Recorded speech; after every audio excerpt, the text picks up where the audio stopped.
Okay. Master P, nigga. Yeah. Big.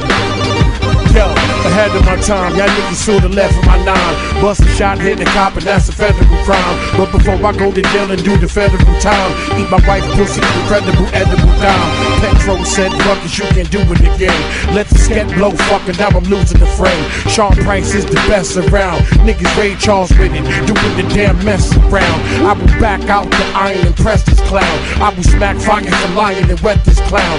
No joke, rock him all law. Fucking drive by me and I'ma pop at your car. Listen, push that crack, push that rap, good. When I push that lack, you look at that hood.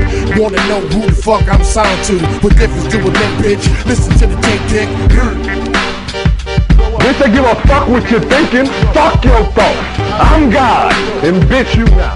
Yeah, and bitch you now. Listen, I'll be that insane nigga from the psycho ward. Insane nigga from the psycho ward. Be that insane nigga from the psycho ward. Insane nigga, insane nigga. Be that insane nigga from the psycho ward. Insane nigga from the psycho ward. Be that insane nigga from the psycho ward. Insane nigga, insane. I'll be that insane nigga from the psycho ward. Insane nigga from the psycho ward. Be that insane nigga from the psycho ward. Insane nigga, insane nigga. Be that insane nigga from the psycho ward. Insane nigga from the psycho ward. Be that insane nigga from the psycho ward. Insane nigga, insane nigga.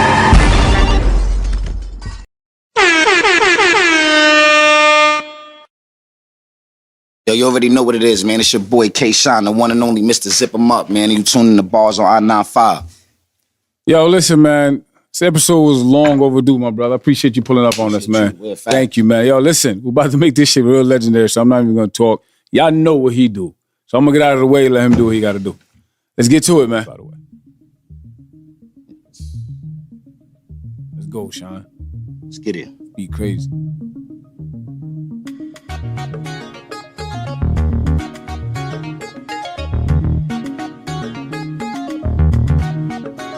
I got a Mickey in my pocket, gotta check out the Thule. I can't be pushing up daisies cause a nigga was goofy. Zoolander, Ben Stiller, cause I live in the movie. Pull up on you with the shiesty, stinking you Gucci.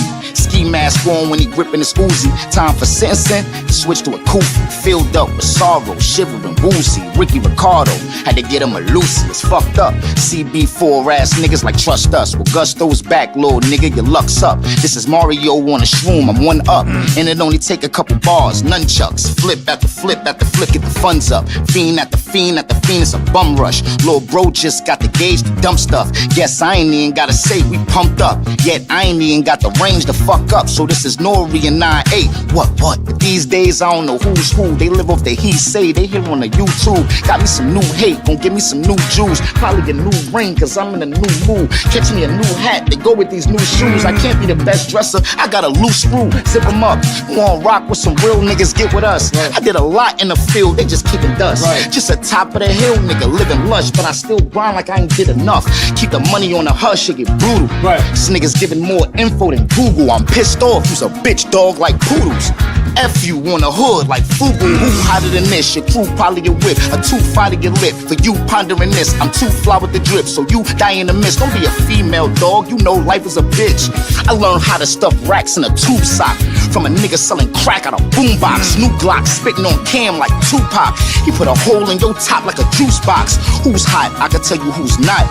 All these niggas working, I can't tell you who's cops. All my niggas toting, I can tell you who's shot. Just a soul after soul like a fucking shoe shop. Yeah, I'm back on shit like Craig Favre.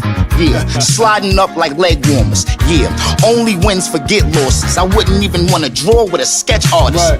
I'm really trying to get to the biz, to the properties and jobs I could get to the kids. Living legit, but no trouble splitting your shit. So if the ooze on Kim, then it is what it is. I'm out the way cause niggas be wildin', dropping beans on shooters like Megan Thee Stallion. Hey yo, man, listen, man, this is long overdue. I keep telling y'all niggas, man. You know Shine wasn't about to come up here and do nothing light, man. Bars I-95, home of the best rappers on the planet. Skills over politics. That means bring your pen game, not your name. Appreciate you pulling up, my brother. Appreciate you. Thank you, bro. Love, my nigga, let's get it. Finally glad we got this shit done, yo. Yeah. Subscribe now.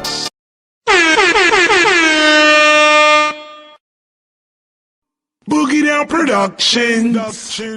With Premier we getting paid. Y'all write the wackest songs. I should be better. Remember, you act up, you will not win. Cause then I'll begin to smash you with rhyming. Criminal minded, this to jump off. My first leg blast like you popping that pump off. Yo, Premier, why these rappers so soft? They corny ass raps be making me doze off. You know I get the whole house open. Got the whole east, west, north, south open. I ain't joking. You know how many times I spit rhymes and left rappers with their mouth open. Y'all need to fall back. The hip hop you got in you now, I installed that. I spit a raw rap, peace and war rap. 10 more raps, where the tours at? Cause the world is so hood, you must always be ready to let it blow. I'd rather talk about peace, but these rappers won't let me. So here we go. I'd rather mind my business, but these rappers think they super bad. That's when they get smothered, choked, and gagged. I just bought another Jag, cause when I spit lyrics, I step farther like your other dad. 1, 2, 1, 2, I stay true, I'm a gangster and a guru. I train like choo-choo. Y'all rappers rap crap bullshit, doo-doo. Who knew? I don't compare to you. Look at my nose, I even take in more air than you. I'm more aware than you when I spit it. I built this hip-hop matrix and programmed you in it. I would tell you it's gonna happen this summer, but I'm a general, I don't talk to runners. Y'all just rapping and rapping shitty, so when you talk about battle, I get giddy. When I'm on the mic, KRS writes poetry, cause I'm KRS and I'm on the mic and Premier's on the brain. Boogie Down Productions. That's right, Primo. Let him know. KRS, criminal minded. Yeah. Criminal minded, you've been blinded by the ice and the way rappers shine it. KRS, that's how I sign it. God knows I try to live non-violent, but rappers be too defiant, no doubt. They make me wanna try this new Magnum out. They be dragging them out, cause of death. Magnum going off in the mouth. What y'all talking about? You better walk it out. Y'all start mumbling when that hawk is out. New York ain't out. What y'all talking about? Y'all pop like when the cork is out. Stopping the violence is what I'm all about. Stopping the violence is what I'm all about. But you raise your fist to Chris, I'll maim your wrist and blow you out like a birthday wish. I'm much sharper, including New York State. The whole East Coast is Chris Parker's. But real talk, dig me. The true kings of New York left when it changed hands to Disney. I got no time for the kid rap. The gun talk, drug talk, we already did that. These days I'm trying to give back. Knowledge, wisdom, overstanding, I spit that. When I'm on the mic, KRS writes poetry, cause I'm KRS and I'm on the mic. I see you folks around the way. When I'm on the mic, KRS writes poetry. Criminal minded. So here we go.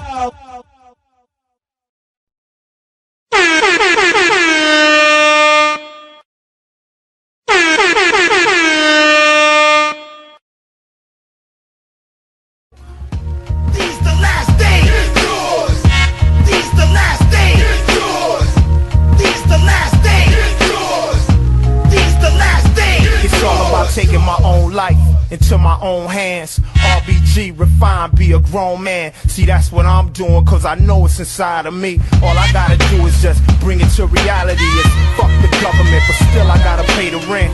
So yeah, I'm for the caper, most definite.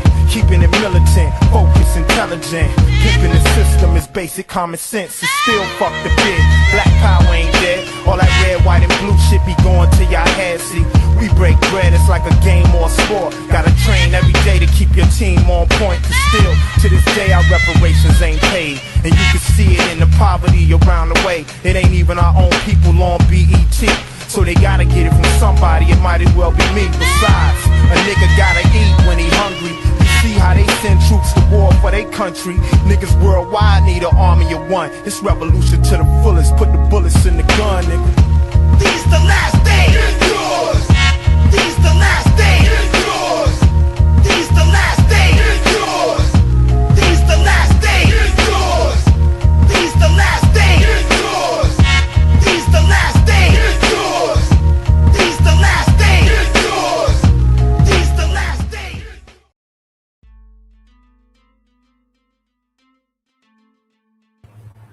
Aight. Peace and Black Power, family. It's your boy Psychopath Black at you. Nah, I mean, with another wake and bake. What's really, really hood out there, family? Let me get some ones out there. Let's make sure everybody can hear me clearly before I get into all this. Let me get some shout outs while I'm waiting. Let me see. Shout out to free DNA test for abos. Let's see. Shout out to Q Hefner was good. Mr. Quint was going on. Old Student was good with you. Sweet D was good, sis. Lou, what it do? Mr. Leroy was going on. Stephanie was good. Miss Cardio Queen was good with you, sis. Shatira was going on. Thurman was hood.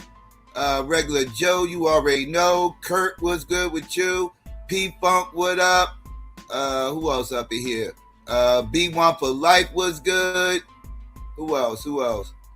Elaine is kinda on time. Was good with her. GA was good. V Note, what up? Shout out to everybody else out there that might be listening or slide through. If I missed you, my bad. What's going on, family? What's good? Logic, what's going on? What's good, family? I got some things I want to build on. Well, actually want to go through with y'all. Nothing new that I haven't touched on Wednesday, right? I kind of want to do a follow-up on, all this voting rights stuff, because this is kind of like, the news. That is the political news of the week. So I kind of want to peel back the onion a little bit more on that, because it's some interesting perspectives on this, outtakes. I agree with certain things people are saying. I disagree with some other things people are saying. Not fully. There's slight disagreements here and there. I think people are making this black and white when there's once again, like everything else in politics, there's a lot of gray here, right? It's some bad there if you're a Democrat, but it could be some good there too if y'all motherfuckers knew how to fight back. But again, that's on the Democrat. But and the motives behind this is also interesting, right? And I want to address some of that, right? We're gonna have to address some of that because this leads into a bigger discussion, right? But let's get into this real quick, though, family. Let me see. Let me get this together. I don't know why to say together. There we go. All right. So yeah, let's listen to some of this, right? Because as of right now, Virginia is the new spot, right? That's pretty much being targeted, right? For all this shit going on, right? Within this voting rights shit, right? Because certain states are being targeted. And right now, Virginia is the one that's currently about to be redistricted. And yeah, that's a big shit show, right? Because of Virginia, some people will argue Virginia's purple. I always kind of looked at Virginia as being red. But you do have North Virginia out by Alexandria area and shit like that. That's pretty liberal. But that's the only liberal side of Virginia, right? The only liberal side of Virginia is Northern Virginia, right? Again, you talk about by like Alexandria and all that. By the DMV, right? Close to DC. Closer you are to DC, the more liberal it is when you're in Virginia, right? And the further you get away from DC, the more red it becomes, right? So but it's more red in Virginia than blue. But because of the numbers game, they say it's purple because of the numbers game. I still question that, but that's either here or there. Virginia's under target, right? And they currently about to be redistricted. If they get redistricted, that'll easily flip the state. Because again, that's a swing state, and all they gotta do is find out a way to split up North Virginia, and they fuck, right? So let's get into this real quick. New congressional map that was passed by voters last month. Democrats have proposed a new map with the hopes of flipping 4 Republican-held House seats, and this is the latest battle in what's become this nationwide redistricting war. CNN's Arlette Saenz is here in the Situation Room. And Arlette, this is a big blow to Democrats. Yeah, it really is. Democrats had been hoping to shore up their efforts to try to reclaim the majority, but this ruling from Virginia's state Supreme Court is a significant derailment of those Democratic plans. Now, the Virginia state Supreme Court ruled that the creation of this referendum that happened last month violated the state's constitution. Our team is still reading through this opinion, but this certainly will be a major setback for Democrats going forward. Democrats had drawn this map hoping to create an additional 4 seats for Democrats in next year's Congress. They had kind of sliced up the more Democratic suburban areas of the Washington, D.C. area to make these districts that pinwheeled out into more rural areas. But now, for the time being, this is prevented from going forward. This is made even more complicated by the fact that we have seen so many Republican states swiftly moving over the last week to redraw their maps. We've seen Florida and Tennessee pass measures to try to. Now, see, okay, I see what's going on here. And y'all see what the old map looked like, right? Oh, y'all can't see. Let me make this bigger so y'all can see, because y'all missing the effects here. Because once I make this full, you'll clearly see that. Once I make this full, you'll clearly see that they are doing exactly what the red states are doing. They are making Virginia more blue, right?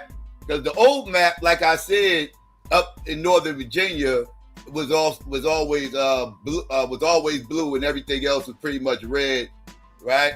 Now that map is a whole lot more blue now. Let me see. Let me give me 1 sec. Okay, there we go. My bad. There we go. Now you can see the new districts. Now Virginia is going to be more liberal, right? So this will currently change what they used to say it was a purple state. I still say it was red, but let's roll with purple. It damn sure is blue than a motherfucker right now. So it looked like the Democrats just might be fighting back. And this is what they're going to have to do, right? This is what they're going to have to do. They're going to have to play the same motherfucking game that these goddamn Republicans are playing to stop motherfucking crying. I get tired of the crying, right? The crying is what pisses me the fuck off. Like, if the rules change, adjust your fucking game. Adjust your game. Y'all can't just be crying all the fucking time, man. Fight the fuck back. Stop being a bunch of bitches. That's to get on my motherfucking nerves, right? Because if you look at what they plan on doing in the South, this is what they planned on doing in the South. And that's what this is all about. These southern states. This is about the South rising again, right? This is like the Civil War, right? They want all this shit to be slave states. You know what I mean? Like, they want all this shit to be slave states again. This is like the Civil War. You know what I mean? Everybody sizing each other up politically and shit. And they is redistricting everything. And yeah, this must have been how the Civil War looked in real time. Like, we seeing this shit. You know what I mean? It's like, we want all this shit to be slave states. All this shit, our shit. Right? And Virginia's like, fuck that. We fighting back. I mean, you ain't going back on this goddamn Acme side, this Kansas-Nebraska act. Motherfuckers, go secession, motherfucker. Go secede, motherfucker. Fuck out of here. But anyways, I digress. Let's continue. This is prevented from going forward. This is made even more complicated by the fact that we have seen so many Republican states swiftly moving over the last week to redraw their maps. We've seen Florida and Tennessee pass measures to try to draw their maps and gain more Republican seats. There are other efforts underway in Louisiana, Alabama, and South Carolina as well. And so that really can potentially shift the way that some of these House races are going to look heading into November. You know, Democrats are really hoping that they can reclaim the majority. They feel that they have a lot of the political, economic headwinds are working in their favor. But certainly this is a major setback in this redistricting race, as we've seen states across the country, Republican and Democrats, trying to redraw their congressional maps to acquire more seats in what's going to be a very close midterm election. And you're seeing a difference in how some of the states are doing it. Like in Virginia, it was the voters, right, who voted for the redistricting. In other states, you're seeing the legislature take the reins and do it themselves, right? And that's one thing that Democrats have tried to argue is different from what they are doing. And quite honestly, this has a little bit more to do with swing states, right? This is going to affect swing states more than anything, right? More than anything, this will affect the swing states. So that's the ones people need to focus severely on, like, because that's why Virginia's a big deal, because Virginia's considered a swing state. States like Ohio, Pennsylvania, you gotta be careful with this, with those motherfuckers, because those are swing states that can go either way, right? But most of those southern states, besides Florida, most of those southern states that they locked up in the South, besides Florida, them shits was already rigged. Them shits was rigged to the motherfucker. Now, you had certain states like Georgia and Texas that was threatening to become purple, right? There was a threat of Georgia becoming purple, and there was a threat of Texas becoming purple. Now, what this new shit just did was pretty much eliminate that, right? That kind of just, any hopes of flipping Georgia and Texas purple is now gone. Dead that. That ain't happening, right? But on the flip side of that, again, these northern states that was threatening, these other states that was threatening to become red, the Democrats better get on their shit. I'm telling you, this is North versus South. I'm telling you, this literally is the Civil War all over again. This is literally this is the Civil Rights Movement all over again. Oh yeah, I said it. That was another Northern versus Southern war. People don't like to talk about. People like to talk about the Civil Rights era like that had to do with black versus white. That ain't had shit to do with black versus white if you really knew what the fuck was going on. That had everything to do with the South versus the North, motherfuckers. That's what that shit was all about. And that's what we got going on again. The South versus the North. This tension will never end, dog. It's always going to be there. It's always going to be that undertone fuck shit. You know what I mean? But I'm just saying, let's continue. For the redistricting. In other states, you're seeing the legislature take the reins and do it themselves, right? And that's one thing that Democrats have tried to argue is different from what they are doing compared to what some of these Republican states have been doing. We saw California and Virginia come out with referendums where their voters had to decide if they actually wanted to move this forward. And this was a very close race that happened just a little over 2 weeks ago. I think that this passed by about 3 percentage points. So it's something that Virginia voters were very torn up about, but had decided to move forward with. But then we have seen more Republican-led states really turn and try to just do this through their state legislators, with Texas being the state that really kicked off this whole redistricting battle last summer. It's a huge loss for Democrats, who spent tens of millions of dollars persuading Virginia voters to approve the new map.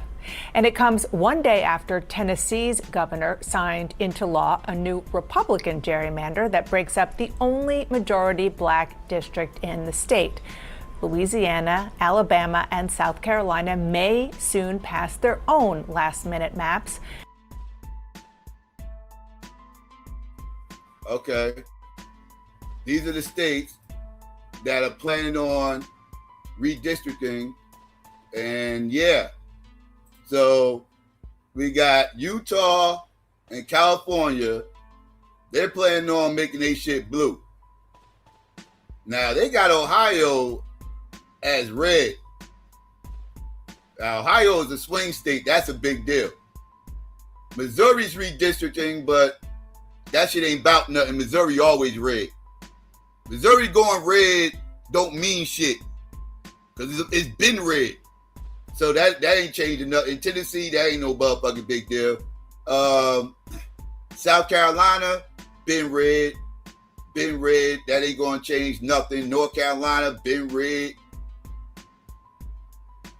Florida, that's a big deal. That's a swing state. Louisiana, red. So yeah. Florida and Ohio are the two states, and Virginia, those are the three states that are swing states that I see right here on this map. Everybody else is what they are. Nothing's going to really change. It's just part of the course. But let's continue. So here's where that leaves the redistricting wars nationwide right now. Republicans have targeted 14 extra seats. Democrats could pick up 6. Theoretically, it would be an 8-seat GOP advantage. But here's an important caveat. Just because a seat is redrawn by Republicans or even Democrats doesn't mean it automatically goes that way, especially in a year like this one. I'm joined by a terrific group of reporters here at the table. The president did not waste much time crowing about this Supreme Court decision in Virginia. He said, huge win for the Republican Party and America in Virginia. The Virginia Supreme Court has just struck down the Democrats' horrible gerrymander, Make America Great Again. If you talk to Democrats privately, they don't disagree with what the president just said. It is a big loss. Here's one senior Democratic official who I was texting with as I saw this report, told me, not good. A major upset in our bid to win the House back, though we still can prevail. But the hill just got a little steeper, Isaac. Yeah, another Democratic operative who's working on House races this year said to me, look, 1.6 million people cast their vote and decided a very, very specific thing. And 4 unelected judges just said, piss off. I mean, that is the feeling among Democrats now. A real stinging defeat here. They thought that they would be getting this advantage in a bunch of these House districts in Virginia. Now they won't be. And there is not a lot of time left to get seats anywhere else, even as Republican-led states are moving, as you point out on that map, to try to get a couple more seats for them. This is, it is up to the people to vote, but this is very much a case of the politicians choosing the voters before the voters choose the politicians. Which, again, we should underscore, everybody is doing. Yep, and for sure. It started, the mid-decade push to do this started at the White House with President Trump. It's interesting, just with this Virginia decision, James Blair, the president's top political advisor right now, was sitting where you're sitting, Nia, last week or the week before, and he was really leaning into the notion that Virginia would strike this down. Yeah, and that's exactly what happened. I've been texting with folks, and they're saying, and these are folks at the D.A.B.A.T.E saying, yes, this is a setback, but they feel like they were trying to get 4 additional seats. Probably 2 of those they probably can get, particular if it's a wave. Because could be a bad year. And this is why I say Virginia is still a red state, right? Like, people try to sell me that they purple. I just talked about this earlier. That I still feel like they red. They ain't like them liberals still don't got control of the state. Because they tried to redraw it, and the Supreme Court blocked it, right? The Virginia Supreme Court dropped it, right? So, well, blocked it, excuse me. So, yeah, like I said, if Virginia was truly this would have been redrawn already, but nah, they blocked it. They blocked it. So, it's gonna be rough for Virginia. I'm curious to know how that play out. It could be a bad year, but listen, this is a big blow. Hakeem Jeffries, I basically wrote a column that was like, this was great for Hakeem Jeffries because he was all in on it. $38 million spent from a group affiliated with him. Obama was in on this, and now this is a big defeat. And one of the reasons why Virginia was so important as well was Democrats were anticipating this Supreme Court decision. again, which is also going to have massive effects. So they felt like they've got this sort of tranche of 4 seats, and now, of course, that's gone. Again, they're still hopeful that they can maybe get 1 or 2 of these seats, but it has been a big waste of money. They'll have to pivot maybe to 2028 because this was a procedural decision. It looks like the voters, at least by a small margin, wanted these maps, but they're going to have to wait at least 2 years to get these maps. So we're reporting what Democrats are telling us privately. Here's the public messaging in light of this defeat in Virginia. Just for example, Gavin Newsom, no vote in Tennessee, no vote in Florida, no vote in Missouri, North Carolina, Texas. This is the key. Virginia's voter-approved maps thrown out. MAGA has rigged the system. I mean, another way to win the election is to motivate people to come out and vote. That's exactly what that message is trying to do here. I would just note, like, when it comes to Congress itself and how it functions, the impact that this is going to have could be really extreme, because what you're starting to see is that middling, those districts that are hard fought, those make good members. Those make members who make our job really interesting, because they sometimes will cross the aisle and vote with the other party because they feel like that's what they need to do to stay competitive. The fewer of those districts you have, the less and less likely it is that people work together, that people cross the aisle, that it matters that the margins are close. If everybody's in lockstep, that becomes a huge question of Congress's ability to do anything. And also it feels like what we are getting into here is redistricting used to be something that happened once every 10 years. And now it seems like we're headed to at least the next bunch of years where it might be happening every 2 years in a bunch of states. Yeah. And that changes all the way this goes. Yeah, I just want to underscore what you're saying, because it's so important that you say extreme, I say bad, just bad. This is bad for America. To have so few of those sort of moderate, either Democrats or Republicans in Congress. And it's not even just that it makes your job interesting, it also helps make compromise, which is kind of the way it's supposed to work. Let's just kind of take a step back for 1 second. And our friends over at the hotline at the National Journal put into perspective not just Virginia, but what we've seen, which is why it makes it so bad for Democrats on redistricting over the last 10 days. Calais, the Supreme Court decision significantly weakened the Voting Rights Act, opening the door for more redraws. Then Tennessee Republicans passed the 9-0 congressional map. Louisiana is now on track to eliminate at least 1 Democratic seat. And then, of course, we just saw what happened in Virginia. And just to sort of continue to pick up on your point, I want to listen to the state Senate Majority Leader Shane Massey from your home state of South Carolina. There's going to be another Democratic president at some point. I hope that's not the case, but it's going to happen. And it is important, I think, that there's somebody from South Carolina can make a call and somebody at the White House will answer it. Make sure the map accomplishes the goal. If at the end of the day we create a map that gives Democrats more competitive opportunity, what have you gained? Translation, there's trepidation. Uh-oh.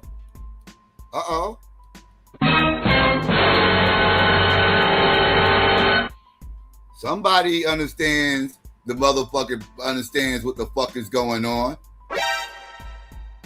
I mean, at some point, them goddamn liberals are gonna grow up here, right? At some point, they're gonna get tired of being bullied and shit, right? Y'all kind of backed them in the corner to where them motherfuckers about to, that's what they should be doing, at least turning the fuck up. Like motherfuckers, they gonna just sit there and let you just pummel them and shit. Like, what the fuck? Like, at some point, they're a bunch of pussies, don't get me wrong. But at some point, a pussy is going to eventually get tired of getting his ass whooped and start swinging back. He gonna pick up something. He gonna buy him some ammunition and something to put that ammunition in. Know what I mean? Eventually, he gonna do something. He gonna call his cousin or some shit. Know what I mean? Gonna get him a bodyguard or some shit. Eventually, after a while and shit. Know what I'm saying? Like, and they just gonna start. They gonna get on the same fuck shit. You got old boy in South Carolina, like, all right, now, hold up now. I think we should think about this. I don't think we thought this well out. You know what I mean? Like, hold up. Like, you do understand we lose the popular vote damn near every fucking election, right? Damn near. You know what I mean? We won it this year, but after all this fuck shit, it's gonna be a while before we win it again. Unless they send out somebody just as fucked up as Kamala, and I think they learned their lesson there. So, you know what I mean? Like, at the end of the day, we might want to think about this. It's more of them than it is of us, based on the numbers, right? Like, so we start playing these little silly games, manipulating numbers. They start doing that shit too. It's gonna be a whole lot easier for them to squeeze us out than us to squeeze them out. I mean, because again, most of this shit is already read anyway that they talking about doing this shit. But we'll see.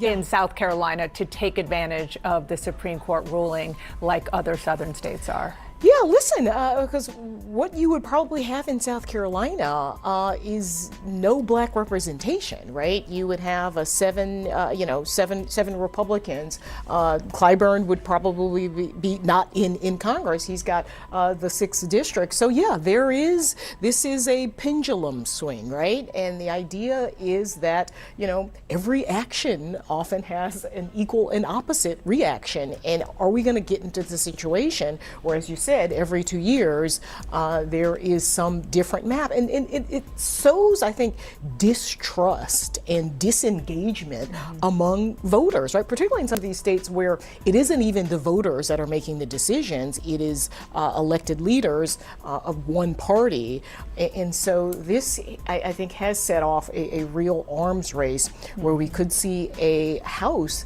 that doesn't really represent America. It doesn't really look like America, both in terms of diversity of ideas or diversity culturally.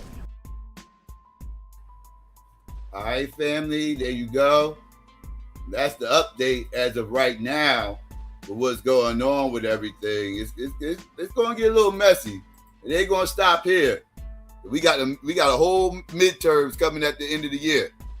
So it's going to turn up quickly with all this shifting and maneuvering of districts. So yeah, pay attention. But let's get into this little debate about all this. They actually got into a debate about this. Let's listen to it. We have to recognize that this redistricting was done in response to the Supreme Court decision to weaken the civil rights law, the Voting Rights Act, which was put in place to protect African Americans' right to have representation. And right now, this is so awful what's happening in our country with all this gerrymandering on both sides. It's awful. It's terrible for our country because you create these safe Republican seats, these safe Democratic seats, and the general election doesn't matter because you're going to win anyway. You don't have to worry about the primary, and everybody just panders to their base to win the primary, and that's dividing our country further. And so it's very much race involved. I can't stand the fact that you're splitting up Memphis into 3 different congressional districts. That's awful that you're cutting up communities like that.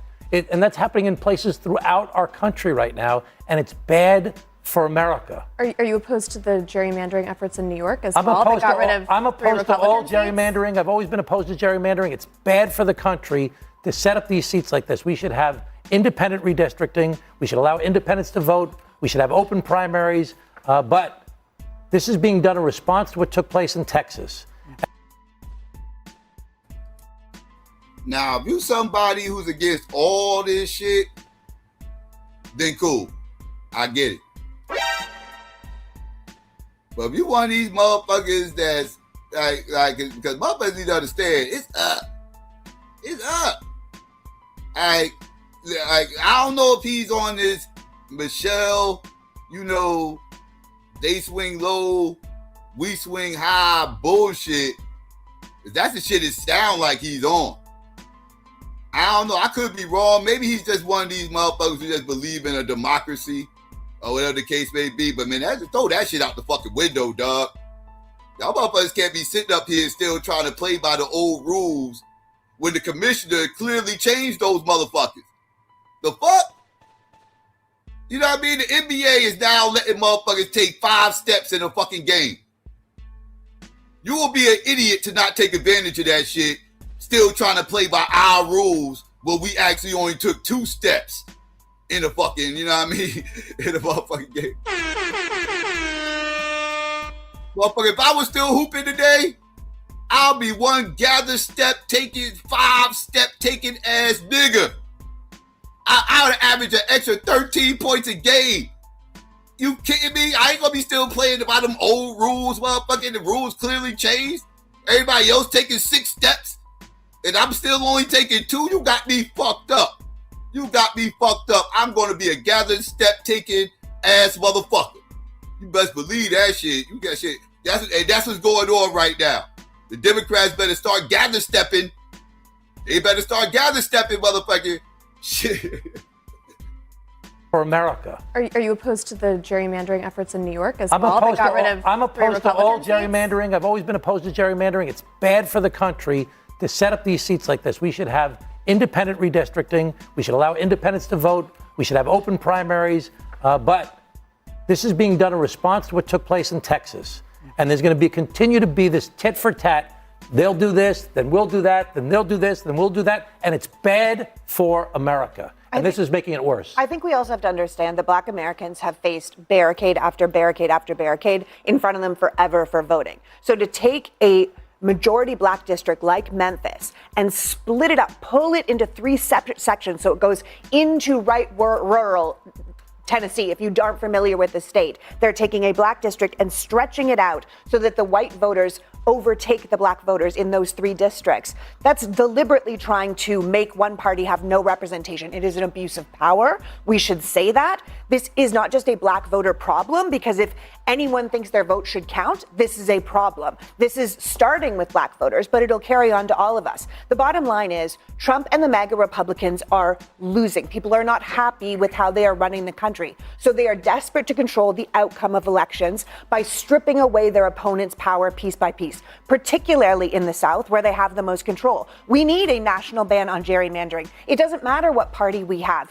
Any law that limits who can vote, how they can vote, if their vote is counted, is wrong. We need fair, nonpartisan maps. Take a grid to the entire country if you have to. We shouldn't have what happened in Texas, in Florida, in Oklahoma, and yes, in California and Virginia. That should not be happening. It should be fair, and if you are someone that believes that your vote should count, you should be angry. You do not have to be a Black American for this to happen, but you should be angry on behalf of Black Americans that it's happening to them again. Let me play an exchange that a Democratic state lawmaker had with a Republican about how they managed to carve up the Black voters in the state in the way that they did.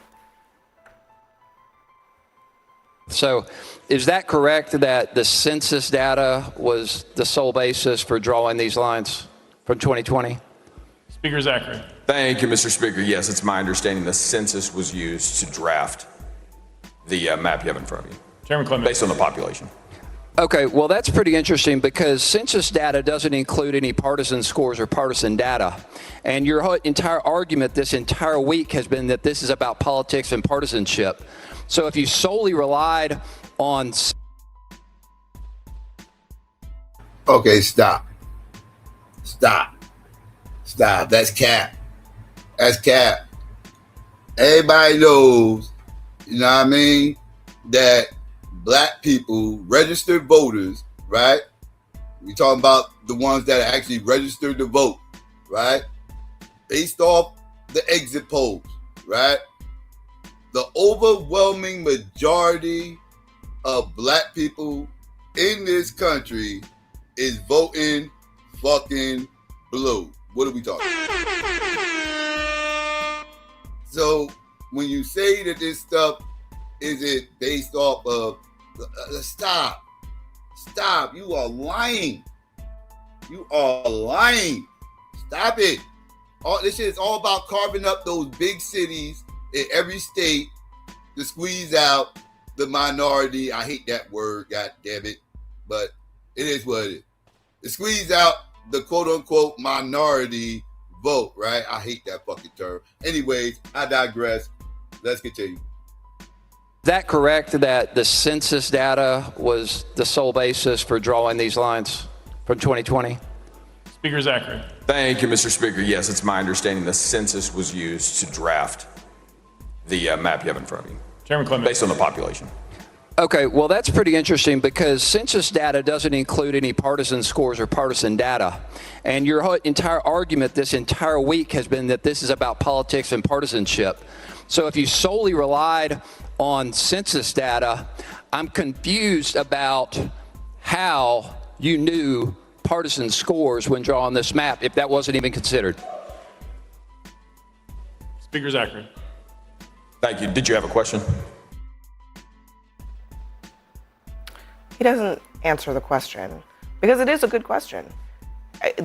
Are they using just census data or are they using race as a proxy for partisanship? And is that really, I mean, is that a smokescreen for carving up black voters? I mean, you use proxies for partisanship based on socioeconomic factors, on income, on race. Geography, on zip code. On race. I've frankly have never seen that in any analyses that I've seen, though. Prior to the Cali decision, when there were redistricting efforts, they would look at that factor, they would look at race to figure out whether or not they're in compliance of Section 2 of the VRA. Now we're in a different world where we're not cabineting specific districts. Just like to state for the record, this is the guy who is currently representing that area. So what? I mean, we had I don't these understand. independent redistricting commissions. What's the point of pointing out that Steve Cohen as well? My point, we have the same issue in Michigan where we have an independent redistricting commission, right? It's independent. There's always going to be politics and gerrymandering, regardless of how you try to dress it up with nonpartisan commissions. You can try to control for the partisanship, but you're never going to eliminate that element. But I will say that, the rich irony is that in both California and Virginia, they had independent redistricting commissions. They wanted to reform it, and then they cast off the shackles of the principles as soon as it was politically convenient. Well, they asked the voters. Yeah. Unlike any of the other states that did not ask the voters. Actually deceived the voters, depending on how I'm actually the glad. Let's show the picture again. I'm glad that you brought up that he's a white representative that represents black districts, because guess what? They had the opportunity to choose.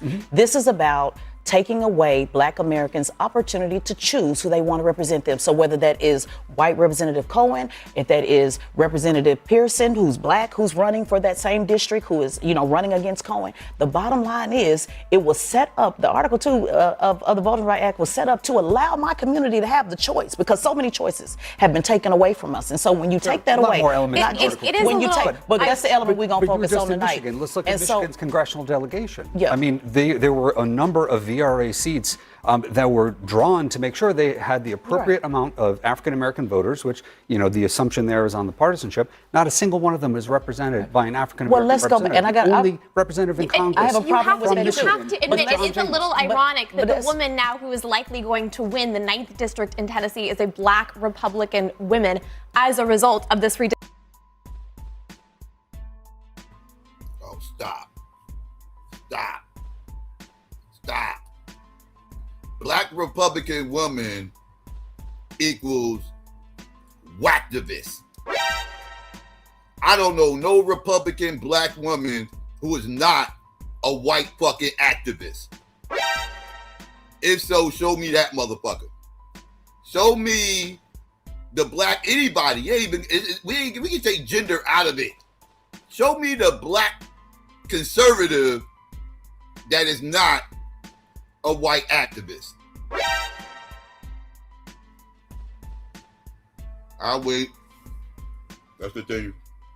I have a problem with that too. You have to admit, it's a little ironic that the woman now who is likely going to win the 9th district in Tennessee is a black Republican woman as a result of this redistricting effort. It's likely going to be a black Republican woman who beats that old white man. I just wanted to make the basic point that in the presidential election, Trump got 65%, Kamala Harris got 35%. So it's easy to assume that Tennessee is 35% Democratic. Of the current 9 seats, 1 seat is Democratic. Of 35%, it would be 3 seats would be Democratic. Right now it's 1. Under this new redistricting, it'll be 9 Republican, 0 Democratic. That's just not right. And this is happening all over our country, and it's destroying our country. Yeah, I mean, Republicans were just complaining about this very thing in Virginia a couple weeks ago. And so now this is an even more extreme example of how, putting aside race for a second, just if you're a Democrat in the state, you have no shot of having a representative that has your interests in mind in Washington at this point. Which is similar to many places in the Northeast. And I will say, I mean, I think the Tennessee move is in direct retaliation. And I'll say retaliation because Hakeem Jeffries said it was maximum warfare. That's what he said after the Virginia redistricting. He was responding to Trump redistricting Texas. Right. Which was in he didn't response say that. to New Why don't York. we just all agree? Why don't we all agree? We're all different viewpoints. Why don't we all agree this is wrong? Gerrymandering is wrong. Safe seats is hurting our country because people do not listen to the people when they're in safe seats. They just pander to their base, and that's killing our country. Let's all agree. Conservative, liberal, moderate, all of us, whatever you guys are. Let's all agree this is wrong. Agree. It's wrong. And let's also agree that they won't be changing it. And let's also agree it's time for tit for tat. I know you say you don't want tit for tat. I support tit for tat. If the East... What's the problem? We're not going to resolve anything. It's okay. But you guys want to go there, so let's go there. Let's tit for tat. And with Representative Pearson, the energy that he brought today, and I put it out on my social media, everybody was loving it. They're not going to change it. So crying about it's not going to make a difference. California's going to make. Finally, somebody keeping it a stack. You know what I mean? That's the shit I've been saying since this whole thing started. Right? Fuck all that bullshit, man. Y'all gotta do the tick for tat thing. You gotta do the tick for tat thing, man. Y'all can't be sitting here crying and whining and talking about how this is against this and against that and all that. Man, fuck all that. Y'all better learn how to motherfucking play under these new rules. Get these motherfuckers back. If they doing fuck shit, return the favor. That's all. Ain't that hard. What's the problem? We're not going to resolve anything. It's okay. But you guys want to go there, so let's go there. Let's tit for tat. And with Representative Pearson, the energy that he brought today, and I put it out on my social media, everybody was loving it. They're not going to change it. So crying about it's not going to make a difference. California's going to make up the difference. Virginia's going to make up the difference. Organizing voters, Democrats need to flip the House and need to expand the Supreme Court because that's what this is about. But where does this end? It ends at the For the People's Act. That's what it. the Democrats tried to pass and all voted for that banned partisan gerrymandering. It ends where we make dark money out of politics. It ends when you put Democrats who already voted for the John Lewis Voter Rights Act back in power and you actually pass those things that make voter election day a holiday, that give us mail-in ballots, that give us safety in voting. All the things the Republicans are currently trying to rip away. Voter suppression started with gerrymandering and then closing polling stations and then limiting drop boxes and then mail-in voting and early voting and same-day registration. Those are all taking away from certain communities that vote Democratic. We have to stop doing that. And it ends when you put Democrats in charge and you actually pass the laws that they tried to pass before and all voted for and Republicans voted against. It ends with Democrats in charge? That's the goal. Okay, that is the goal. That's why the gerrymandering has the different protections. And this is why the gerrymander keeps happening. But Lydia, Republicans are doing it in response to that. Should Republicans end put their weapons down and say, hey, let's stop. They actually did. In Indiana, they tried to do just that. They said, you know what? That is not a good example. In Indiana, they said, we're not going to gerrymander. Hold on, Lydia. That is not what happened, okay? Republicans did not say we're going to stop doing this. Some Republicans voted against it, and then they were targeted by the president this week. And 5 out of 7 of them voted out of their seats. And while that was happening down in Florida, a Republican governor, Ron DeSantis, said that he was going to redistrict his state to eliminate Democratic representation. That was a moment. There is no ceasefire happening on the part of Republicans. That was a ceasefire. And in response to the ceasefire in Indiana, Virginia said, hold my beer, let me get rid of all of the wrong votes. You know, it wasn't a ceasefire, it was more like a mutiny. And President Trump hated the fact that they pushed back on him. And you know why he hated it so much? He hated it because that doesn't count, Indiana. That just doesn't. No one cares. I'm just saying, no one cares that they opted not to gerrymander. That's not the same thing as Republicans saying we're not going to gerrymander anymore. Because at the same time that was happening, they were planning to gerrymander in Florida. But you know what? You know what? All of those Republicans who were upset were right because Indiana said we're going to stop it. And then, and guess what? We don't Virginia decided to gerrymander, so they were and then Republicans spent $6 million voting them out of their seats. And Democrats. And there y'all go, family. That was a little back and forth about the situation, how people were viewing this. Yeah, I got one more thing I want to go through real quick. before I drop the link and all that.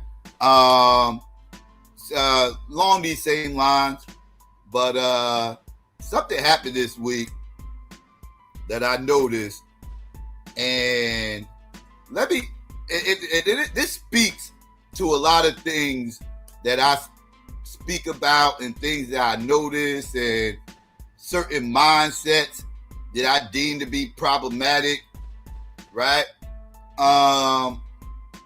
And that's the mind of the motherfucking liberal, right? The mind of the liberal, right?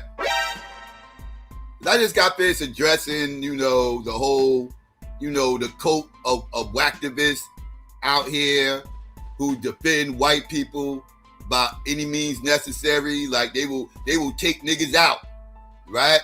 They will take your black ass out to protect that motherfucking white man. That's what the fuck they would do. I just got finished talking about those motherfuckers, right?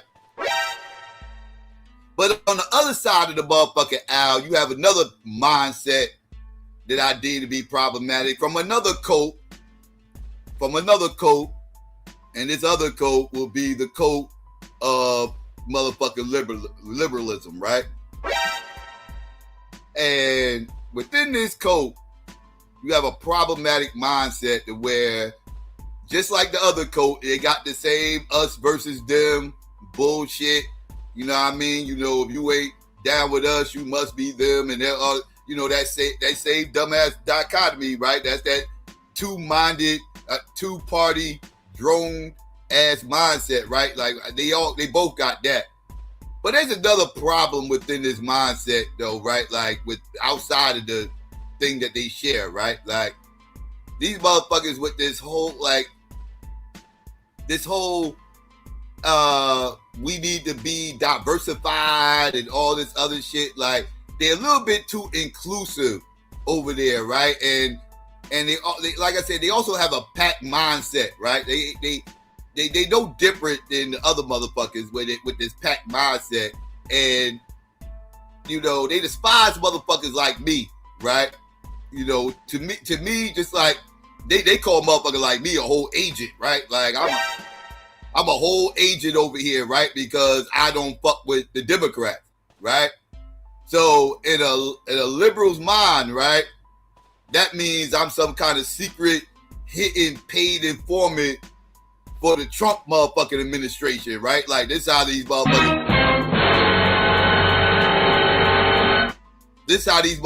think, right? This is where their mind immediately goes, right? They miss the part where I be beating up on the other party and they just ignore that. And the only thing that sounds like Charlie Brown talk. When I'm beating up the opposite party, right? When I say that, they ignore it. They don't hear me. They just it's Charlie Brown talk, womp the womp womp womp womp womp, until I say something about their party. Then they hear every motherfucking word I say. Now they agitated. Now everything I say is it's like chalk on that goddamn it's like chalk on the motherfucking blackboard, right? Screeching all their ears and shit. Right? Now they triggered, right? Like these fucking shields, right? Like both parties have shields, and all y'all motherfuckers be acting like shields to me. Constantly trying to sell me or y'all motherfucking white ass parties. I'm cool on that shit. Y'all know what my goal is. It ain't to be all inclusive, but that's either here or there, right? But there are people that break outside this mindset of this, the two-party drone shit. If it gotta be us or them bullshit, whatever the case may be.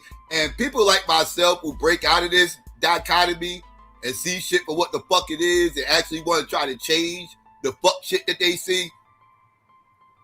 These two-party drones don't seem to understand this. And on the left, these motherfuckers are trained, right, on the left, and this is the part that I actually want to hammer home, the mindset that fucks me up about these goddamn liberals is these motherfuckers are trained to blame black people for every single democratic failure that happens in this motherfucking country.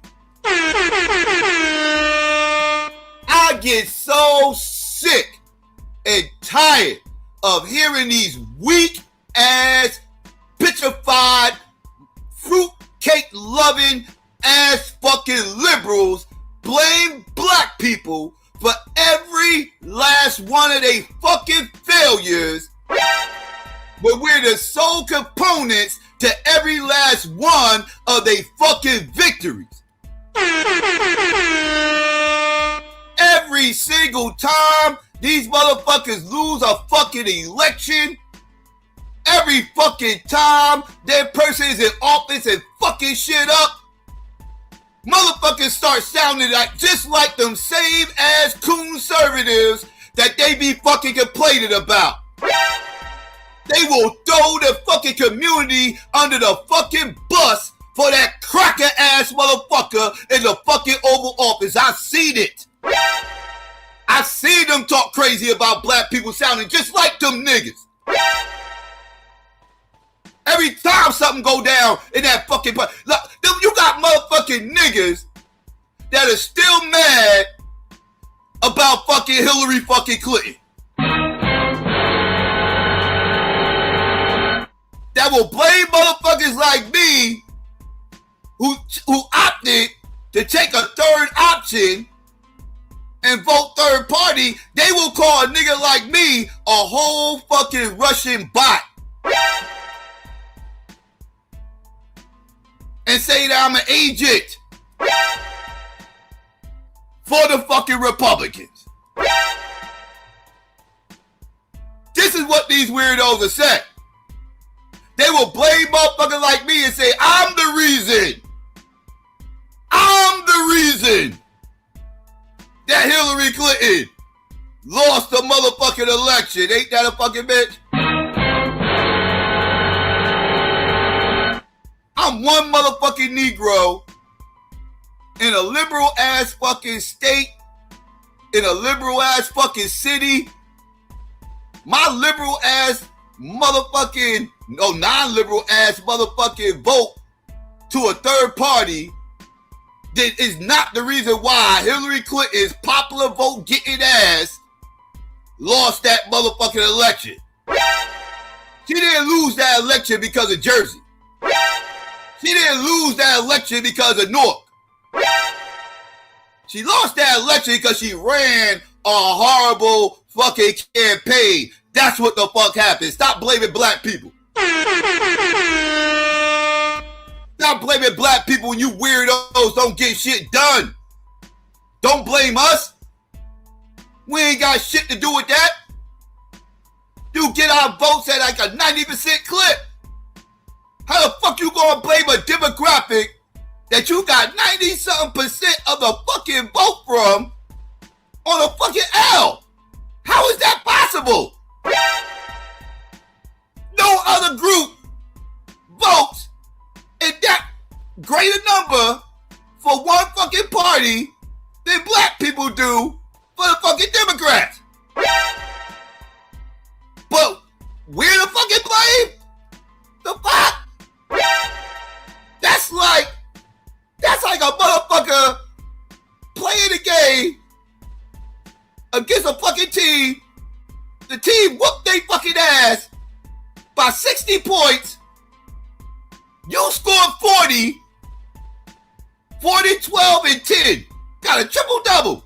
Your team lost by 60. And then they turn around and blame you for the fucking loss. What the fuck are we talking about right now? But this is what these liberals are trained to do. This is what and these Negroes fall right in line with that shit. And these goddamn shields, these vote blue no matter who, blue MAGA ass niggas, they conform to that shit. And they run around here and start blaming black people while Kamala didn't win the fucking election. You got niggas still up here crying about Kamala and shit. Like that was Negro's fault. Man, get the fuck out of here. That's cap. That's cap. I'm just sick of hearing that shit. When motherfuckers drop down to like 60-something%, maybe y'all listen. That black people is the reason why motherfuckers lost. If they drop down to like 60 or 50 something percent in the exit polls, then y'all can talk that shit to me. Y'all can't talk that dumb shit to me when they getting 90% of the fucking vote. Y'all sound dumb. Y'all sound dumb.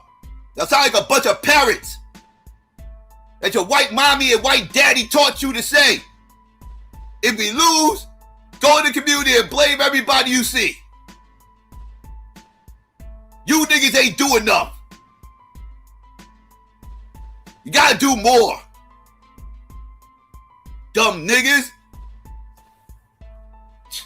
Anyways, I'm saying all this for a reason, because right now we got a motherfucker who kind of is a third party type dude who's been under attack as of late from the, vote blue no matter who trial.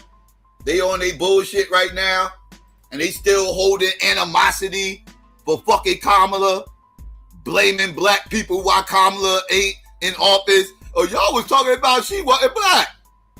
If y'all wasn't talking about she wasn't black, maybe she would have won. Like, nigga, what? Y'all was over here talking about the collard greens. Y'all was talking about collard greens. If Kamala knew how to cook collard greens, then she would have won. Y'all was over here crying about Kamala, not knowing that Tupac wasn't even in the industry when she was in college, and she was talking about smoking weed, listening to Tupac.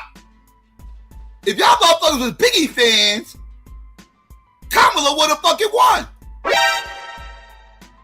Just dumb shit. Just dumb shit. I'm not listening to you niggas. But anyways, let's get into what I was talking about. I just had to vent a little bit, but let's get into this real quick. Let go.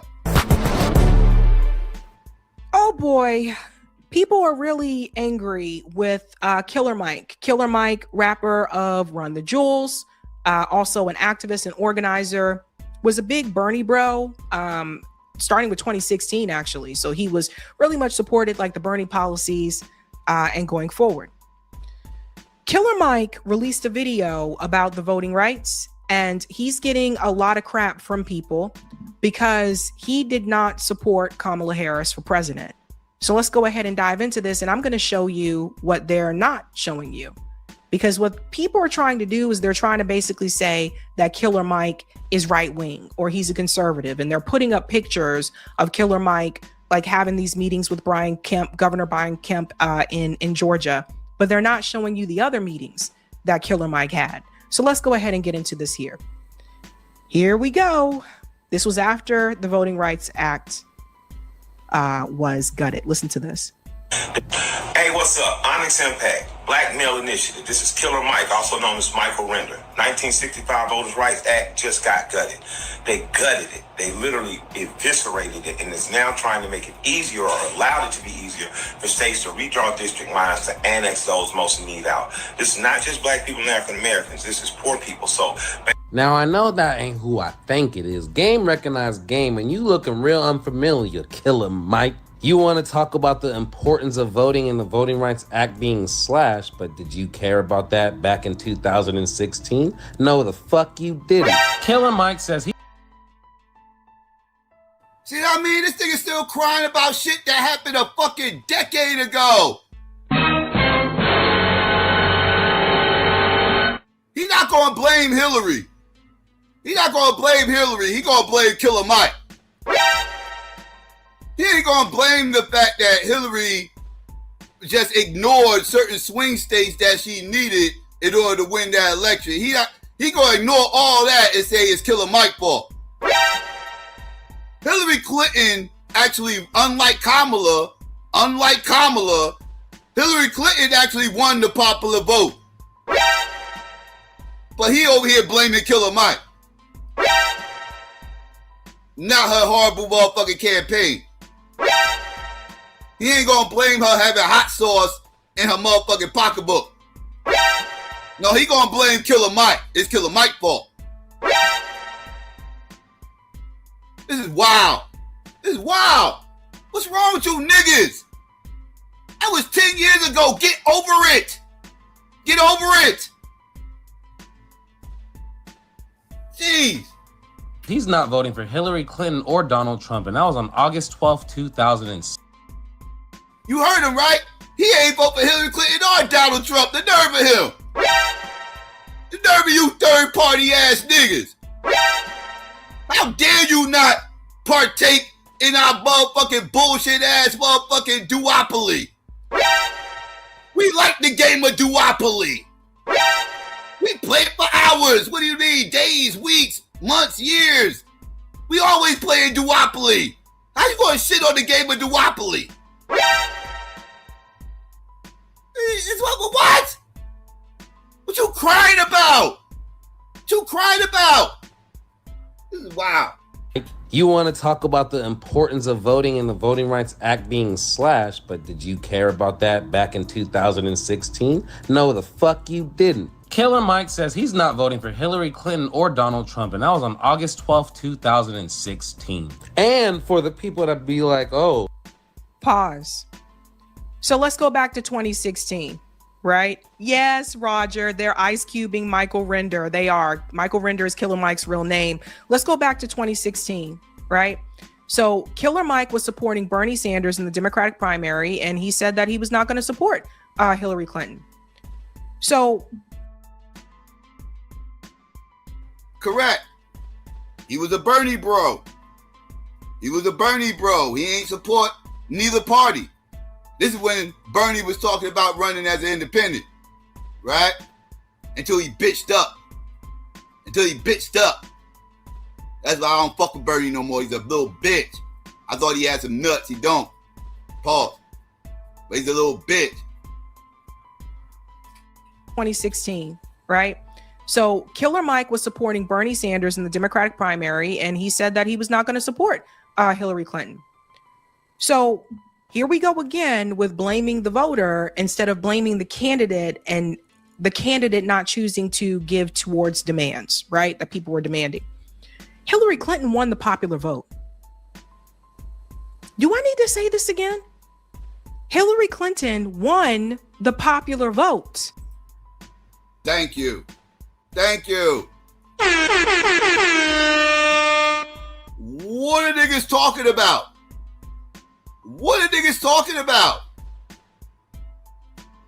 She won the popular vote. Why is niggas acting like popular votes win national elections? You're dumb. And even if it was based off a popular vote, it still wouldn't be black people's fault. What are we talking about? And the candidate not choosing to give towards demands, right? That people were demanding. Hillary Clinton won the popular vote. Do I need to say this again? Hillary Clinton won the popular vote. The majority of Americans that voted for Hillary Clinton. But people are pointing their fingers at Killer Mike. One person, one dude, when Hillary won the popular vote. Help me figure it out, guys.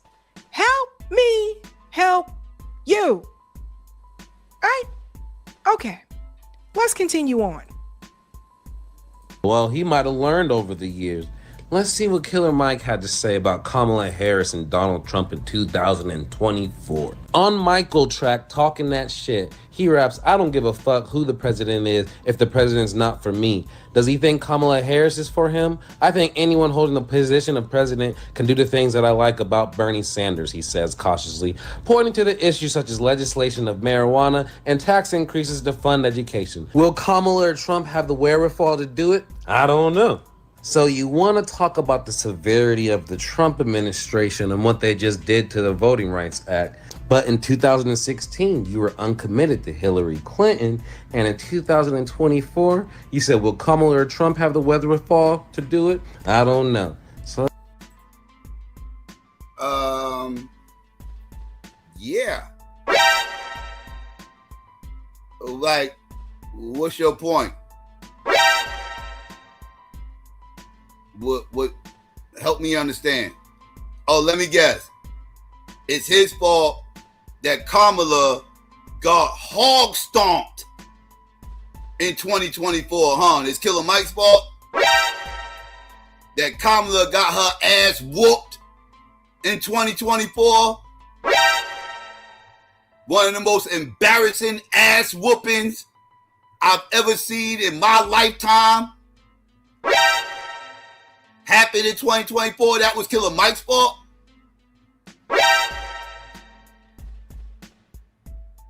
Donald Trump whipped ass and chewed bubble gum in 2024. And you gonna give Killer Mike all that credit? You gonna say you gonna give him just a little bit of the credit? Like, what are we talking about here? What are we talking about? This is bad. This is what you niggas do, though. You said, will Kamala or Trump have the wherewithal to do it? I don't know. So all that proves to me is that Killer Mike had demands and they weren't met by either one. Killer Mike didn't vote for Donald Trump or Kamala Harris. But they don't tell you that part. They just tell you the thing that he did not vote for Kamala Harris. Okay? Again, this is one person. One person. So I don't know how everybody else feels about this, but I'm so over blaming the voter. I'm so over that, especially when the voter has demands. You guys know we're really demands focused over here. You may not agree with all the demands, that's fine. But people do need to get something for their vote. Isn't that what Kamala Harris is saying now? Isn't Kamala Harris going around the country telling people now, and she even said this to black voters, that you should get something for your vote? Facts. I got that whole shit clipped up. For all these cult-minded ass niggas just like him who want to blame black people for asking for something for their vote. Blaming them for why Kamala got her ass whooped in 2024. I got that shit clipped up. Ready to go, motherfucker. Ready to go. Fuck with me.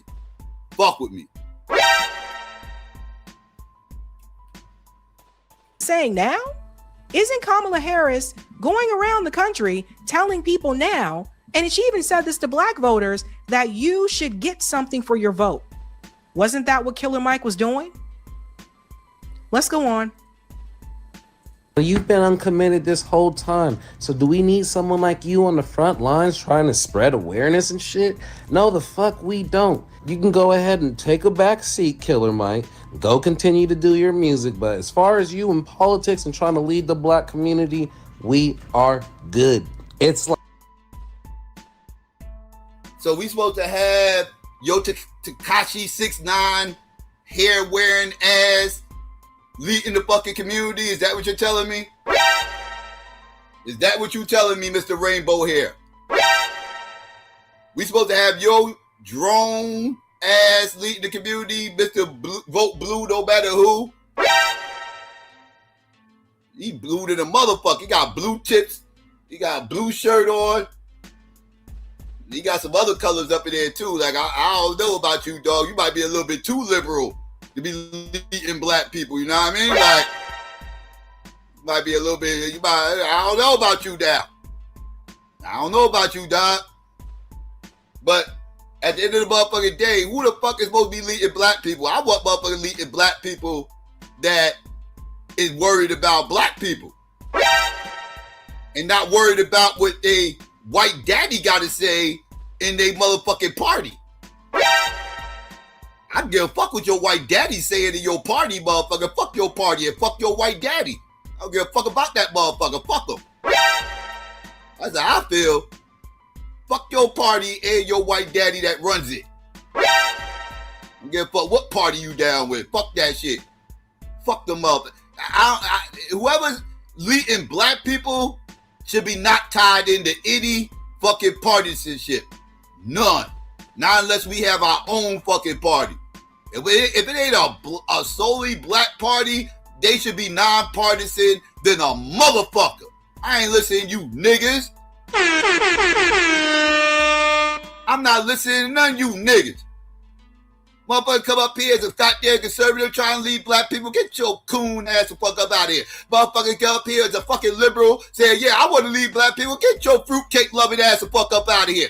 I'm not listening to none of you niggas. I ain't listening to none of you niggas trying to lead black people with y'all weird ass parties. I'm not listening to y'all. Go ahead and take a back seat, Killer Mike. Go continue to do your music, but as far as you in politics and trying to lead the black community, we are good. It's like all of these people that didn't want to take politics as seriously as they should, now all of a sudden want to take it serious, and it's... Dude, there's nothing more serious that you can take your politics than actually asking for something. No, excuse me, demanding something for your motherfucking vote. Motherfuckers who's willing to step outside of this bullshit partisan box that you Negroes live under and actually demand something for their fucking vote, those are the motherfuckers who's taking politics serious. You niggas ain't taking shit serious. Y'all just vote blue no matter who. That shit ain't about shit. That shit ain't about nothing. I know, I used to be that guy. So I'm speaking from experience. You niggas ain't politicking. Voting blue no matter who is not politicking. I'm sorry, it's not. I had to wake up, now you niggas need to wake up too. That's not politicking, niggas. Sorry, it's not. Killer Mike, go continue to do your music, but as far as you in politics and trying to lead the black community, we are good. It's like all of these people that didn't want to take politics as seriously as they should, now all of a sudden want to take it serious, and it's just like, you had your opportunities and you showed your true self. We don't want no parts of what you're trying to influence anymore. Right, because I guess it's just best just to sit back and just do what you're told. So here's the thing. Things are changing in this country. People have to understand, black people are not a monolith. Things are changing. And everybody, and I said this before, everyone should demand something for their vote. Do you think, if you look back and you look at the people who supported Donald Trump, didn't they have demands? Okay, then. But for some reason, you weren't allowed to have demands for Kamala Harris. I don't get this.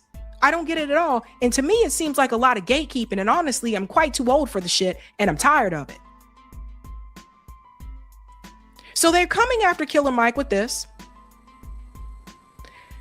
They're sharing this picture of Killer Mike having a meeting with Governor Kemp. This guy said here, he said, "This was you during Miss Abrams' campaign. Where are the programs for black boys that you said you did this for? Why did you go talk to your friend about black voting rights being taken away? Where's the fucking lie? Try somebody else." So this is a picture of Killer Mike meeting with Brian Kemp. Killer Mike responds here, "The governor race was in 2018. I supported Abrams. My meeting with Governor Kemp about jobs, trades, and more was in 2020. You are incredible, liar, and FN too. Stop."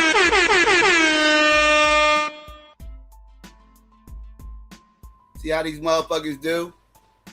See how these motherfuckers do? Try to hem him up. Try to hem him up. Know what I mean? The governor race was in 2018 and he supported Abrams. His meeting with Governor Kemp about jobs and trades and more was in 2020 after he was already fucking elected. What the fuck are we talking about? Said, "You are incredible, liar, and fuck nigga too. Stop lying, fuck nigga." His words, not mine. Let's continue. 2018. I supported Abrams. My meeting with Governor Kemp about jobs, trades, and more was in 2020. You are incredible, liar, and FN too. Stop lying. So do you see how people are just, hold on. Do you see how people are putting up pictures, getting the dates wrong, and saying all these types of things? Right? You see how they're not telling you the whole story? Let's go to the next one. Didn't he criticize Black students for protesting the Second Amendment? Didn't he interview Herschel Walker? For what reason? Didn't he buddy up with RFK Jr.? So, Torrin Walker, who's been on the show, he says, he points this out. Black people must embrace the Second Amendment. So here's something I want to say about this, because I consider myself to be a leftist, but I disagree with many of the leftists when it comes to the Second Amendment. And let me tell you why. I believe you have a right to protect yourself. Sorry. And I'm not changing my mind on that one. Too much shit has happened. Too much has happened. I'm with you, Sabby. I'm with you. I'm not against the Second Amendment either. I have no problem with the First or Second Amendment. I ain't got a problem with either one of those motherfuckers. Stop playing with them. I mean, I'm cool. Everybody, listen, if cops got guns, we should be allowed to have guns too, motherfucker. That's my motherfucking mentality. I hate the gun laws in my fucking state. I wish we had Georgia gun laws, motherfucker. I wish we had some shit like that. Like, for real. That's just me.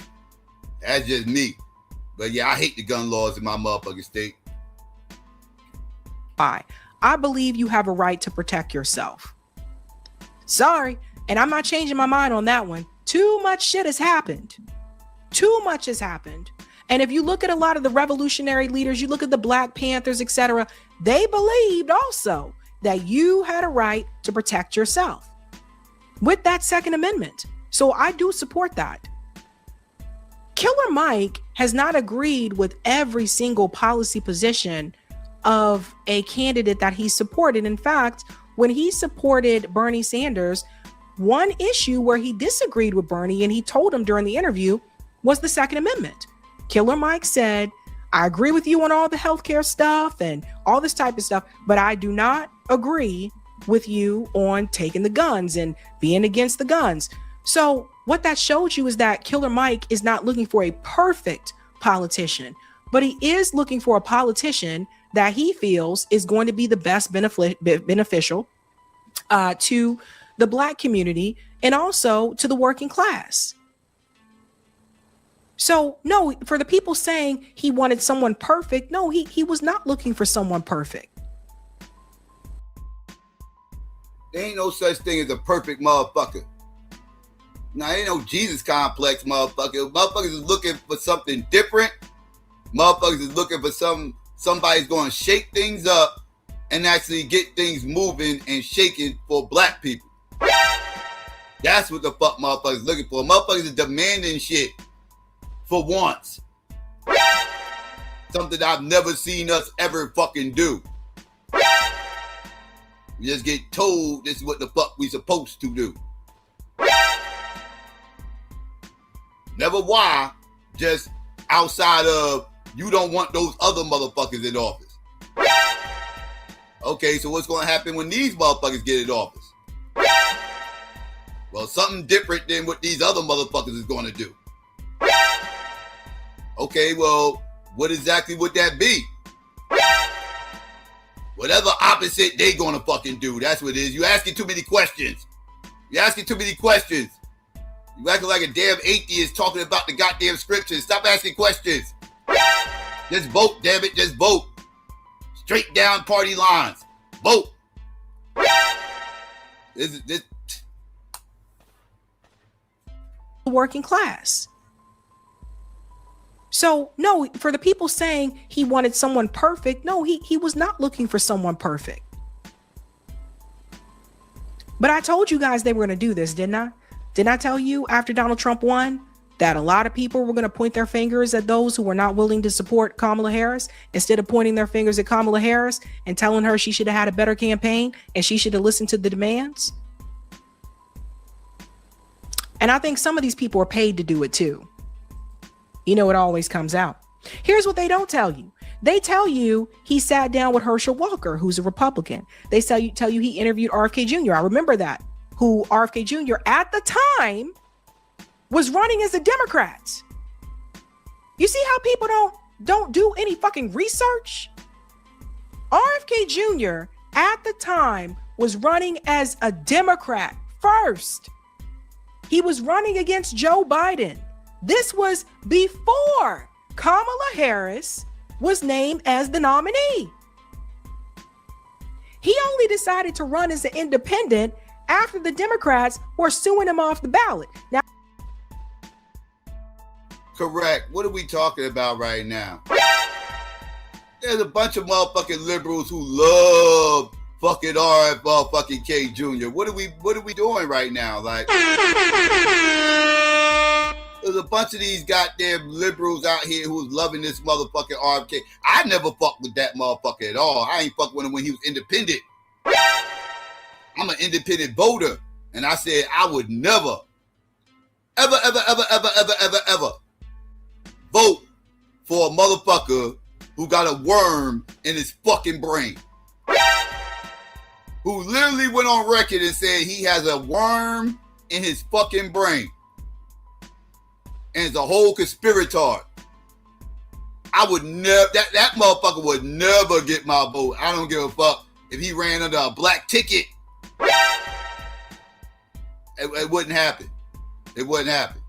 So, but yes, motherfuckers was loving RFK Jr. until he got down with Trump last minute because Trump promised him a job if he pulled out because Trump was scared he was going to split the anti-vax vote.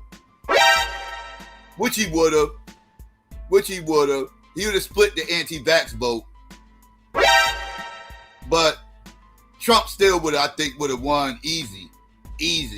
But he was worried about RFK Jr. causing him to possibly lose a swing state based off the split. Right? So yeah, I'm not, yeah. But motherfuckers try to act like him supporting RFK Jr. at one point wasn't something a whole bunch of black people wasn't doing during that same moment is wild. And that was before Trump promised him the job. So I'm just saying, y'all motherfuckers are dumb.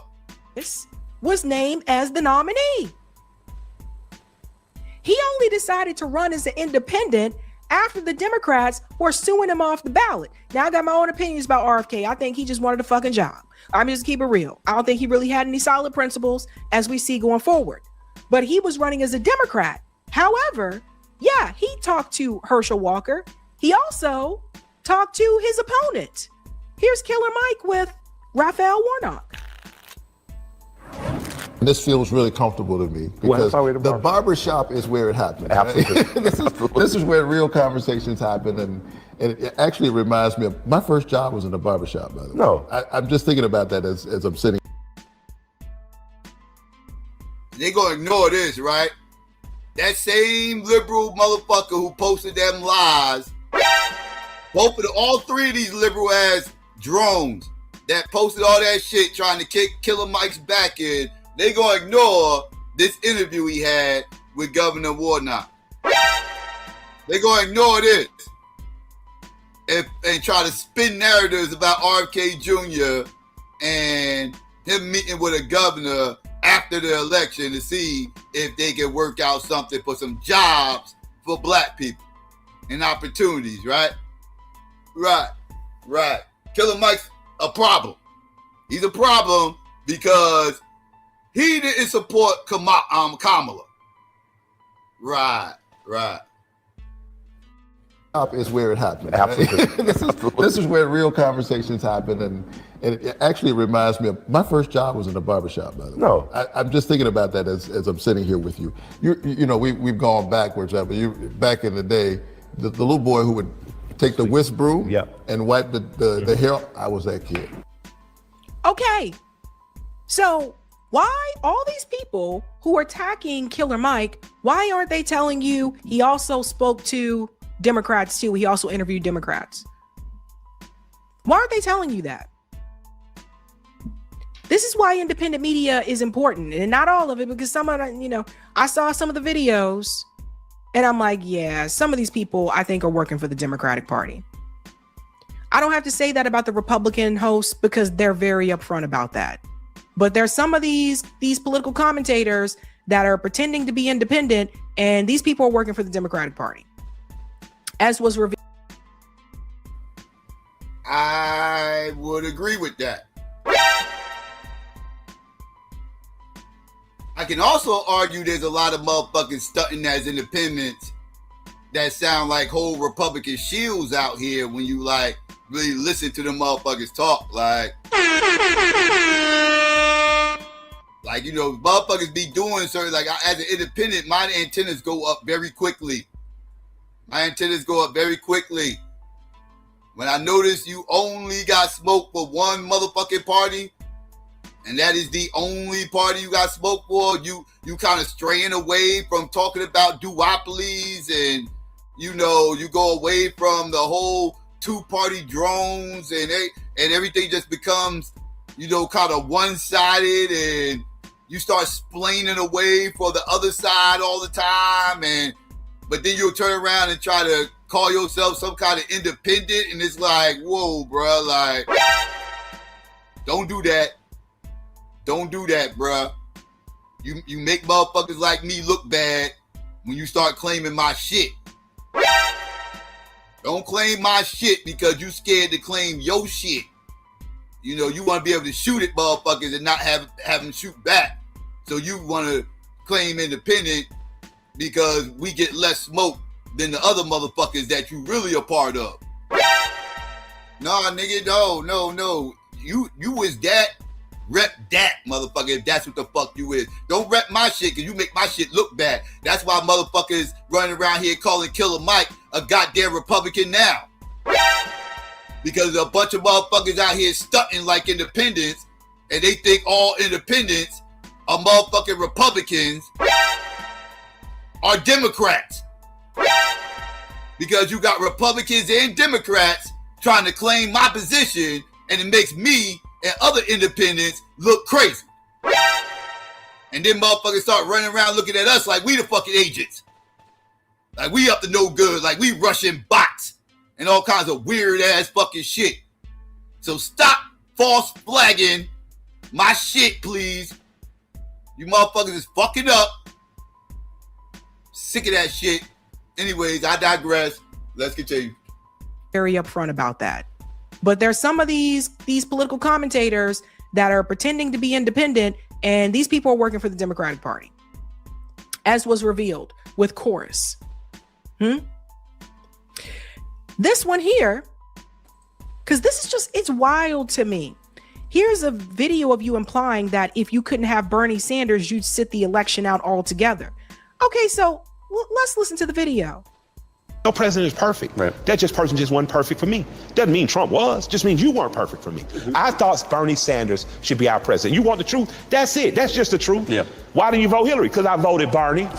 Well, yeah, but it got to a point where it was either going to be Hillary or Trump. Yeah, it gets to a point where I get the fine stripper or the fat stripper. If the fine stripper can't dance, I don't want the fat one. I just won't be getting a dance right now. So they just leave out the fact that the super delegates took states away from Bernie Sanders that he won and gave it to Hillary Clinton during the Democratic National Convention. These people who are attacking Killer Mike, they just leave that out, right? They don't say anything about corruption. They don't say, pay attention. They don't say anything about the corruption and how corrupt the system is. That's why, and this is another thing, when they said, well, all those people who supported Bernie in 2016 should have went out there and supported Hillary. She cheated. You kidding me? She cheated, and what made it worse was Bernie Sanders went out there and then helped her, knowing it was cheating.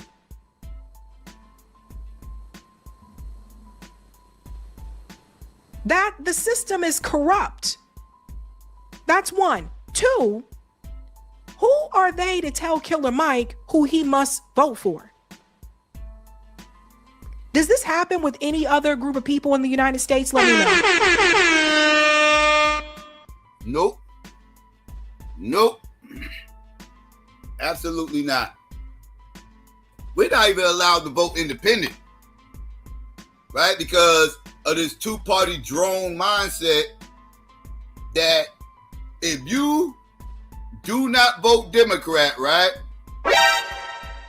that is somehow a vote for the Republicans. I hate that dumbass motherfucking logic. No. A vote for Donald Trump is a vote for the fucking Republicans. A vote for a third party candidate is a vote for the third party candidate, motherfucker. What are we talking about? All right? That don't, and to say that is also disrespectful, because you're alluding that everybody who votes third party would have somehow voted Democrat if they didn't vote third party.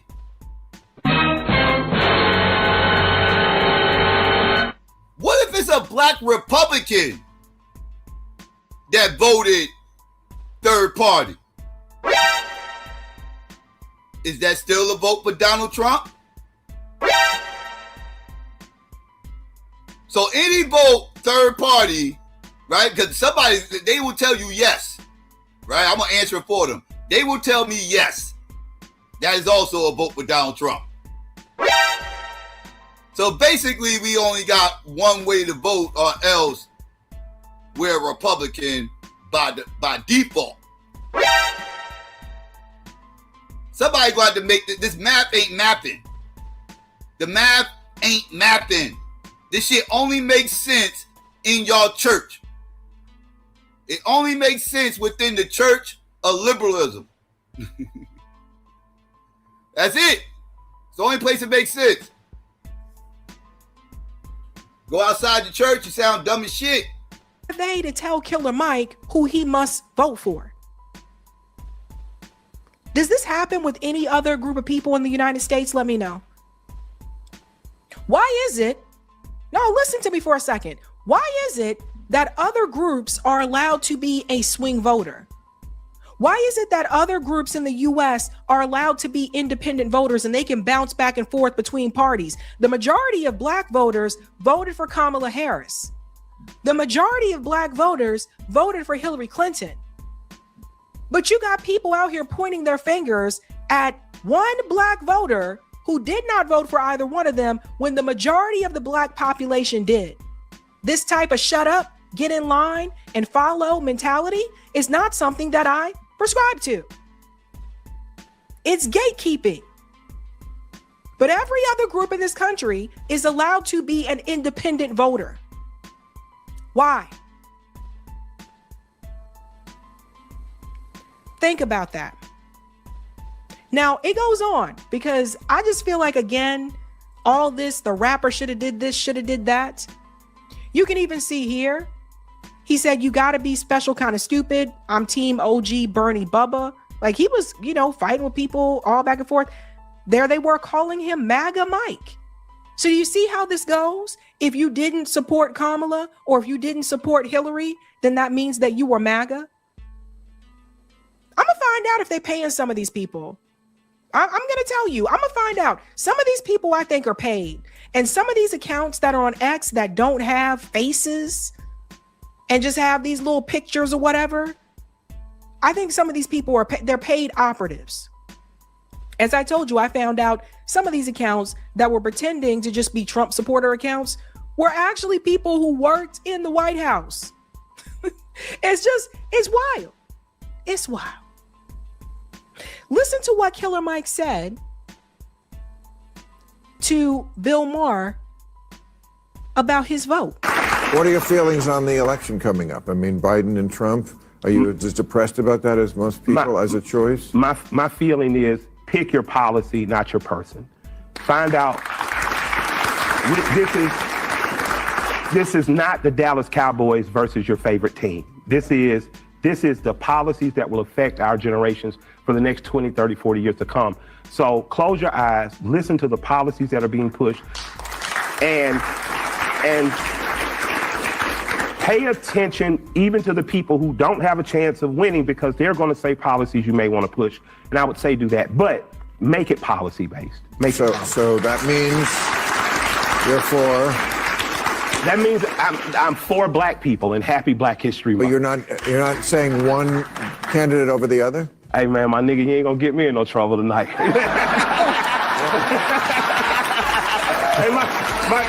No, that's your job with me, to get me in trouble. My grandfather gave me some stellar advice sometimes. He said, son, sometimes you just gotta know to stay out of white folks' business. And this time, I'm gonna keep my mouth closed. I still like the policy that the old man had that I was supporting. I would encourage people to find who's supporting that policy and see what happens. But you can't get yourself to say vote for Biden over Trump? You want me to list it now? So now I'm just saying that. Can he get himself to apologize for the crime bill? Can he get himself to get his head out of his ass and say, black people, you are black regardless. I need you to tell me what I need to do.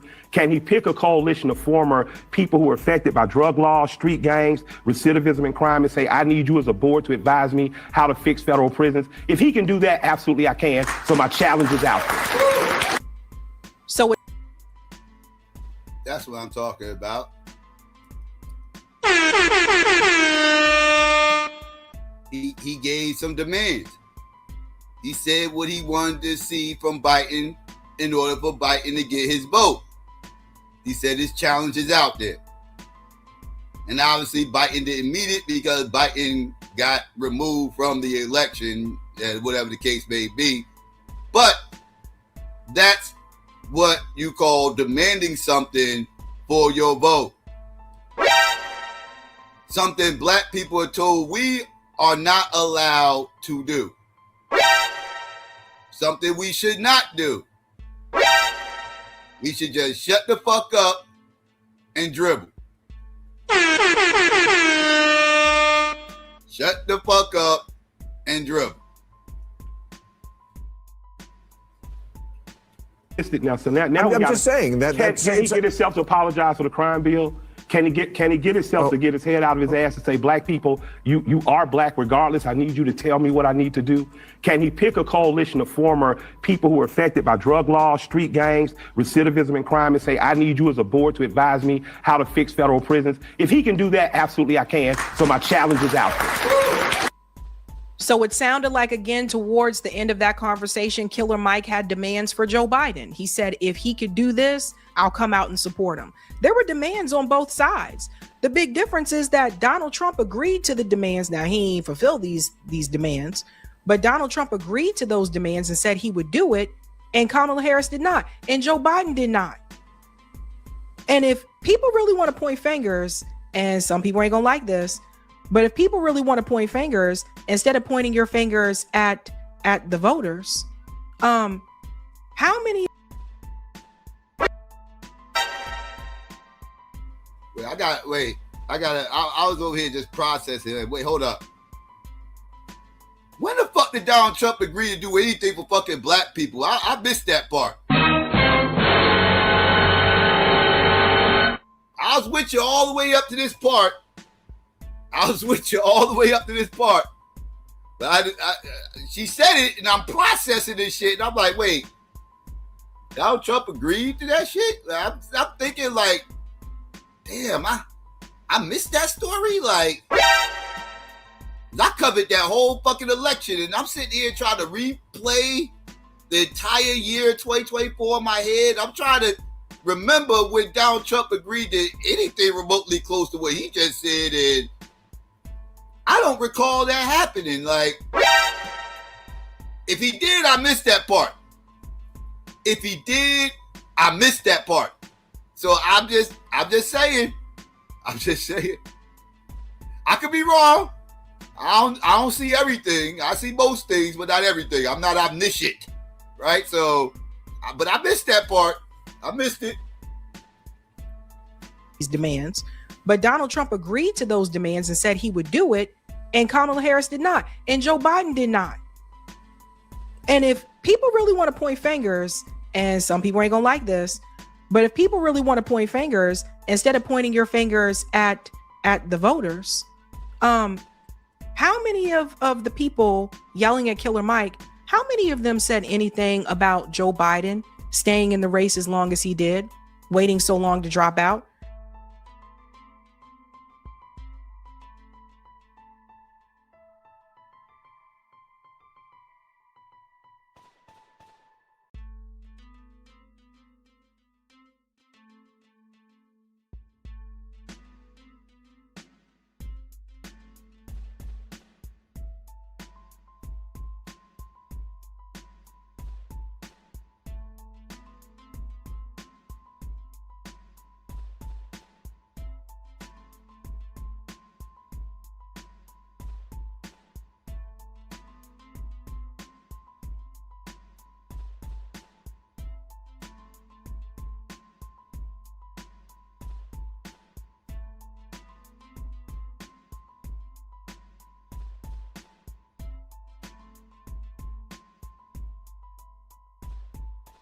Yeah, I'm up here talking. Y'all can't even hear me.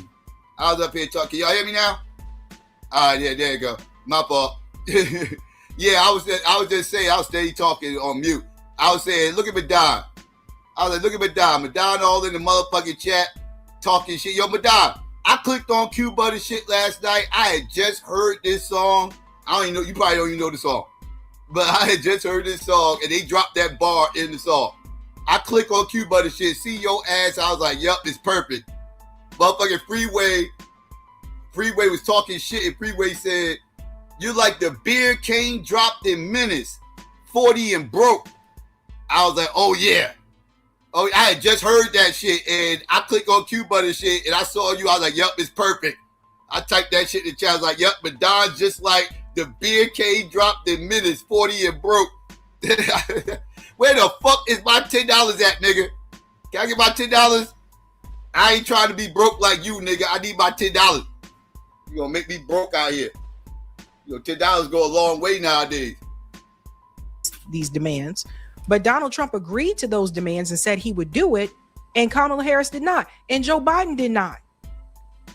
And if people really want to point fingers, and some people ain't gonna like this, but if people really want to point fingers, instead of pointing your fingers at the voters, how many of the people yelling at Killer Mike, how many of them said anything about Joe Biden staying in the race as long as he did, waiting so long to drop out?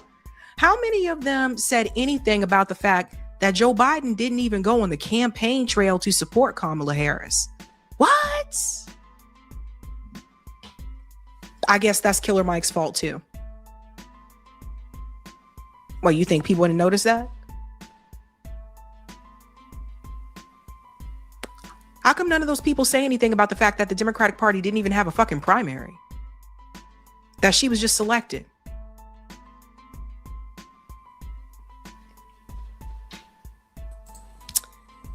Killer Mike says here, because they are accusing him of not campaigning to help Black politicians even win.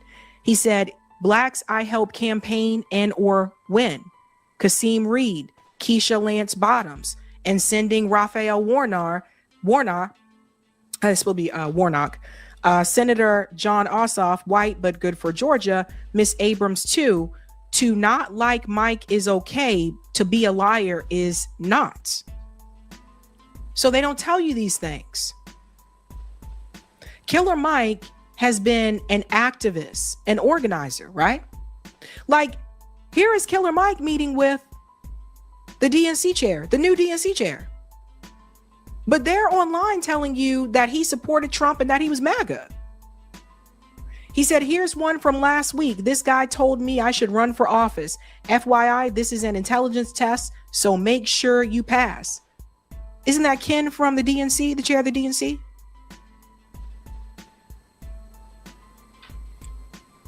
Does everybody understand?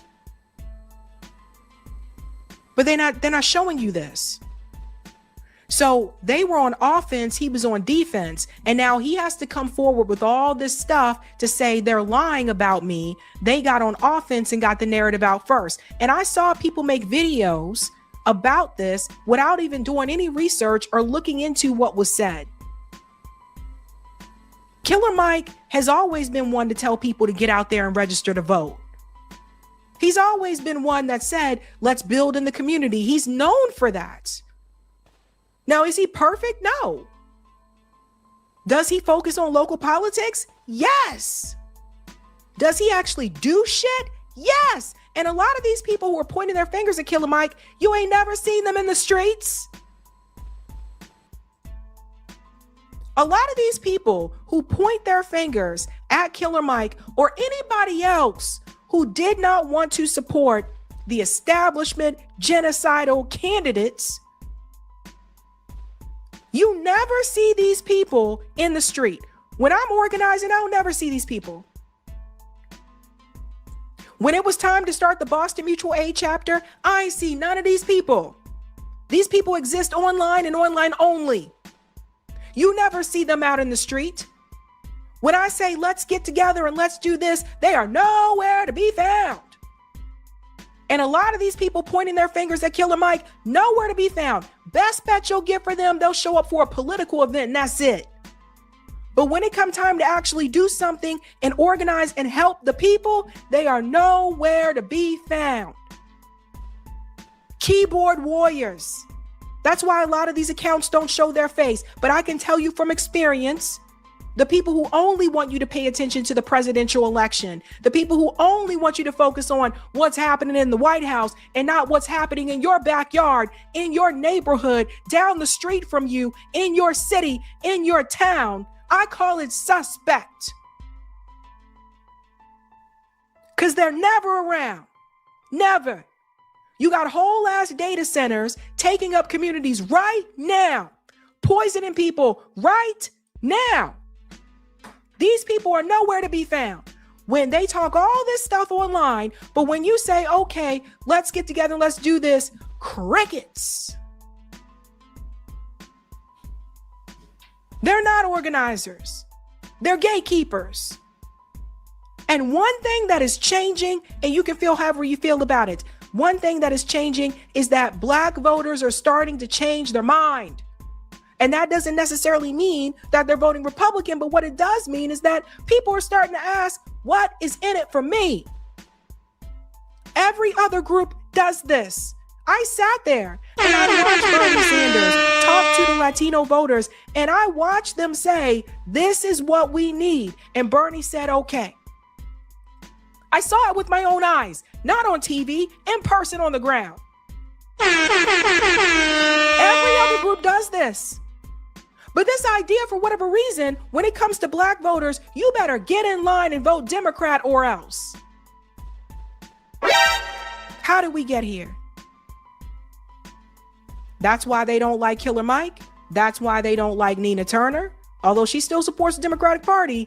But when she said she wasn't voting for Joe Biden, they raised all hell on her. That's why they don't like Breonna Joy Gray.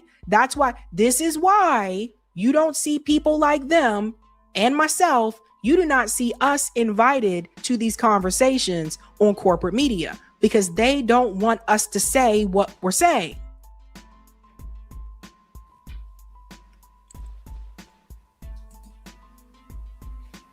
Torn Walker says it here.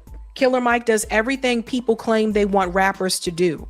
His business is in the Black community. He's active in local politics and uses his influence to connect people to access and power. I've seen it up close. Most folks I see attacking him do nothing but yap.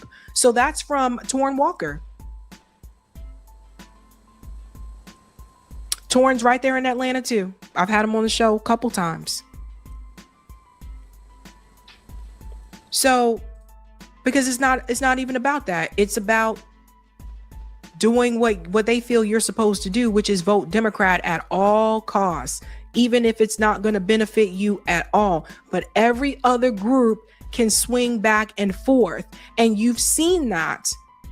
You saw Donald Trump get increased support from the Hispanic voters this time around compared to 2016.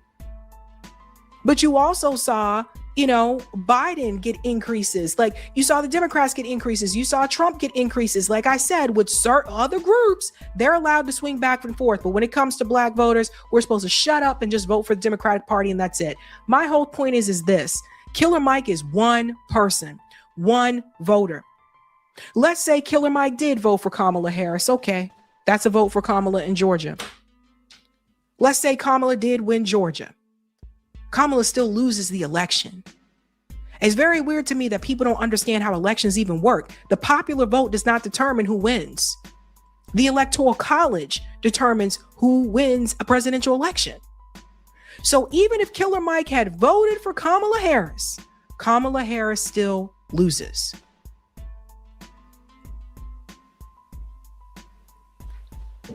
It's insane. It's insane, man. I'm telling you. But it's coming. Wait for it. It's not over. Come 2028. Wait for 2028. If you think they coming after people now, wait till 2028. It's going to start all over again. It's not over. But I am not 100% convinced that even though Donald Trump's policies and his behavior has been absolutely absurd and ridiculous, I am not 100% convinced that that is going to make the majority of black voters, well, not black voters, the majority of black people to say, okay, I got to register and vote and come out there and support the Democrats. I'm not convinced. And it's because of what people have said to me on the ground. So something to think about. Hey guys, this was a savvy clip. If you like what you saw. All right, family, there you go. That's all I wanted to cover for today. Just kind of wanted to address some of these things. This Voting Rights Act thing is really buzzing right now for good reason. Very, very, this is more important than any of that other Supreme Court rulings that came down over the last 5 years. This was the most impactful, I would argue. But yeah, shouldn't be surprised though. Like, the court's very heavy leaning towards white wing policies. So whatever the white wing wants, ultimately they get. And that's an issue within the Supreme Court. We can get into all that. But yeah. So family, give me 1 second. All right. So yeah, family, I'm about to get ready to drop this link. And we can get ready to get into this real quick. But before I do drop this link, let me give a plug. Tomorrow night, supposed to be our next debate. And our next debate tomorrow night will be no other than Moo versus KOT. So be on the lookout for that. That'll be tomorrow night at 9 p.m. Eastern Standard Time. So yeah, so y'all again be on the lookout for that. I'm about to get ready to drop the link, and y'all can come up and we can chop it up. Y'all already know where it is. Give me 1 second, all right? So yeah, so let me get ready to get this commercial out here, and I'll be right back. Said my dogs made you back up and run. Yeah, this shit is crazy in the bricks. We be wildin' in the bricks. Shit is crazy in the bricks. We be wildin' in the bricks. Yeah, Essex County. Yeah, 07104 on down. On up, Irvington, North. Yeah.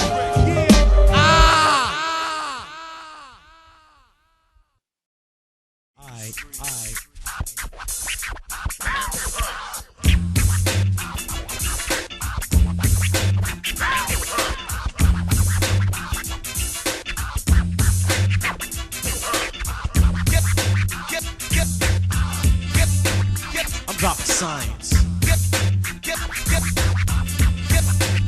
I'm dropping science. I'm dropping science. I'm dropping science.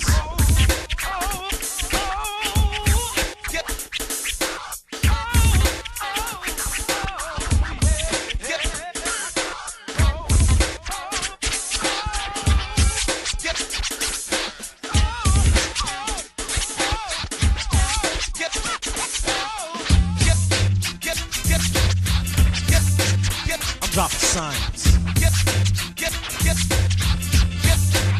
I'm dropping science. I'm dropping science. I'm dropping science. I'm dropping science.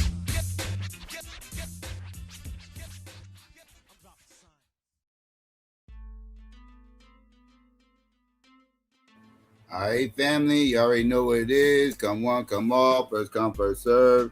You already know. Yeah, family. So, yep, like I was saying, you know, third party motherfuckers get all the smoke. You know, we secret Republicans, we secret Democrats, with this, with that. We get it from all angles. But motherfucker like me, I welcome all that. Right? I welcome all that because I'm here to bust people out of this whole motherfucking mindset. So I expect it. I look forward to it. I like to engage in that type of rhetoric. But yeah, let's see. We got Domo and B-Note up here. What's going on, fellas? How y'all? So what it do, OG? What's up, Domo? Y'all good today? What up with it, B-Note? What's good with it, Psycho? What's the word? Now, I've been on my content creation kick. So you know, I've been making videos about this shit all week.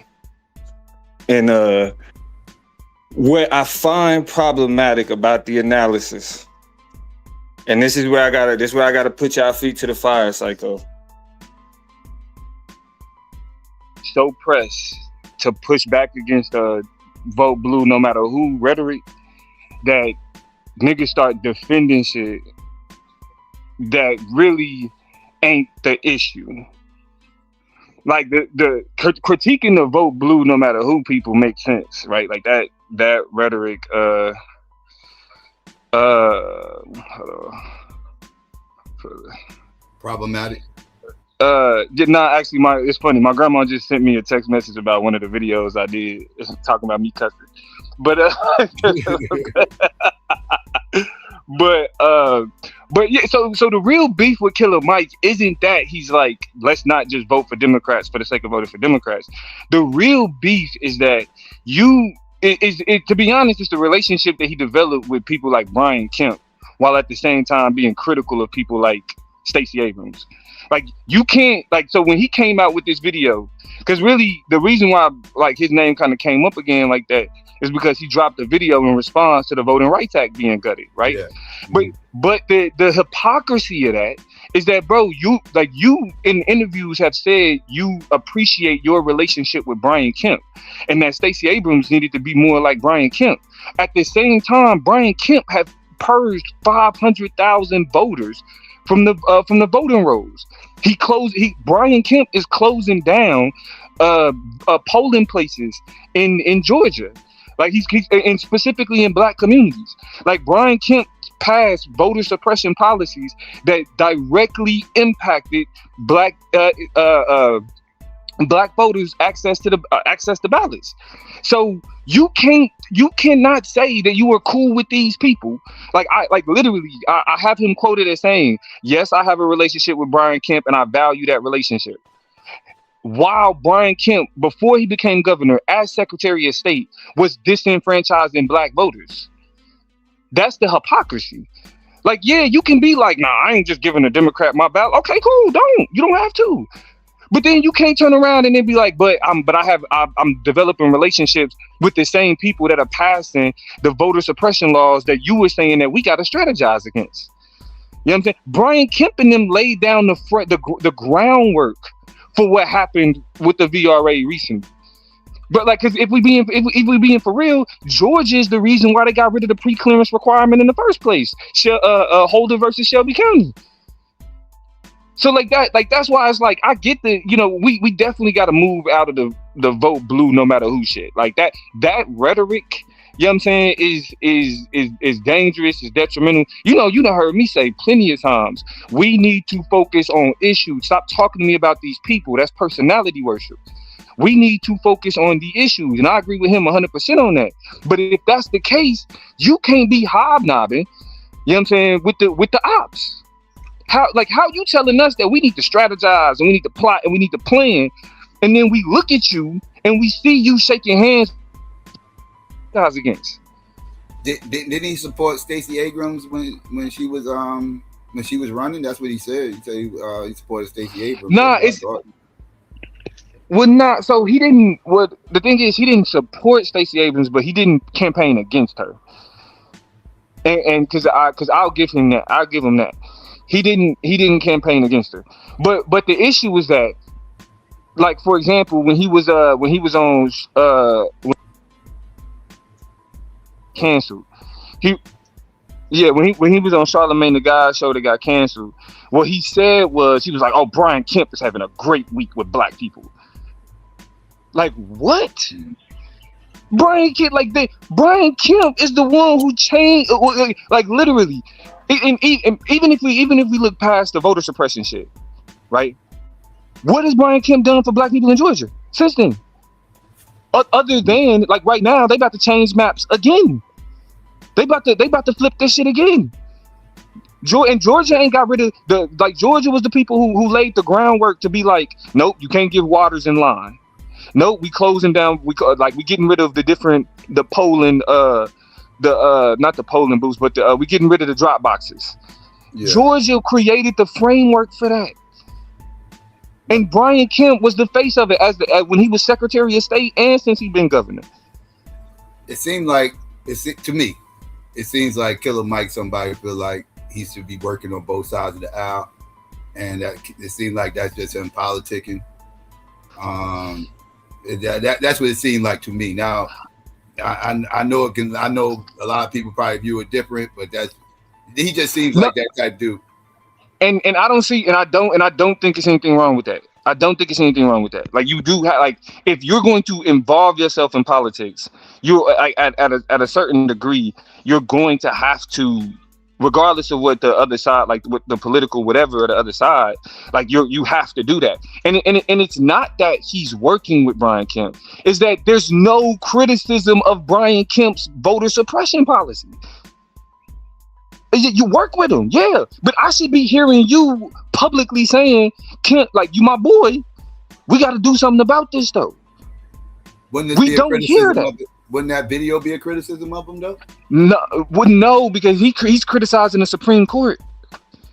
He's not like the Supreme Court did what he did and make the situation worse. But Brian gonna be redistricting Georgia.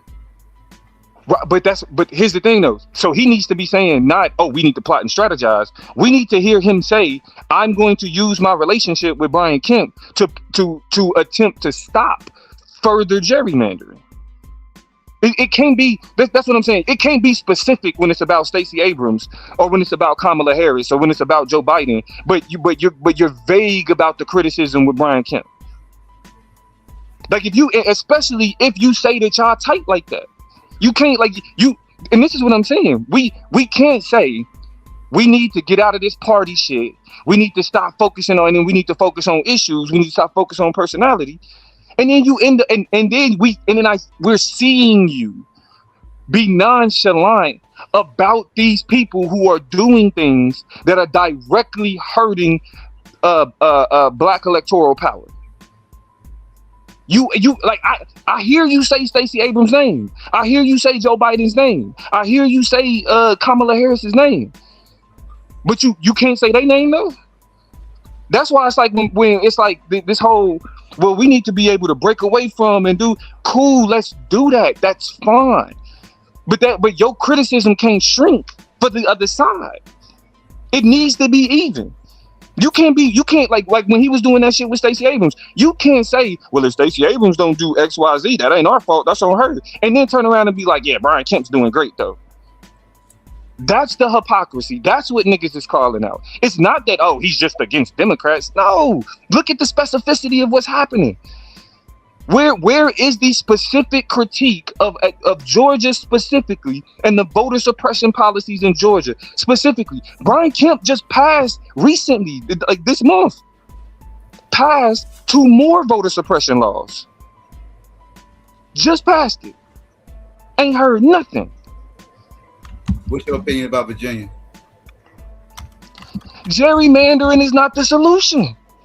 Gerrymandering always hurts black people. Look, I was saying it when California was doing it. Gavin Newsom. Matter of fact, I was saying what I was saying about what California is like. It ain't no way in hell y'all should be. And I'm recorded. I got the videos. I was saying there's no way in hell y'all asking black people to support a gerrymander with nothing in return because this is going to hurt us. You're asking for a gerrymander, and what's up? But it would hurt. Well. How is it really like as far as like now walk with me because like the places that the main places I see that being gerrymandered is like already states that are already red, most of them except for these blue states that are fighting back. Like the blue states like California is already blue, they're just gonna make themselves more blue than they already are. And the same thing with the red states is gonna make themselves more red, right? They're gonna make it to where they're eliminating the purple. They try to eliminate the swing states. That's ultimately what they're going to do. That's why the biggest deal is going to be states like Ohio, Florida, and all this other stuff because those are the swing states. And that is a big deal there. But outside of those swing states, I don't see this like really affecting too much outside of that. So when we talk about packing and cracking, right? Like, so the difference between a minority majority district and packing a district, right, is minority majority districts. The concept was created to say if you have a centralized population that already exists, right, then that population should be able to elect a candidate that represents them, right? Packing, on the other hand, which is similar. But more so what it does is it reduces the influence in the state for like black voters to one area, right? And there is some crossover with majority minority districts and packing a district, but the idea though is that when you have packing, that means that all the black votes of the entire state is stuck in one area. That's one district. That means the black voters can't influence no other district. But then when you take a black population and then you draw these weird maps to put them all in one district, right? Or spread them out, amongst. I can get you a cookie. Or spread them amongst different, or spread them up in a bunch of small different districts where they ain't able to influence that. We lose still. You see what I'm saying? So it's like. Unless it's a map that's created specifically to take a concentrated population and give that population, that concentrated population, its own district, then any other gerrymandering is undermining the influence of black voters throughout the rest of the state.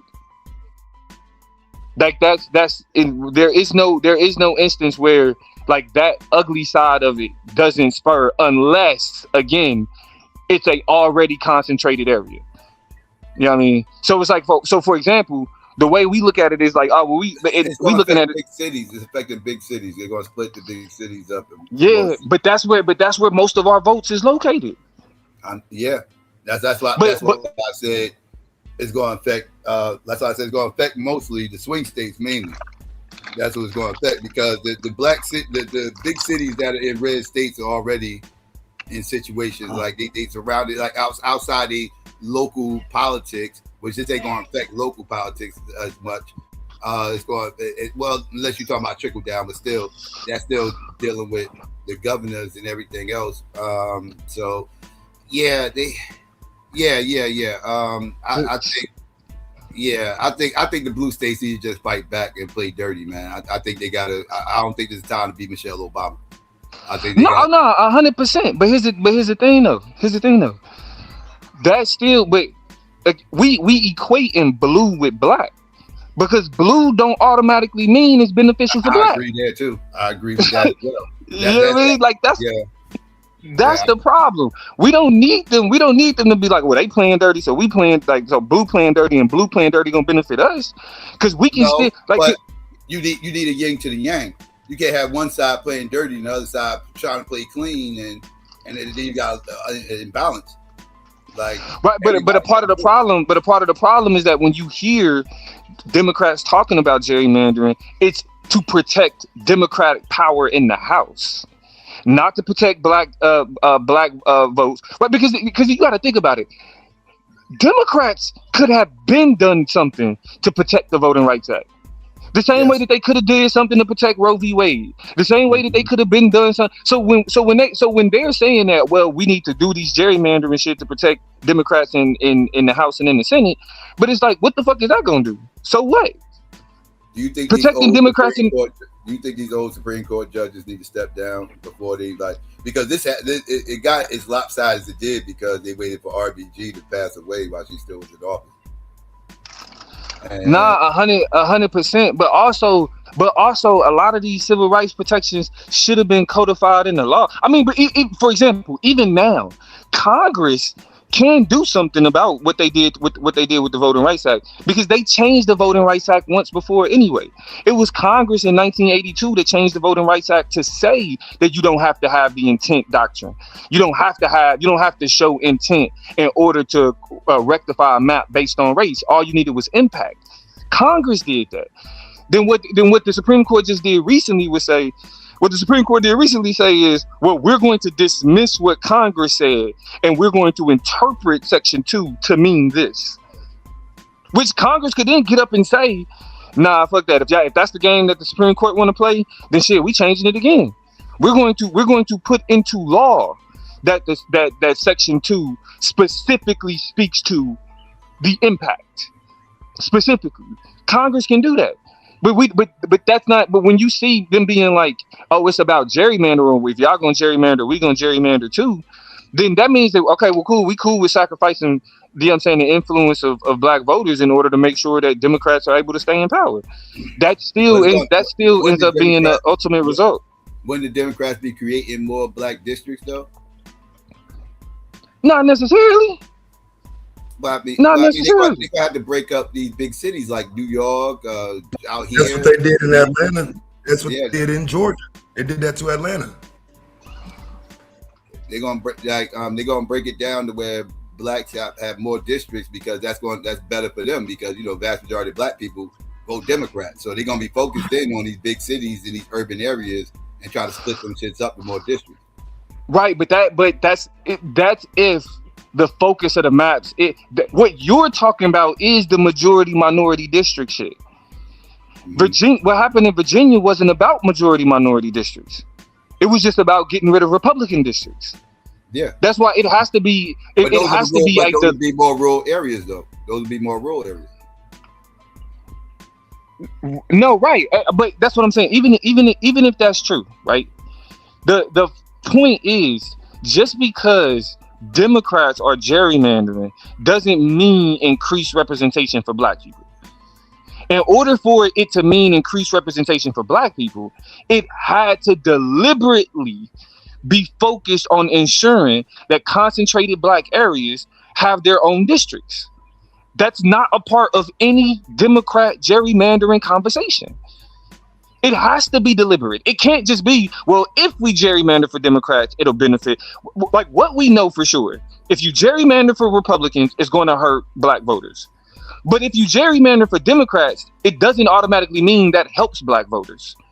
And that's the logic that people assume. Well, if you gerrymander for Democrats, then black voters are going to benefit. No, because it doesn't. Because still, the question isn't whether or not black people will vote Democrat. The question is whether or not a central area that can elect the candidate that look like them, that represent them. And unless there is a deliberate attempt to do so, like what we saw in Louisiana. What we saw in Louisiana was a deliberate attempt to say this concentrated community, like they, based on Section 2 of the Voting Rights Act, this concentrated community in Louisiana needs a minority majority district. It can't just be general gerrymandering. It has to look at the black population and say, like, is there enough? Because I think the threshold is like 50, I think it's like 56%, right? In order for a black area or black district or people in a district to elect somebody, like to elect a black candidate, they would have to have at least like 56% of the district, right? Like, but we're not hearing those conversations. Right, the only conversations we're hearing about gerrymandering in Virginia and California is we gotta beat the Republicans, and that's the problem, because beating Republicans don't mean benefit the black people. I agree with you there. Now that I totally agree with. Yeah, I agree with that. I do feel like if the Democrats gerrymander, they're going to be splitting up a lot of black cities into different districts, and like I could use my city for example. We segregated for the most part. You got the east side. The east side is you got these Portuguese motherfuckers live on the east side. Big Portuguese population there. And then you got the Latinos. They in the north side. Everywhere else is black. Central, southwest, black. Right now, if they split up north or whatever the case may be to like. Even they split up to 2 districts. There's no way we the vast majority of one of those districts, probably both. Yeah, bro. But that's why it's like gerrymandering is not a friend of black people. Like it doesn't benefit black people even when it benefits Democrats. You know what I mean? And so when we see like these different voter suppression efforts, it's like, and I mean just kind of taking it back to Killer Mike, it's like shit. When we talking about strategizing, what are we strategizing against? Because if we saying we strategizing against all of these voter suppression efforts, you know what I mean, all of these efforts to undermine black voters, then we have to be able to clearly identify the people that's responsible for that. And if we're not willing to identify the people that's responsible for that, then it's like your conversation ain't serious. You still stuck in that same partisan loop. Like just saying like we shouldn't run with Democrats all the time don't change it if we still allowing ourselves to. You think this would be putting us in the? You think this would be putting us in a pigeonhole deeper with like fully aligned with the Democrats if they do this? Is that what you're saying? What you mean? I sound like you was almost saying like if this does happen, the Democrats start gerrymandering, that'll kind of put us deeper in bed with the Democrats. It almost sounds like that's what you're saying. Am I wrong? No, yeah, actually, yeah. Like because it's the I've actually been saying this is a part of that same effort since Trump got elected. It's like Trump being elected is inevitably gonna put people closer to Democrats. Because it's like we gotta beat Trump. So just like with the Republicans and beating the Republicans, it's like, well, we gotta beat the Republicans. And so if we're valuing beating Trump or beating Republicans over like our own legislative goals and what it is that we need to accomplish, then inevitably we're just aligning ourselves with Democrats even more so. And it's more of a justification because the situation becomes worse, right? So you see what a Republican Supreme Court is doing. And it's like, what people are automatically going to assume, well, we need to support Democrat gerrymandering efforts. We need to support Democrats in these efforts because this is what Republicans are doing. You know what I mean? So inevitably, that's what I'm saying. Like, right, like when Trump was reelected, that automatically undermined the ability for the Democratic Party, the incentive for the Democratic Party to have a fundamental shift in ideology and policy. Because as long as they can still say, but look at what the Republicans are doing, there are going to be more black people that is just like, well, we got to beat them. And if aligning ourselves with Democrats is how we beat them, then that's what we're going to have to do. And that's the argument that old girl That's the argument that old girl is making, that like we shouldn't do that. But like how do you make the argument for the other side when like this is what we're experiencing?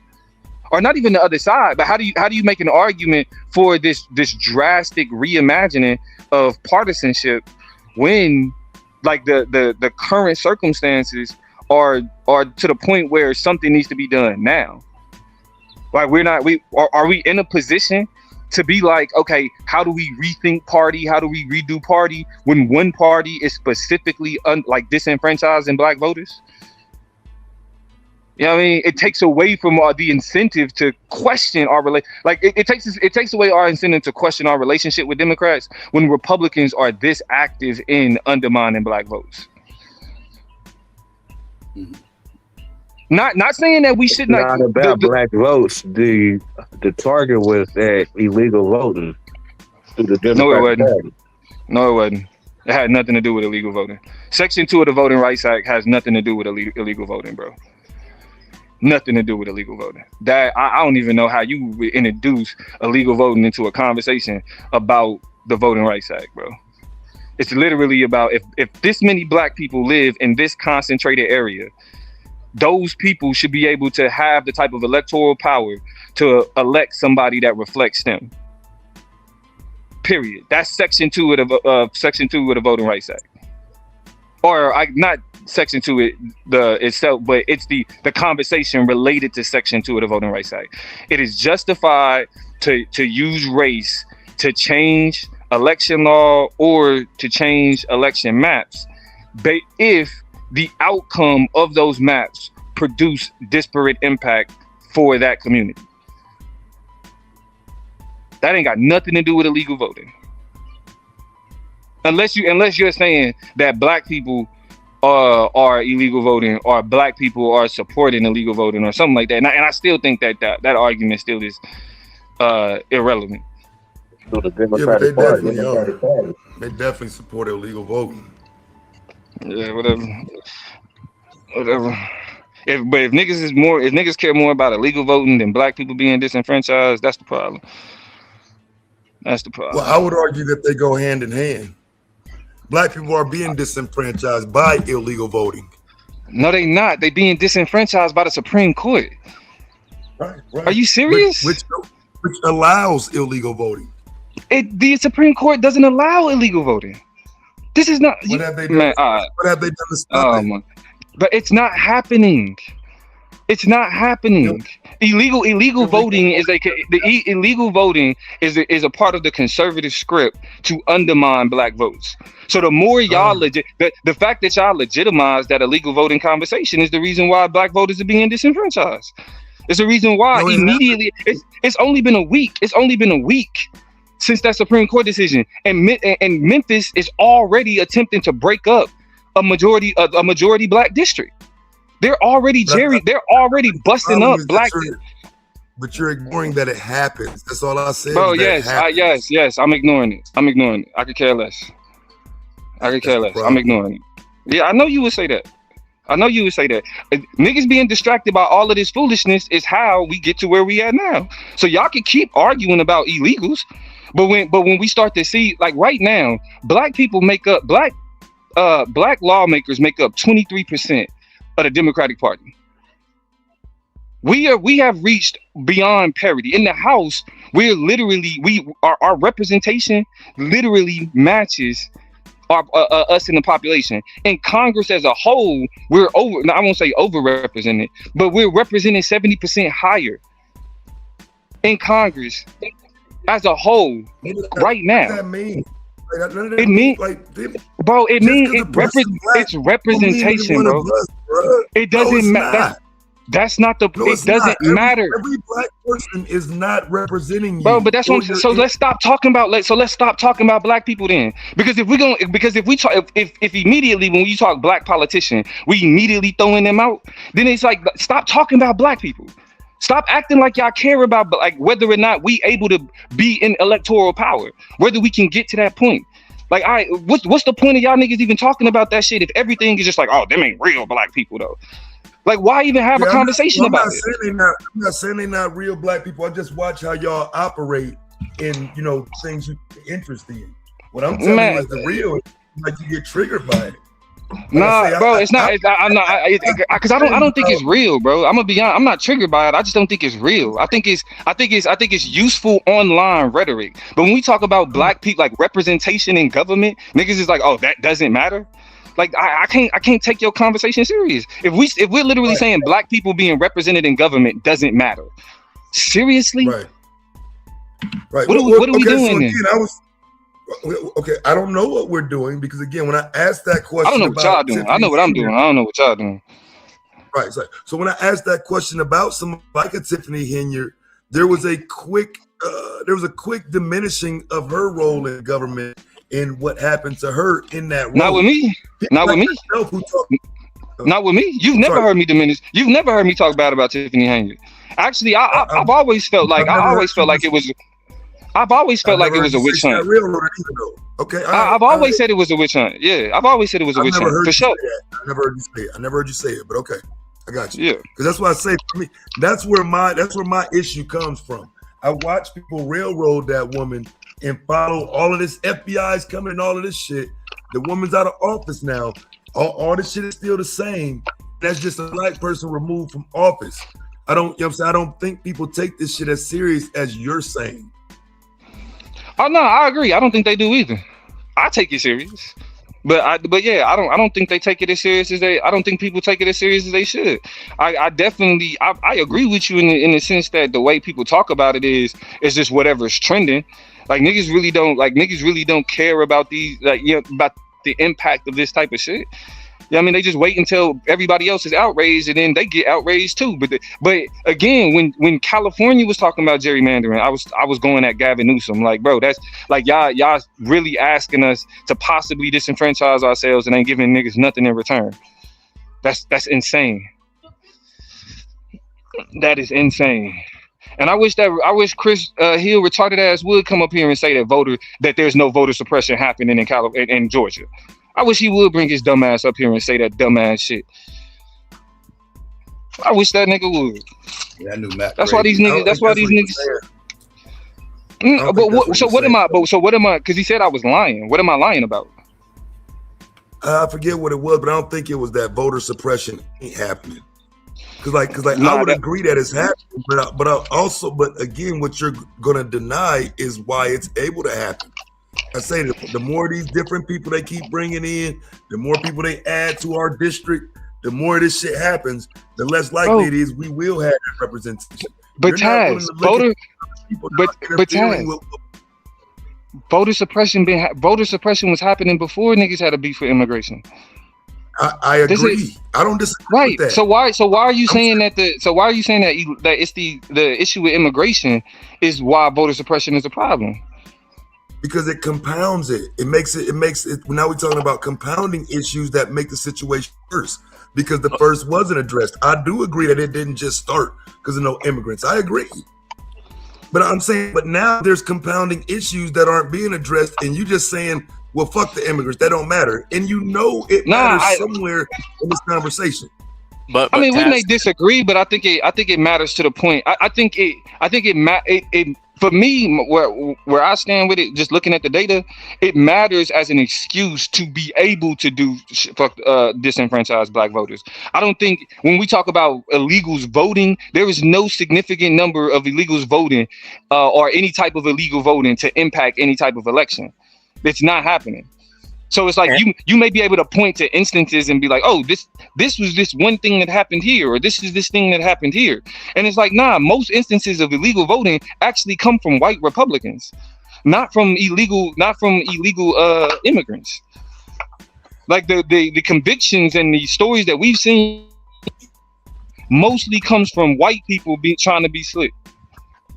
Yeah, and Taz, I don't see how that correlates to the Supreme Court decision. Like, illegal immigrants had really nothing to do with what happened to the Supreme Court, and this leading to gerrymandering. So the two don't seem congruent to me. And I get it, because again, y'all don't acknowledge that these people are moving into the districts you're referring to as being gerrymandered. I'm saying these people are moving into those districts. I don't have this idea that illegals and their people don't matter as they move into our communities. Yeah, but Taz, we don't have the ability to do black flight. We can't get away from these motherfuckers. But here's the thing: the gerrymandering is not people illegals moving into the community. Gerrymandering is that the politicians extending the border of these communities to include more white people so they can dilute the black vote. That's what's causing the gerrymandering. It has really nothing to do with illegals. Right. So again, hey Nick, real quick, Taz. Here's the thing, Taz. You talking about like actually, what if you worried about illegals doing more voting, Republicans are actually making it easier for them to do that. When they changed those maps in Texas, they changed those maps to the benefit of Latino communities because of how much of the Latino communities won or voted for Donald Trump. So Republicans in Texas changed the maps to allow for more Latinos to vote Republican, regardless of whether or not they're illegal. Like so like that's when you look at the specifics, like their rhetoric is one thing, but they're actually once Republicans saw that Latinos helped Trump get into office, they was like, we got to create more districts for them. Right, but all I'm saying is these districts, as long as black people and Hispanics and Latinos live in the same districts, I'm trying to figure out how you're discounting that group moving into our communities, and now these communities being expanded based on their presence, because it's like you don't even acknowledge that they're there. Right, but I can agree that that's happening. But what I'm saying is Republicans are now creating maps to the benefit of those Latino communities. The people that are telling you. Right, but those are the people that are telling you that we need to create these laws and create these maps in order to stop illegals. Like that, but both of those things can't be true. You can't be demonizing illegals and saying like it's illegal Latino people that's voting, and then I'm disagreeing with that. I agree with that, though. Yeah, that's all, man.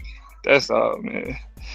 I disagree. I don't disagree with that, because I do think at the end of the day it is a game and both sides are playing against us.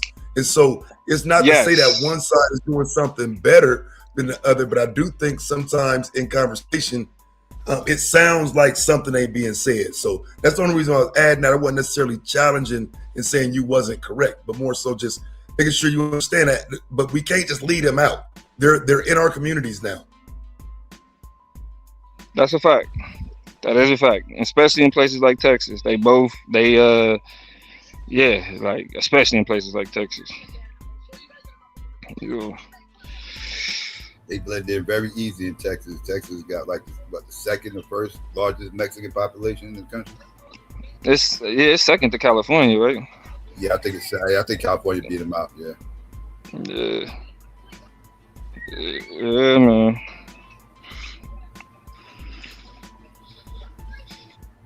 Yeah. But nah, I ain't about to keep ranting. Y'all get, you know what I'm saying? Like niggas, nigga keep going. So I'm trying to leave the floor open. Right. Let me ask a question. Yeah. Is this a South-North thing going on? Yeah, I think it's going to turn to something like that, just because a lot of the Republican gerrymandering that's successful is in states like Florida, in states like Louisiana. I think even Democrats tried to do some, as you mentioned, gerrymandering in Virginia, but it didn't work. So it's going to turn to more of a, like New York is going to do some more gerrymandering and things like that. Mm-hmm. Yeah. Yeah, but you see what happened in Indiana? They up north.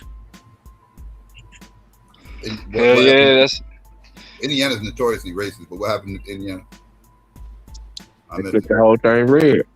Matter of fact, as far as the people Indiana that was Indiana been red, but they decided to redistrict.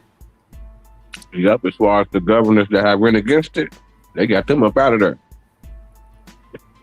I know Ohio was considering it. That's a big deal. That's a swing state.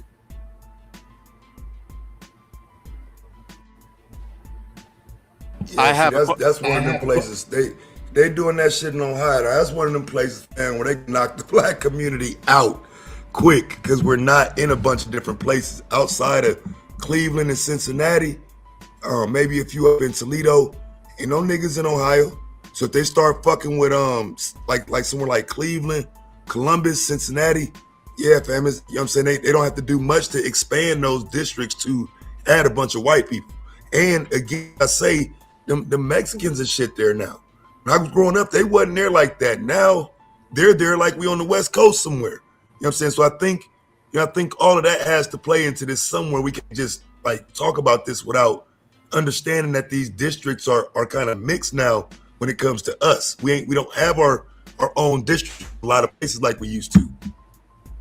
Yeah. But Psycho, I have a question for you. Do you still think that people should vote third party? Yes. So here's my thing, because I used to be a super third party, but just looking at like how black people has lost a lot of political power in recent years, not just with what happened with the Supreme Court, but if we look at God, I can't. That's the only thing in my mind right now. But you don't think that voting third party is dividing the vote for Democrats, which causing Republicans to get in more power, which is in turn having them reduce the power that we have as black people in this country? I don't think enough of us vote third party to affect the Democrats' elections and everything else. Not now. One day I would like for it to get to that position, because then they'll actually start being more prone to listen.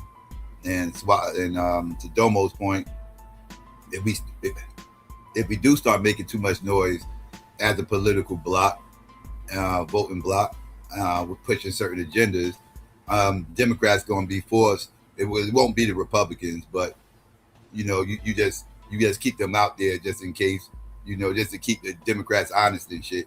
But in order for the Democrats to actually lure black people back, and that's who will be doing it, because they'll be missing our vote, they will have to swallow up some of these policies that we're pushing for. So when did the Republicans lose at the black vote set? Because what they say that we was Republicans went from 1865 up into the 1960s. So what made us stop in the 1960s? Was it just the welfare?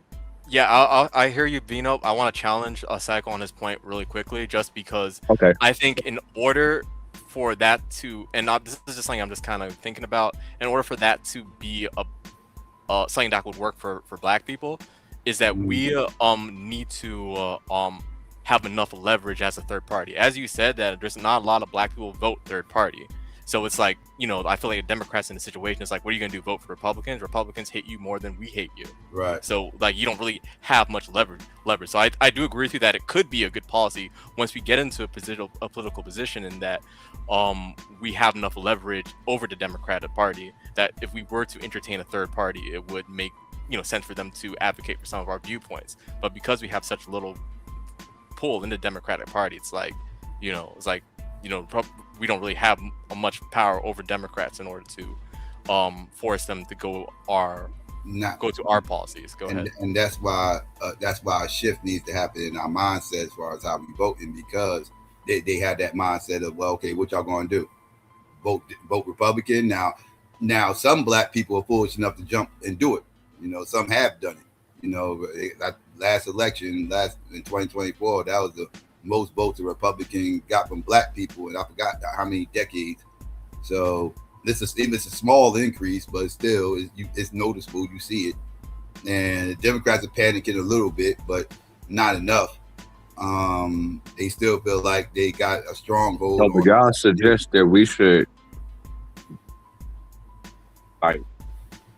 isolate ourselves with votes, with just us, like as far as through the political, where we're not really dealing with no other races? Well, I'm all about building our own party, but for right now, that's not reasonable. So what you mean by own party? Like would that party involve other races or just black people, and that's it? Nah, if we gonna push a black agenda, we gotta have a black party. If we start inviting other people, we inviting other agendas, and then we just Democrats 2.0 at that point. Yeah. And What that's not what I'm trying to build. Yeah. What I think he referring to is a political action party, right? A political action committee, and so that would be a subcommittee that would submit our political interests to politicians who are running for election. You know how like they'll go and meet with the NRA, or they'll go and meet with the pipe fitters union, or the teachers union. You see what I mean? The teachers union got a very specific goal that they looking for this politician to fulfill when they get to Congress or they, state halls. You know what I mean? And then you had asked a question earlier, V-Note. You said, why did we become wholesale Democrat? The Democratic Party kind of embraced the civil rights movement, their political agenda. And so that's what kind of made it wholesale for us. But some people say that the welfare thing kind of got us in the position that we in right now. Yeah, those people are people who are not like students of history and understand the political time of day. I'm telling you, you can go and look it up yourself. You know what I mean? You don't have to take my word for it. But the Democratic Party, not wholesale, you know what I mean? It was some arm twisting and, and then they was doing it for, it's not like they love black people. They was doing it for political reasons. You know what I mean? And then those political reasons was but they using us racially as far as to pump their thing, and that's what's got us in the corner right now. Okay. Yeah, but where they don't flip it back on us and say, you can't use race in politics like that. Oh man, that's the biggest fallacy ever in the history of the world. All right, literally what's going on with this gerrymandering and things of this nature, that's all white supremacist in nature. You just gotta be careful. You gotta learn how to do what they do, Doug. Talk about race without talking about race. That's it. That's what Ronald Reagan introduced into, the banter, the lexicon, if you will. It's called political correctness. Political correctness got a lot of people blind. That's literally what's happening. You know what I mean? They literally talk about the strategy, and then the Republicans wholesale took hold of it in the early 80s, and that's what we have right now. A political hell no. No, that's cap. Okay. No, that's not true. Let me on Brother Rod's point. Let me just add this. Taz, have you heard of Lee Atwater? Absolutely. Yeah. So you understand what he's saying. Atwater too, Nate. Go ahead, bro. Yeah, but so if you heard of him, you know that he made a famous statement, which that back in the 1960s you could run around and say nigger, nigger, nigger, but you can't say that now. It hurts you, so you have to use abstracted terms like or urban. Like, there you go, urban planning or forced busing, things so abstracted that people get the message that it's going to hurt black people more than it would hurt white people. So you get away from talking about race, but you still accomplish your goal of hurting black people. Correct. And that's how we push So again, I think because where Rob started at, where I disagree at, is where we started voting Democrat. Our legacy of voting Democrat starts in 1936 under FDR after the first New Deal. You know what I'm saying? So like we've got to deal with that first. There's a 70% spike, a 50% spike because it went from 20 to 70, and so that's where it starts. It starts in 36. And it then rolls. I would argue it goes back even further than that. I would argue it goes back to the late 1920s, the early 1930s, with when they was purging black people from the party, and niggas started voting for. You'd die on that because we were still voting that damn near 100% in 1928. Like I said, 32 is when we start moving into the Democrat. FDR is when you first started seeing black people starting to vote. Yeah, in 1932, we was at like 20%. By 1936, we had 70%. That's when the 70% or better starts with the Democrats. Yeah, it was FDR. I don't disagree with that. I believe that what's her name, Mary McLeod Bethune, and that contingent of so-called elite black folks. They were in FDR ear, and that's why later on it was actually what you call Eleanor. His wife. Yeah. His wife. But again, though, I'm not talking about when we became the majority. I'm talking about when there was a shift in our understanding of these parties.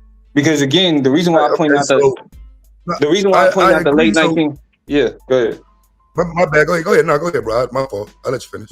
No, I was just saying, so the reason why I point that out is because it wasn't just that black people were like, oh, we're convinced about the Democrats. It was like, no. In the late 1920s and the early 1930s is when Republicans was like, we want to get y'all up out of here. We don't even want y'all vote, right? Like that's when Republicans started saying, we want to court Southern voters, and we can't court Southern voters with all these black people in the party. And so that's what started not the shift of black people doing it differently, but Republicans saying we don't even want y'all. I somewhat agree, but again, because you got to remember the thing that the catalyst that I think Bro Rob points to, which a lot of historians point to, so you can't just debunk it or no shit. We only argue it because he's not wrong. I would argue the catalyst for his argument, though, is Brown versus the Board of Education.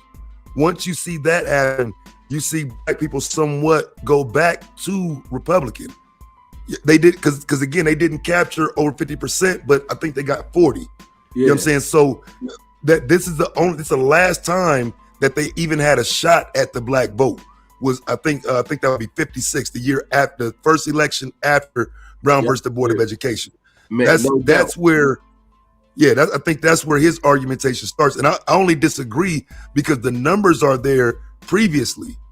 But that's where his argument. That's what I said. You ain't wrong. Always argue. But I was just trying to, in general, give V-Note like something to look at, like historically, to where black folks wholesale now are Democrats. You know what I mean?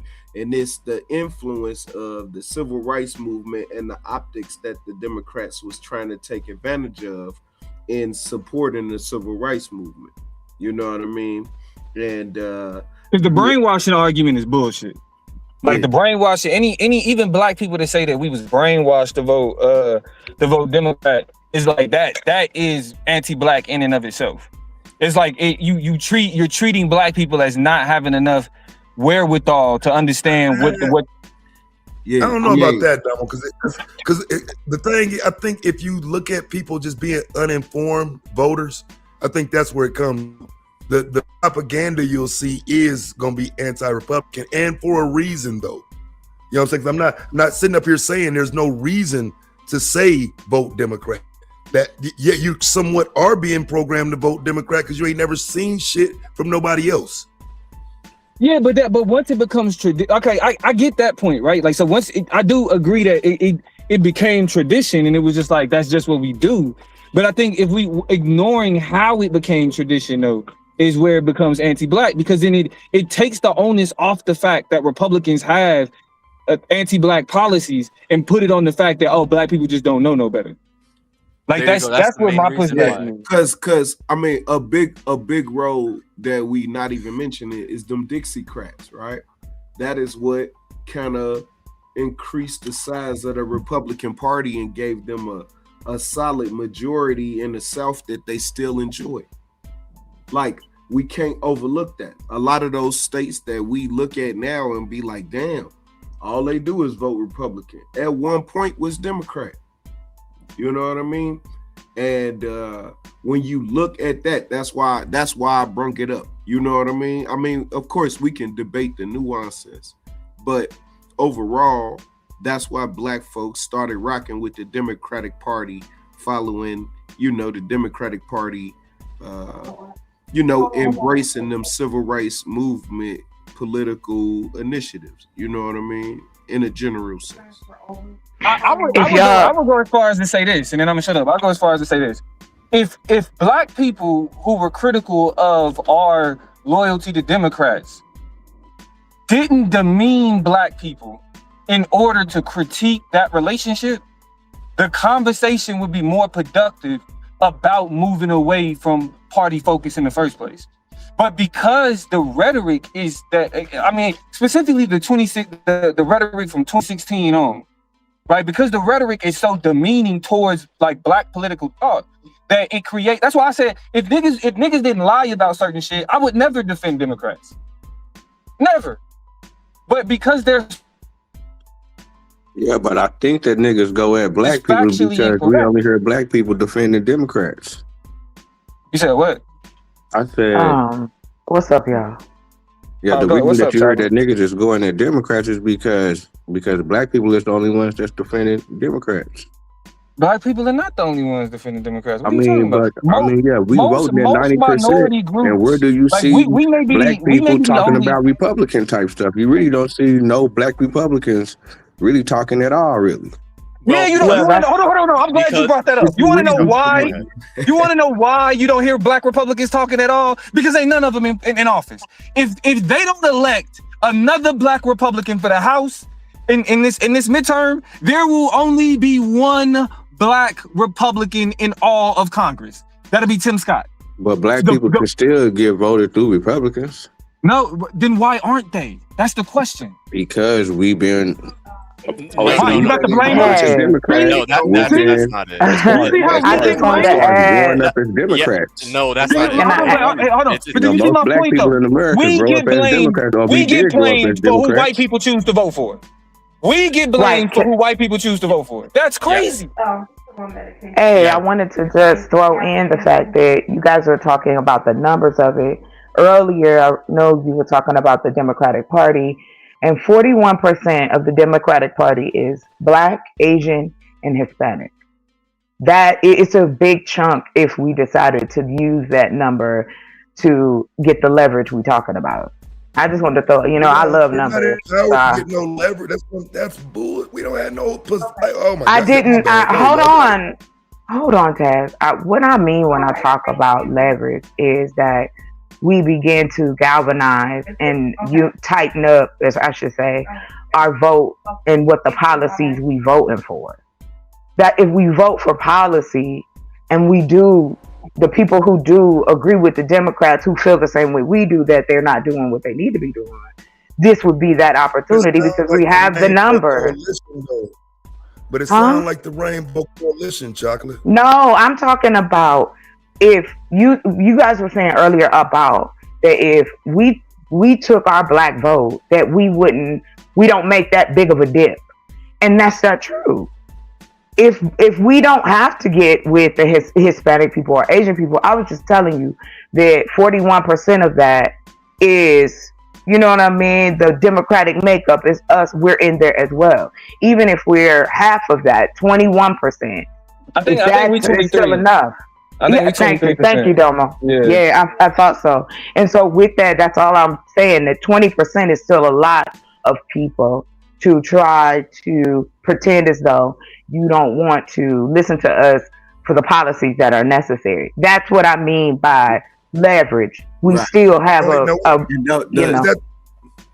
Go ahead. My bad. I was just gonna say that influence has to be coalesced around just a couple of initiatives every cycle, and then if we do that, we'll see more progress. It wouldn't even matter about a party as long as we get that influence. You see what I mean?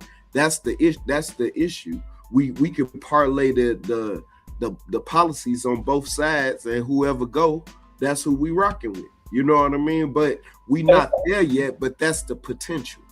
But the issue is that it's the corporate control of Democrat leadership that undermines all of that potential. Because that's a great point. Because as much as the reason why we don't see more progressive policies from Democrats is because Democrats is in the pockets of motherfucking corporations just as much as Republicans. So they believe in trickle down economics just as much as Republicans. They won't say it, but when we dealing with because when we talk about Democrats, we're not necessarily talking about liberals. When we talk about Democrats, we're not necessarily talking about progressives. Democrat is the name of the party that they claim to be a part of. But what we recognize is that the people who dictate the direction of the Democratic Party are moderates that get paid by corporations. Yeah, they undermine Democrats undermined their own progressive wing of their party. Remember, at the 2024 DNC, they had more disgruntled Republicans than they had progressives. That's a fact. That means that they was trying to appeal more to Republicans about not re-electing Donald Trump than they was appealing to their own party. That's a fact. Yeah, and I just want to piggyback on that point. That goes back to reason why Bernie Sanders wasn't able to even get into, become Democratic nominees. Not necessarily because he didn't have the votes, it's because he was railroaded by Hillary Clinton. And I think he even tried to get in with Joe Biden, but they railroaded him again. So it does show that a lot of the same corporate interests, the war hawks, the Wall Street, the people who control Wall Street, they control they have a lot of influence in who gets through the Democratic Party. I would say even more when it comes to the Democrat Party than the Republican Party, because a lot of Republicans didn't even want Donald Trump. They wanted, I think, Jeb Bush at first, but he was able to, control the popular vote of the Republican Party. So, hey, but just real quick on what you just said. They didn't even want Jeb Bush. They wanted not Ted Cruz. They wanted the other Mexican, Marco Rubio. I said the other Mexican. That was racist. I shouldn't have said that. But the other, Marco. They wanted the Latino. They wanted, couldn't remember, but I think it was 2013. That's wild work. That's wild work, Don. In 2013, Marco Rubio graced the cover of Times Magazine. Like he was the next big thing in the Republican Party. And Donald Trump showed up and fucked all that up. And then remember in 2012, after Obama won his second term, like the Republican Party was like, we need to move closer to progressivism. We need to have better racial conversations. We need to have better conversations about poverty and other shit. And then Donald Trump was like, no, we don't. Barack Obama's not a citizen. He's not a citizen. And then that became the new face of the Republican Party moving forward. Right, yeah, because it was a question. Unbelievable. But listen, man, it was just 2 points I wanted to get out here, and we could go back to normal programming, right? Number one, the influence that the governor of Florida and Texas had on presidential elections by shipping those immigrants all over the country. I understand that they had an issue at their borders and everything, right? But shipping those immigrants all over the country definitely affected the election. It definitely affected, because now you see those illegal, instead of you hearing about it on the story, right? Like on the news, on the nightly news in Texas, now they in your city. And so that influenced the election that came up. And with Trump saying that Mexico was going to build a wall and all of this type of rhetoric, it connected to the visual. Yeah, I don't agree with that. I mean, I don't disagree with that. I don't disagree with that at all. I do think he did a great job of propagandizing a lot of that. Even like with the wall thing, I think people who were saying build the wall and shit like that, I think if they had a true understanding of, like, let's say San Ysidro down there, the San Diego, Mexico border, if they had a true understanding of what's going on down there, they would have never got behind that. A lot of that was good propaganda. They sold it well, because even I, as a person who already is, a person on my immigration shit since Obama, when I actually got down there and saw that border, it's like, are y'all for real? This shit supposed to stop, motherfuckers. You know what I'm saying? It's kind of like, again, I saw it real time in 2019 when, you know what I'm saying, it's back to the hype of it, and, you know what I'm saying, trying to get Trump back on the conversation about it and whatnot, and it wasn't that, fam. I lived down there, I've seen it. I done seen motherfuckers hop the border just riding down the highway. That's how weak it is. Damn, Joe. Damn. It's weak. Well, I mean, it became the issue, though. That's what I'm saying. And it looked good, bro. Now, bro, Rob, just right quick. On the other side of that, when I'm living in Chicago, I'm working with illegal motherfuckers. I'm seeing on the news they finna start letting these motherfuckers get the right to get an ID and shit. So I start feeling disenfranchised. I lived there when they get these motherfuckers the ability to go get municipal IDs and shit from the city. Yeah. I ain't like that shit. You know what I'm saying? So that's where a lot of my argumentation comes from. And then Trump takes office. And so it's like, damn, he agrees with that type of shit. But some of the shit was started in works in 2014. Rahm Emanuel was mayor and shit when this shit started happening. Yeah, you right. And he was letting them buses in and, you know, trying to stand behind that sanctuary shit that ended up biting them in the ass in the end. You know what I mean? And I don't disagree with none of that. That's a fact. Democrats. Can I get... I just don't understand why we give Obama all of this immigrant credit when this nigga was the deporter in chief. Yeah, he was. Okay. He really was. He really was. King Ice. Yeah. Wait, I think he get credit because he did it quietly. He did it quietly. If Trump did it quietly, it probably wouldn't be no problem. His discretion kind of like worked against him because it almost seemed like they wasn't doing nothing. You know what I mean? So, can I ask a question? Hold on, Domo. Hold on real quick. I do want to ask a question related to it. I'd love to get Eric, Taz, Domo, but all y'all, I'd love to get the opinion.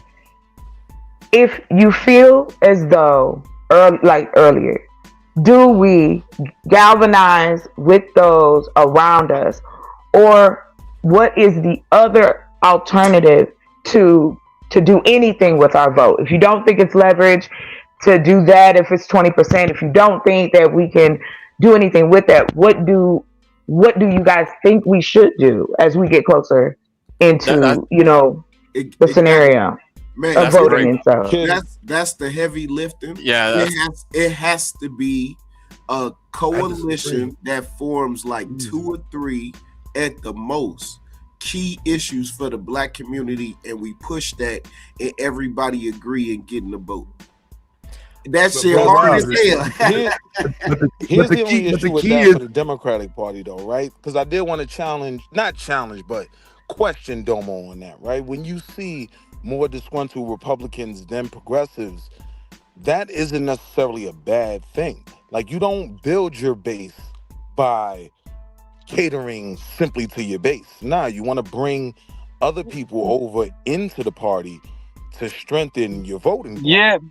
I mean, I think so. All right. So to not be argumentative, I think that's productive in principle, but I also think that it's counterproductive to reject your base in order to attempt to appeal to people who don't like you. Like partisanship right now is so divided that there was nothing that Kamala Harris and Democrats could have done to get enough Republicans to get them to vote for her. It was nothing. The best thing they could have did was really get their base energized and get as many of their base out as much as possible. That's the best thing they could have did. What you're saying is to cater to the moderate swing vote that could potentially go the other way, right? That's rejecting the progressive. No, they wasn't, bro. It wasn't moderates, nigga. They were looking for conservatives, Republicans that were against Donald Trump. They wanted Republicans that were against Donald Trump. But what I'm saying is, it didn't work. It didn't work. Democrat. Will, it didn't work. Nah, it didn't work. She got washed. Can I get my question answered, please, after you guys? One second. I want to respond to you too, Willie. Go ahead. Give me 2 seconds, Chocolate. Because what I'm saying is, like, the moderate Democrat is the only ploy, right, to take away from the Republican base, right? When you go super progressive, you are not going to steer those people to vote against what they're already aligned with. The moderate Democrat does do that.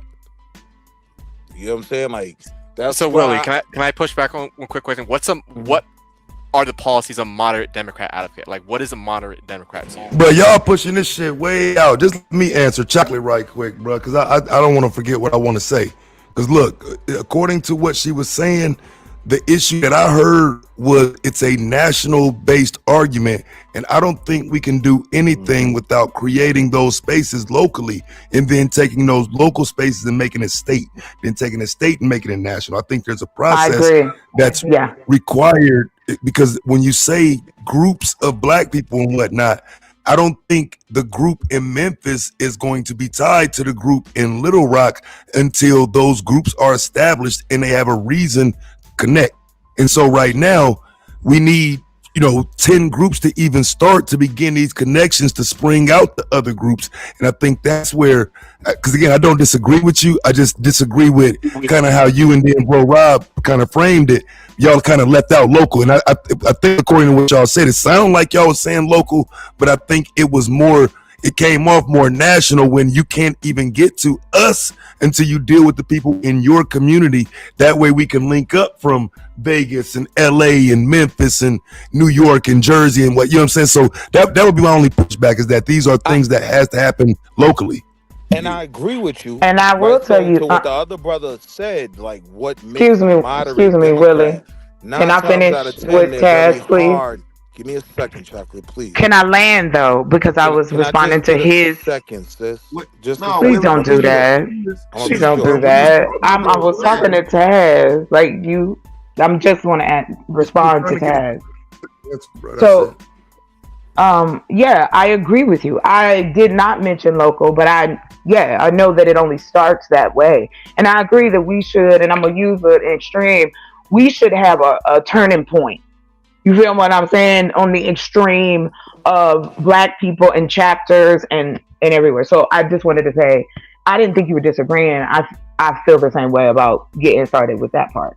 You got it, Willie. So the brother asked a question like, what makes a moderate Democrat?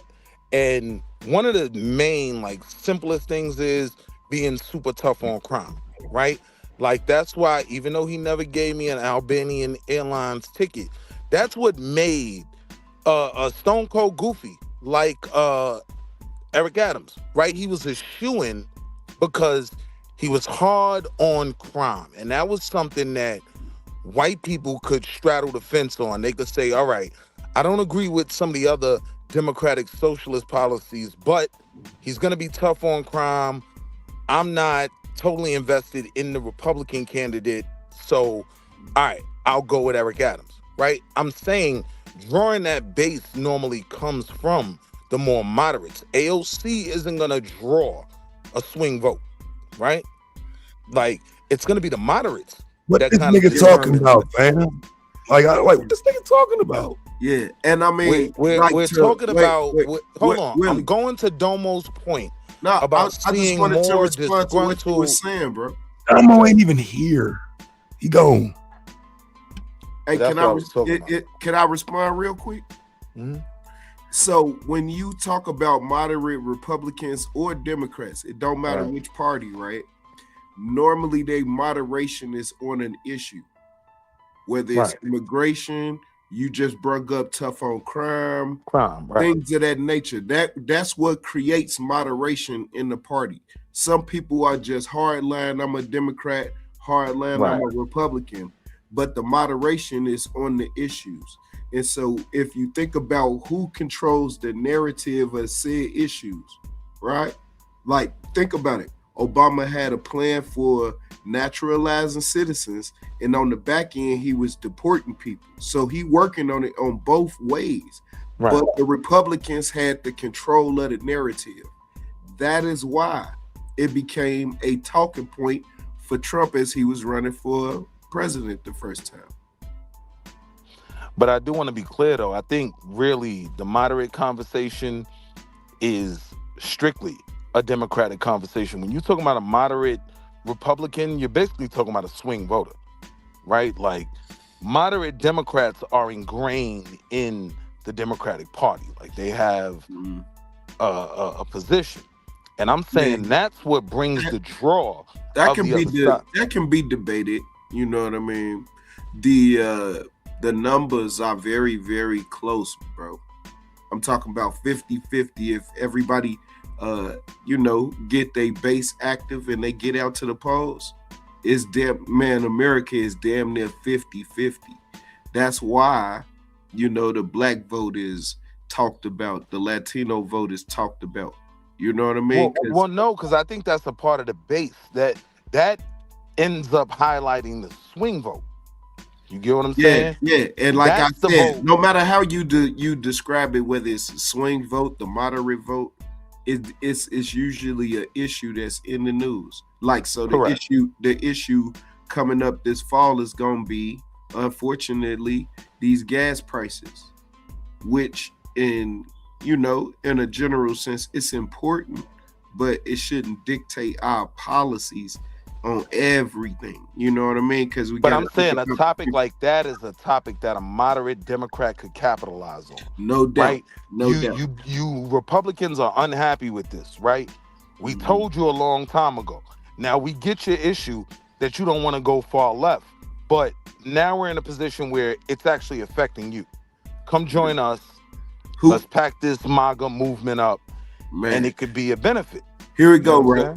Man, one more time. He who controls the narrative, right? It's either their issue or they're using it against the other party.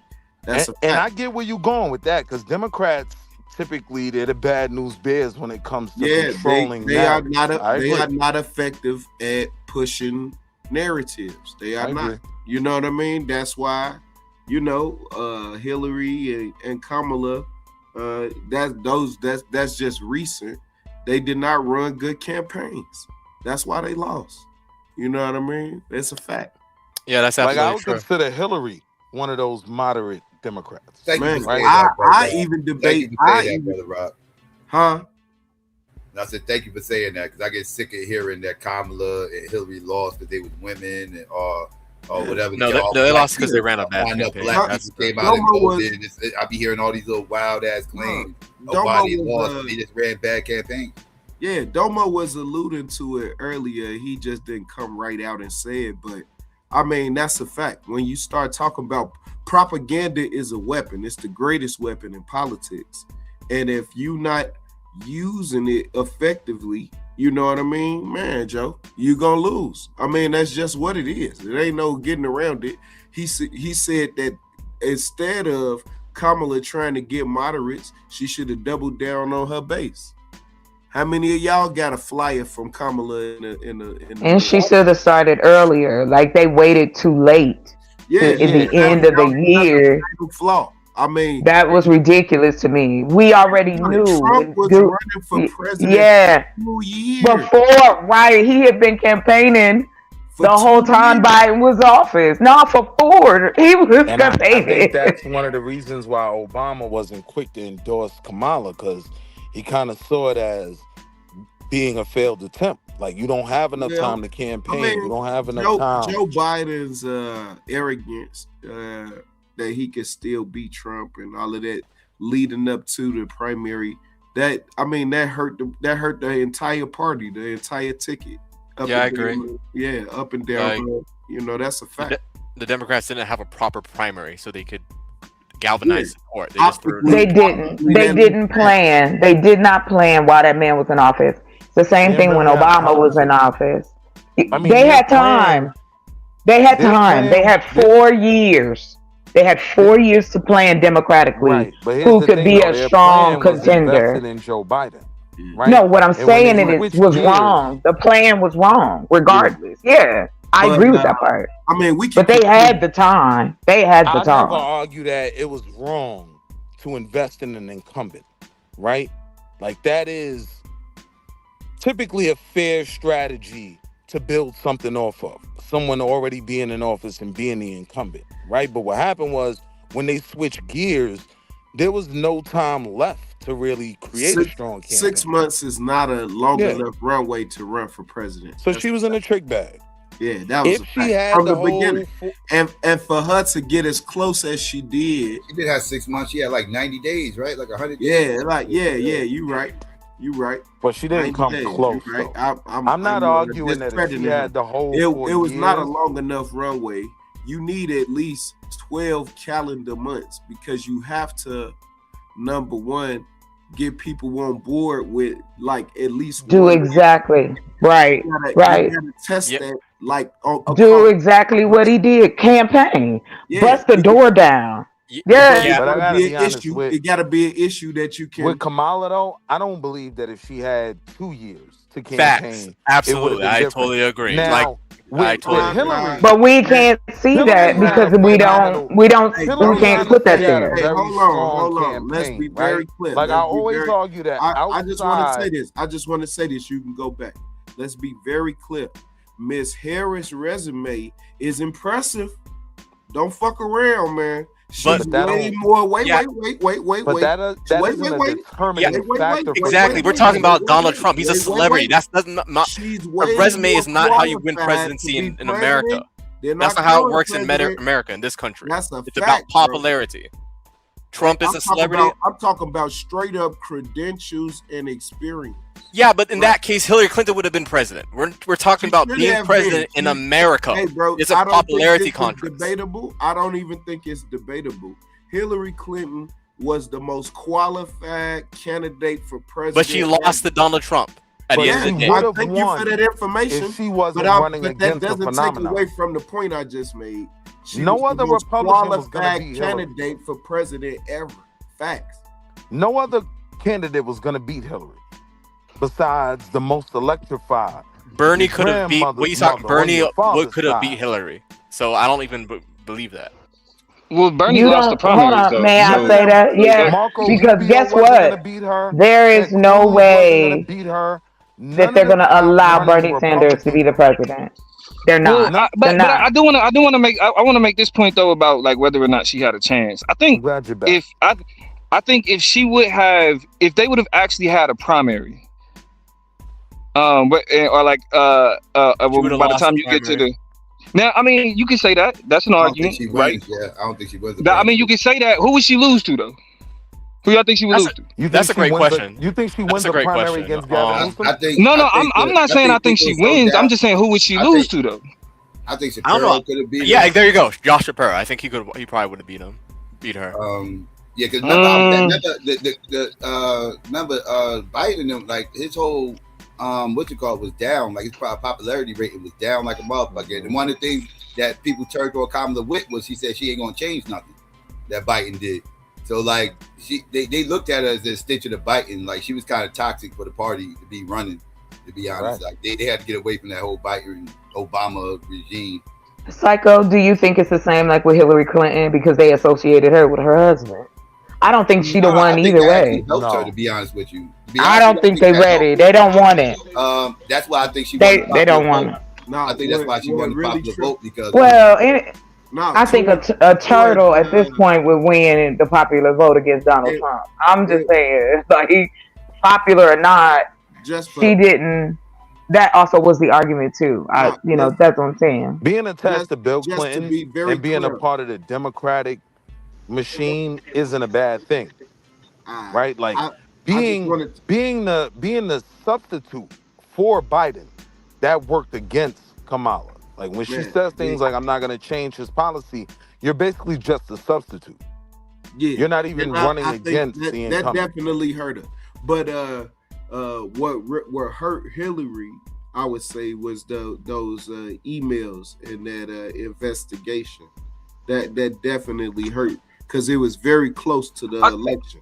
You know what I mean? Can we add I think we got to be more fair though when we talk about like her saying that she was going to carry on Biden's policies.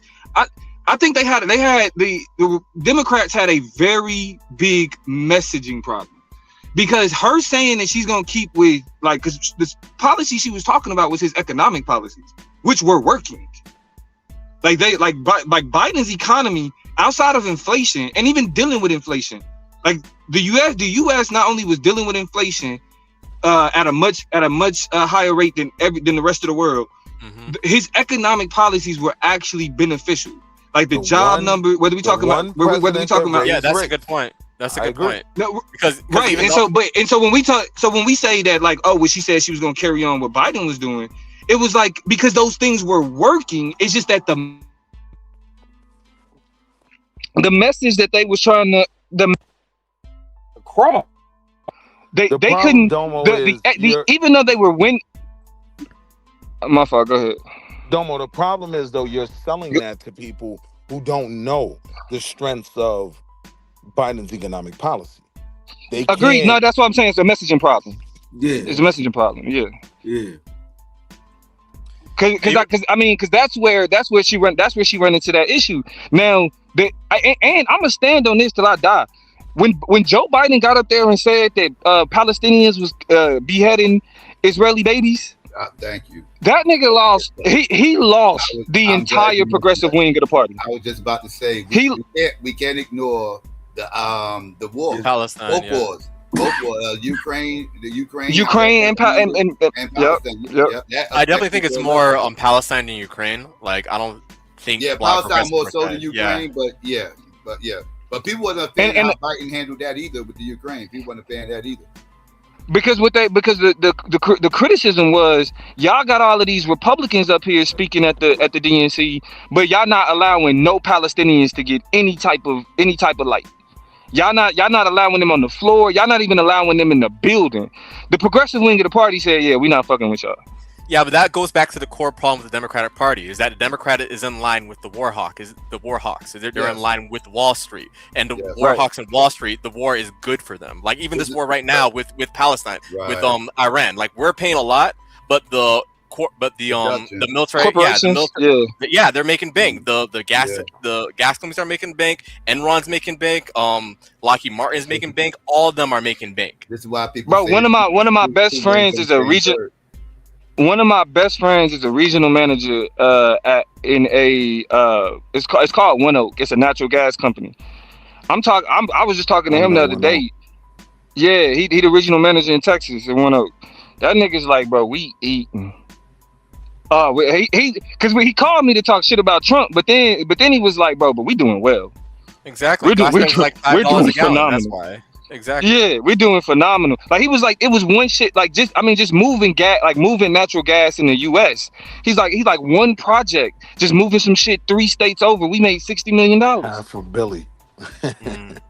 Half a billion. You know what I'm saying? Like they are like oil and gas is doing phenomenal. And then you got Trump's not labor secretary, but he's not the labor secretary, but I forget his role. But he's up there like, yeah, the economy, like the consumer is at an all-time high. They're spending money and it's like, yeah, they spending all that money because y'all is making shit more expensive. Like y'all, our government is bragging about consumer spending as they increase I just bought a ticket to Kansas City for me and my son for my nephew graduation. Nigga, the fucking plane ticket to go for a 3-hour flight was $1,700 for a 3.5-hour flight. My wife just went to Milan and it was cheaper than that. But she was actually in Milan when the war shit popped off, so that shit kind of had me fucked up. So I was like, damn, need to get it back over here. But it's like shit is just it's so expensive right now, and the quote unquote the job creators are just raking in all that fucking money. They're doing great. That's why Donald Trump ain't complaining, because the people that he actually serves are making bank. Yeah, facts. Absolutely. The people who the people who Donald Trump his policies are actually beneficial to are doing just fine.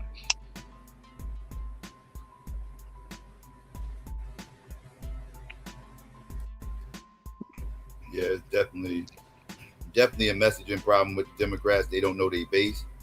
That's very clear. They lost base with the average everyday person. They don't know how to connect with that person. They be talking to corporate motherfuckers where they miss their messaging for the average everyday person. The Republicans seem like they more in tune with the average everyday person than the Democrats. But they make it seem that way. They certainly make it seem that way. Yeah, they pander to the small guy. They tell the small guy he having the country taken away from him. Yeah, they tell the small guy that he's losing power. Hey, what up, Psycho? Can you share my screen real quick so I can address this misinformation about Georgia? Hey, one quick point I wanted to bring up, Chris, before you do that, and the last thing I wanted to say was we know clearly, we got clearly 5 people on the bro, you an internet. Hold on, bro. My apologies, brother Rob. My apologies. I'm sorry, Rob. You an internet tough guy. You an internet. You want to fight people on the internet, nigga. Go back to that backyard shit, nigga. I'm above you. Bro, I'm a pussy because I don't fight in backyards. You're a bum. You fight on a mattress in a nigga's backyard and you brag about that. I'm a grown man, nigga. This nigga fights on a mattress in somebody's backyard with plywood rings. What the fuck are we talking about, nigga? Like, you're a weirdo. Matter of fact, I know your daddy raised you better than this. I know your daddy taught you better than this. Your daddy taught you this is how you should move. Hold on, bro. Like, real talk. Your daddy taught you this how you should move. Bro, actually, matter of fact, don't pull up the voting shit. Pull up Street Beats. Pull up Street Beats. I want people to see. Hey, bro, pull up Street Beats. Pull up Street Beats. Pull up Street Beats. Pull it up. I want the people to see. I want the people to see what you spend your time doing. Pull it up. Domo, can we? Nah, pull it up. Nah, fuck that. Pull it up. I won't. Bro, no, I want niggas to see what this nigga spend his time doing. In the hospital, if you fight me, bro. Listen, I will, bro. I'm gonna keep it a stack. I would. Before I end up in the hospital, I'll take your life. Before I end up in the hospital, I'll take your life. Before I end up in the hospital, I'll take your life. I'm telling you that right now. No, I'm keeping it a stack. I would never fight you. I would take your life before I end up in the hospital. I would take your life before I end up in the hospital. You're 100% right. I'm not gonna fight you. I will take your life before I end up in the hospital. I'm not the nigga to fuck with, bro. I'm telling you right now. I don't got nothing to prove to you niggas. I just gotta make sure I make it back to my family. I ain't got nothing to prove to. I just gotta make sure I make it back to my family, bro.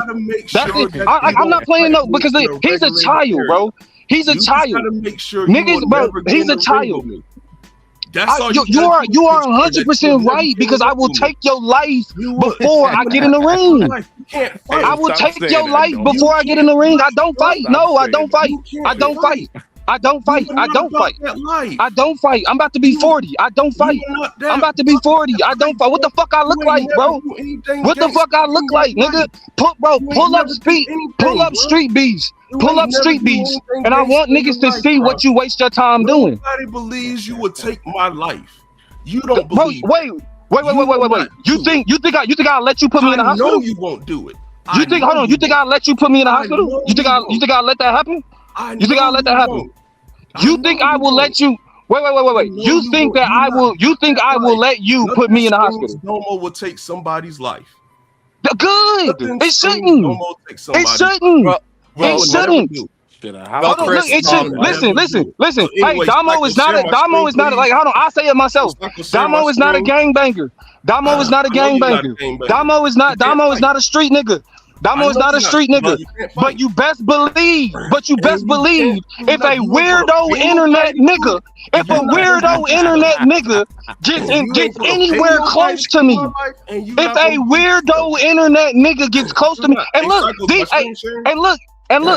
these are public threats. No. Listen, I want you. No, he's making public threats. He's making public threats. He's making public threats. He just said he'll put me in the hospital. He just said he'll put me in the hospital. So that means if I take this man's life, I have every reason to believe. I have every reason to believe that somebody is trying to harm me. I have every reason to believe that somebody is trying to harm me.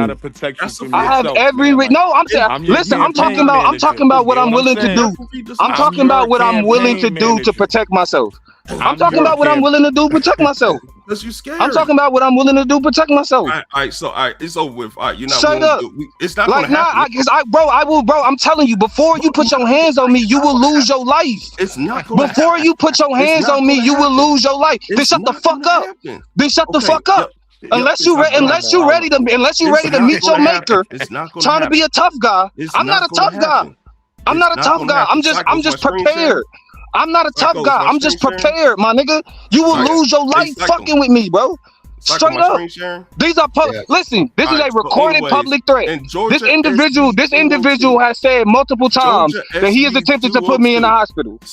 And I'm telling the public that before this individual puts me in the hospital, he will lose his life. There's no person straight up. Solicit I'm letting that be known right now. Any means or method. Straight up. Any person distribute or display any campaign material, nor shall any person give, offer to give, or participate in the giving of any money or gifts, including but not limited to food and drinks to an elector, which are the voters, nor shall any person solicit signatures for any petition. That's voter suppression. Nor shall that's voter suppression. Person other than election officials that's voter suppression. Their duties established or set up by that's voter suppression. Tables or booth or any that's voter suppression. That's all. Those are all the things that black people did. I do get questions. That's all the things that black people did. That's all things black people did. I got a question for you, 150 feet. Those are all the things that black people did. Hey, Domo, let me ask him a question. 150 feet is a fucking 40-yard dash. Hey, Chris, can I ask you a super quick question? Hey, Rob. Let me finish reading, and I'm sorry for being rude and interrupting you. I did that. That's this. I'm sorry for that. Let me apologize. All of everything he just named are things that black people did in order to get out the vote. Within which everything he just named are things black people did to get out the vote. All of that is voter. All of those are voter outreach efforts. Line to vote at any polling place. Go ahead, Rob. All of the things that he just named, and you got it, Rob. I'm gonna say this. All of the things he just named, all he did was prove that Georgia officials looked at the things that black people did to do voter outreach, and they banned all of the things, and they banned all of the things. You can give food and water outside 150 to get out the vote.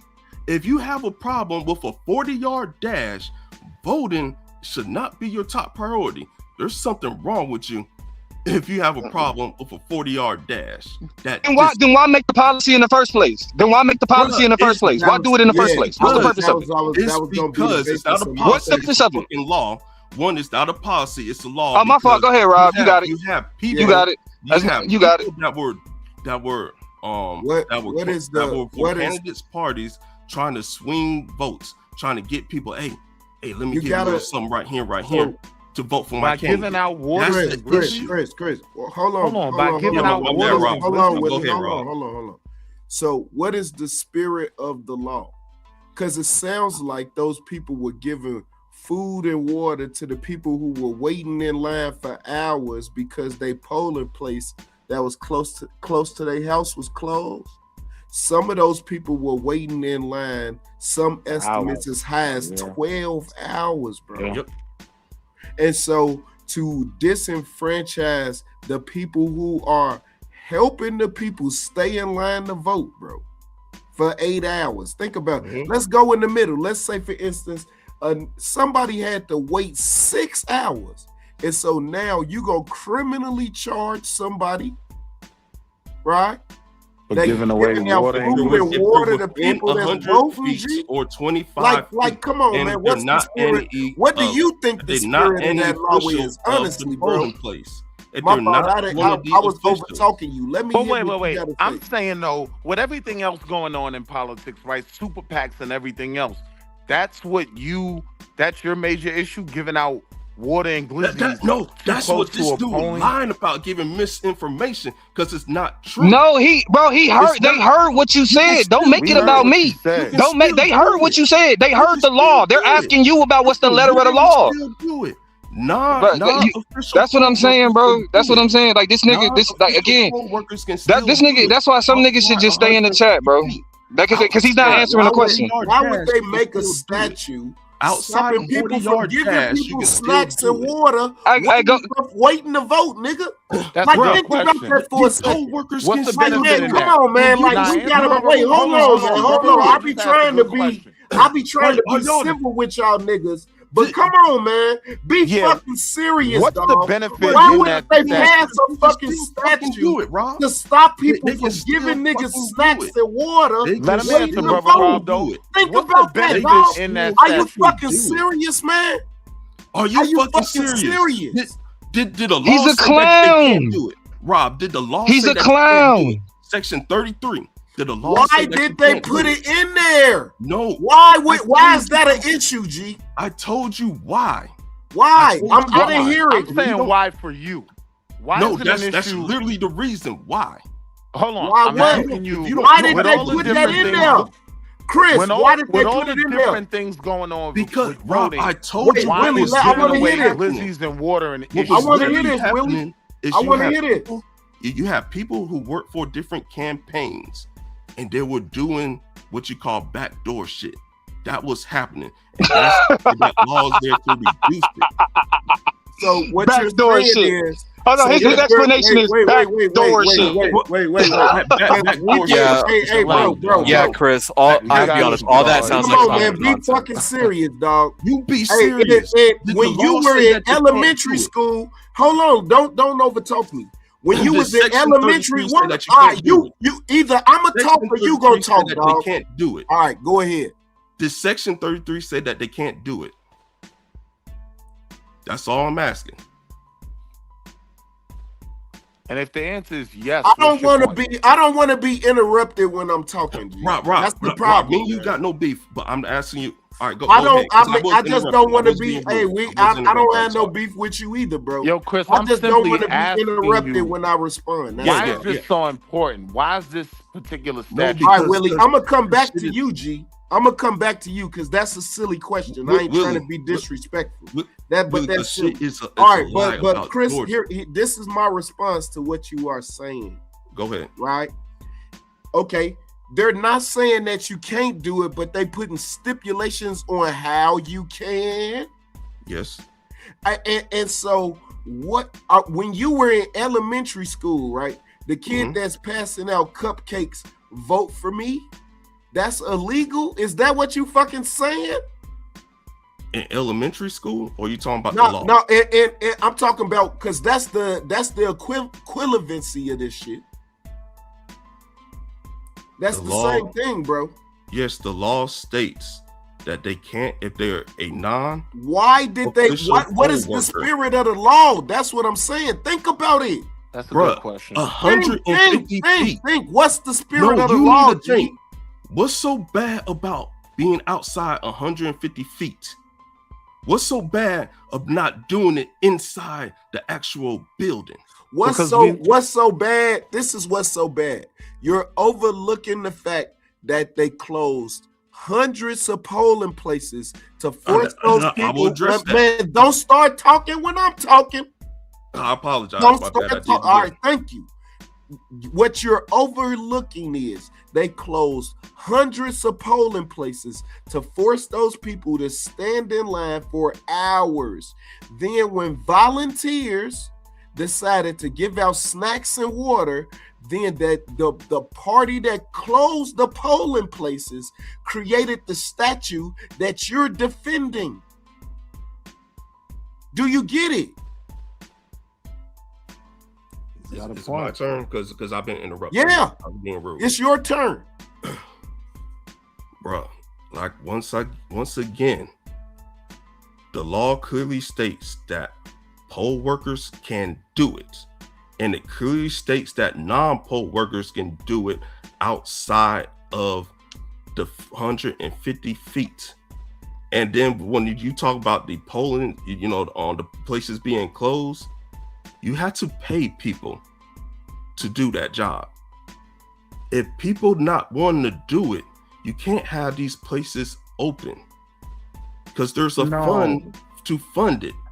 So get mad at the budget. That's a separate issue.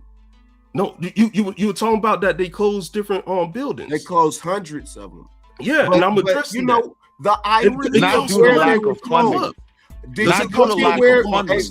Chris.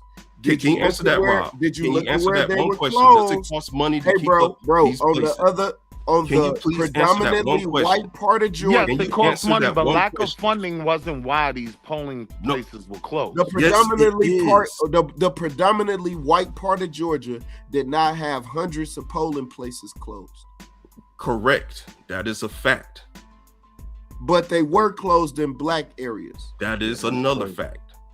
And the people that were handing out snacks where people were waiting in hours that were they were already disenfranchised. Now you're going to disenfranchise the people who were trying to aid and assist in their disenfranchisement. It's fucking, I'm like, man, like, once again, all right. So we're going to agree to disagree. Yes. It's maddening to me though. Yes. So this was the other issue, and that what I'm about to bring up doesn't have anything to do with Section 33. Okay. All right. So my next issue is we have 5 people on the Supreme Court right now who clearly identify as Republican. Literally, the reason why we have the term conservative and liberal is for the Supreme Court because they are supposed to be nonpartisan. The root of most of the political issues and the regression that black folks have suffered, politically speaking, in the last couple of years is due to the heavily leaning conservative, but I don't even have to say that. I can say Republican because they vote along Republican lines is the root of the political issues right now. The chaos that's going on, them allowing all of the private money into public elections. That's starting back in the early 2000s. Then gutting the Voting Rights Act, the regression of all the DEI initiatives and all of these types of things. They are all direct attacks on the black community, politically speaking. And so that is the elephant in the room. We don't discuss it often, and their position is for life. So it's going to echo for a while is what I'm saying. I don't wish the death on any man or woman, but goddamn, we got an issue, y'all. They literally said in their confirmation that they wouldn't vote against Roe v. Wade, and we seen what happened. Literally, these are the people on the highest court in the land that are their clear job is to interpret the law. If they have a clear bias, they cannot interpret the law. That's a fact, bro. And so I just think that that's the elephant in the room that we don't discuss. Okay. Because you switch it to the Supreme Court. I understand there's people who have grievances about their decisions, but are you listening to the oral arguments and reading the opinions and the dissents on your specific issue? Yes, sir. Which one you have a problem with? I'm watching them very closely. Is there a specific one that you have a problem with? The dissent on a fairly gravitational like movement with Shelby versus Holder. The dissent is very clear and concise, and I would suggest that you read Justice Sotomayor's dissent. I have not read Shelby versus Holden. I don't know anything about that, but I'll read it. I have no problem. Okay, let's educate these niggas. Shelby v. Holder got rid of and this is because of Georgia again. They got rid of the pre-clearance requirement. The pre-clearance requirement stated that localities, municipalities that had a history of racial discrimination had to go to the federal government in order to change their election laws in order to ensure that those laws didn't have a disparate racial impact. That was the pre-clearance requirement that they got rid of, and this, which made it to where all of those voters immediately after that, there was a bunch of new laws that came that are literally what we call voter suppression laws. Because before the pre-clearance requirement before they got rid of the pre-clearance requirement in 2013, you couldn't just get rid of polling places. You couldn't just make election laws in places like Georgia, in places like Mississippi, in places like Alabama, because historically those laws were created to specifically create a detriment to black voters. So then we now go 13 years later and we get here and we talking about, again, I've read every page of that decision. Where that decision is insidious in how it functions is that it says that Section 2 of the Voting Rights Act has to be interpreted to say that you have to prove racial discrimination and racial intent in order to use race to change either voting maps or change voting laws, period. The issue with that, and this is the issue that was resolved back in the 80s when the first voting rights Supreme Court decision where they said they had to have intent. What the Congress recognized in 1982 is that intent is difficult to prove when you can say, I'm just doing this for this reasons. I'm doing it for partisan reasons. Congress got rid of the intent. Congress got rid of the intent standard to say that it's about impact.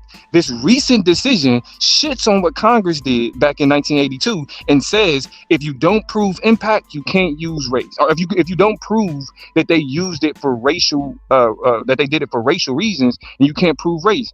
Again, what makes that insidious is and even the court admits this. The court literally says in the majority, the court literally says it doesn't matter if a negative racial impact occurs as long as their justification is it was done for partisan reasons. Correct. So they're saying that even if it's a disparate racial impact, if they say that they did it for partisan reasons, then that's okay. They're literally saying that even if you disenfranchise an entire community, as long as they say it's for partisan reasons, then there's no problem. Because white people can't go around saying white power like we going around saying black power within the political powers. Yeah. That's not even true. We know most black power and white power. I was talking to Fi on the panel about it. I was like, the Supreme Court said that. But when we go in there talking about black majority type stuff, that's the same thing. And we discussed how like how you gonna prove like certain things, like it's basically bullshit. We discussed that. It was a few days ago. Did you hear what I said? Listen, right? The Supreme Court, their only job is to interpret the law.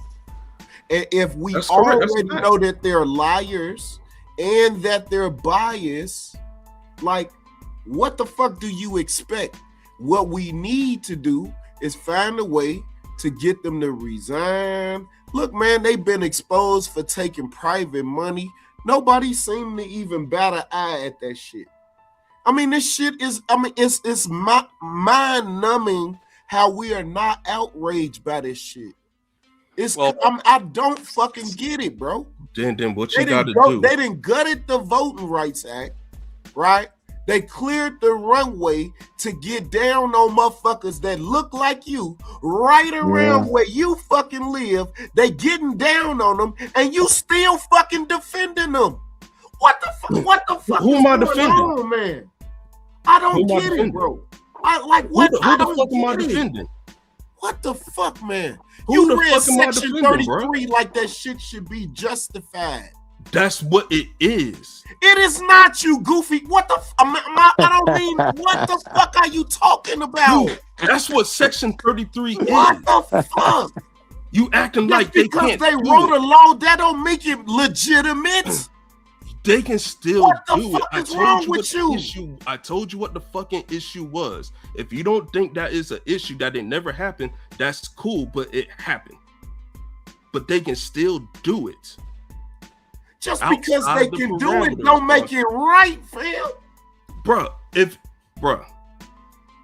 the poll workers themselves can give you the food and water. Man, we talking about niggas giving some niggas water is voter suppression? And niggas can do it, man. What is niggas talking about? If you can't Man, that's it. I'm saying that punk ass shit right there. Niggas making this weird ass, deep ass argument about niggas giving some niggas some punk ass water, nigga.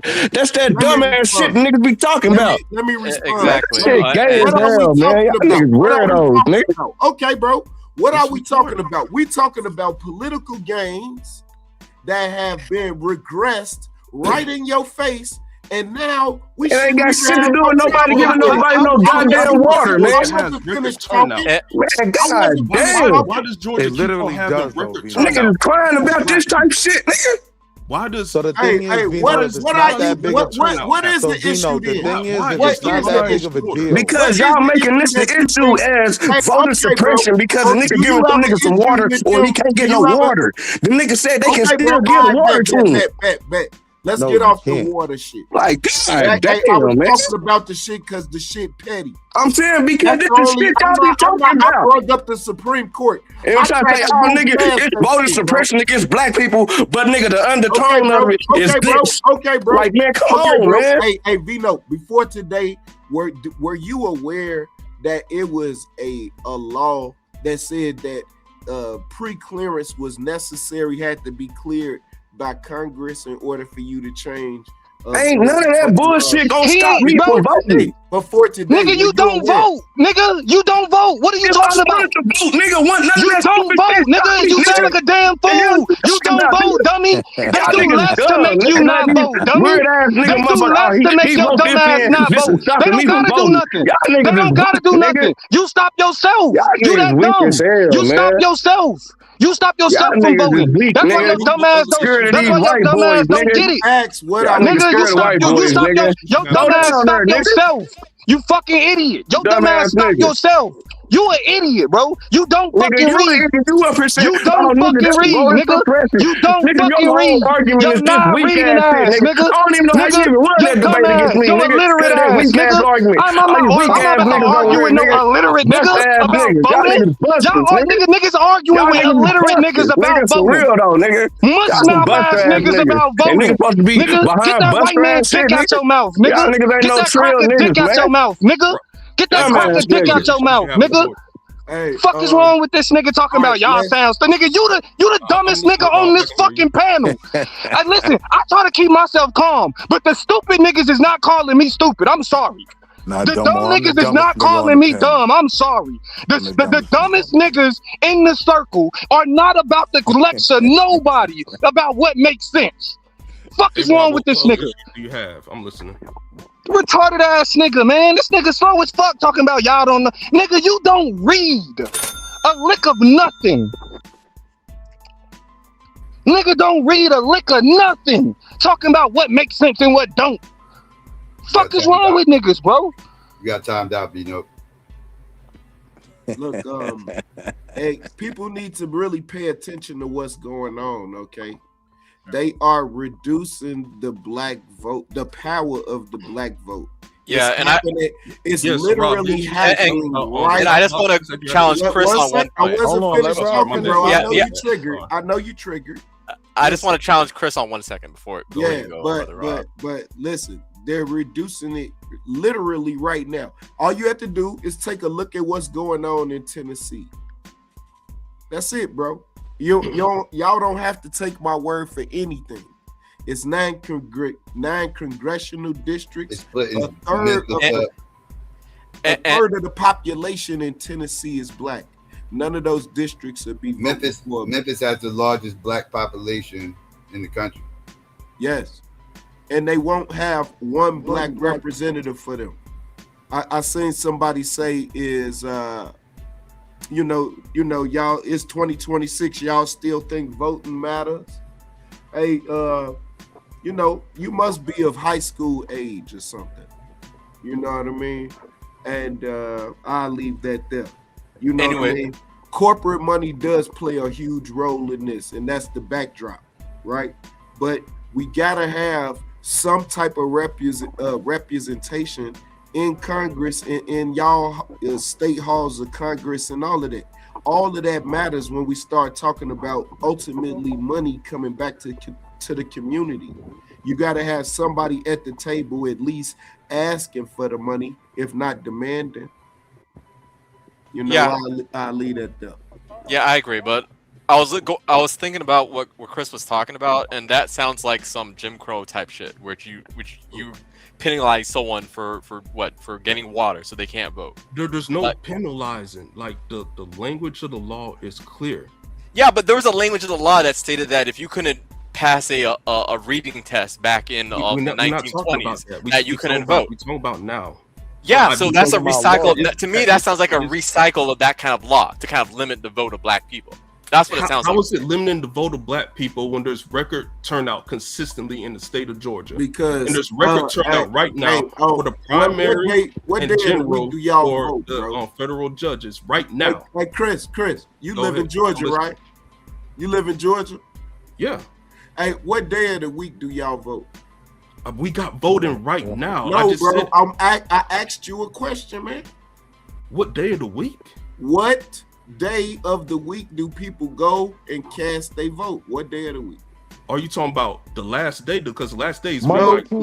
I'm talking about when you walk into the polling booth, you touch the screen, you give the people your fucking ballot back, and then they, count it and you go home. Bro, it started last week. We got what day of the literally. week do people? So yeah, the last day of voting that people go in, man. What day of the week, man? Why is being so obtuse?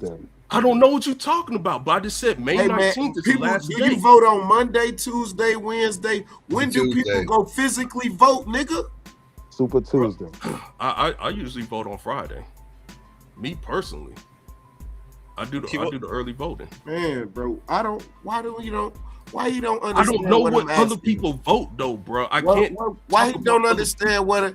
Hey, bro, Tuesday is the day of the week, man. Yeah, bro, if we have early voting, there's people voting. I wasn't talking about early voting, man. I was talking about the. I don't understand. Let's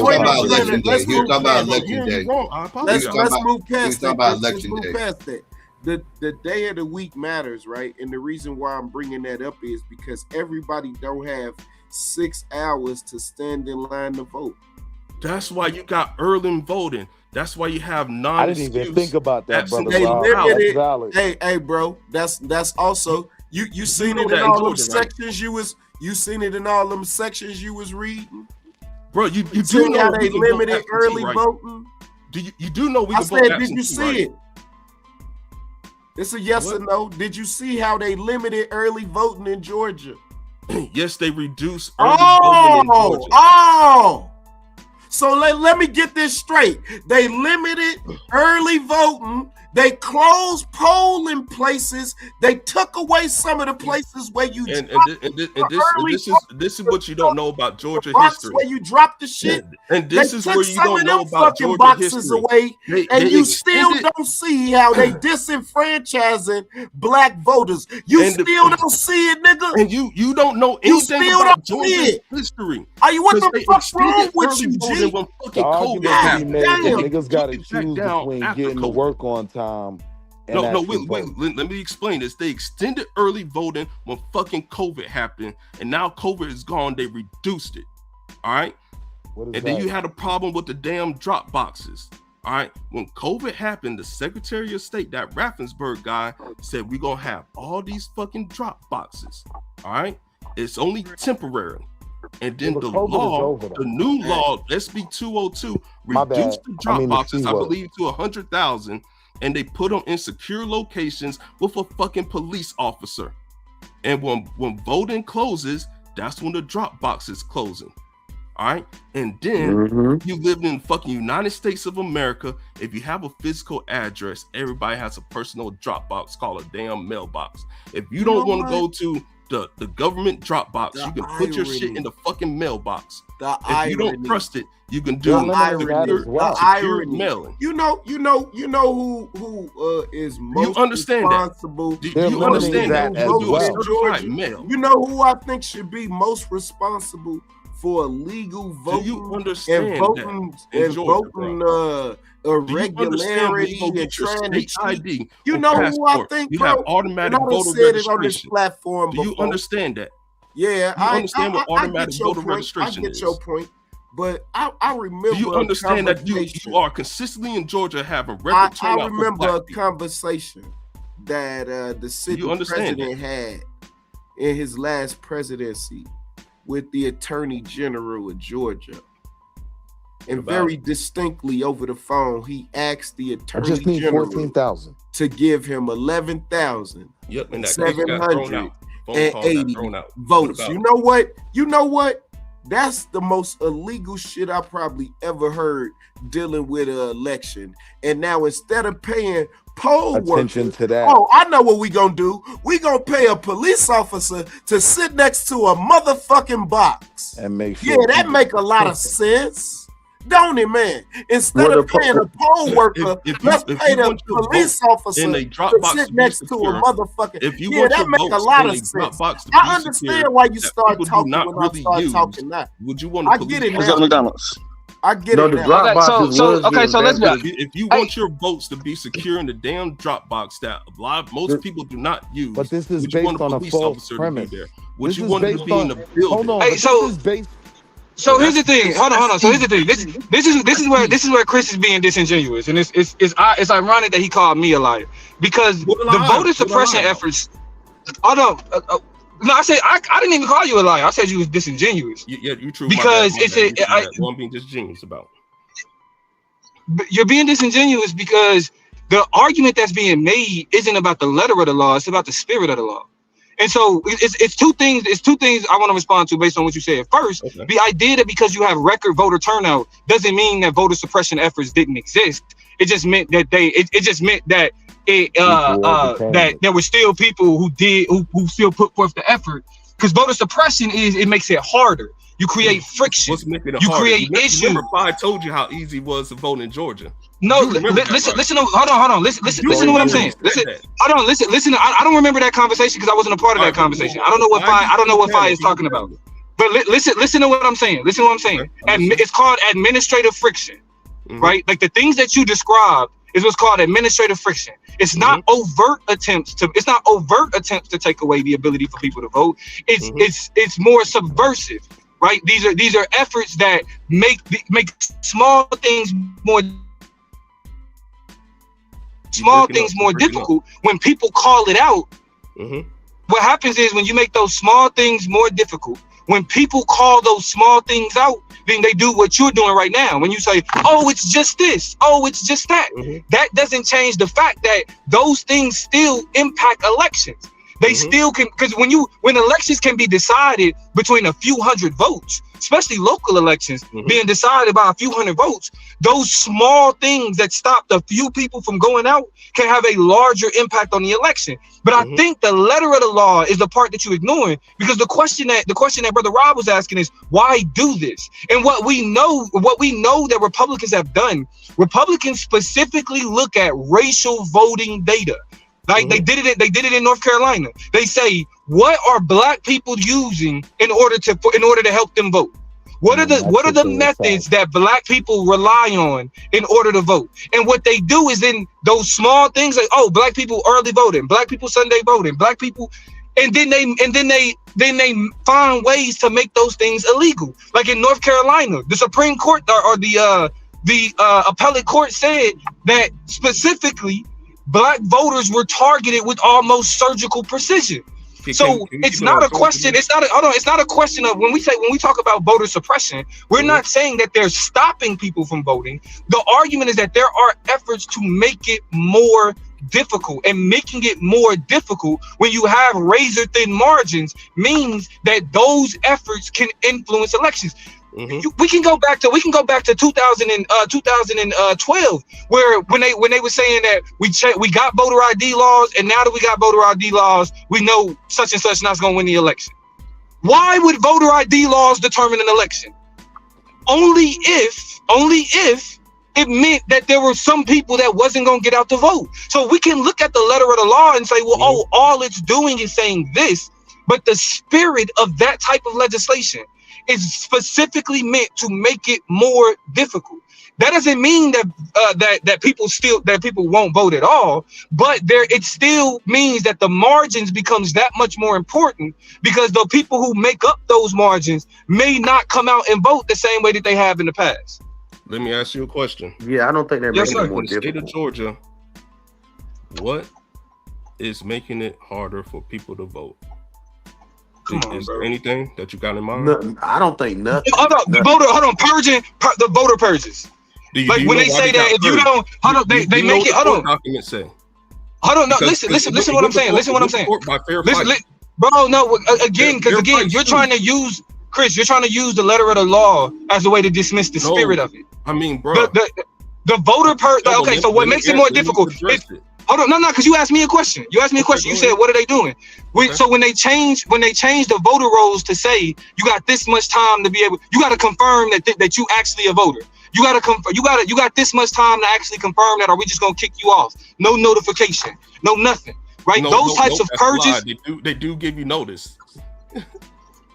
That's a lie, and you know it. You're not dumb, Domo. You can look it up right now. They do notify you to make sure your shit is correct. They notify you to make sure it's correct. You have a short time frame. You have a short time frame before they end up just kicking you off. Without that notification. So but that's the point. It's a short time frame. But is 8 years a short time frame? Yes or no? In your opinion. We talking about when these are laws that are put in place before an election. Because it's not 8 years that you have to respond. You have more. No, it's not that you have 8 years to respond, bro. It's not. That's not what it is. It's saying if you haven't. It's like if you haven't verified something over the course of 8 years, but when they notify you, you don't have 8 years to respond, bro. Okay. And that's my point. We can bicker about the minute details, but again, that effort. The voter purges again makes it more difficult for people to vote. You're kicking people off the road. If they notify you, it's 40 days too little. Right, like I know it's not 8 years. Like I said, it's not 8 years though. It's really 8 years. That's when they kick you off.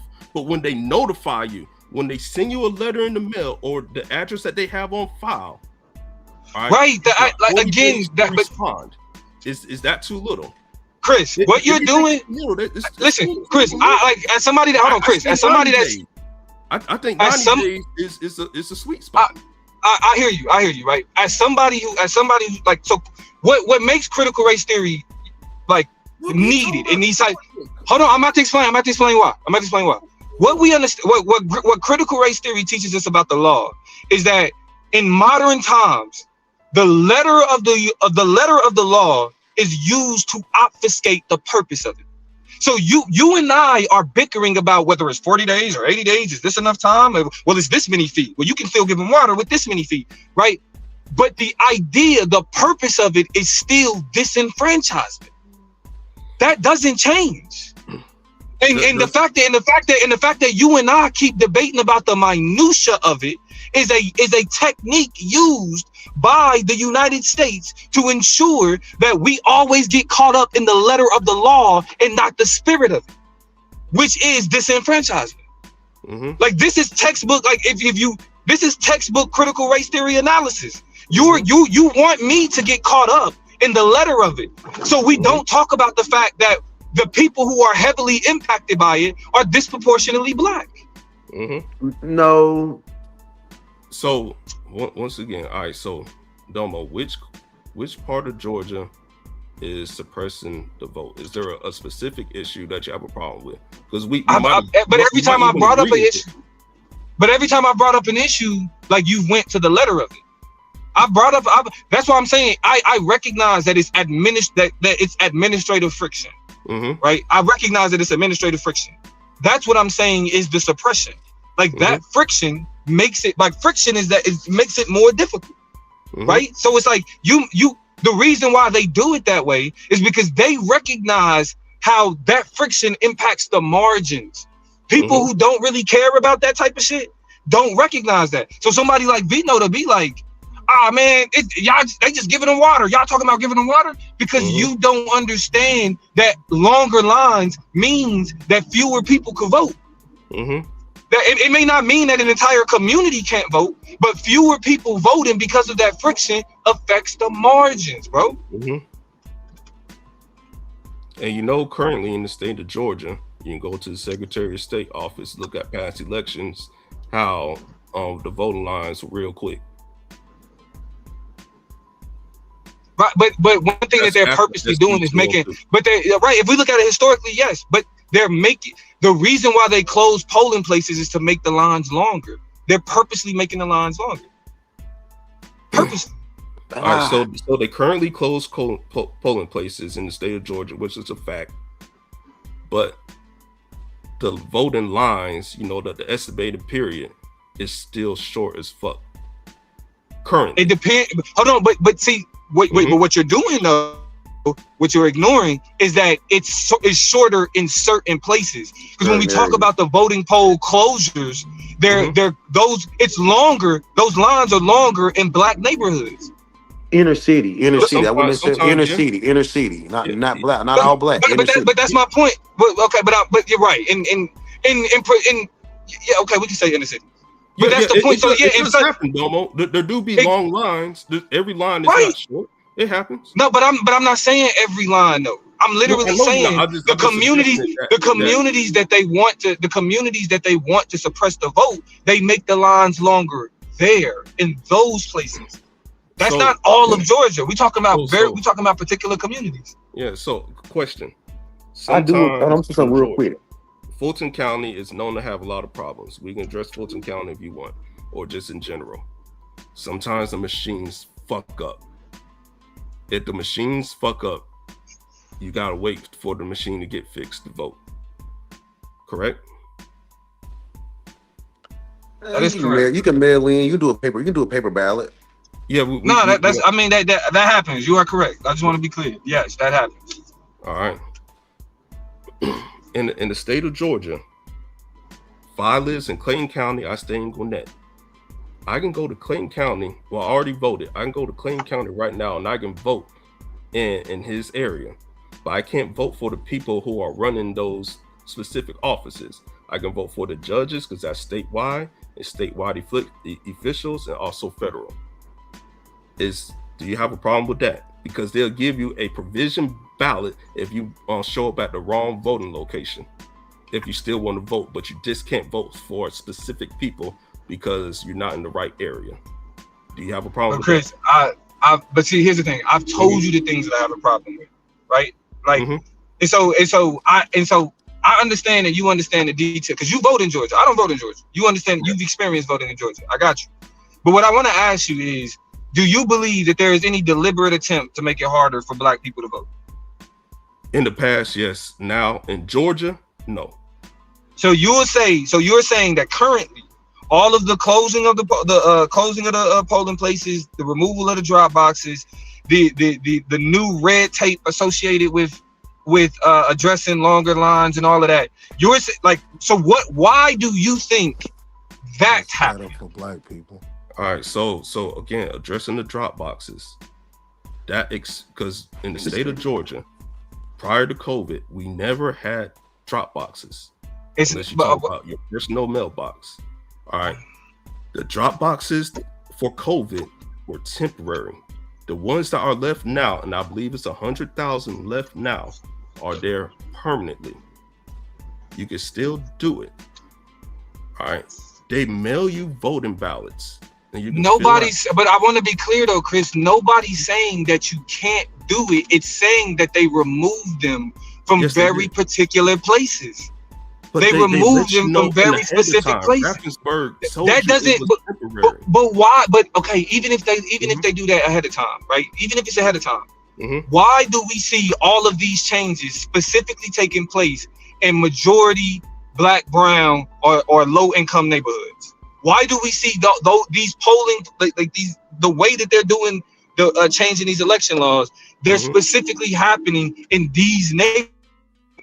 Why is that? Why is it specifically being done in these places? Yeah, if you're talking about polling locations, we're not talking about drop boxes, the actual building. It takes money to run it. If there's no money to run it, they'll reduce. So why not? So why? But why? So okay, we get that it takes money to run them. Mm-hmm. So that could be an incentive to get rid of them. Why? But why are the closures centralized in these neighborhoods? That question, I do not have the answer for. Okay, that's fair. No, the reason why I don't believe in voting suppression is because they had to get rid of those. Nigga, you ain't gotta believe in it for it to be happening. This niggas that don't believe in racism. Yeah, and I'm gonna say that it's not real. I'm gonna say that it's not real. This for Domo, real quick. What I said before when we were arguing, I want to apologize. I still want to fight you, but nah, nigga, don't fight the nigga. that stuff, we don't need to do that. Don't fight that nigga. Hey, bro, listen. Look, you know what? Because I shouldn't have, when I made that comment about slapping you, I shouldn't have made that comment, bro. I shouldn't have made it. I shouldn't have made it. Slapping? I shouldn't have made it. Why would you slap anyway? You know what I mean? I was talking shit, you know what I'm saying? And niggas say shit, you know what I mean? I shouldn't have made it, bro. Yeah, that shit out of line. But check this right. We just had a good combo, and I like to have more of them. The reason why I push back, we good. I can realize when niggas is just, you know what I'm saying, niggas is running their mouth and that type of shit. Like I got you. Okay, niggas is running their mouth. Niggas is sorry. Y'all niggas accepted it, nigga. Let's get back to the combo. The reason why I believe there's no voter suppression, they had to get rid of those drop boxes, Domo. They had to cut that because there was too much vandalism and people setting voter ID boxes on fire, stealing votes. All kinds of crazy stuff was happening with those voter ID boxes. So they had to pull that back. And you brought up North Carolina.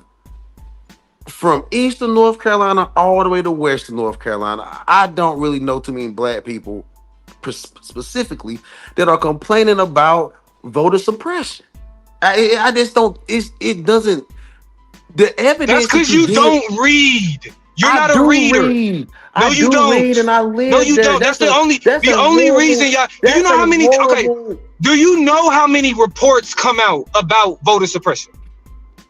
Like, are you familiar with the Brennan No, I don't know the exact Are you familiar with the Brennan Center? No, you're not familiar with the Brennan Center because you don't read. Hold on. Y'all do, like y'all be. Hold on. Or an actual question?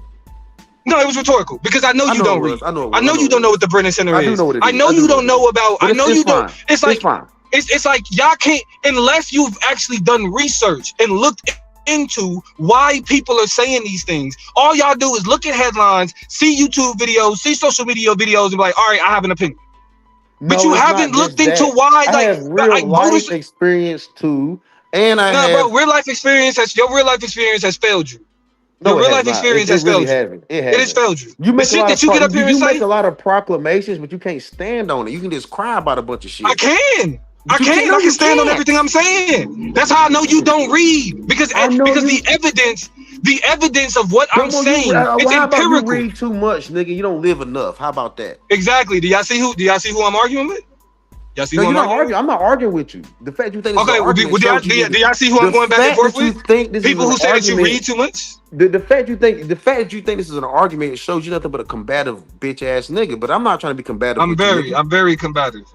But you don't know nothing about combat. But you just know about voting and all this old democratic bullshit. But anyway, nigga, we got to stop worrying about. Why are you talking about? If it's hold on, wait. If it's bullshit, why are you talking about it? If it's bullshit, why are you talking about it? Y'all have to stop worrying about. No. Y'all have to stop saying, "Oh, none of this matters," and then you spend hours talking about this thing that don't matter. You won't spend no time reading about it. You won't spend no time looking into it.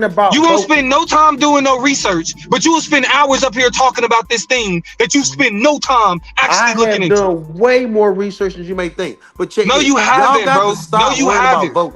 Y'all have to stop worrying about voting, dog. Y'all have to worry more about what you're doing in your personal lives. That matters more than anything you can vote for.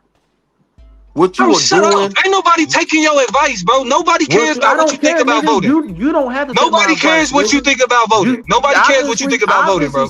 Keeping it a stack. Why do y'all hit? If y'all know we talking about voting, why do y'all hit panels? Bitch ass. I don't vote, nigga, because I'm better than voting. All right, fine. Fuck ass nigga, I know how to make a life. If niggas don't care about voting, why are you on this panel and having a conversation about voting? See, that's why if niggas is having a conversation about voting, why hit? If you don't care about it, why hit the panel and talk about it? Fight, nigga. Don't if you don't, if you don't care about it, if you don't care about it, why are you talking about it? I can shoot though. I can shoot. I got guns too, nigga. I'm from the South. I'm strapped. You can't shoot better than me. Right? Okay. So I better see you first.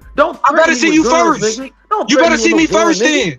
You better see me first. You better see me first. That's all I'm gonna say. Me with no gun, nigga. You better see me first. That's all I'm gonna say. Your mama. That's listen. That's all I'm gonna say. I don't care about none of that. You better see me first, bitch, nigga. You better see me first. That's all I got to say. You a government. You better see me first. You a government. You better see me first. That's all I got to say.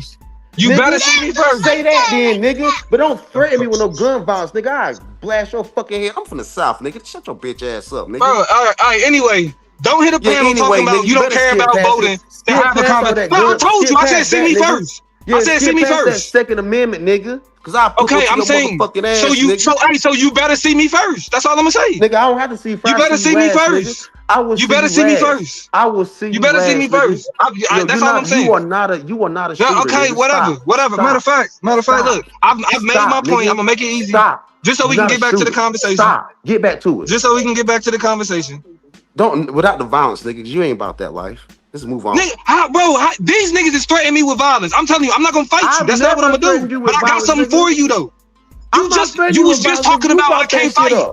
You was just talking about I can't fight. You just talking about I can't fight. You just said that. Fight. You can't. So why are you bringing that up? Why are you talking about whether or not I can fight? You just why are you talking about it? Why are you talking about it? Because why are you bringing it up? Big game, you talk big, you talk. Okay, so but why are you talking about whether or not if you don't want to talk about violence, don't talk about violence. All right, then. Because I'm not gonna play that game with you. What I'm saying, if you don't want to talk about violence, I'm not gonna talk about violence. You better stop. I do not care. I do not care. I do not care. I can back it up. Listen, I can protect myself though. I know how to protect myself though. You don't. Even if you don't think I can, but I can. Okay, try me. Try me. I am, nigga. That's it, bro. I am, nigga. I done told you, you nothing ass. You a nothing ass nigga, bro. You are a nothing ass nigga for real. You a nothing ass nigga for real. You a begging for. You a nothing ass nigga for real. You will never make it onto no school board. You will never make it to public. You a nothing ass nigga, bro. You will never make it to the public office. You a nothing ass. You a nothing ass. You a nothing ass nigga, bro. Shut your whole ass up, nigga.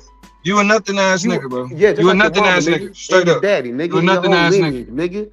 Nothing, nigga. Just like your black ass people, you be fighting for nothing, nigga. All you niggas is nothing.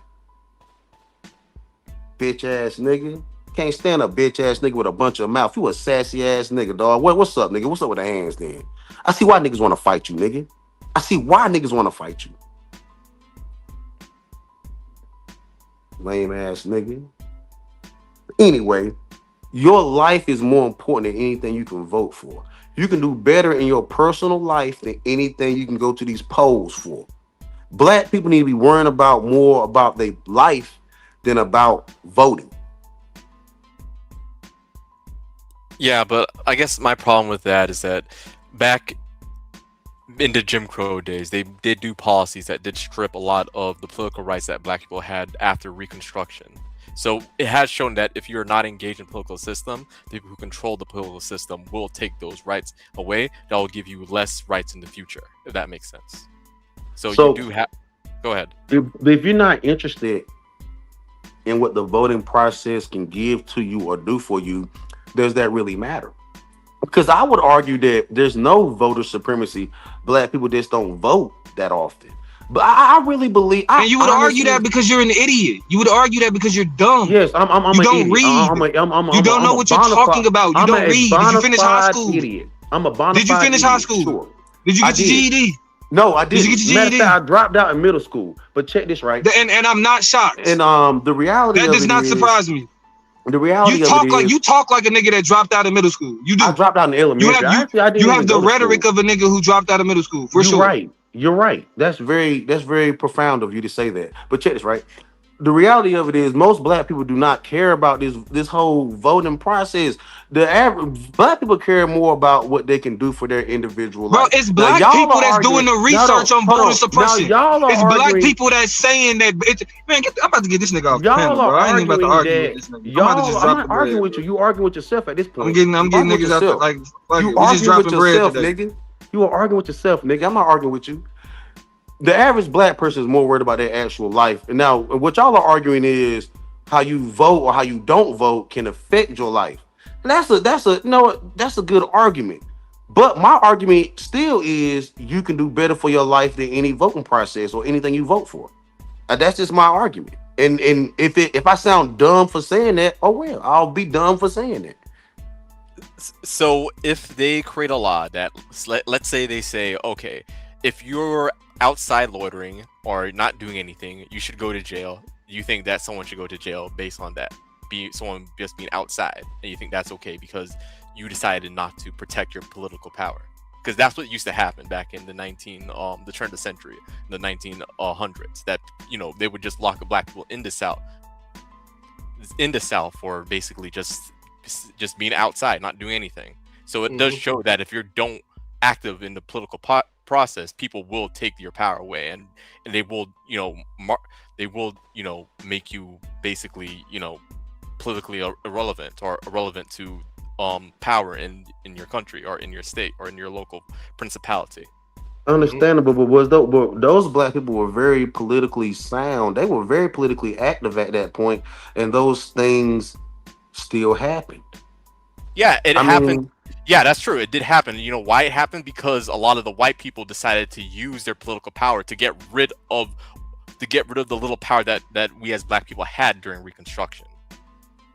That's how that happened. So that's why we need these laws to protect us, because unfortunately in this country we exist as a minority, and when you exist as a minority in a country, you are subject to, if you don't have any protection, you are subject to basically whatever attitudes or power or actions the majority wants to place on you. So that's why I think it's important. So how could such a smart, educated, well-read brother such as Domo be? How can I make him rage quit when I'm so stupid? Damn, Domo, why'd you rage quit and drop? That shows all that reading and intelligence means nothing, nigga. You run, nigga. You scared, nigga. You rage bait, nigga. My feelings hurt, nigga. You weak, nigga. I know you weak, nigga. But so it's still, with all that being said, right? Black people in the past, I believe that black people in the past were way more politically active than modern day or future black people of today. But black people of today, we are not as politically sound or as politically active as black people in the past, but yet our lives are better than theirs. Yeah, and I'll add this. I think one of the reasons why our lives are better than it was back in the past, because a lot of people in the past fought for the rights that we have today. Like we talk about the Supreme Court getting rid of gutting the Voting Rights Act.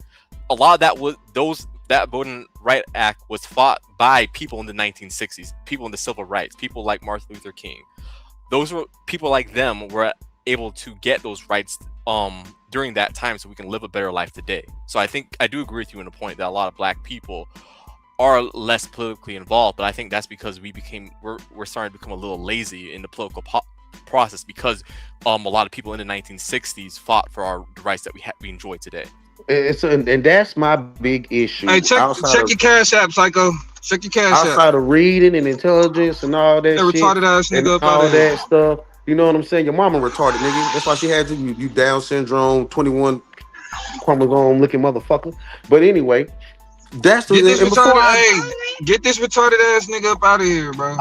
I mean, Doma, I think he just wants to. I don't know. You should get rid of him. He's just ignorant. Sometimes you just gotta, talk. Oh no, I just paid the bread. That's all. I just paid the bread.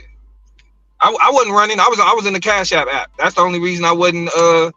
He talking about nigga was running. Nah, I wasn't running. I went on here and dropped that bread. Get him on up out of here. So Domo, dumbass niggas. just in government in general, not Georgia, unless you want to talk about Georgia. What are some other issues that you have? Just for discussion purposes, nothing crazy. In the context, you mean just in the state of Georgia itself? Well, yeah, I mean, whatever issue that you want to discuss. Oh yeah, racism, nigga, racism. The Deep South is a culture of like the United States has a culture of racism, but the Deep South embraces that culture. You know what I mean? Like it's like so. There's always a tinge of old school racism associated with the way the politicians function in the South, and we starting to see that play out more with shit what's happening with the Supreme Court and everything else. So like, I've always been critical of the South primarily because the way racism functions there is, I mean, it still has a lot of similarities that has it had in the past. That's why it's like I understand why people be like, oh, well, you know, you in California, whatever. I grew up in Kansas though. You know what I mean? But I grew up around niggas. I grew up around black people. You know what I mean? And we didn't have white folk around us that was like, you know how niggas be like, oh, well, you know, I like the white people that they be like, oh, I think you a nigga and all of that. I'm like, hell no, we didn't grow up around, I didn't grow up like that. And to grow up in a culture that tells you that you like your racism out front in front of your face, it's like, do you know what out front racism does? I mean, it's a rhetorical question, but it's like, so it's like I think the culture of the South and the politics of the South is situated heavily by racism, and the politicians down there, they, you know, you got the Raphael Warnocks, you got the John Ossoffs, like I get, you know what I'm saying, those types, the Keisha Lance Bottoms, it's definitely political leaders in the South that especially like in places like Georgia that are more progressive or got black people's interests at heart and all of that other shit. But what we see mostly though, and what we've seen mostly since 2013, and the reason why I care about this shit is because I've been talking about voter suppression since the 2013 Shelby v. Hogan. That's a conversation that I've been having. So it's like now it's like voter suppression isn't new. Like they started changing voting laws to get rid of Obama. They changed voting laws to make sure Hillary didn't win. Like they were saying these things 10 years ago, 12 years ago. They were literally saying we passed voter ID laws and now we've locked up the election. Like so they're admitting that the purpose of these laws is to make it easier for them to win elections. You know what I mean? And the who do you hurt in order for a Republican to win an election? You hurt minority bases. You hurt impoverished people. You know what I mean? So like so it's more so we can talk about the specific details, but it's more so the deliberate efforts to do certain shit. So let me ask you this about voter ID. According to polling, I'm pretty sure you've seen the polling that 80% of registered voters agree with voter ID. Yeah, run it by me one more time. I said, according to polling, 80% of registered voters agree with voter ID. I mean, yeah, I can understand that, but like, but for example, most registered voters thought that Donald Trump would be better for the economy than Joe Biden. And we see, and so it's like, yeah, voters believe something, but does that necessarily? I mean, and you got to think about it though. Like the voter ID is so that it is more. It's not necessarily just racial as much as it is about income status. Like the people, you got to think about who are the people that's less likely to have an ID, right? And so again, this is why the administrative function friction shit is so important, because it's not just a question of saying they're like, oh, you passed voter ID laws and voter ID laws is racist. It's like, nah, voter ID laws have more to do with a particular demographic. It just so happens that you have lower income people that black people make up a large portion of the lower income communities. But that's also poor white people who don't have their shit, who don't have their ID. You know what I'm saying? Or people who live in rural areas who don't live next to DMV, like who like they got to take off work to try to go to the DMV. Well, what about because I think can you hear me? Harder, and for people who don't have that issue, of course they're not going to say, "Oh, that's not a problem for me." Like I think I got my ID, I'm straight. But it's like hold on. And so it's more so when you're changing the laws to impact elections, then it's easy to recognize that it's not about the law itself, right? Because it's like when you look up, because like, okay, 80% of people believe in voter ID. The justification for voter ID is to stop people from illegally voting. How many cases of illegal voting do we see? Less than a percentage. What's a lot to you? A lot, like I would even 10,000. No, I would say what? I would say like 2%, 3%. Yeah, we don't even see that much. Yeah, it's not high enough to. It's not right. It's not even that high. We don't even see that much. We see less than a percentage, like less than a fraction of that happening. So why are y'all telling us it's about something that's not happening? Why tell the story that it said that you? Yes, sir. I got my son now, so I gotta hop off, y'all. I'm gonna let y'all. All right, wait. One more question. All right, dude. Yeah.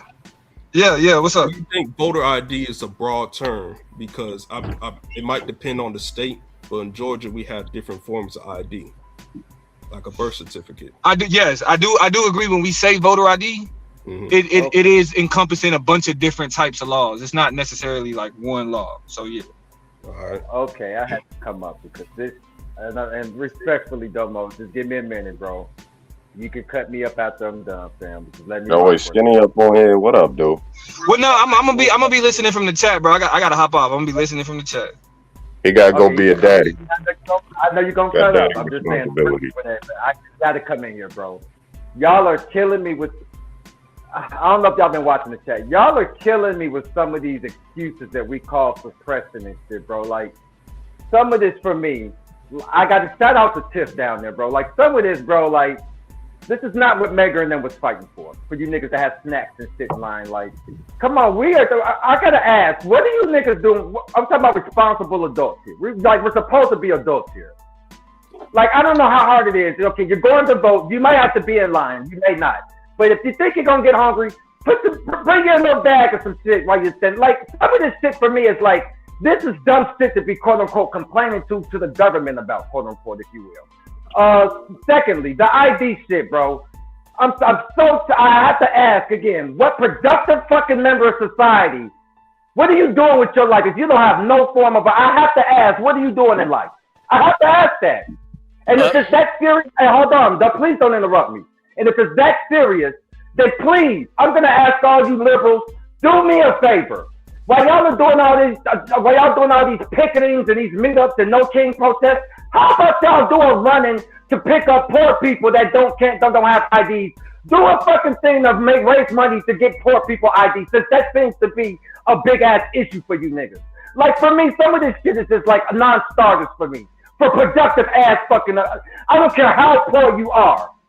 Yeah, you sound like you can literally put $2 aside from your little Section 8 check or whatever the fuck you're doing. You can pick up cans. I'm just saying, if you want to vote that bad, you know that ID is a fucking requirement.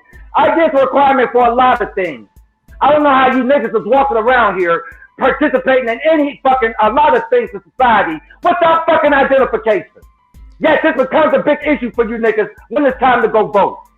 I fucking relinquished the mic, bro. I'm just sorry. I had to do my little crash out since Swarty didn't want to come do it for me. I just don't get this shit, bro.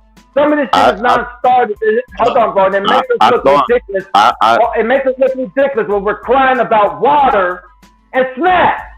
But listen, Skinny, listen. Skinny, let me just say this. I thought that. No. Can I say something? Wait. Let me just say something really quickly. I think the fact that you're framing your argument on what productive member of the society can't do this. Sounds like you're blaming people for being poor, and in that sense, in that And on that logic, and that logic is very discriminatory towards those people, saying that because these people are poor, they have no right to vote. So they need to get things in order, but they can't. Wait, let me finish. They cannot exercise their constitutional right to vote because they're poor. That's what it sounds like to me. That's what you heard from what I said, bro. That's what you heard from what I said when I literally gave you a solution to my criticism. Again, instead of doing no King's protest and all this other shit, why don't you niggas get together on the left and do a fundraiser to raise money for poor people so you can help pay for identification? How is that suppressing? Like, bro, you gotta listen. This is what I'm talking about. Like, you niggas be like, y'all just be wanting to be, y'all just be wanting to talk about shit, bro. That's not it. It's oppressive. It's oppressive because you're saying that they should not vote because they're poor. That's what you're basically saying. You're saying that people should not vote because they're poor. That's why it's oppressive to me. That's not what I said. Again, I just reinforced. You just said it. You literally said that. You literally said, I don't see what any productive member of society. Y'all get together and march and do fundraising for all this other different shit. Do it for that. Yeah, if you ask I thought it wasn't necessarily over like having an ID. We'd rather go do no King's protest than to do something productive. My point, niggas. I thought it wasn't over like I'm blaming people for being poor. I just gave your broke ass quote unquote a solution. I thought it wasn't over the But no, you don't hear that. You want to continue to be able to cry about why they're not giving you water and pretzels in the line and why they're requiring you to have a fucking ID to vote. Again, when you gotta have an ID to cash a check, you gotta have the ID to fucking go to the fucking aid office, you gotta have an ID to do a whole lot of social interactions in this country. So again, it blows my mind. Correct me if I'm wrong. Wasn't it the suppression that you're going through as productive individuals? Go ahead, Psycho. I'm sorry. Okay. Yeah. Correct me if I'm wrong. Wasn't it about them not being able to hand out water? It wasn't about like selling water or asking for them to give them water. I think people was trying to give out water to the people in line because it was hot, and they said that they couldn't do it. If I understand, I believe that's how it went. Again, my point is that's still small shit to a giant pause. Because again, if I know I'm going to vote, I may have to stand in line. Again, I'm giving some simple solutions.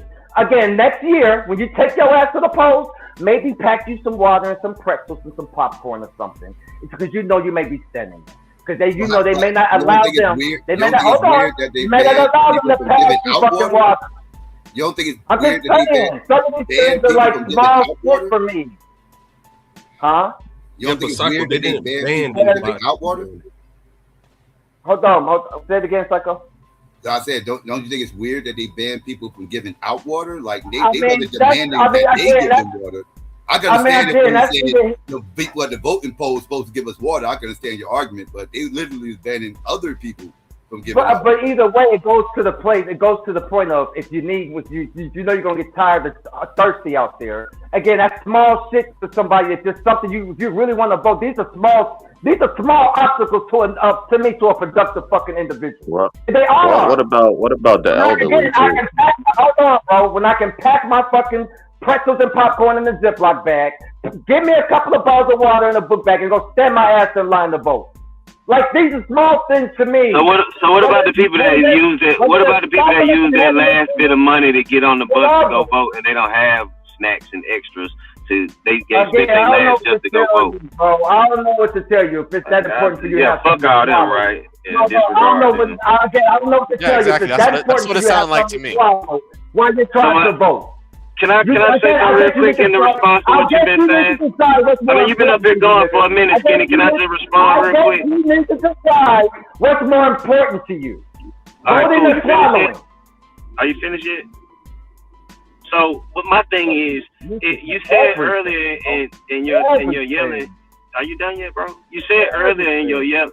You said earlier in your yelling that people were crying about water and snacks, but it seems the other side is the ones crying because they're trying to stop people from getting water and snacks. What, like you said, what's the big fucking issue with people getting water and snacks? What's the problem? Why are y'all trying to stop people from getting water and snacks?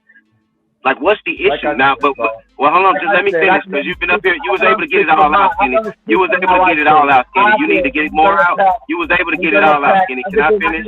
No, all I'm saying is you can do all of that you want. Damn, again, I think we're all intelligent individuals. Before I even came up here, you was talking. If I want to vote, I'm gonna probably pack me some snacks if I know I'm standing in line. That's cool. All right, maybe some comfortable shoes. We got it. We got what maybe you some would do. comfortable shoes.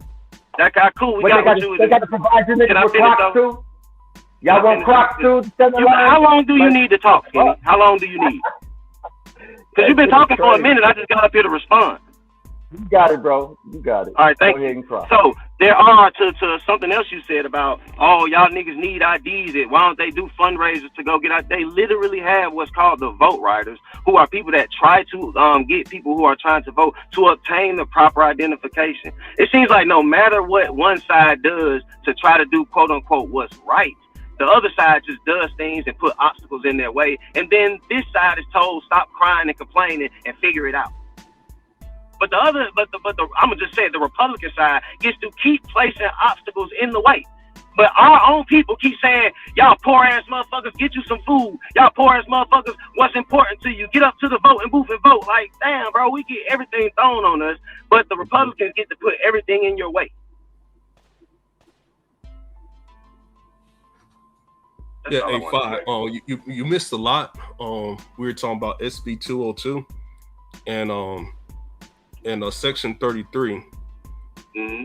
All right, because poll workers, they can pass out food and water, chips, all that stuff. All right, but the non-poll workers, they had to be outside 150 feet to do it. Mm-hmm. In my opinion, I don't have a problem with that. See, my opinion, I don't have a problem either way. Like, it's literally insignificant. Mm-hmm. Either way, whether they're 150 feet in, 150 feet out, no one cares. Like, it really plays no part in voting, other than saying, "Hey," to vote in Georgia, right? Because unless they're saying the only way it plays a part to me, and yes, it is easy to vote in Georgia to me. It only plays a part to me if they're going saying, "Are you voting Democrat? Well, here goes some water." And if you vote Republican, they're not giving you no water. Then there's a problem. That's when it's an issue. But if they're not doing that, it's not an issue. Yeah. They're not saying they're trying you to get water if you're voting for somebody. Mm-hmm. But if I'm standing in line and I got six waters on me, I can't hand them to 5 other people in the line. Like, it's all stupid and insignificant, but the only people who get complained about is the ones saying we just want to pass out water. Mm-hmm. While the other side is literally doing things that actually matter, like restructuring maps. Mm-hmm. I just don't get it why the complaints are always thrown on the left side. And to use the Republicans' argument against them, to say that it's voter manipulation, giving out water to people in line, you're assuming that everybody in line was going to vote Democrat. Mm-hmm. They literally just walking down the line asking if anybody thirsty. They got water for anybody who's thirsty because it's a long line and it's hot out there. Mm-hmm. Like Vate said, if they was running around saying, who you voting for, and then they give out the water to the people who's voting the way they want them to vote, then that's an issue. That's bribery, right? Yeah, that was happening, Psycho. I mean, was it happening like in large numbers? Hell no. Honestly, Chris, have you ever seen something like that happen in life, my nigga? Thank you, bro. That shit is not happening like that, bro. If it is, it's happening once every 300 votes. Like, that shit is not happening like that, bro. That shit is not happening like that. People going around saying, you vote Republican? No? Oh, you ain't getting no water. Nobody doing that shit, bro. Cook fire. That's all I was saying. That's no Republican shit they cooking up to make excuses, bro. Ain't nobody, like, let's be real, bro. Ain't nobody doing that. You know how much you got to go through to suppress somebody's vote, and then you act like that's not going to be counterproductive. Like, I just don't believe it. From what I've researched and what I read, and niggas can call me stupid, and call me dumb, call me remedial. That's hiding away from what I'm saying. I do agree with you that it is not as big of a problem as we are claiming it to be. I'm not going to say that it don't happen though. Now that would be crazy to say that it don't happen at all. It's just not the elephant in the room though. Yeah, it's not a significant impact where it's like, oh man, we gotta stop this. We gotta make sure we get this. No, bro, come on. On either side, I never heard water and snacks even brought up in a conversation about voting. This shit is stupid. I honestly think that black people are doing more in their personal lives, so they don't really care about voting as much. I think black people in the past, maybe you're right, they did pave the way for us because I do think politics progressed black people a lot in the past. I don't know if it does this. I don't know if it has the same impact today. Well, here's what I think. I think that we need to protect what our rights that was fought for us in the past, so we don't end up in a situation where we're reversing back to like a Jim Crow type of situation. Because look what's happening even right now. Like they pretty much made Florida a red state. They pretty much took out all the Democratic votes in Florida. Again, I think in Tennessee as well. So, you know, there's but Florida being red though. Florida being red. Tennessee being red. Right. This ain't nothing new. Texas being I red. agree with that part. Now that part, I agree something with. new. Like, Something Texas new for gonna Texas. be red regardless. That's why I said this only affects certain states. Some states it ain't gonna matter. Yeah, Florida ain't gonna matter, nigga. No, They are Florida 2-8. matters. Florida does matter. Florida's a swing state. It matters in Florida. Yeah, but they're gonna be remember, Florida voted for Blue. Obama. No, Florida voted for Obama. I think twice. Florida's purple. Voting for Obama don't mean you turn blue. Like we got to stop that because even though Obama was a Democratic president, I don't technically like chicks, right? Like voting for this gonna sound crazy, but voting for Donald Trump don't technically make you conservative red. Real quick, let me address this.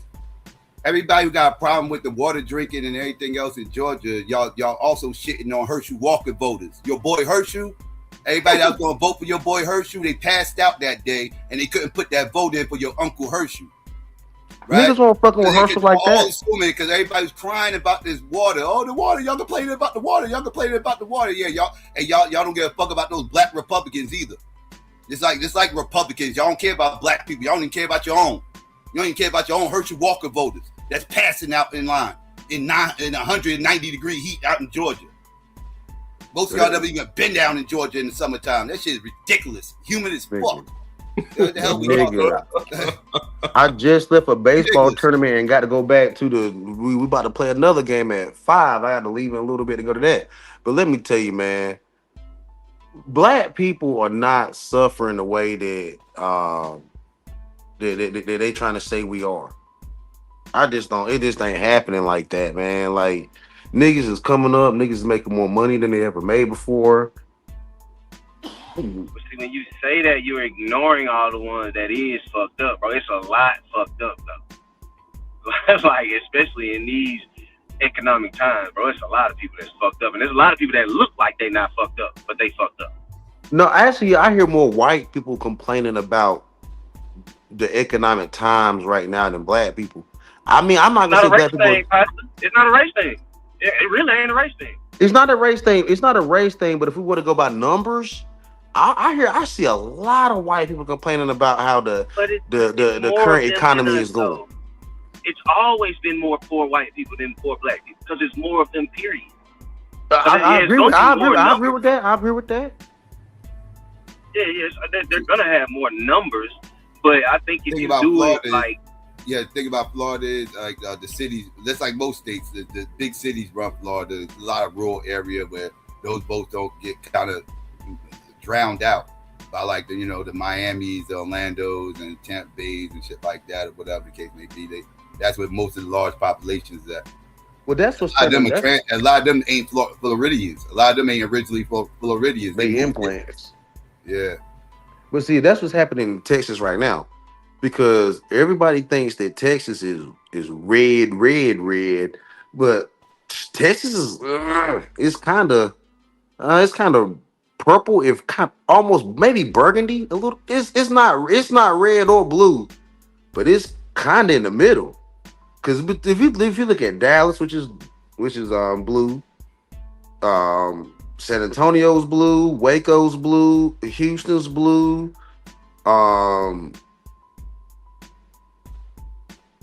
Lubbock is blue, Amarillo was blue. It's a lot of blue It's a lot of blue major cities in Texas, yo. So you're right. A lot of people might live in the mix of Texas, but it's very blue. It's very like purple. I say it's purple down here. I don't even think it's a conservative. I think it's Texas purple. not purple yet. Texas not purple. Texas about 10 years away from being purple. At least. I think they purple right now. I think Texas is purple right now. That Senate race should have taught you that. Like that shit's still red, dog. They trying to hold on to it. That's why they trying to keep Ken Paxton. They're trying to keep Greg Abbott. What you mean hold on to it? They been had the motherfucker for over a generation. What you talking about? Yeah, like they struggling to hold on to the goddamn fucking Republican Party. They need more people to move down to Texas, but y'all trying to stop that. Y'all and y'all xenophobic shit. Y'all trying to keep all them non-Texans up out of Texas. Everybody. No. They just want to keep California out of Texas. They don't want to keep everybody. Y'all trying to keep everybody. No, California. They focus on California. They use California as the catalyst of the anti-Texas move the Texas movement that Texas are having. They use California as a catalyst of that because that's like the liberal face of progressives and everything else. But no, y'all don't want New York motherfuckers moving down there either. Okay, so I would give you down there. A lot of Georgia folk moving down to Houston. Y'all cool on all that, dog. Like, nah. So you right about California and New York, but we done took in a lot of Carolina, Tennessee, Maryland, Chicago niggas, Georgia niggas, couple Atlanta niggas. We done took in a whole lot of the South in Chicago. Now Minnesota moving down here too, though. That's a quite little secret of how many people from Minnesota are moving down here, and we don't want them either. Like, nah, we gonna have to put Minnesota on the list. South, that shit crazy. Everybody moved to the South. Period. No, their original family from the South. Yeah. I want all the black people to move to the South. You looking at it as all of a sudden out the clear blue sky, this whole family decide no. Some of these niggas got to stay in California though, right? And they know who they are, nigga. I don't think we can bring Domo back to the South, yo. He has a mental fortitude against the South. He can't come back. We can send that nigga some money or some support, but he got to stay. That nigga has something against the South. He says it multiple times when he on these panels. On his dislike of the South. What does he say wrong? What do he say wrong about the South? It don't matter. It don't matter. So what he said could be right. Could be. It may be right. It may be right, but he's saying it in an evil way, nigga. So he got hatred in his heart, nigga. You want to talk about the spirit of the law, nigga? Your spirit towards the South is the law don't have no spirit, man. You talking to the wrong that nigga was up here talking about the spirit of the law, nigga. What the fuck is that? Nigga, I'm glad I don't read a lot, nigga. Cause reading a lot came up with spirit of the law, nigga. You weak, nigga. Don't say that out loud no more. No, nigga. Reading is overrated, nigga. Reading is overrated, nigga. You need to learn through life. All that reading is gay, and you need to get out here and live life. Anybody riding with that, man? Get out of here with that shit. Yeah, I ain't supporting that. Yeah, we need to bring the literacy level down, nigga. Let more niggas live than read. It is down, nigga. What the fuck are you talking about? Now, yeah. Oh Lord, man, get your ass out of here. You all fucking backwards and shit. Yo, that you bullying for the wrong goddamn shit. Man, fuck the bring the literacy rate down, and you know the goddamn literacy rate down. They need to stay That's down, what's so man, fucked up about. Because the society gonna get better the less niggas read. These scientific fiction reading ass niggas, political fiction reading ass niggas is more worried about shit they can't change than shit they can actually change.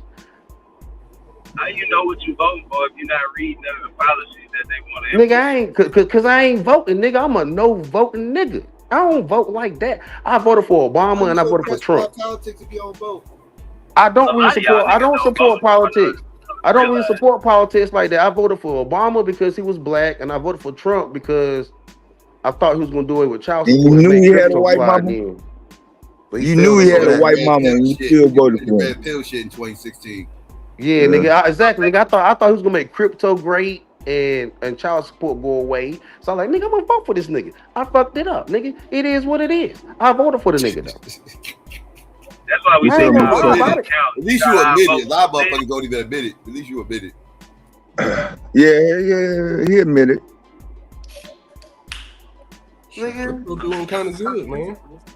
Nigga, I thought I was gonna be a crypto millionaire by now. This nigga played me, dog. I did pretty good. I ain't down, but damn, dog, it was supposed to be better than it is. So I fell for some bullshit. I fell for the Obama trick. That nigga was sorry. No, he wasn't really sorry. Obama wasn't really that bad. He wasn't really that bad. Trump lied about everything he said. Now that nigga Trump disappointed me, nigga. That nigga has disappointed me, dog. Especially with the crypto. How does he control crypto though? Because him and that World Liberty Finance system he had that he pushed through Solana was controlling the crypto market. Nigga, at one point, nigga, every crypto meme coin that came out was related to Donald Trump. He took over the whole market, dog. But don't the buyers before then you had shit like before then you had different meme coins that was profitable outside of just political meme coins. It ain't even political, it's just Donald Trump meme coins. It ain't like a Obama meme coin or a Hillary meme coin or a Bill Clinton meme coin took off. Every token that took off was a Trump token, and he pumped and dumped all of them. So I was like, damn.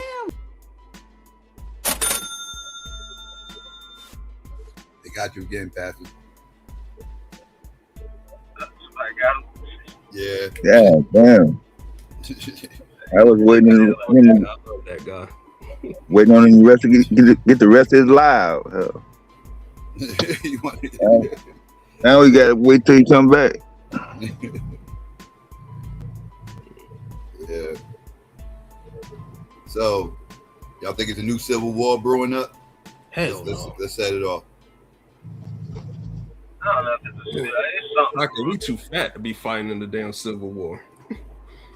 Who, me? No, I mean not you specifically, just human beings in the United States too fat. But I mean, I think it's. You mean like the original Civil War, like literally split between two different types of Americans? You ain't talking like a race. No, I'm talking about North versus South.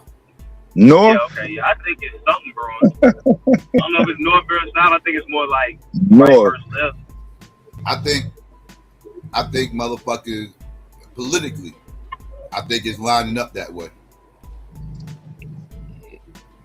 What, MAGA against everybody else? North versus South. MAGA is South? Yeah, they making a shift to the white wing shit. I ain't taking that.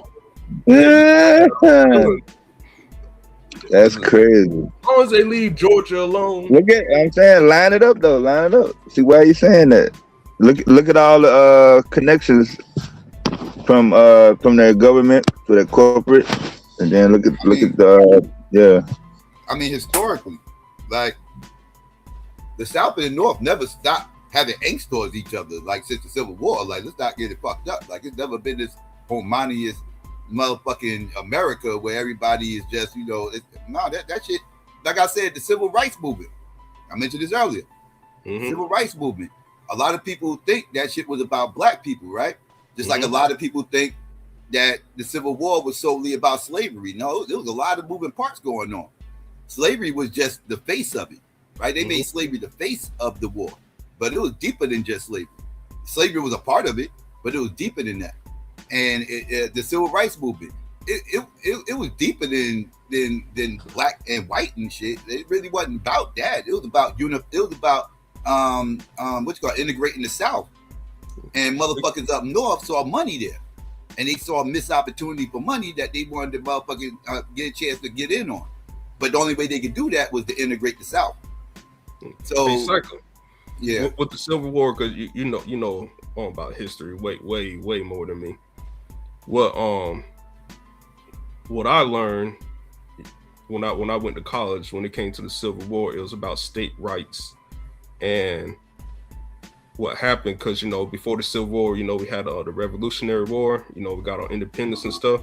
And so in people's journals, they were teaching their kids to never let government oppress you ever again.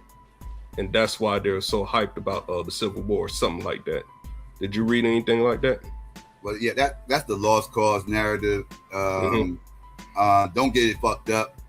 The South was fighting for state rights, but when you look at all the state rights that they was fighting for, every last one of them had slavery on top of the motherfucking list, right? So you cannot ignore the motives of trying to maintain slavery on the reasoning why the South seceded from the Union.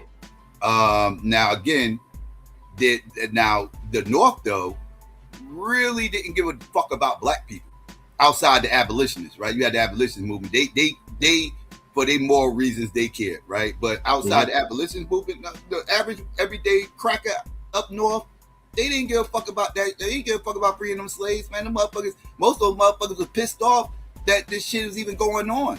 And like I said, the very first motherfucking draft that happened in this country happened during the Civil War. It happened out here in New York, and it was a riot that happened. Them crackers are mad as fuck. Like, hold up, you trying to force us to fight to save some niggas? I ain't doing that shit. Oh, that. Yeah, I ain't doing that shit. It was like, fuck that shit. And them motherfuckers, yeah, they started rioting out there. It was a huge ass riot on the very first draft in this country. And that was during the Civil War. That's because up north crackers wasn't really, they didn't give a fuck. So like I said, so they was fighting for the same reason why, like I was saying with the Civil War shit, they were doing it for money. They had train routes that was going through the country at the time.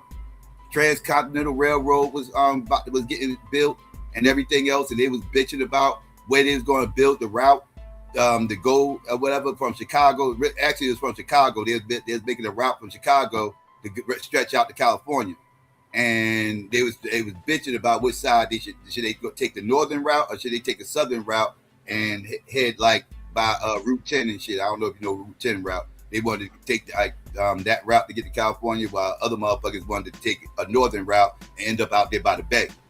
And there was a big war about that shit and everything else. This is one of the things that the Kansas-Nebraska Act was all about too. That was the hidden motives behind that shit. That in the slave states as well. But so like it was a lot of moving parts going on with the Civil War. It's not just cut as dry as white people had some epiphany and they wanted to free the slaves because they thought it was fucked up. That's cap. That's a very cookie cutter way of putting the Civil War.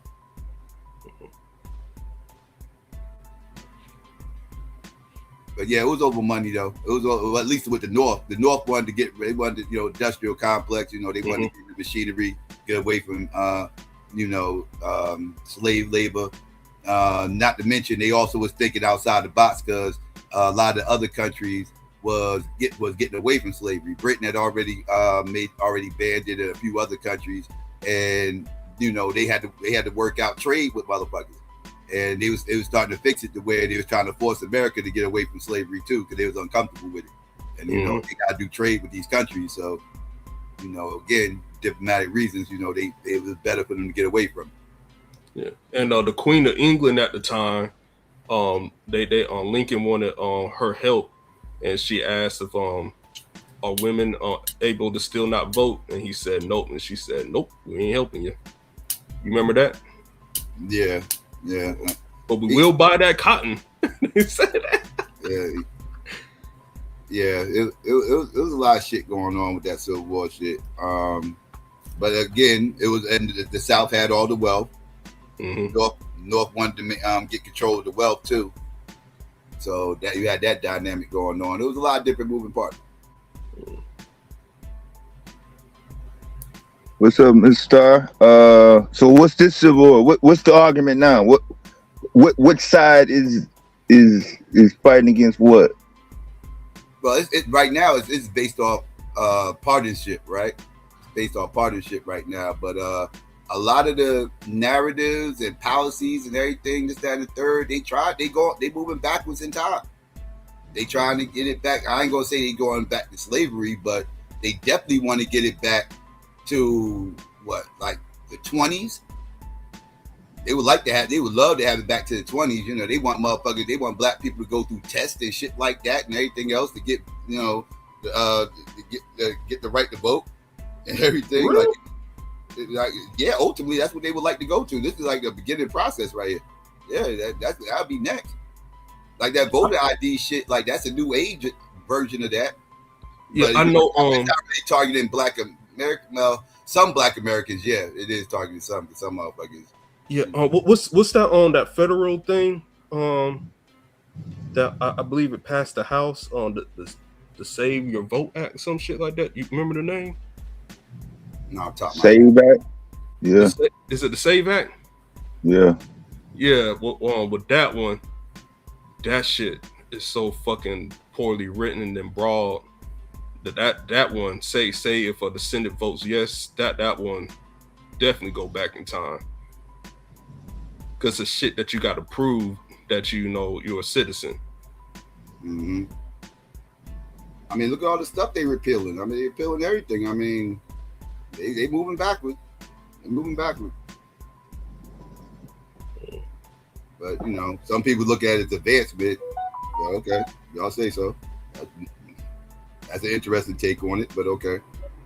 As an advancement? Yeah. So, yeah, you see Negroes in the chat saying it's an advancement. Like, the motherfuckers like, yeah, like the Department of Education. It was fucked up anyway, so let's destroy it. Yeah, they make all the sense in the world. That's crazy.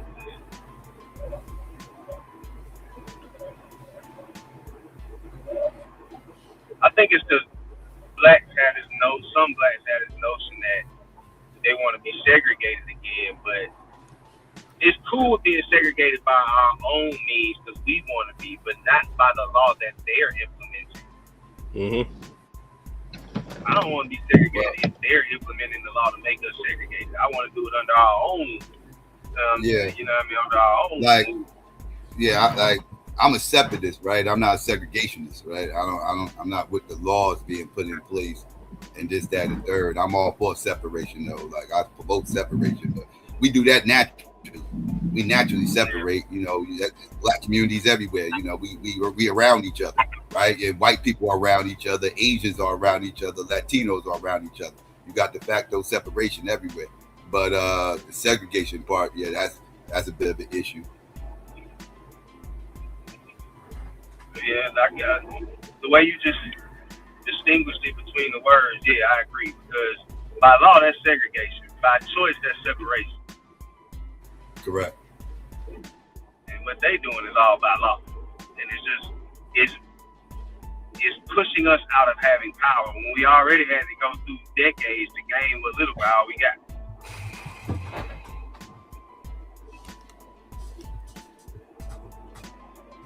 Yeah.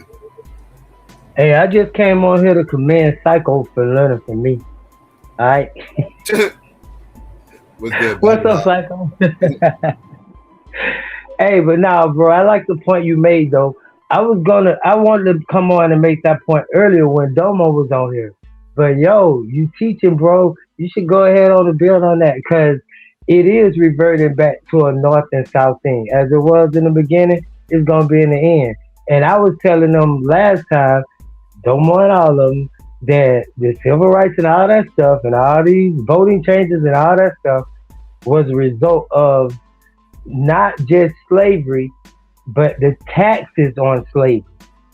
That's what it's really about. When you say the South was the richest and had all the money, they had all the money because they were still running slaves. And the North was up there trying to do business like from the stock market way, from just, you know, selling stuff, consuming goods. So they realized that they couldn't run the United States split like that, where the South got slaves and these dudes ain't even working and they got more money than us.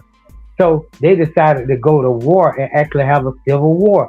the North against the South, the Mason right north against the Dixon, the South, and they had that war. So yeah, I thought that was important though, and that's where the whole 3/5 of a man come from, and them voting and saying that, hey, for every 5 white men you got, for every 5 black men you got, they'll count for 3 white men on the taxes. That's where 3/5 of a man come from. So I thought that was cool though, Psycho. I'm done. I'm out.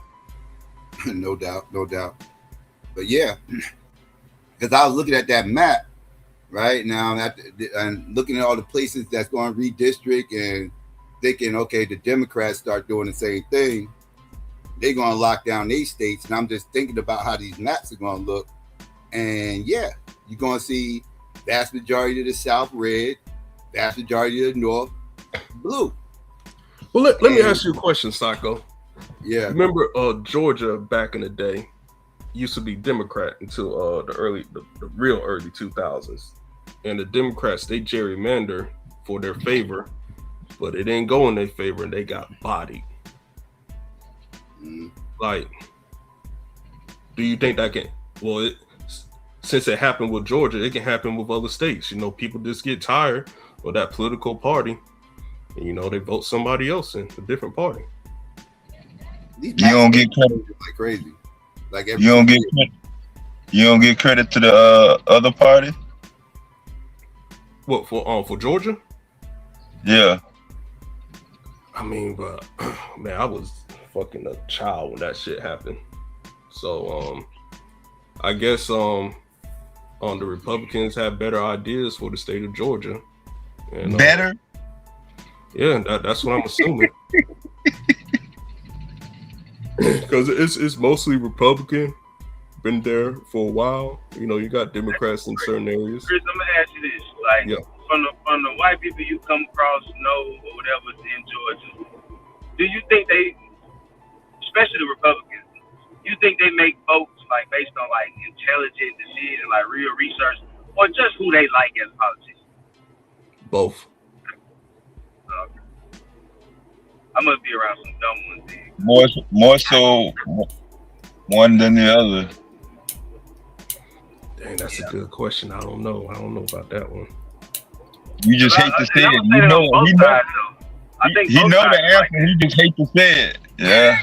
You thought it was most people vote off the commercials and ads they hear.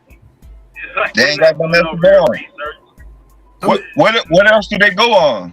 Yeah, we got the internet now, but even if you got the internet, I mean, you're not going to take notes. Oh, he got a law degree in so-and-so, whatever, and he may be a good fit for passing, I don't know, discrimination bills. You're not going to write that down.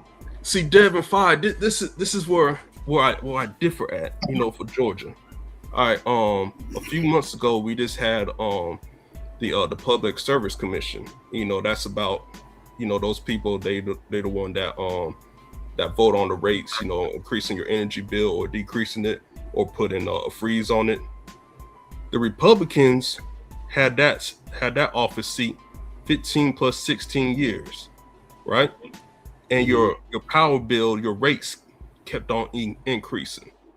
So after time, with Georgia voters, they're gonna be like, bro, stop the fuck shit. And the Democrats body the Republicans. The Republicans can give an excuse, it was only 10% turnout, but it don't matter. You know, you still got body. And so the way I look at Georgia.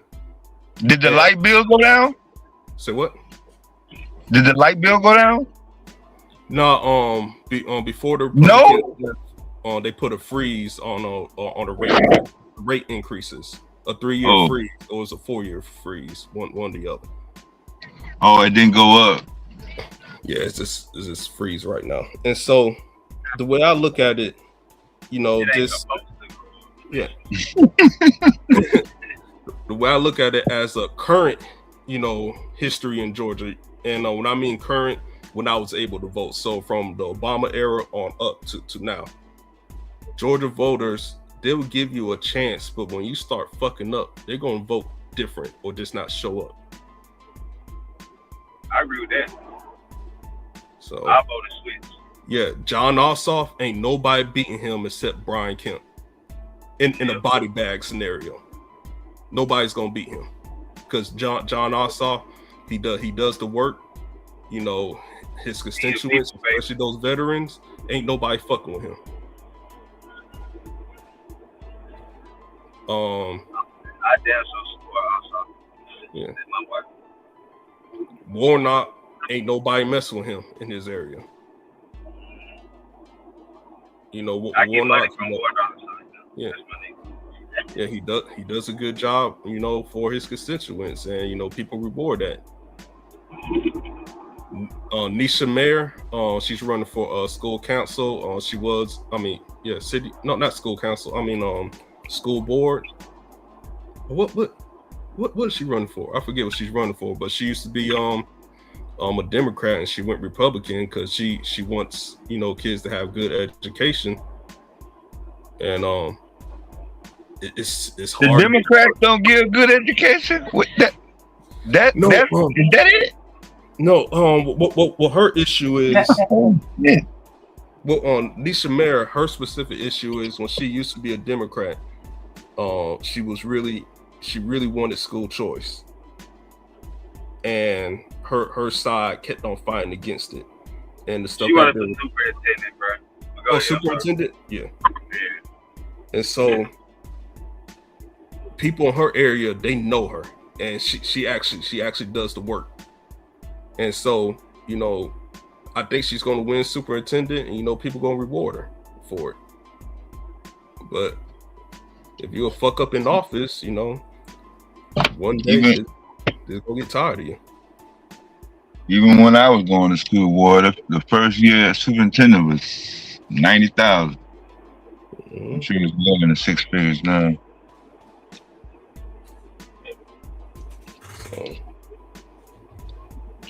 But yeah, I forgot about the school choice thing. It's a big issue with Southern voters. Well, yeah, I would say anybody.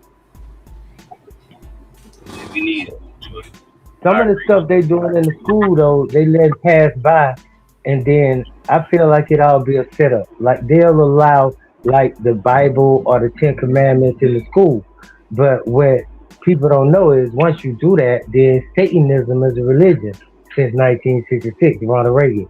You see what I'm saying? So now you allow any religion into the school, and I think that's where the confusion started. By saying like we don't discriminate, you can't block anybody. Now then you need to let the LGBTQ in the school. And the Supreme Court, they shut that down last year. I think was it Texas that tried to put in Texas and Oklahoma. Yeah. The Supreme Court said hell no. But it's still popping in Florida though, right? Let me know. That's what's going on in Florida right now and in Texas, right? Yeah, I know Texas was definitely trying to do it. Yeah, and I believe Oklahoma was too, if I'm mistaken.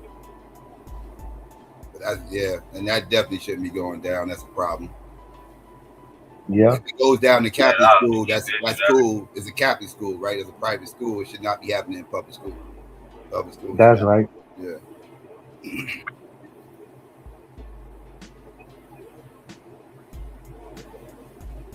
One more thing, brothers. I was gonna bring up with the closing of the poll centers and stuff like that, the polling places, and you know the lines getting longer at places. That's a mathematical fact. No matter what nobody say, just think about that. You can't add that up. You close more places, and then you get more people voting. Then that increased line. That's just point blank. Period. Which means that you know they are controlling the way that people vote. That's voter suppression. But the other thing I wanted to point out as a voter suppression. Psycho, and to the brothers on the phone, how y'all feel about what's it called, birthright citizenship, and do you think that's going to affect do you think that's a big part of voter suppression? I happen to do, but I'm just saying, what y'all think about birthright citizenship and how they trying to do with the immigrants as well as you know people that live here and stuff like that, like Native Americans. Are you talking about birthright citizenship? If somebody comes in here illegally and then has a baby and their baby gets citizenship? Yeah, that's one of the arguments. But they going all the way back to when they do the determination. They go back to the original clauses, acts, amendments, and whatever. And so when they go back to the Civil Rights of 1866, or they go back to the 14th Amendment, black people ain't mentioned in there like you would think. You know what I'm saying? You think you got that protection, but your name is not in there. Like so this what they going. You don't have to be legal, Chris, for that to count. It happens, but it's not meant like it's not like documented that it's when illegals per se. You can just be visiting the country and have a kid here, and that kid is American. Yeah, I don't agree with that unless the person, that the other person is a citizen of this country. Yeah, and that gets tricky. Yeah, it gets tricky with that. But yeah, that's against the original United States Constitution too, because in the original Constitution, if you're born on this land, you're an American citizen by domicile, by allegiance. You automatically a citizen. But I understand your point. But you got to know that that's breaking the Constitution when you say that.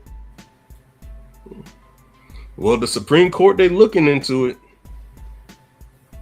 Yeah, that's why I brought it up. That's a fact, and it's crazy how they could even be looking into it when the law or the Constitution is clear. But they coming up with all this stuff like domicile, allegiance, jus sanguinis, which is what you just talked about. Like if a person is a parent and they have a child in this country, does the blood follow the parent? And so the child is not a part of the country?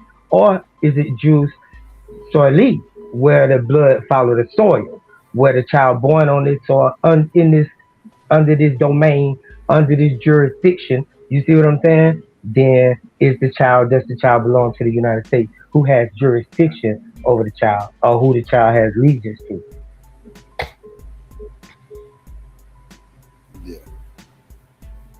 Yeah. And that's like you said, that's the Constitution.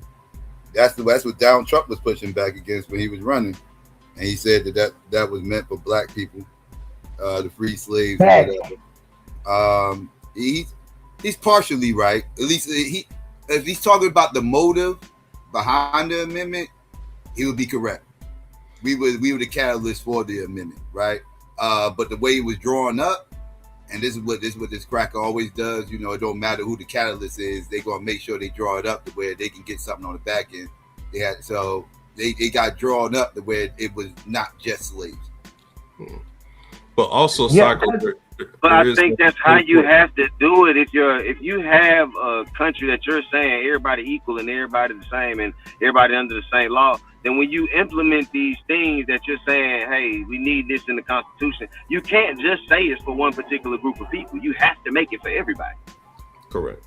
That's a fact. Yeah, and I wanted to add that also there's like the Asian hate crime bill.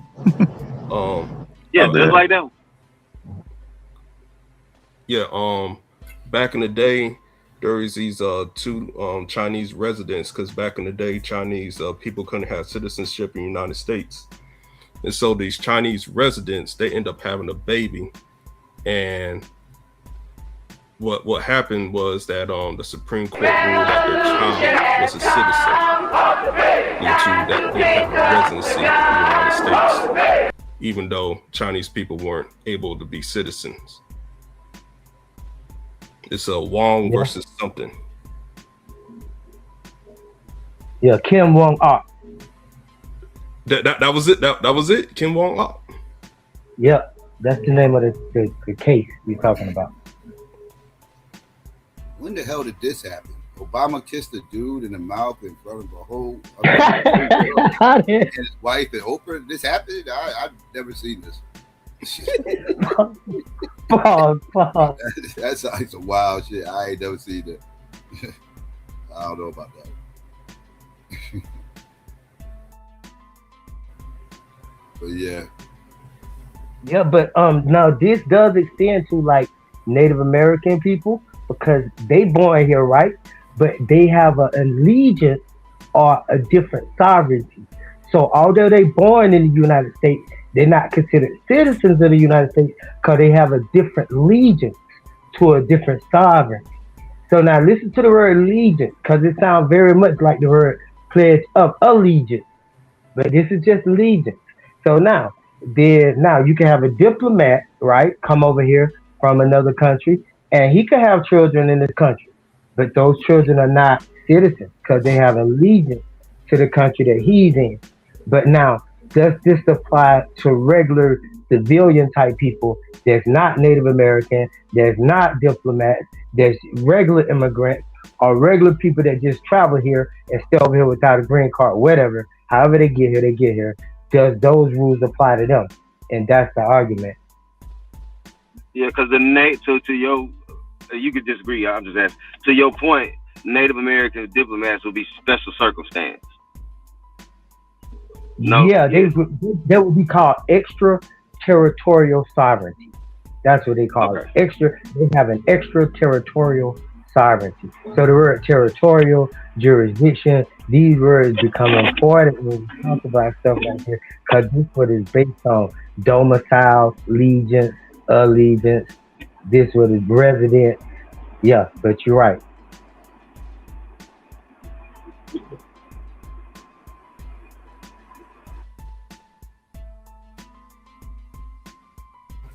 You mentioned the Naturalization Act in 1790 and everything else. That was the Know Nothing Party right there.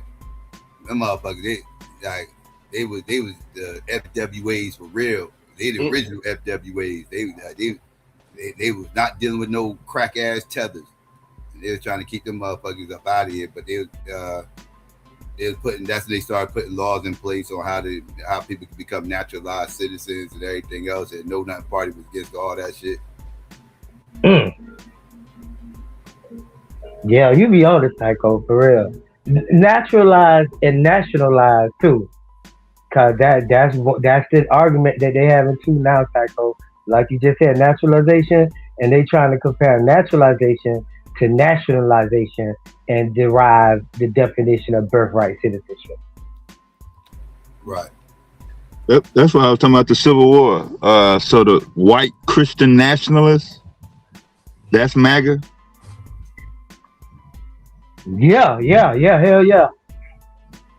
Yeah, white Christian nationalists, white Judeo-Christian nationalists is MAGA.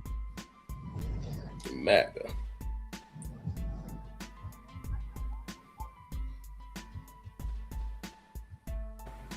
Yeah, MAGA done though. MAGA fan. They fractured. You think so? Yeah, the only motherfuckers still with MAGA is niggas and corporation and the corporate motherfuckers who fuck with Trump. They the only ones still, but they MAGA core base, they left, dog. They all gone, son. They started their own new shit, dog. America first, dog. Like all the Margie Taylor Greens, the Tucker Carlsons of the world, the Nick Fuentes and all them, they left MAGA, dog. They done. And they were the core. That was the core of their base, like, and they're done. Like that. Pretty much that shit's commercialized now. They look at MAGA like that's a commercialized shit. Like motherfuckers usurped their movement and made it corporate and shit. Like they ain't fuck with that shit. Niggas late to the party and shit. Like MAGA still new to them motherfuckers. MAGA old to them. They created that shit. Like those motherfuckers I just named, they the catalyst of MAGA, not Donald Trump. Donald Trump rode a fucking wave. Donald Trump didn't create MAGA. He rode a fucking wave. And that's it. That was already there. And that core of that wave, they left. That shit to sell. Man, I think Marco Rubio got MAGA if he runs. Hell no. What? You don't think so? They want him to be next vice president, which he won't, but they won't. Rubio on his exposed the UFO shit. No, it don't. He don't have no office interest.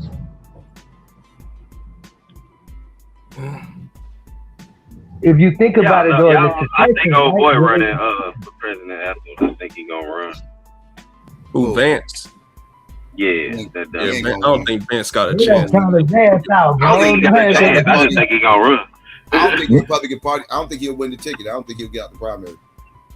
I think Rubio win that ticket. Right. Yeah, J.D. Vance don't stand a chance.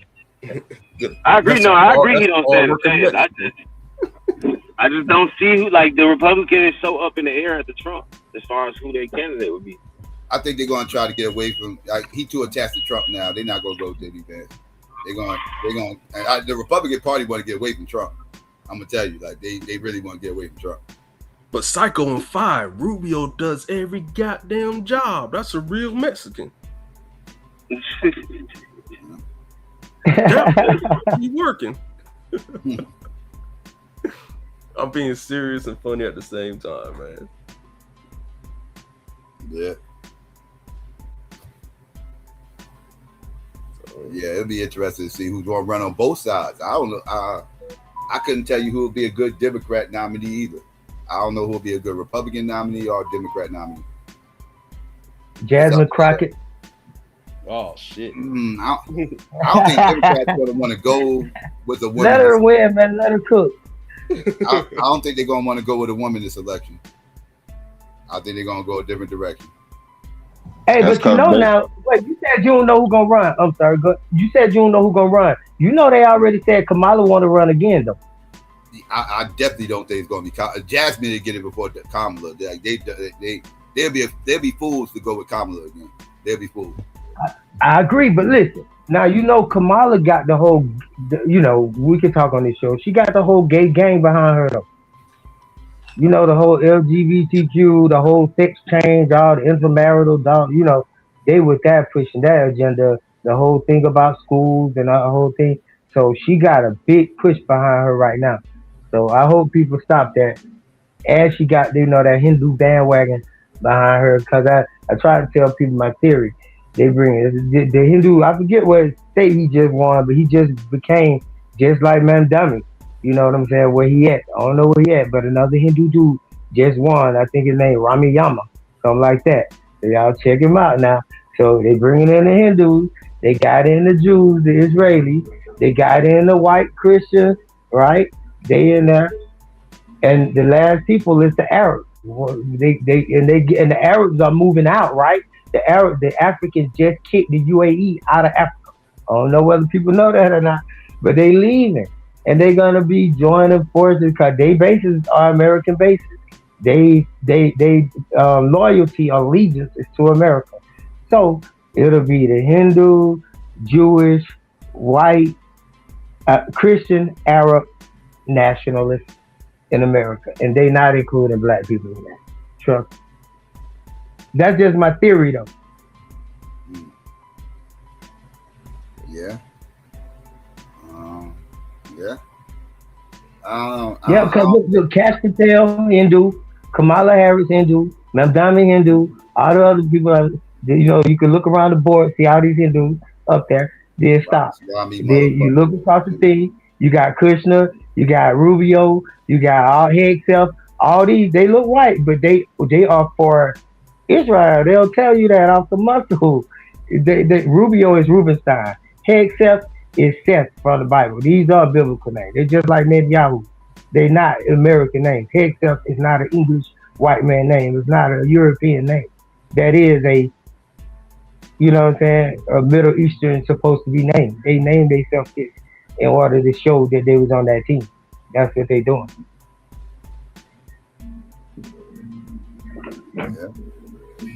Yeah. I don't know. It's gonna be interesting. It's still got time. Somebody's gonna run out in front in the next year and a half. Somebody's gonna run out in front. But it's gonna be interesting primary for both Republican and Democrats. He's gonna be up in there. Oh, Psycho, you gotta call Lance. You know they're releasing that UFO stuff. I'm over all the UFO stuff. What? No, bro. I posted you think it's something there? You think it's something there with all that UFO stuff? I don't know, man. I hear a whole bunch of woulda, coulda, shoulda. I'll never see any evidence of anything. Man, just somebody making a claim. Files, man. I ain't gonna say that. I just posted that. I think somebody's trying to bait me up. But no, ain't nothing gonna go on with that. But the main thing is that I wasn't talking about the UFOs. The main thing I was talking about when I posted is that Trump building an army. It's a space force.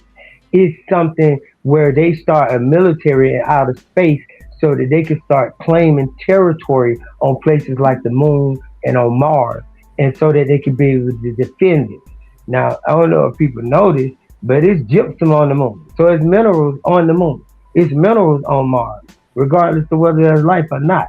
So if you could bring stuff from a place and bring it here, like raw earth minerals, let's say you figure out a way where the material on the moon is good in computers, then that's very valuable material, and you no longer going to places on Earth to get it. Just things like that. So it's gonna that's cost what so the much Star money Wars to go out there to get the goddamn materials. Yeah. That's an expensive trip. Yeah, I don't think the moon got anything to offer, but Mars might. But I know when it comes to the moon, they want to have a refill point.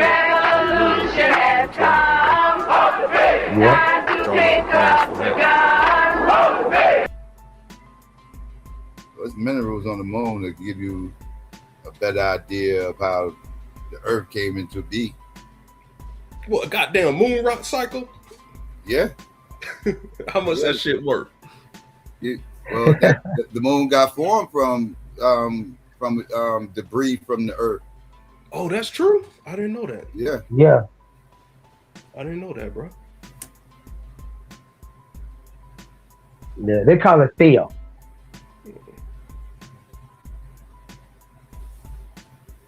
Yeah. The photo of Obama kissing a dude who said to be manipulated. He's still zesty though. Yeah, I figured that must be manipulated because I would probably heard or seen that by now. Motherfucker hate Obama. They'd beat him up over that shit. But yeah, that's definitely the moon was definitely created from debris from the Earth. Because I heard it was an asteroid that hit Earth and that debris shot up. I thought that was just always a myth. So, no, that's real. Well, by that logic, yeah, that's very real. That's one of the reasons why they say that the moon is tightly locked to the Earth. That's the proof. The fact that the moon is tightly locked to the Earth is supposed to be proof of that event that you just described. Mm-hmm. Yeah.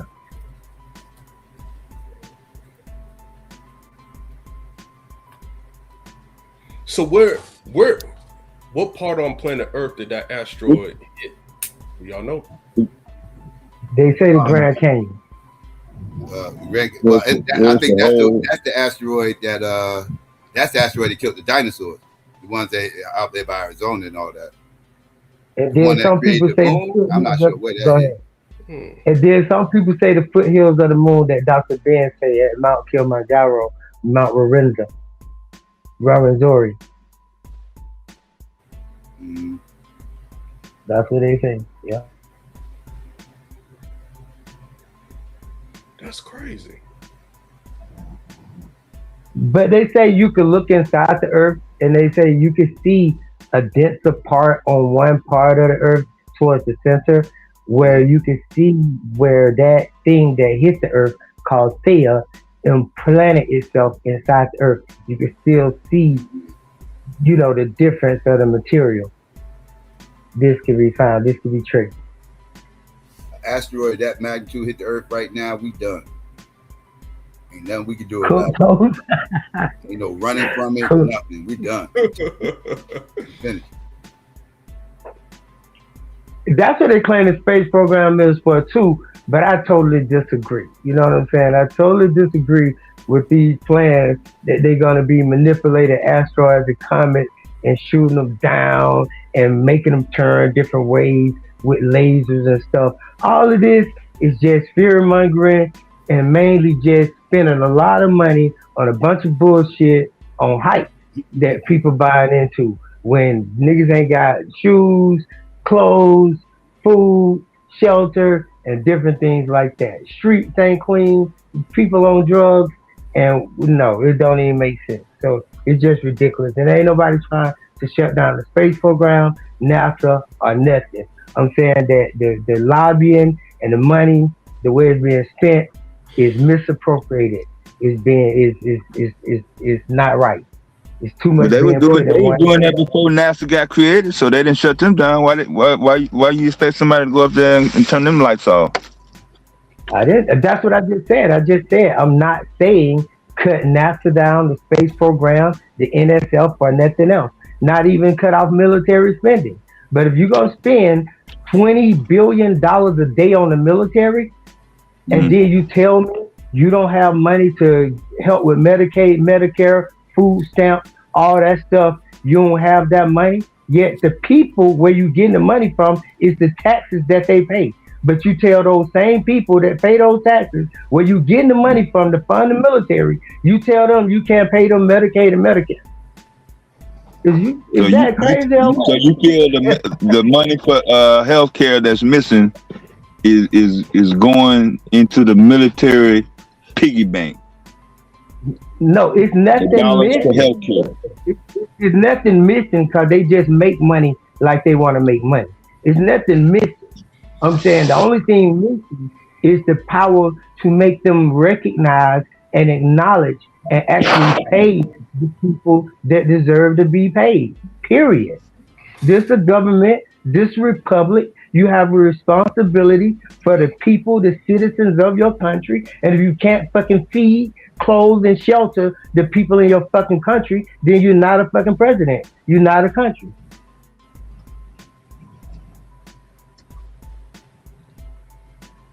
That's what you have to be able to do if you're going to run a fucking country. You got to give them education, you got to give them medicine, affordable, and you got to give it to them when they fucking need it. If you can't provide those services, then you're not a fucking government. You're not a president. And if you say it on TV like he did, you damn sure ain't the president.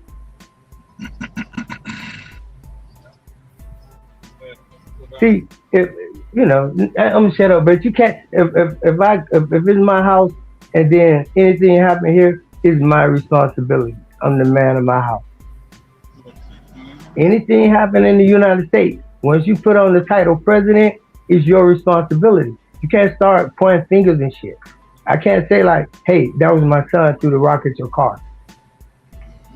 I don't give a fuck if your son threw it, who gonna pay for it? You see, and that's how that works. So he has to take responsibility, but people allow him to shirk his responsibility and pass it off on people that's around him. Instead of saying, no, you're responsible. You making all the choices. You the fucking president. Yep. Can't get all the credit and none to blame. That's right. Donald Trump take credit for everything. Shit he ain't even do. And this whole thing about them, when they get asked questions, how they avoid the answer every time. Like somebody asks them, say like, well, what about the Epstein file? They'll say, well, in the previous presidency, you didn't ask Biden that. See, we've been learning enough about logic and moving the fucking goalposts to know better than that. So we should apply that to them. Like just see straight through that. Like, damn, she just moved it over. Like that ain't right. She ain't even asked the question. So that's the Attorney General, Pam Bundy. Why the hell she ain't answering the question straight up? So she must be corrupt. Let me look further into this. But it's just like people ain't making those moves. It's like they stay right there, and it's like everything happening like separate. Like Pam Bundy over here, Cash Patel over here, Pete Hegseth over here, Donald Trump over here, Melania Trump over here, Epstein files over here, and all these separate just become a lot for them. But really, that's just one thing. That's just one conglomerate. That's just one person doing business in your face. That's Donald Trump. He running that whole company, that whole show. It's his administration, and it's called the Trump family. He's the president. It looked like a good look.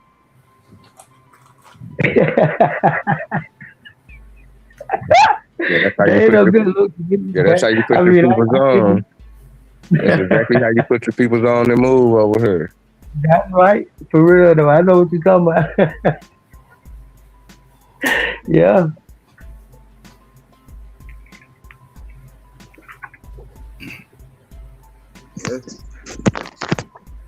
Democrats better fight back. So it looked like that if black people was to come with a black MAGA, that the Republicans will embrace it and endorse it.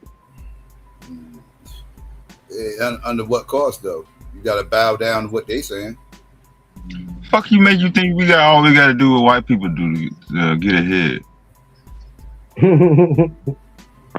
Like if we all go to the Republican Party, we ain't gonna be no shot callers. We gotta go over there and we gotta conform to what the fuck they talking about. What they talking about ain't got shit to do with us. So what's so off base about what we talking about that they wouldn't agree on?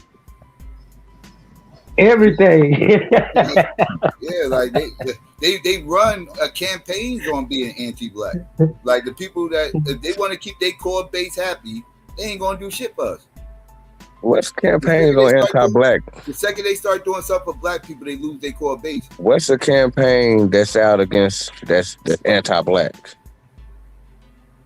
Like providing buses and stuff for black people in rural areas, like providing proper schools and healthcare, like providing it's a campaign out there. Hold up. You asked like providing business loans to black people and providing housing loans. Yeah, they campaign against that. Yeah, they campaign against that all day long. They lie. Where can I see that at? Loans for black people. Where can I see that at? It's millions of dollars put forth towards not giving you nothing. It's millions of dollars going towards not to. Okay, hold on. So how did I get a business loan? Well, business on the credit. Yeah, it's just crazy. Yeah, I hear your question, brother. I want to answer it, but the way they doing that is through stuff like what's called like Bank of America, what's the old Countrywide Loan Company, like when they were in business together and they had a mortgage company and a finance company all in the same place, and they was giving out people in rural areas, they were giving them predator loans, and now those people broke as fuck even today, still struggling. Those are the young parents and mothers of children that's about 15 to 25 years old. Those people would be about 45, 50, 60 years old right now. Those people broke as fuck because of what happened then. So it's not like I was saying, it's not like a snapshot. It's not a snapshot. It's an event. So if you look at the world as an event, like it's a historical event, like it's a historical thing taking place, like this that happened over a period of time, and people been trying to fight against it, avoid this, do this, and the rules keep changing along the way. Even though there are laws, they create stuff called amendments. Even though there are amendments, they create stuff called statutes. Even though there are statutes, they create stuff called code. So it's layered. And so once people get caught up in that, it's hard to fucking figure out how to get out of it, bro. So then that's what's been happening over all these years. But this is a historical event. This is not one thing like Trump just doing this. No, this is an agenda. This is a plan. And this been moving toward this goal for a long time. You know there's a record number of black businesses in the state of Georgia, right? I'm from Georgia. And I know in my city, in Albany, Georgia, they just had a study on the news, and 3 big time businesses just closed down there that had just opened up within the past 4 or 5 years because of the industry and because of what's going on down there. But you could tell me how business booming all over Georgia. Go ahead, and I'm gonna tell you. You live in Georgia. Georgia has probably the lowest unemployment rate in the nation. And then we have a record number of black entrepreneurs. Let me tell you something. Is Georgia technical when it comes to like computers and stuff like that? When it comes to like AI, are they like one of the AI cities, or do they have like smart cities in Georgia? Like, do they have like No. Yeah. So I'm not in Georgia no more right now. I'm in Arizona, right? Mm-hmm. I'm in a smart city. You know, driverless cars, driverless trucks, smart city data centers, and no fucking jobs for nobody that's doing nothing rural. If you're doing anything like driving trucks or picking up some shit or Uber, you're really not, you're damn near not needed. Are you talking about in Georgia or in Arizona? I'm saying in Arizona, on the west, I'm just saying in different places too. In Washington State, in Oregon, and anywhere where they progressively moving forward. It's coming to Florida though. It's coming everywhere. It's in New York. Everybody moving toward data centers. They're trying to build one, I think, somewhere in some rural town in Georgia.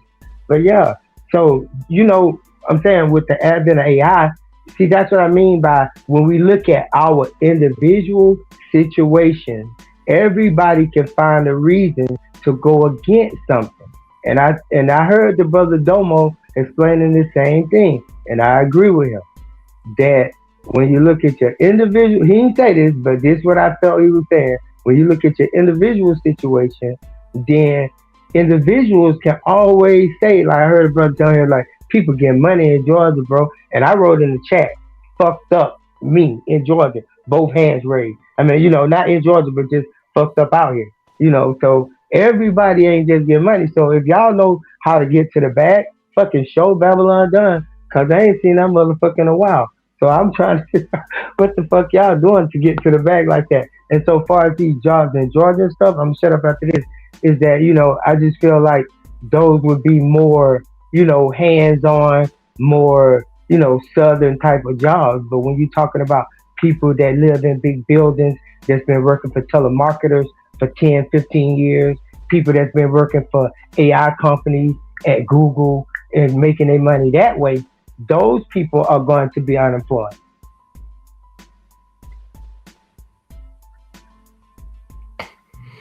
All right, so what's a southern job? A job you only do in the South? I just said, bro, let me tell you where I'm from. I'm from Sandy Bottom, Georgia. You ain't never heard of that, right? It's unincorporated. It's near Blakely, Georgia. Am I supposed to heard of it? I'm saying, like, you can't. It's a Georgia job because where I'm from, we got cows. Where I'm from, we got tractors. Where I'm from, we still got cows. People that work with cows, ain't nobody in the North work with cows. That's what you telling me? I didn't say nobody in the North. I'm saying it ain't nobody in New York. I'm trying to get the overall point. Yeah, I'm making a point. Okay, I'm gonna tell you. Okay, I'm just gonna be reasonable. I'm gonna say virtually nobody in New York is working with cows. Now, if you go to New York and you find an outlet with 1,000 fucking cows and all been in New York on some rural farm and then come back and say, hey, I looked on Google and I found a man that got 10 cows in fucking New York. That's ridiculous. So it's not going to be an absolute. It's not going to be like that. I'm telling you that the majority of the people in these places, like in New York, they don't do farm work. Ain't nobody in New York doing farm work. Ain't nobody in Manhattan doing herding cows. Ain't nobody in Brooklyn, doing none of the stuff like cutting yards. Ain't nobody got no lawnmower. Ain't nobody got no grass cutting company because that ain't necessary. Ain't nobody got no fucking car. Ain't nobody got no mechanic shop. You know why? Because ain't nobody got no fucking car. That ain't necessary. Even the mayor of New York, Ma'am Dummy, came on news. You know what he said? He said, I'm happy to be the mayor of New York. They said, why? He said, because I don't need a car. I don't even have a car. So it's a different industry. It's a different market. It's a different niche. It's a whole different state. When you say state, think of a different state of mind. It's a whole different state. So if Georgia don't get no data company, they're not going to be considered competitive. That's the only thing that's going to make them progressive if they get into the AI tech game.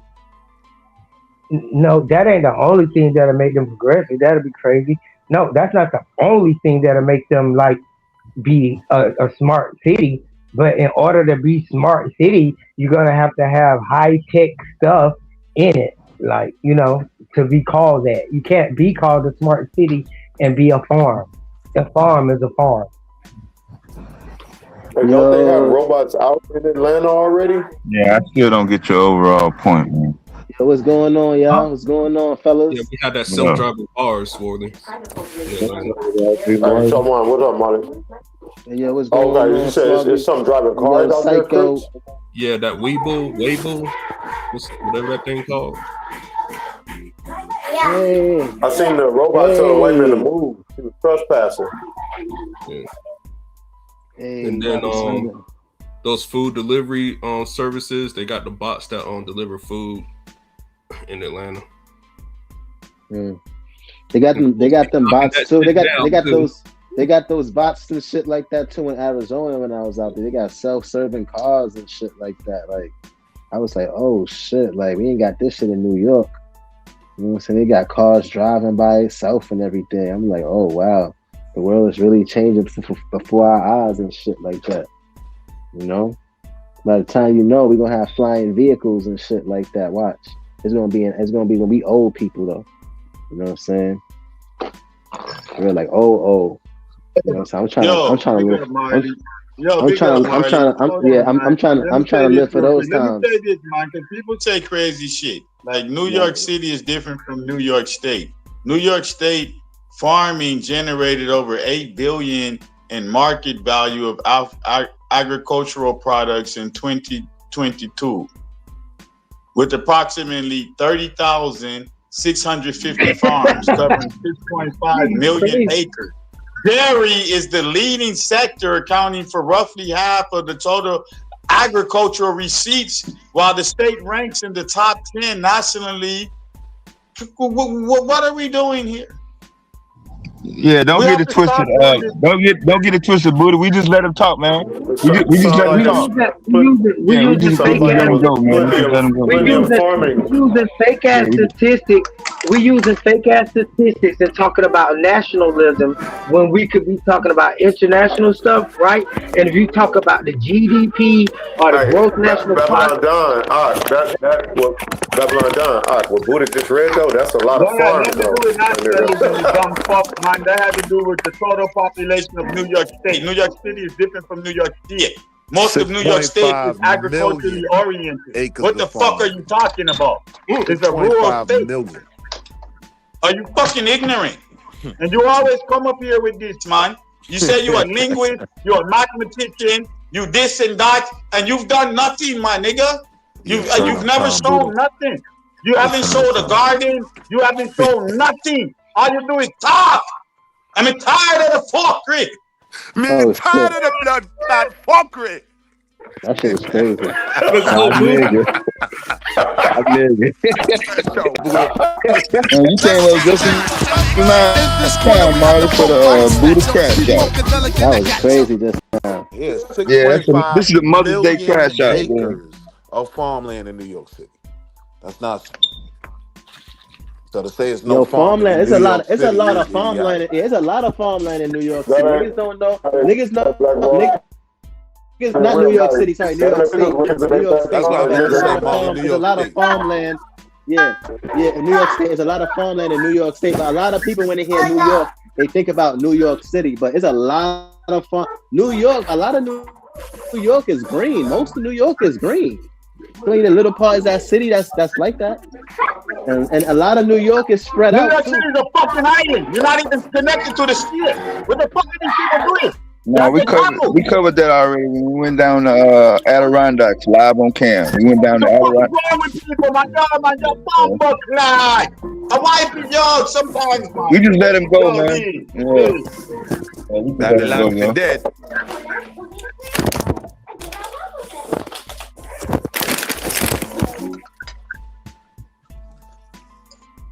I'm sorry, Psycho. You good? Nah, it was time. Niggas was up here sounding crazy. It was time, dude. It was. But I did want to ask you this question, Psycho. I was thinking the other day about this polemic in America. That y'all niggas made that nigga leave, son. That's fucked up, son. Y'all niggas is bullies.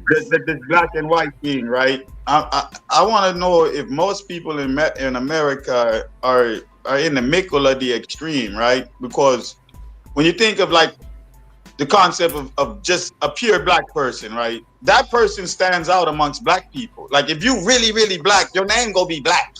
You gonna be so dark that everybody around you gonna call you black. and there's going to be a reference, right? So that's an extreme. And if you super pale around white people, I'm sure they got a name, ghost, pasty, whatever. But if you super pale around them, you stand out around them as some extreme example of white. And when you come to America, right, you got that Sans Malay thing, this mixture thing, where I think they're the most majority of the population of America is a mixed population.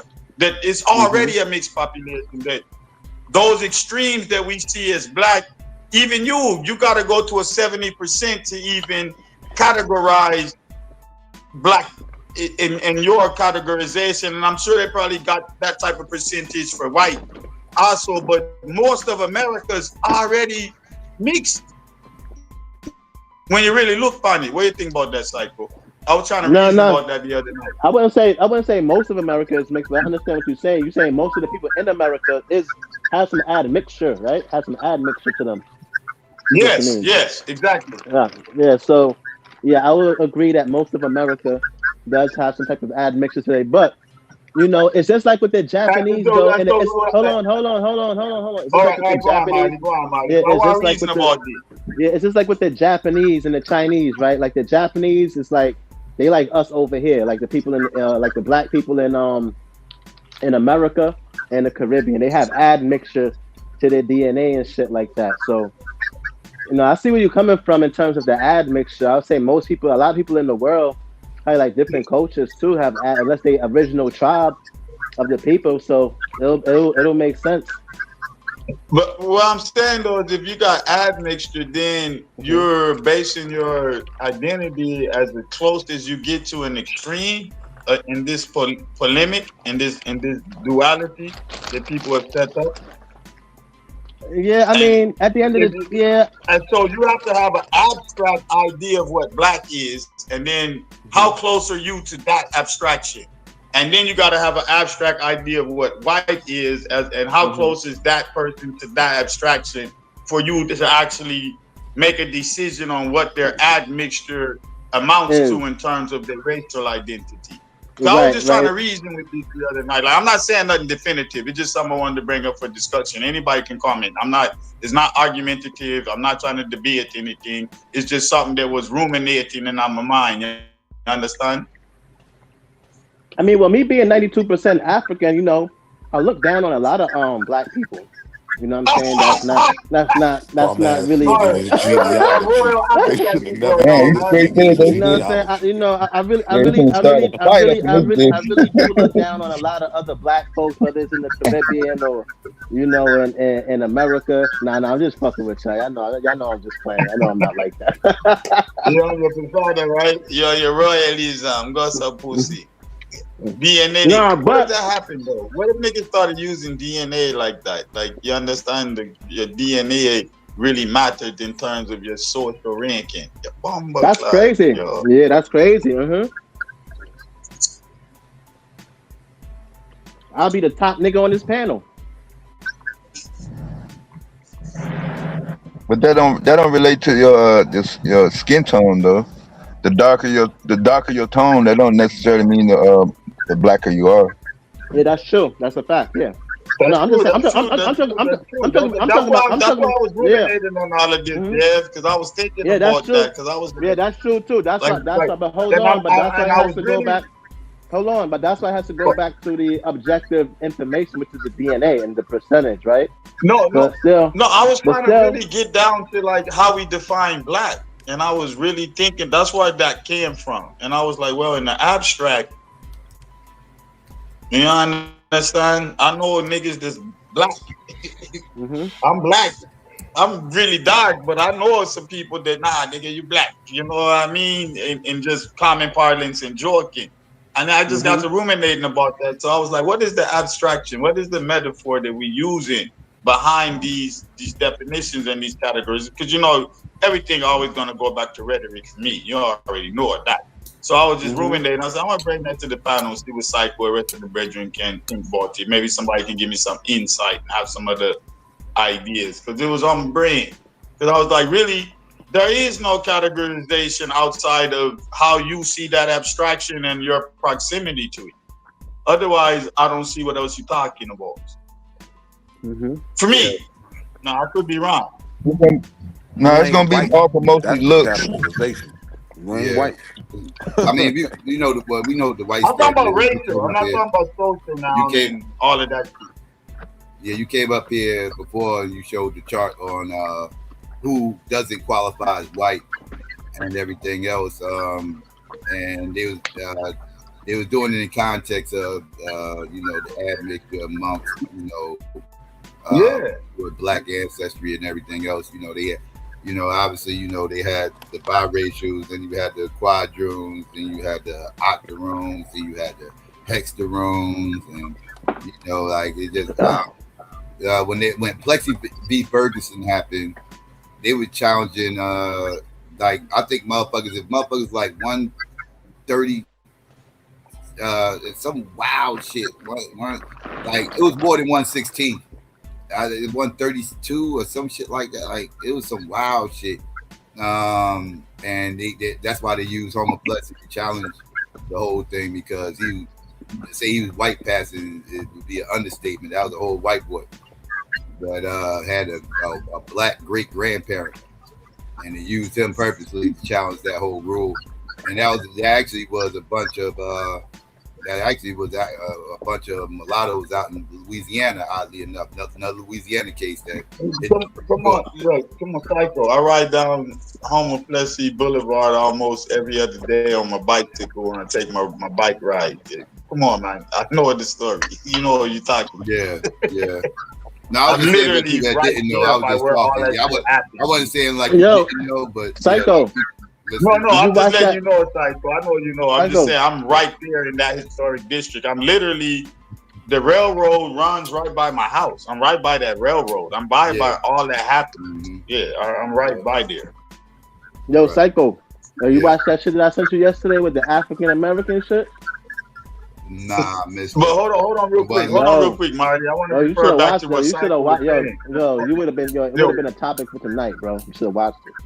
Yo, hold on. I want to go back to the chart Psycho was bringing out. That's my point with the chart, Psycho, because the chart, like you said, it was about excluding who wasn't white, but it went up all the way to Sans Malay, and it was only about who was admixture with black.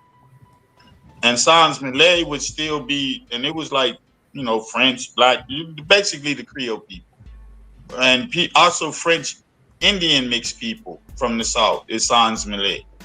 So when you start really going to American history and looking at a lot of these white folks is mixed. And I don't mean they just mix with European, they mix with natives. So that's what I'm saying. Like most of this, there's a whole lot of admixture in this population. There's natives mixed with Irish. There's all type, you understand what I'm saying? And that's what I'm getting at. That even in that conceptual thing, that you can actually look at the general population of America as Sans Malay, as this white mixed thing, with this extreme white being held in reverence, and then this extreme concept of black being juxtaposed against. Because I don't want to say held in the law. You understand? Most of them was mixed before when they got here. George Washington, all them motherfuckers that was fighting, they was already mixed when they first landed here. No, I know like Hamilton and certain people, they was mixed. They came from islands. They had Creole ancestry and this and that. I don't know about Washington, because I know Washington was kind of broke until he married that widow and he got rich and got all them slaves and shit.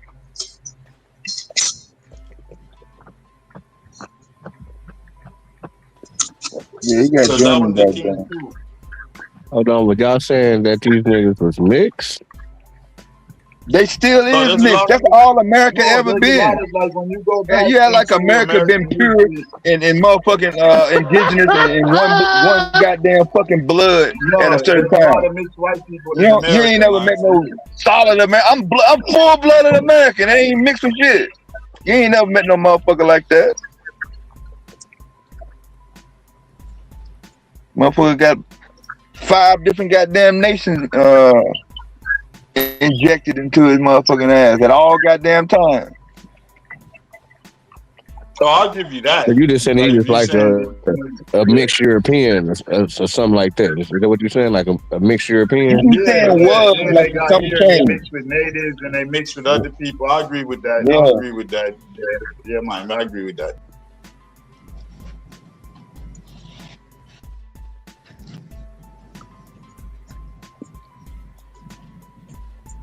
No, because I had an auntie.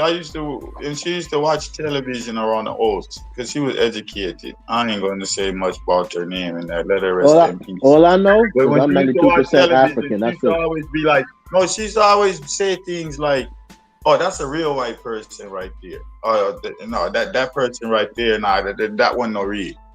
And when I was young, I didn't know what the fuck she was talking about. But this is what she was talking about. This is what she meant. She was like, "No, that's one of the real white one. You see, that one no mix. The rest of them one there, that one there, so yeah, you see, she are no real white person." That's crazy. That's crazy. All I know, I'm 92% African. She knew the difference. Marley, you just had to put the paperwork out there. I don't know about y'all niggas, but I know. I'm close to 100. I don't know if the as long as I'm close to 100%. This is before she, no DNA or no. This is something popping out. So, Marley, does that make you a first tier black person of African descent? 92%. I mean, shit, I'm up there. So 70% is a third tier nigga. Man, if you get a 70, if you get a 70 on the test, if you get a 70, if you score a 70 on the test, 92% though, Buddha, that's pretty. Yeah, 92% though. That's an A. A minus. That's an A minus. Yeah, it's an A minus though. Y'all some C plus niggas. C plus. But you better get enough school because you only got 92%. So something 90. Y'all niggas not even making honor roll with niggas. Yo, who have that in other background, man? Fix up yourself, man. Why I run Psycho Show? What I do? My fault. Me? Oh, okay. I know y'all. Nah, Molly told me to send this. I'm watching this video. Molly sent me. I'm like, what video are you talking about? Molly, what video was that? Huh? You used to be that white boy? What white boy? That was the video you sent me. I was just watching. Hold on. Some white boy talking about he's South African or some shit like that. So he identified South African first or some shit. I might as well get ready to show the video. You don't even know what you sent me? No, I don't know. Anyway, it was a white boy talking about I guess y'all heard it, talking about he identified South African first before anything else. Yeah, but not that one. There was another one, but it was talking about the Abo shit. They was talking about how. Wait, hold on. Let me finish, Buddha. Let me finish. You could go. He was talking about how it was in the documentary. He was talking about how black Americans is indigenous to America, and then they was trying to use support it with the facts and shit like that. And then I started to like do some research, and I came to find out this shit wasn't true. I thought you watched it, but it was the evidence that they. It was a white person. It wasn't even an Abo. It was like a white person. It was a white person, and what was he saying? Yeah, and I don't know if it was a white person or they was using AI to sound like a white person, but. Oh no, I ain't see that. Mm-hmm. Let me see. I'm gonna put it in the chat right now. I'm gonna get it. You sent me another video that shit was. You sent me another video that shit was cap. It was some shit about xenophobia or some shit like that. That shit had nothing to do with no xenophobia. While they're beating some dude up or some shit. It was a video you sent me about some dude was getting beat up. It said xenophobia on there. It was some propaganda video. They trying to make it seem like he was getting beat up because he was American or some shit. And the motherfucker's getting beat. He wasn't even American. He was another African. It was Africans beating up the African because the African tried to steal somebody's phone. and they were beating him up for it. And then under the caption said, you know, xenophobia, making it seem like that was American or some shit. Like this whole shit. Psycho, I did send it to you. I did. That's why I said all this ambulance chasing, all these fake ass TikTok videos. That's why I mean, like, why the hell, like, Psycho, I did send it to you. It's showing it inside of your inbox. I'm looking at it now. It says at 8:28 p.m. yesterday. Yeah, so with the white boy, you saw it with the white boy. Last shit you said. Oh no, I don't see. Okay, then I see.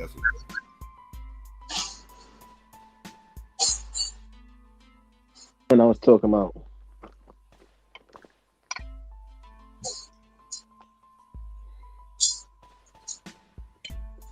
Okay, I listened to 7 seconds. I can tell you this fake. It's a whole AI narration. It's AI? That's AI, right? Hell yeah, it's AI. It's a whole fake ass AI fucking video. This is all cap. I'm not listening to this.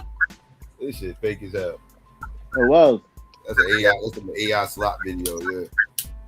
Got some white boy telling motherfuckers black people the real Native Americans and shit. I ain't listening to crap.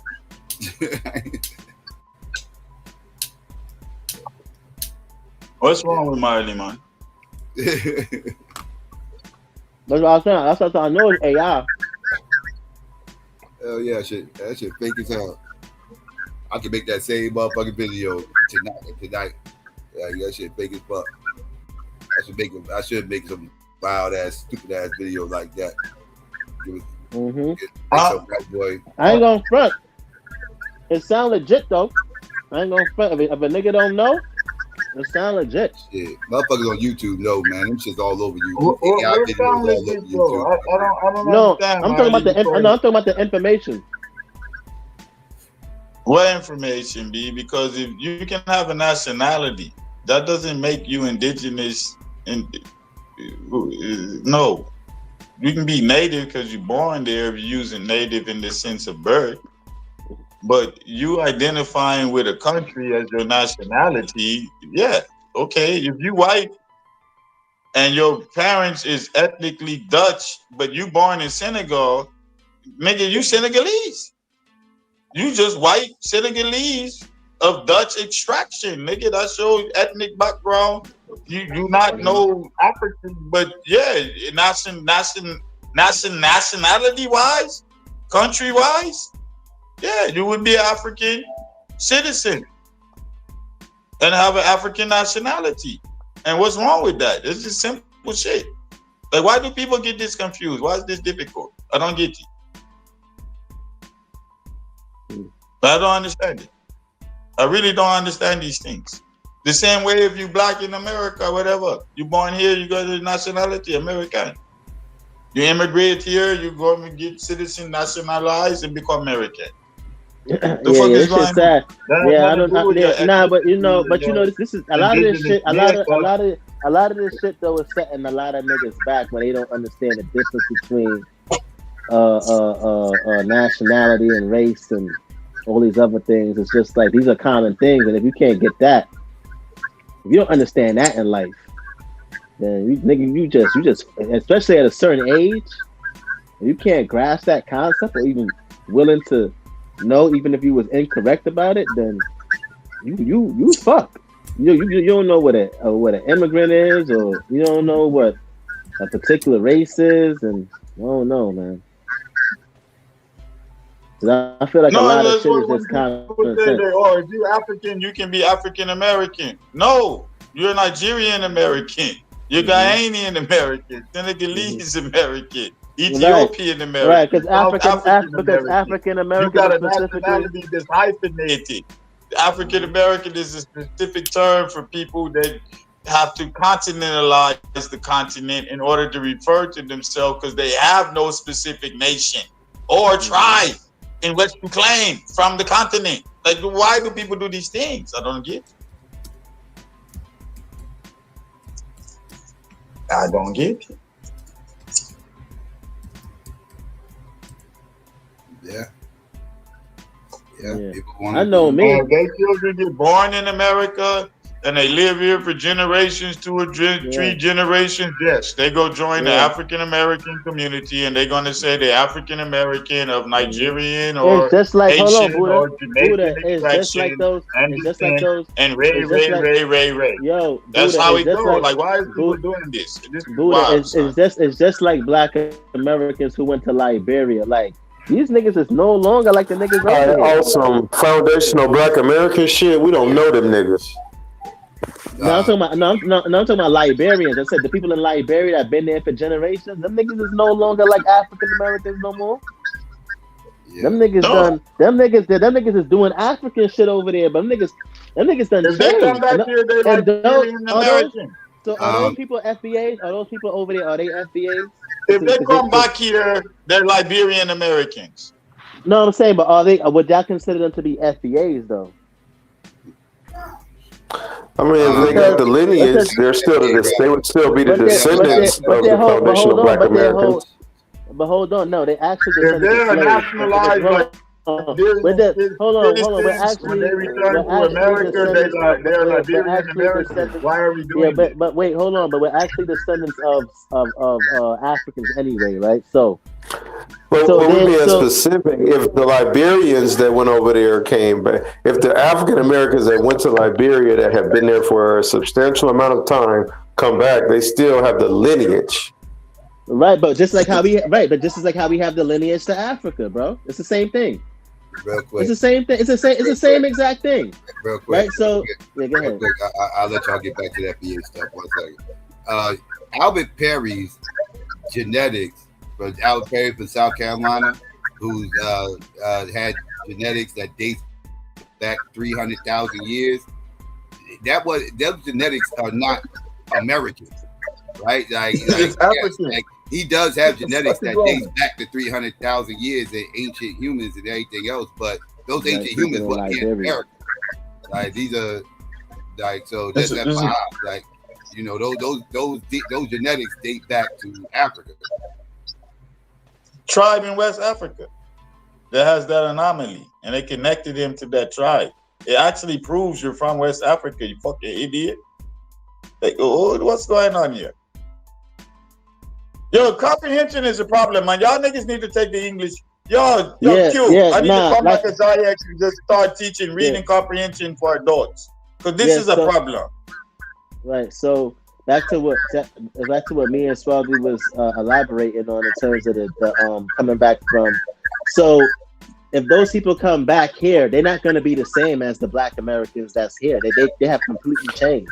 It's like how there is going to be a difference in the Marley, but it doesn't change the fact that they still have the lineage. But there will be a cultural difference. I mean, there'll be a difference from eating different foods and being in a different climate. I don't disagree with that, but they still have the lineage of what is being defined as foundational Black American. Right. So now going back now to that, right? So people that went full circle. Hold up, they started in Africa, right? Mixed in America, went back to Africa. You're claiming that their lineage is American? What the fuck is wrong with you guys? So yeah, I was trying to understand halfway, how foundational Black American is defined. They delineated from that initially coming from Africa part. So the people who descend from those particular Black people, even though they went to Liberia and came back, these are not immigrants from a West or East African place that came here like that. They still descend from the people that was in chattel slavery in America. So they would still have the FBA lineage. But those people that were in chattel slavery originally came from the areas that those people went back to. And the delineation is about not acknowledging that to a certain degree. Some FBAs won't admit that, but that's really what it is, Buddha. That's kind of them saying we don't give a fuck about what you think. Mop head, dirty ass motherfucking Jamaican. Well, that's what we're saying right now. We don't give a fuck about what you think. By one of your greatest African American authors that brings up this issue, and I will always try and get you to read, called "The Man Who Cried I Am," where he literally retraces the triangular trade route in the same manner and fashion. And I think I won't tell you the ending of it, but since one of your great FBA authors actually wrote this, and I teach this. I suggest you read it because it kind of coincides with my point. You understand? And I think he's more respected as he ran the literary department at Cornell University than the opinions of someone who still believes there was a Mount Zion. But big up yourself, my lad. But I'll read it for you, no problem, sir.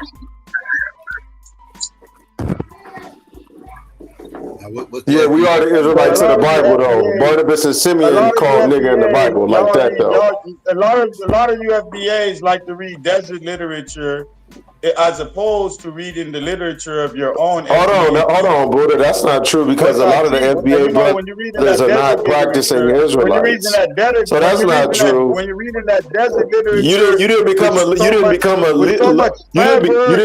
teacher in literature in Jamaica because you couldn't go to a facility in Jamaica to get the education to become a teacher. You had to run and flee like the dirty dog that you are. You come from a culture and a country of chaos and corruption, literally, Buddha. You had to haul ass and run the hell up out of Jamaica. Buddha, I'm a better instructor of the martial arts than you are when it comes to literature. Buddha, you're not a very good teacher. Buddha, I hate to break you weren't a very good teacher. Like, you're not a good teacher. You're a terrible teacher. You're a teller that fled and ran like Usain Bolt right the fuck up out of Jamaica because you couldn't go to a damn hut over there to learn shit about literature to be a literature teacher in America.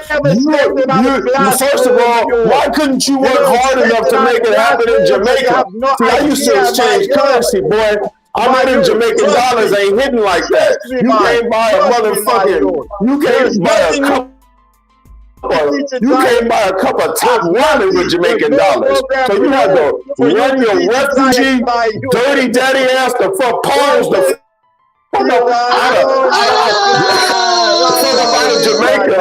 You had to flee, you dirty refugee. The cartel had to bring you over here for 14 pesos. You illegal immigrant, boy. I'll call ICE on you, Buddha. You a bitch. And without a girl, Buddha, I'll tower over you and stomp you into the ground. With a pistol and a bunch of dudes, you tough, Buddha. But mano y mano, man to man, Buddha, I'll knock the dreads off your motherfucking head. You a coward, nigga. And that's some real shit. Me and my niggas on the West Coast ain't even moving no fly zone over your motherfucker. On some real shit, Buddha. Me and my guys, if we was in your class, if me and my niggas was going to run inside, Buddha, we would have threw your ass in the trash can, nigga. We would have threw you in the trash. You wouldn't have did shit. You would have never came back to Inglewood, nigga. You would have never came back. Nigga, we would have caught you on Market Street, nigga. Would have went down, Buddha. Buddha, we would have stomped the shit out of you, you dirty ass tugger refugee. You's a refugee baby mama, boy. You rather fight than read, my youth. What's wrong with you, man? You got too much sand on the pages of your Bible. You're angry. You got too much sand on the pages of your desert book. What's wrong with you? I'm a better teacher of what I teach than what you teach. You weren't that good of a teacher, Buddha. Listen, man, why not like desert book? You're a poor example of a teacher, too. I want to read FBA literature, man. They have some good FBA writer, man. But don't worry about FBA. Worry about Jamaica.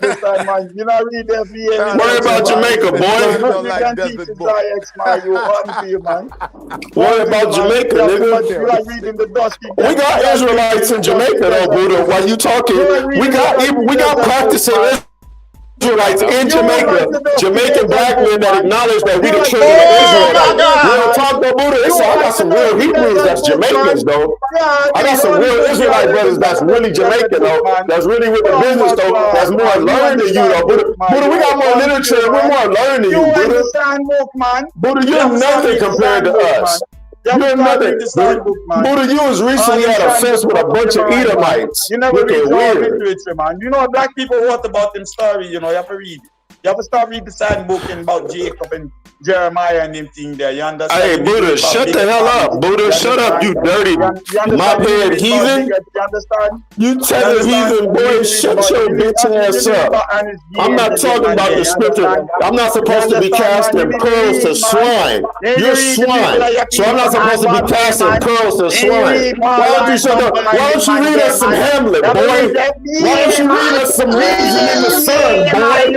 Yeah. Why don't you read us some Scarlet in the fucking Shoe ass nigga? Beethoven, the great black ass nigga. you have to read. Yeah. FBA, right? And you know read us, man. Bring out that Raisin in the Sun, Yo, man, start reading the FBA. Hey, man, you read that. Hey, man, you read that Raisin in. Man, you're gonna read that Hamlet and that Raisin in the Sun. Man, you're gonna.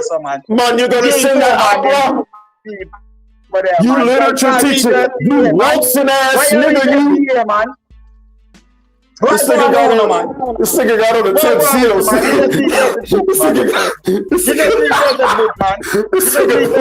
This nigga Buddha. Hey, Buddha, why you making it about the Bible? You a square though, Buddha.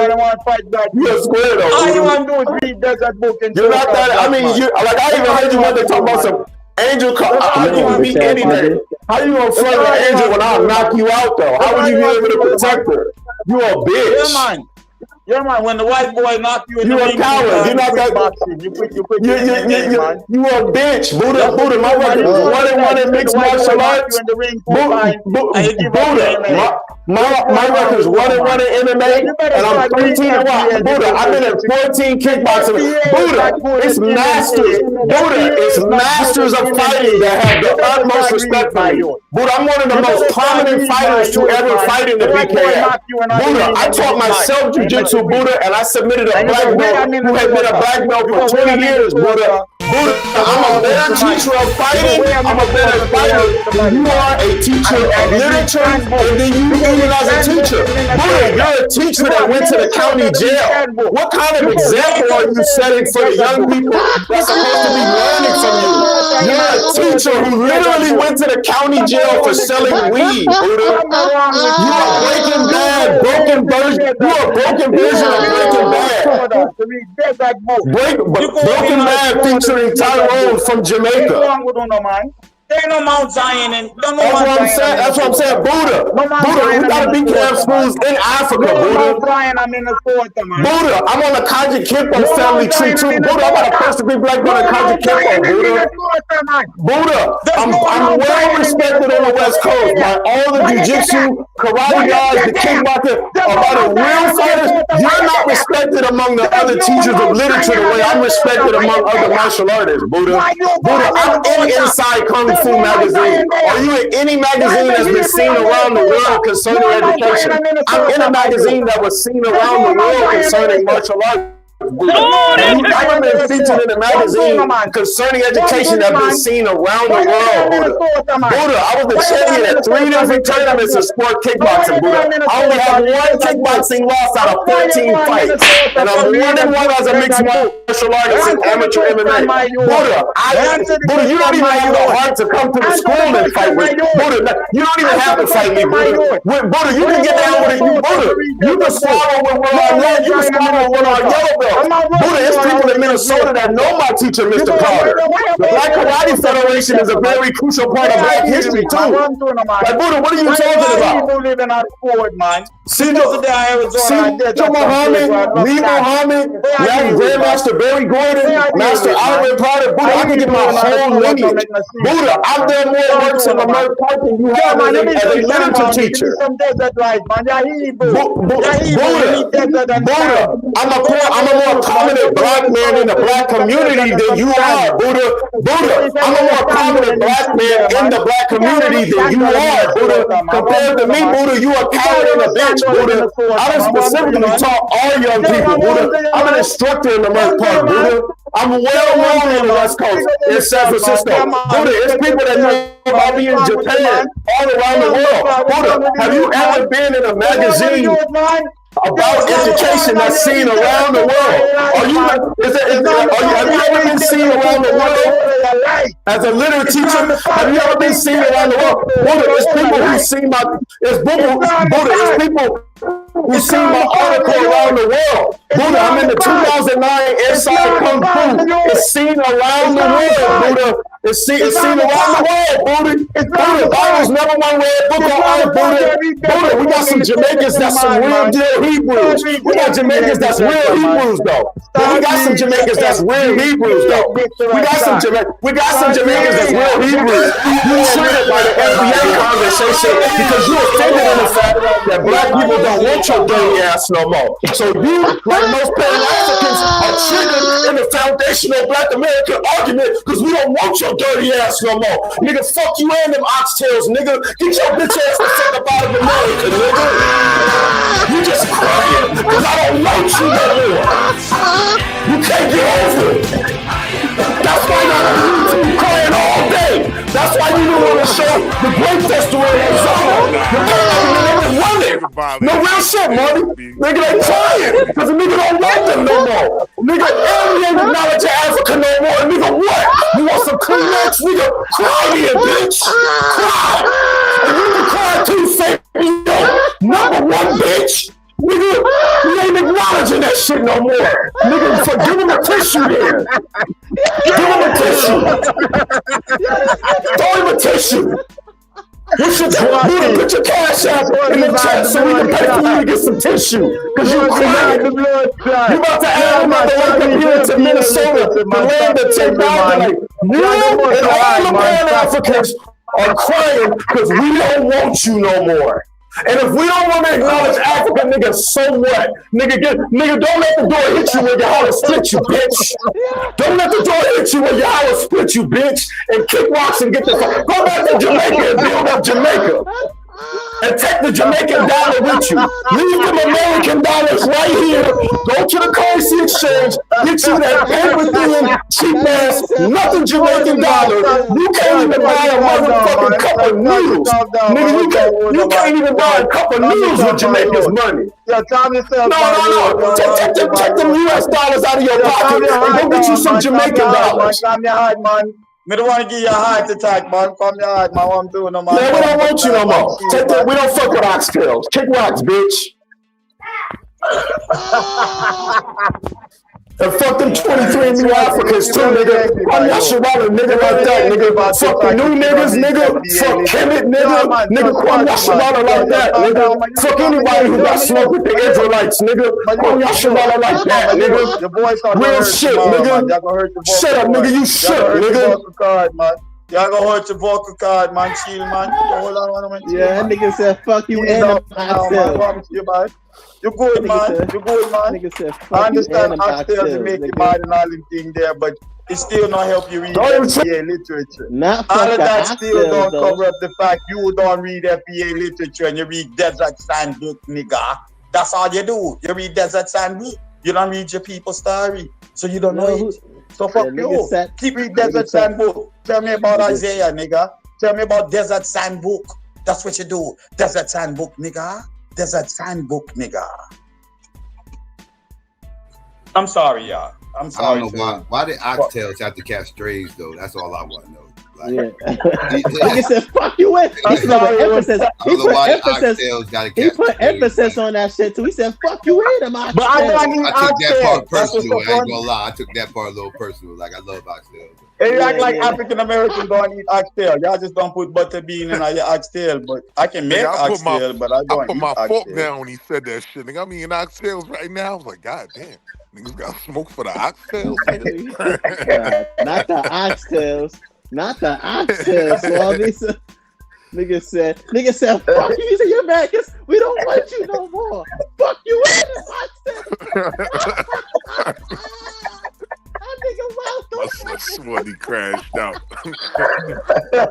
Yeah, that nigga Swadi crazy, bro. Why do I have this effect on Negroes, man? What's Swadi playing? Swadi playing, y'all. He not like that, y'all. He playing. He's just joking. Swati is my nigga, man. I'm not worried about Swati, man. Between oxtails and Sandbook, man, no one Sandbook. Like, y'all niggas is insane. Nah, Swati don't mean that shit. He just The playing, y'all. sandbook, man. That's what we call the Bible now. It's the sandbook, dirty sandbook, man. Fuck you, dirty sandbook, man. And then Sabio came up here. He started cursing Sabio out. They didn't even get Sabio a chance. They already just jumped on Sabio already. Sabio wanted to get on that dirty sandbook too. Not really. What up, though? I didn't even. Fall down, Sabio. Pick on yourself, bud. What up, what up, y'all? What up, Psycho? What's going on, Sabio? Yeah, what up, Marley? What up, Willie? What up? I was saying I ain't see you in a minute, Sabio. Man, I'll be working and handling business and just chilling, man. I hope y'all got a good laugh off that, because I had a good laugh on one, but yeah, that shit was funny. Nigga said, "Fuck you mad because you don't want you no more. Go back to Jamaica, nigga. What the fuck you and man, they don't read the FBA literature, so they be getting mad. They read the Bible and they read. I don't even know how y'all started arguing. I don't even know how y'all started. That's what they do. They don't know their own literature. I was amazed. So they be like, how does Ted know all of this literature? Nigga, it's called college. Like, he don't think that's a psychological crashing out over an ancient book like that? Nigga said he don't think that's a psychological. Nigga said you came back and changed into a different person after all of these days he been gone. Me, I always think it's a psychological thing because you invested in another people's culture and then you advocate for a certain culture, but then you don't read what those people actually wrote and said at the time that certain things was happening in the culture, and then you comment on it based on Google references. That shit is crazy too. And then you talk to a nigga that's really studied and taught this shit and has been respected for teaching this shit before you were born. It's crazy to me that these niggas talk to me. It's just weird. I'm like, yo, B, what are you doing? Like, what are you doing? You were not in the fucking program where all these white people advocated and reading and finding the one. You wasn't there defending black literature and incorporating that into the program and writing theses about it and finding the literature that was relevant so you could present black perspectives in the classroom when it was time for you to do your prep. You wasn't doing none of this shit, and you're the only black nigga in a literary program, and you got to read a bunch of white literature. Like, you name that shit, I read it. Dostoevsky, Tolstoy, all of that shit. Yeah, the big ass Russian novels. I read Anna Karenina, The Idiot, The Brothers Karamazov, Crime and Punishment. You just start naming it. Yeah, I read that shit. I had to. It was part of the program. I read all the Shakespeare. I read most of the Shakespearean plays, all of the fucking poetry. I read the source material. Because when we study Shakespeare, you got to go all the way to the Italian source material. Then you got to also incorporate the Moorish and the Troubadourian influences on the source material when you get to Petrarch and all. Who did these niggas is talking to? And then I'm well trained in African American literature and Caribbean literature beyond Derek Walcott. All to dogs. The Jamaican, what are we talking? This current now, like what were we talking about? And you ain't read shit, but some Google references to justify some bullshit points you want to jump on panels about. You never read no lesson plan. I got 20 years worth of lesson plans sitting on my computer right now. I could jump up to any class, any program I want to at any minute. And niggas on the internet talk and try and discredit me because they don't like my perspective when I start talking about rhetoric and other things. Fuck these niggas, because I know they haven't done no work. Nigga, this Friday I just cooked at the Garden. I cooked for 50 people, free food. I had I had sheephead fish, steaks on the grill cooked with African palm oil. I had vegan fish steaks that I make myself. I'm not gonna teach you how to do it, but I will give you a secret. I use yuba skin, seaweed, and rice wraps to make it gluten-free. And there's certain things I do with that to make it have a fish texture and fish look. What I learned that shit from an old Chinese lady from Taiwan that's a Buddhist monk that used to run a mock vegan restaurant. Like, what the fuck are these niggas? Who the fuck are they talking to? I made yellow rice with this meal with vermicelli in it. I had to buy the pita bread because I didn't want to make pita bread from scratch, which I actually know how to do because I'm like, you know, what are these niggas talking to? Roasted carrots we grew in the garden, roasted strawberry beets that was marinated overnight with the palm oil and a jerk sauce, you bitch ass niggas. Who the fuck are you talking to? You don't know who you talking to. All this food was given away to the community for free, nigga. I fed at least 20 elderly people, and the rest of the people were children and young niggas in the hood that wanted to eat. What the fuck are you doing? Running around talking about a fake ass Jesus, a fake ass sandbook, jumping on panels, Googling bullshit from white sources, and talking about you help the community. Suck your mama, nigga. You can't fuck with me. You can't fuck with this nigga called Buddha. You can't. You just can't, nigga. That nigga said, fuck you in an oxtail. Nigga said, fuck you in an oxtail. You ain't trying to hear that shit. I'll show you a garden that'll just blow your fucking mind. If I take you to the garden right now with all the rain and you see all this, nigga, fuck you. Hey. I pick food, I cook, I grow every day and eat it. Who the fuck are you talking to, nigga? I work out 3-4 times a week. I'm 53 years old. All my bitches are in their 30s. Who the fuck are you talking to? I don't take Viagra. I don't have gray hairs. Who the fuck are you? Who the fuck you fucking with, nigga? No meaning for this. And I don't work, nigga. I don't have a job. But I've been telling niggas like Kim. Unfortunately, their mama should have swallowed. Trying to disrespect me? Buddha. His mama should have swallowed. Y'all can't do my nigga. Y'all can't nigga swallow me like that. A lot of these anti-black niggas like V-Note, these niggas that want to be abo, my dick out your mouth, no ass nigga. They mama should have swallowed. That's crazy. Nah, son, come on, son. These niggas don't really mean that shit, though, son. I mean that shit. They mama should have swallowed or moved fuck out the way. Talk about fucking they daddy. Nigga, I should have sold your mama some Fent, bitch ass nigga. Smoke ass mama, nigga. Your mama you sold that bitch some Fent, nigga. Make that bitch suck the dog's dick. Your mama ass mama bitch, nigga. Your mama slap your bitch ass if I come across your bitch ass, nigga. You would have to deal with your bitch ass up, nigga. Slap your bitch ass down, nigga. Your mama should have swallowed, bitch. You a hoe nigga just like all these other bitch ass niggas. Be riding with your hoe ass nigga. Dangerous things in America. An educated black man that's a street hustler that don't give a fuck. Trust me, nigga. You got me fucked up. You young niggas that be getting on here talking shit to me, you niggas can't compete. I'll take your bitch, nigga. Fuck you. Nigga, stop front, you better leave me alone. You can't compete, nigga. In real life, you cannot compete in real life. You said y'all niggas can't compete with me. Y'all niggas is just tough on the internet.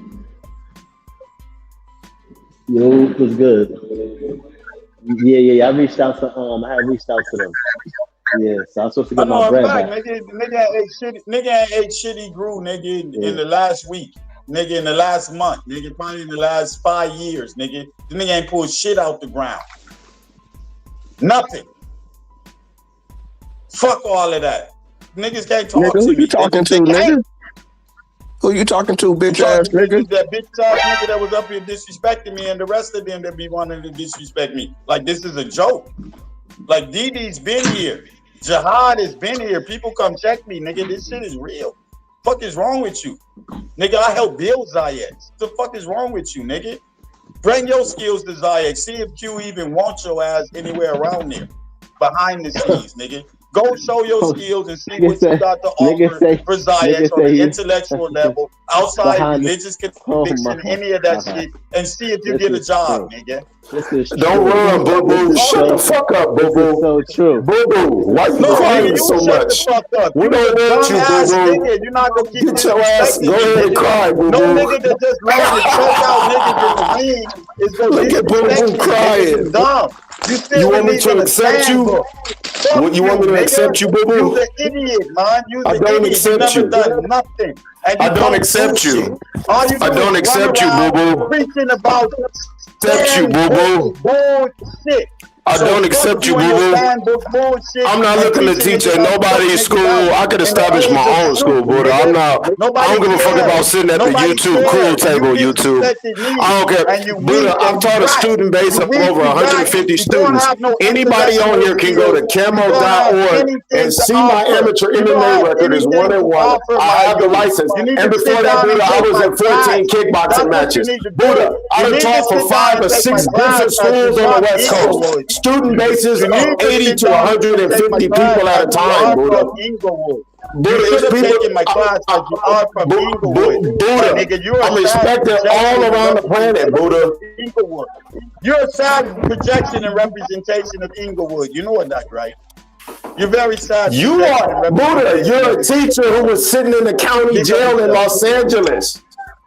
Yeah, I went to county jail. I've been to jail. That's embarrassing. You're supposed to be a teacher. You're not supposed to be trapping. County jail. They got an escape charge. But you set a bad example for your students, though, Buddha.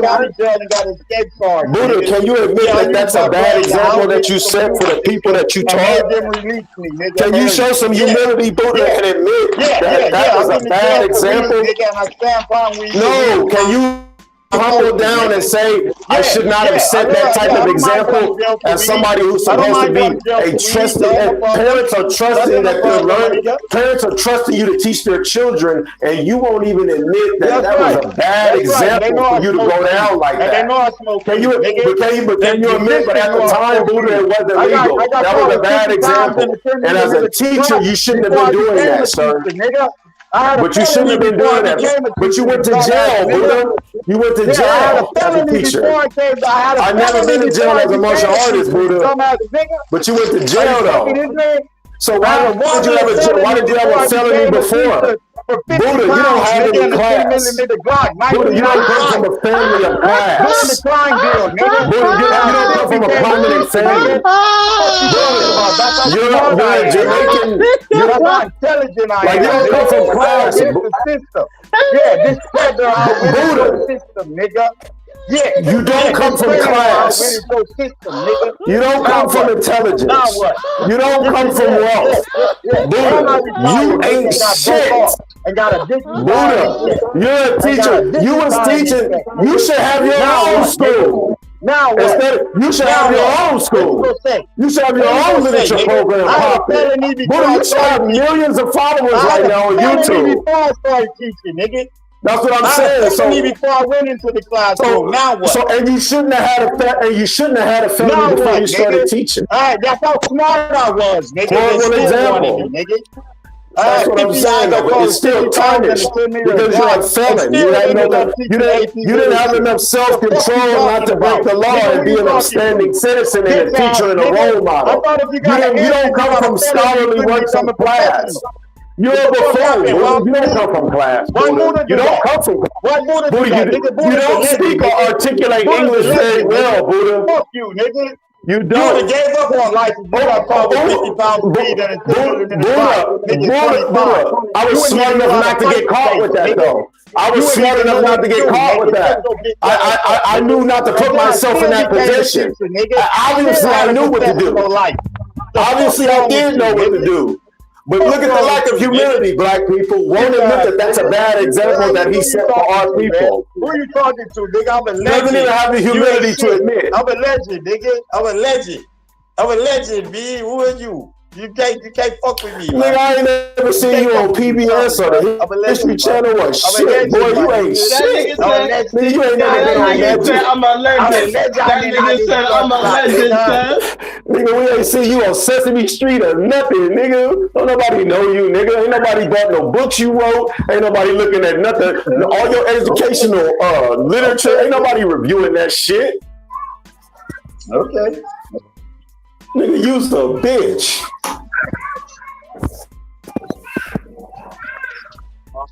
Who's done a lot more than you have, unfortunately. Buddha, have you taught 150 students at the same time as one instructor? Yeah. I've done it for 4 or 5 dojos, dog. Me, Yo, that if nigga you wild. actually want, if you actually, hold on. This is crazy as fuck that you brought that up. Now, if you actually want to know, Andres Garcias in what year was this? 2000. I want to get the year right. 2008. He goes to the administration and he says that Mr. Robbins needs to teach my class for 12th grade literature. And they're like, Mr. Robbins got another class in 12th grade literature at the same time. And they say, okay, let's have a meeting with him. I'm coming in. I'm like, yeah, what's going on? They like, yo, they want you to do a lecture hall class. Can you teach the 11th grade class and the 12th grade class at the same period? I said, yeah, I'll just divide up the curriculum and I'll put the 11th grade class on the left-hand side of the lecture hall and the 12th grade class on the right-hand side of the lecture hall. And then they was like, but yo, you're over the limit of students because it's 100 and some students now. So in high school, nigga, AP, fuck are you talking to? Now hold on. So now they say this is what we go do. We're gonna hire long-term substitutes, work on the campus. We're gonna use the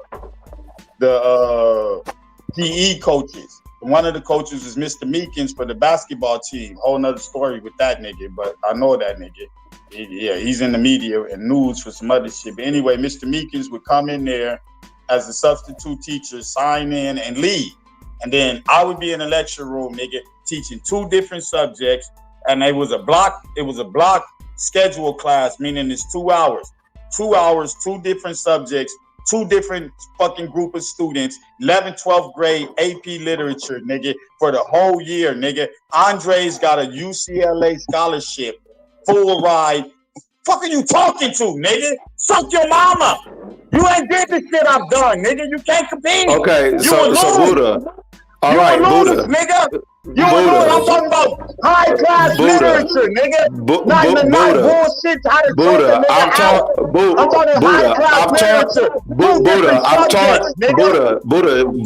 Okay, well then show some confidence.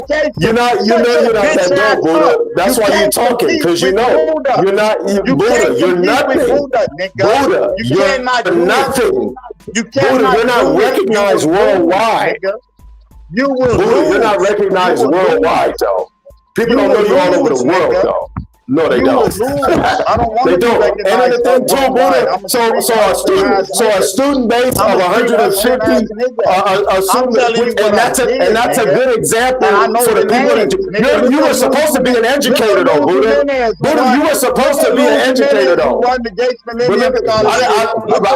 wasn't like breaking the law, Buddha. I didn't get in trouble. Look up Amber Wade. I had enough self-control to not catch a felony. Look who was the teacher. You want to keep talking? You going on and on, Buddha, because you know at the end of the day, you're just not better than me, Buddha. You're not smarter than me. You can't fight better than me. You're not more charming with the ladies than me. Buddha, you're just not a better man than I. You're just not. But you're not smarter than me, Buddha. Buddha, you haven't done more for the black community than I have. You haven't done any of that. Buddha, I'm known throughout the Kaji-Kempo system, through the Black Karate Federation system. It's MMA fighters that know me personally. I'm known by Anderson the Spider Silva. Michael J. White is known in my style has come down. I've refereed at tournaments. You crazy, nigga. Buddha, I've taught bigger student bases than you. I've taught 150 to 200 students for 4 or 5 different organizations. Excuse me, no, that's not all. Excuse me, Buddha. Our students, okay, show some. No, that's not all we teach. Buddha, we train our karate school. Our students never got into trouble. It's a science behind fighting. It's not that you don't understand fighting. You're just trying to overtalk me. I'm an instructor, actually. It's not that. It's principles of fighting. There's a science behind fighting. No, I'm an actual instructor is what I am. I'm an instructor is what I am, actually. I am an educator. The martial arts is a form of education. It is a form of education. So I am an educator in various fighting styles. But I've taught more people than you, Buddha. I've been seeing, Buddha, I've fought in front of more people than you, Buddha. I'm known by more people than you worldwide, Buddha. I've got a more exciting life as a man than you, Buddha. More women are attracted to me, Buddha, than they are attracted to you, Buddha. I can train you how to strike. I can train you how to ground and pound. Buddha, you don't know anything about it. Buddha, the first night I was talking about fighting, you admitted that you needed a gun for me with just me talking about the principles of fighting, Buddha. The science behind fighting, the things that don't involve kick and punch, the way that we have to make sure people's body is postured in a certain type of way. As a martial arts instructor, you have to pay attention to a lot. See, you get to teach where you don't even have to pay attention to all of your students. When I teach a base of 150, I have to pay attention to all 150 students. I have to make sure everybody's feet are placed the right way, their heads are placed the right way. I have to make sure that they understand the science behind fighting. I have to make sure that they understand misdirection, deception, destruction, timing, distance, and technique. There's a science behind it. We have tutoring. We have an academic program. Our students got great grades in school. We were a great asset to the parents. Buddha, I've done a lot more for the community of Inglewood. I've forgotten about more that I've done for the city of Inglewood than you've done in your whole lifetime there. You've done in your whole lifetime there. I'm gonna bust this young man's heart today. Come on, man. Buddha. I'm gonna give you a law because I'm gonna end up busting your heart. Buddha. I've done more for the city of Inglewood than you have for a fact. Yeah, because I let you talk and you didn't let me talk. So I'm going to still say what I'm about to say because like I said, you don't have any class, Buddha. But Buddha, you don't have any class. You really don't have any decorum and you're not that smart. And you weren't that great of a teacher. And you weren't a better teacher than I was. Buddha, I was a better teacher than you. My students are more successful than you are, for a fact. Buddha, I was a better teacher. My students have good grades and they let me give you an Let me give you an answer. I've taught a student base of 200 students at a time. There's prominent masters on the West Coast that trust me to come in and take over the school. I've taught 2, 3, 4 different styles at the same time, Buddha. Buddha, I've also taught in the fine arts in my community. I'm also an art instructor, Buddha. I'm a natural artist. I can paint, draw, and sculpt, my nigga, naturally. Without any education, bro, on a masterful level, Buddha. I speak English better than you speak it, Buddha. I'm a better teacher of English than you, Buddha. And I can also become a much better teacher of literature than you. Because the Most High gave me a more brilliant mind than he gave you, Buddha. You're not a natural phenom, Buddha. Buddha, you don't have the ability to master the arts like I can. I can't because you spoke over me. You spoke over me. You spoke over me. I said, Buddha, I let you. Buddha did not say I'll let you spot. No, Buddha. See the disrespect? No, fuck you and your mama air oxtail. They're in Jamaica, bitch. Just like that, nigga. Kwame Yasharala, nigga. And like I said, Buddha, man to man, I'll stomp your ass in the ground. You's a bitch, nigga. Yeah, fuck your mother. Man, both of y'all shut the fuck up. Both of y'all acting like some motherfucking bitch shit. Scared to kill these punk ass niggas cap. Man, give me my motherfucking joint, nigga. That was man, fuck this nigga. Hey, fuck this nigga Sideshow Bob Boo Boo. Sideshow Bob Boo Boo. Yo, I inspired that clip, man. You good, give me my credit, Psycho. Hey, bro, hold on, Psycho. Why you ain't pulled that shit out before? We should have been heard. We should have been heard that shit. You should have pulled that hole. Me and Taz a few times. That's a good one. That's a good one. I don't even know what y'all niggas is arguing about, niggas. I forgot. Back to this whole ass nigga Savio sucking dick. Up here talking about a nigga anti-black and shit because a nigga don't agree with some old He was weak ass talking crazy Democrat about shit, you, nigga. Vino. Hey, Vino, you know you still Vino, you know you still my partner. You know you still my Oh, nigga, yeah, it's bro. all good. Yeah, it's all good. You know that shit. Yeah, man, Hey, and it wasn't Nigga me. say It we wasn't gonna be me that on some I whole got that shit. nigga pastor kicked off. I ain't paid to get you kicked off. That was that. I don't know who did that, but I got that nigga. I paid to get pastor the fuck up out of there.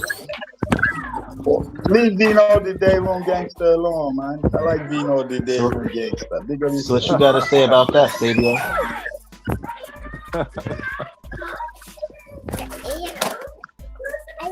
I already know if I was in the day room with Vino, we'd be playing dominoes, arguing politics, history all day long. I'd be in, yeah. Where that nigga Vino at, nigga? What the game? Yeah, and you be asking the sheriffs in the county jail, you have to roll it up if you was in there on the 2000 floor with me, nigga. Real, you it up though too, nigga. You be on that daily, nigga, trying to get them sheriffs to come help you, slide the nigga. bunks, slide the bunks, nigga, slide the bunks. It's nothing, we slide the bunks.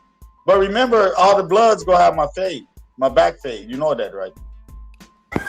Nah, not over me. Yeah.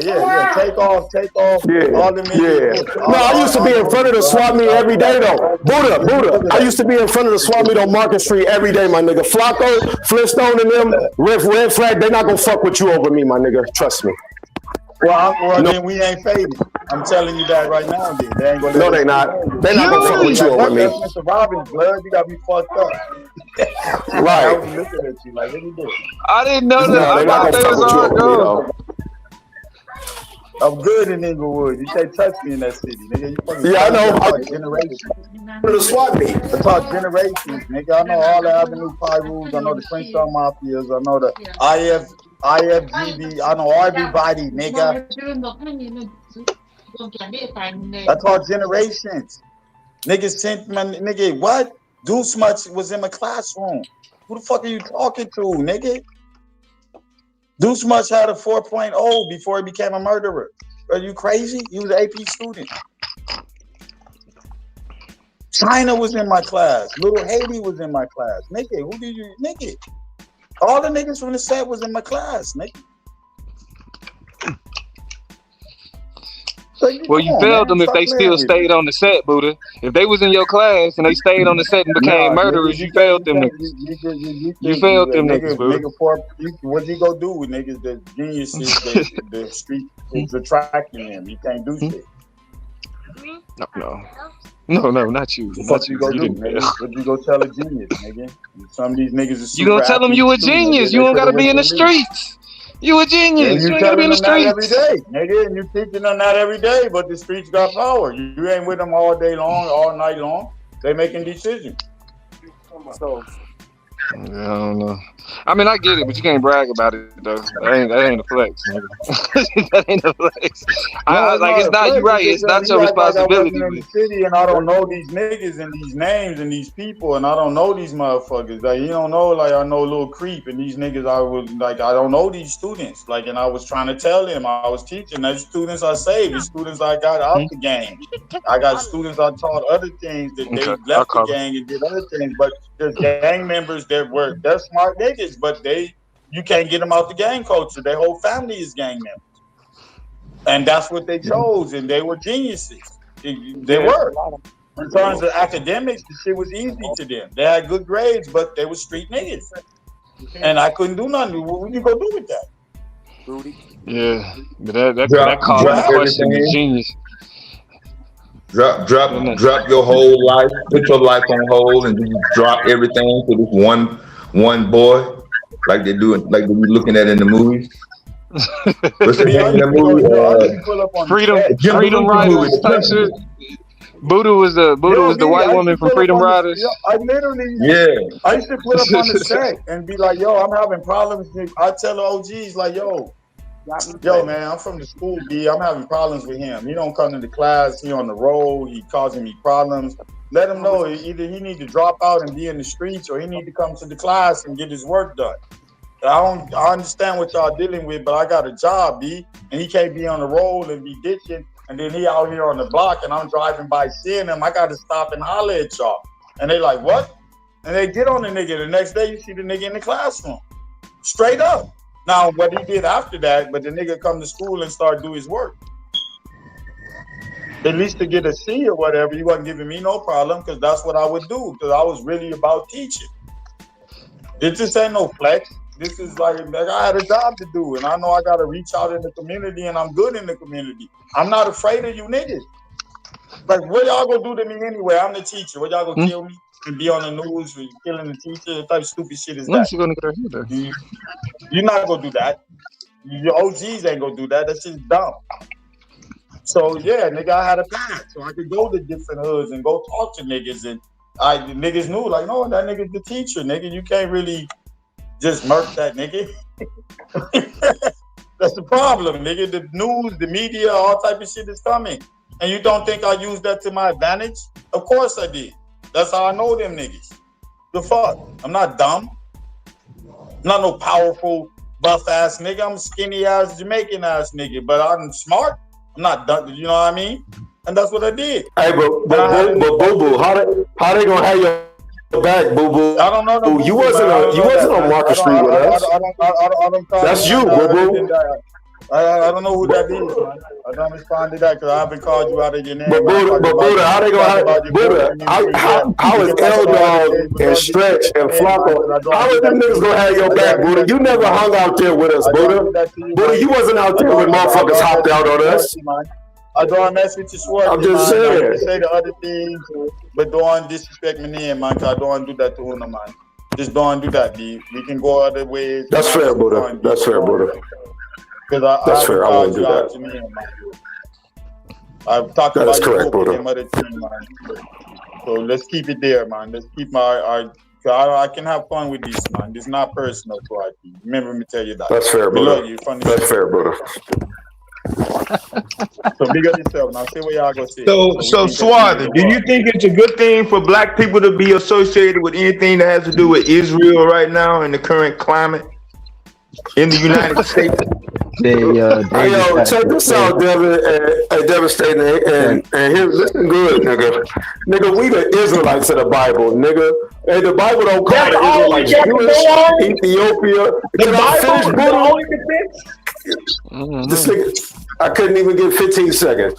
So we the Israelites. The Bible don't call the children of Israel Jewish. So I don't know who the fuck that is.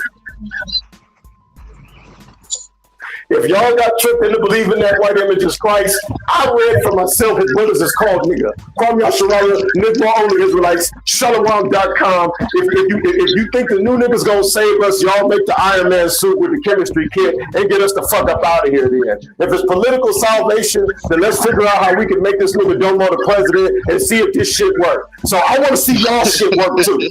Kwame Yasharala, nigga. And so in the meantime, you hang with Israel. Dev, that's not the real Israel. How many times I gotta say, I'm done. I ain't explaining this shit no more. We're not the black Hebrew Israelites. We're just simply the Hebrew Israelites. Those people don't say they're the Israelites. They say they're Jewish. The Bible's about the so-called state of Israel ain't got fuck shit. No. The actual Bible are the true children of Israel, nigga. So prophecy's right on time. Pull out your spaceship and your chemistry kit, Dev, and make that shit happen, nigga. Stop worrying about me and the Torah and what the fuck I'm doing in my house, nigga. Build the rocket ship and get us the fuck out of here.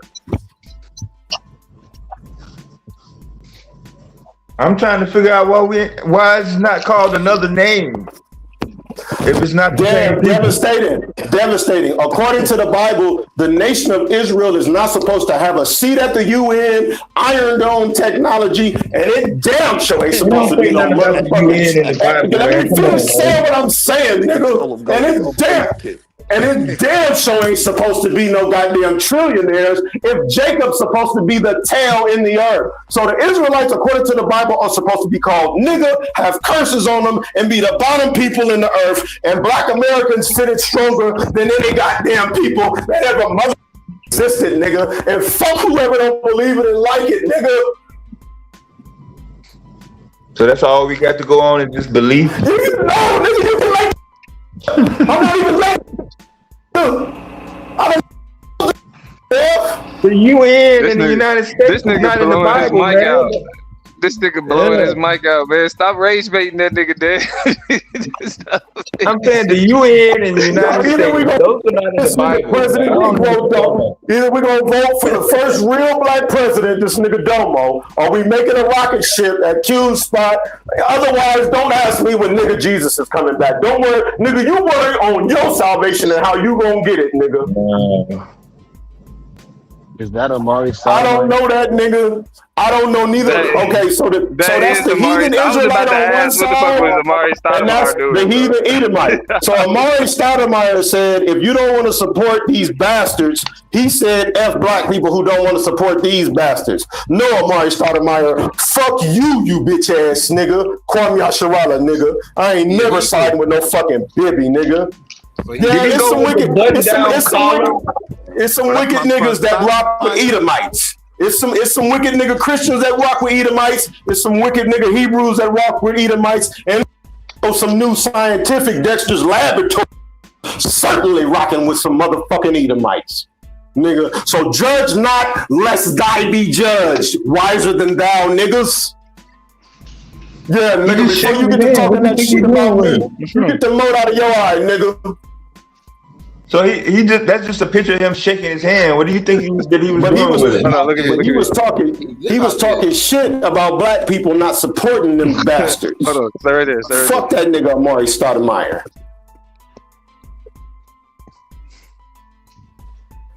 Yeah, he a whole Hebrew living out there. He a Zionist, Yeah, that motherfucker's not rocking with us, nigga. He ain't right. That nigga's against IUIC. Wait, hold on. Amari Stoudemire is a Zionist? Why? Yes, he's not rocking with the Israelites. He like a convert. He a convert. Like he converted to Judaism. He rocking with the Jewish shit. Oh, yeah. Speaking of Amari Stoudemire, we're fired because he was talking real crazy about the New York Knicks. Though, like he started off as a Hebrew, and yeah, he the New York Knicks been doing their stuff. Get the broom. It's a sweet coming. They've been dominating their games too, though. Yeah, Brunson been out there putting in work. No, man, but fuck that nigga. The Knicks is gonna win the championship this year. They gonna beat that. They gonna beat that. Reading about niggas in the Bible till you are the nigga in the Bible. What? How do you know you one of them? You say what? Okay, so if I go into a museum of African American history, I'm sure they got pictures of niggas with yokes of iron on their necks. The Bible is calling the Hebrews niggas, and it says they would have yokes of iron on their neck and that they would be at the bottom, that they wouldn't have a country, and that they would discontinue from their heritage. So they would be on some 23andMe bullshit, some of us, and some of us would fuck around and catch wind of what's really going on. So according to prophecy, Dev, right on time.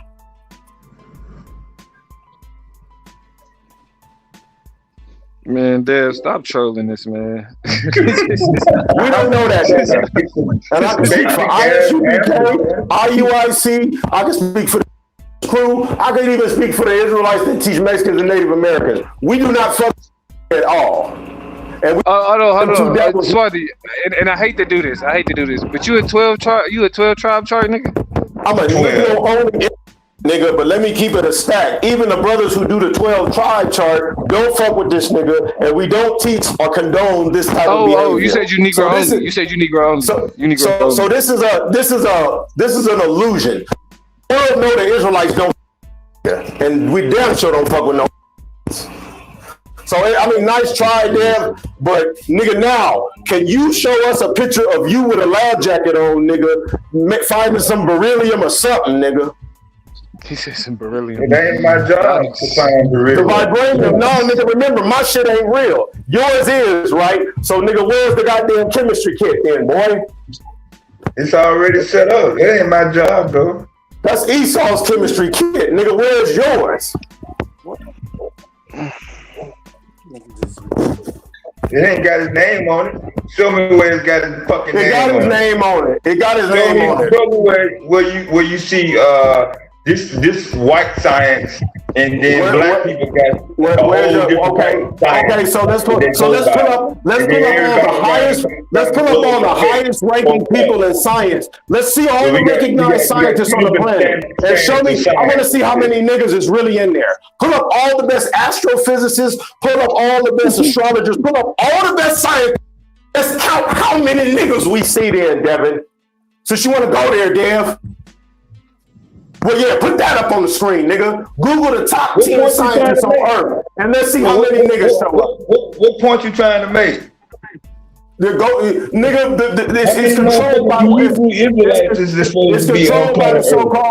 it's controlled by the so-called white man, nigga, and you know that's what it's gonna prove. Let's pull up the top 20 scientists. Let's pull up the top. You ain't never seen no goddamn religion without a white man, nigga. Restricted to the Bible. Religion is not just restricted to the Bible. You're taking the word religion out of context. You take every culture of people that ever existed had a religion. You take religion out of context. You take religion tied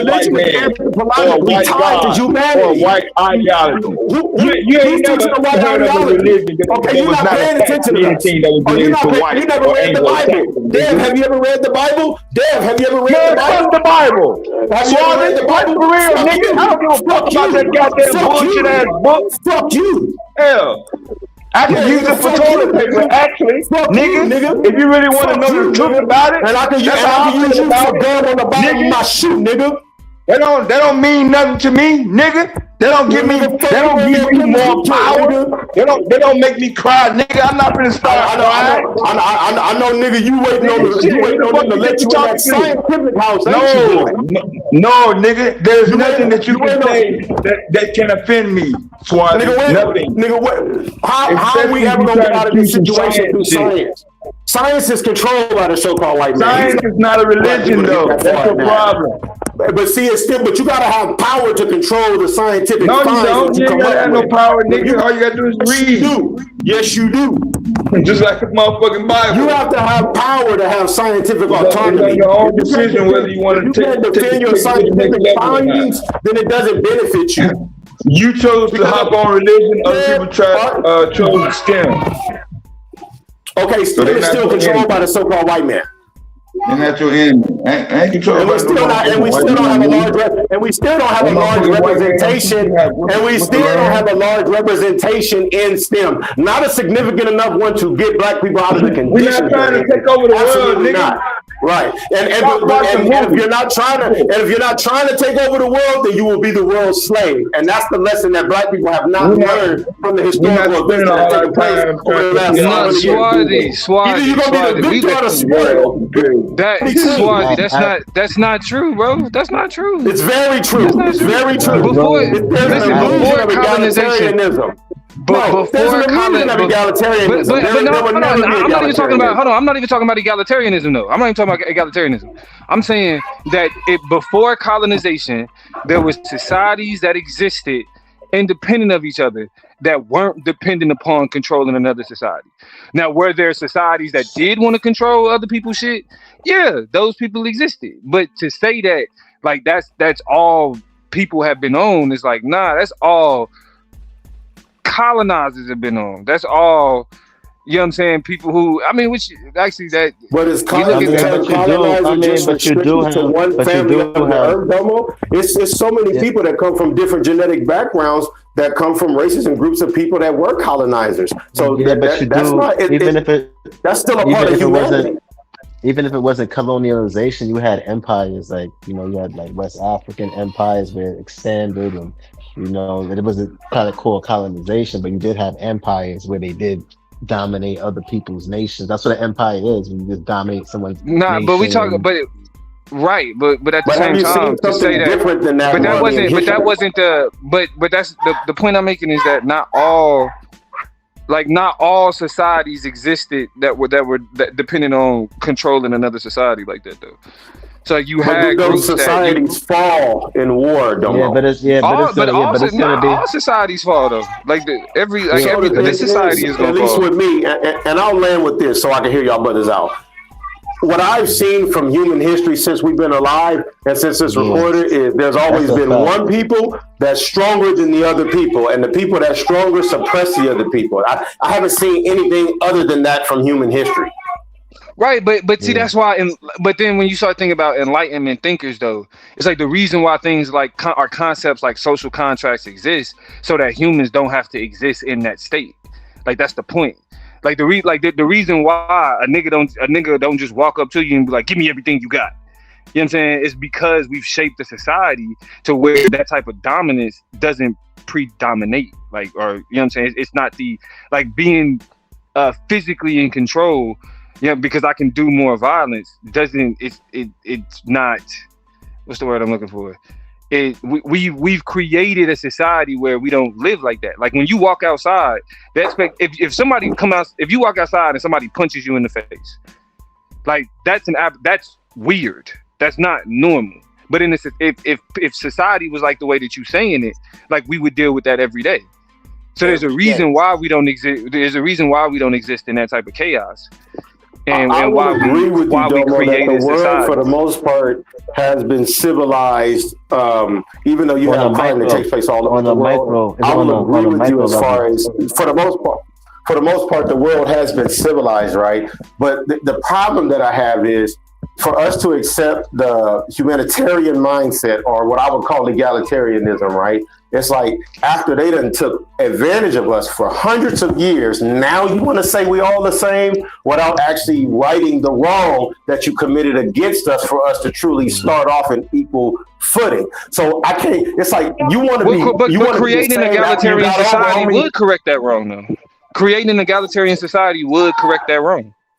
You can't create an egalitarian society on y'all way. Yeah, no, but I agree. Hold on. Okay, so I'm not even going to respond to that. Swabby, hold on. I agree with what Swabby said. I understand what D.A.B.A.T.E was saying, but I think what Swabby is talking about, like on a macro level, in terms of, you know, like people who, like, you know, empires and resources and things that they need, depending on, you know, where the particular group comes from, and you know what I'm saying, and what they had to do, and you know, even if you, like I said, you go into the Mongolian Empire and how they stretched and expanded and went throughout nations, and you know what I'm saying, because y'all gonna be a part of this and that, even like West African, you know what I'm saying. And then yes, they're gonna create those laws after they, like what you would call Swabby just now said, after they did everything they just did. And yeah, these laws saying that we equal or whatever the case is. We're all the same, but you still get to be in charge. You haven't relinquished any power. Right. You So haven't that's what stopped right there. Swabby Let me finish. Let me say this really quick too, Domo. You haven't said we're gonna all just identify as Americans. You haven't let go of the status of white. It's a lot that has not sincerely happened in America for Black people to be in a position where we don't accept ideologies like being Israelites or being Moors or any of those other things that we subscribe to, right? Because in reality, if it really was an egalitarian society, which I believe, which America is supposed to be, right? It's not though. No. That's the misconception. That's the misconception. America has never presented itself as an egalitarian society, ever. So there's always been somebody that dominates the other person. No, it's not. Hey, who is dominating you right now?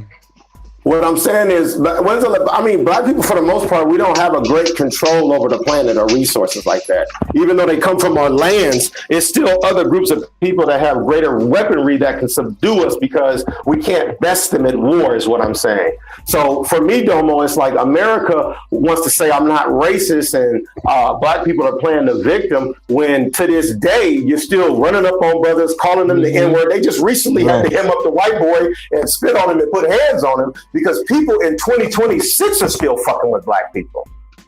No, so yeah, that's what I'm saying. But that's what I'm saying. In an egalitarian society, right? But in an if society was egalitarian, the things that you're saying are issues with, like, your issue isn't with egalitarianism. Your issue is with the fact that there are people who are willing to do some of the worst things ever in order to be in control. That, like, so but in an egalitarian society, you wouldn't have to deal with those type of people. That's my point. So it's like we've never, I don't think we've ever been, like, what we've seen, there's a reason why we've seen society transition from empires to democracies, right? Because one could argue that democracies represent just an evolution of that. Like democracy is empire that people agree to, right? So why? So that's what makes them. That's what makes them so pervasive. Is that they offer the illusion of choice. Democracies offer an illusion of choice. Right? And see, the illusion of choice is the problem that I have, Domo, because it's like all the years we've been in America, right? The illusion of the choice is the problem that I have. I don't have a problem with the structure of the government or how things are set up as far as the police station, the mayor, the executive, the judicial, the legislature. I don't have a problem with the structure of it. My problem is the corruption and not really giving us a fair shake in America. And not being fair by people. Then why would you have? Then why would you have an issue with egalitarianism, though? That's what I'm saying. I don't understand. Because I trusted it. I trusted it majority of my life, Domo, and I saw that even though my father taught us to be classy. No, we've never had egalitarianism. But my dad taught me to treat people how you want to be treated, right? Don't judge people based on the color of their skin, and I really bought into that, right? And the thing is, that's not the real world. It's people who really hate us because we're black. So I can't trust the political system because it has a history of never ever being fair by us. Okay, here's what's wrong with what you're saying. Just because it's like, if you think about it like criminals, right? Like it's like, well, I was taught don't go out and kill people, and he's like, but people go out and kill people. So shit, why should I not go out and kill people? Like that's a ridiculous approach. Like if you can see these things and say these things are wrong with the world, but that doesn't mean that because these things are wrong with society, that is what we should embrace. You know what I'm saying? It's like I'm a firm believer of be the change that you want to see. So if I think that society is violent and is hate filled and is prejudice, I mean if that's something I want to see different in society, I'm not going to adopt that and then critique it. You know what I'm saying? And that's why I say sometimes when we be having these conversations, it's like we want to be the white people. We want to be the people that's in dominance, and we want to be the enslavers. I don't want to be an enslaver. I don't want to be a master. Where is there evidence, Domo, in human history? Where is there evidence in human history of somebody not being the enslaved? I understand what Damo is saying. I understand what that ain't the entire history of life. Neither. But hold on. But on the individuals, and no matter what race, is going to have people that's like Damo, and things like him, right? In terms of we don't want to do this. This is wrong. However, that particular group, not saying everyone in that group is on that, but it just happened to benefit, just like how we are here in America and Americans, and we benefit off of being Americans, right? Who do you think black people gonna enslave and roll over? For me, Domo, it's a little complicated with me because I've been in race riots. I've been in race riots with so-called white people and Mexicans on the West Coast. So for me, I've already had experiences in my life where I'm just never gonna trust certain groups ever again, and I'm gonna always see them. Right, bro. And all the violence and all the violence that I've experienced came from niggas. So does that mean that I shouldn't fuck with black people? What? I mean, no, because there's a difference with us because we're still the same kindred and people, even with the different ideologies. I teach that the forgiveness is for us to forgive each other. It's not to forgive the other nations of people that's not ethnically us and that did harm to us. So if there is somebody I am supposed to forgive, it is another black person if it's possible for me to do it. Right, but I think what you're missing though is that if you shouldn't have a problem with white people if you're okay with domination. If you're okay with, if you think we should enslave people, then why would you have a problem with white people enslaving people? That's not true. So if you think that you should be able to, enslave somebody, why the fuck would you then turn around and say other than somebody else shouldn't be enslaved? But I'm saying a lot of people, right? We have a death penalty for a reason, right? That doesn't then mean that I'm pro Jeffrey Dahmer. That's stupid. That's not even close to the analogy. If I get 1 second, Domo, to go even further, for me, no, I'm not going to give you that second because that's not even close to that analogy. Right? It is. We're not talking about choice. We're not talking about choice. Either going to step on someone's neck or allow yours to be stepped on. That's not fucking true. No matter what. Show me something different in human history. Show me something different in human history. What the fuck? Do you know how much shit we can show you in modern day? You're talking about history, shit that got left behind. The reason why that shit got left behind, the reason why the illusion of choice, even the illusion of choice is what dominance has been turned into. It's no longer like that. Like, what are you talking about? Like, the idea. Why give the illusion? Why not just sincerely give the choice? Bro, you're talking about. Listen. With a antagonist, right? This is what I mean. So it can become a thing of either you are going to subject them to your will, or you're going to be subjected to theirs. That's what I see in history. That is literally that is the that's why you Democrats always lose. You don't live in that society, bro.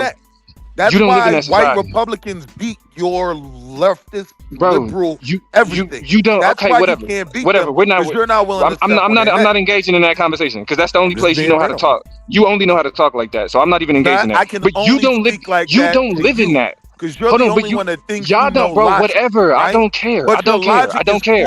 Bro, I do not care. I do not care. I do not care. I do not care. That shit work. I do not care. And that don't mean that now I'm pro-white man. Okay. You goofy ass. I do not care. Niggas step on niggas necks too. What's wrong with you, hoe ass niggas? I do not care. So the point that I'm making is you niggas ain't y'all, bro. Whatever. I'm not surprised. Why y'all let these niggas do this shit? From a LGBTQ why are we letting him take the conversation into something to just have a conversation with him? Why do we let niggas do this? And so then when people why do we let niggas do this? He's talking about LGBTQ for what? Why are we talking about LGBTQ? You not only sound stupid, you sound like why are we talking about LGBTQ? Niggas be scared to put their. That's what I'm saying. Somebody put the money up and move on. Like that's what I'm saying. Like whatever. The fact of the matter is, you niggas ain't putting y'all foot on nobody's neck. I do. None of you niggas are. I do. None of you niggas are. What are y'all talking about? Every chance and I'm talking about literally. If there's something that you want in life, in 2026, if it's something you're trying to get in life, you don't have to step on nobody's fucking neck to get it. What was the last neck you stepped on? What was the last step? What is the last neck you stepped on? What is the last neck you stepped on? Yours. Exactly.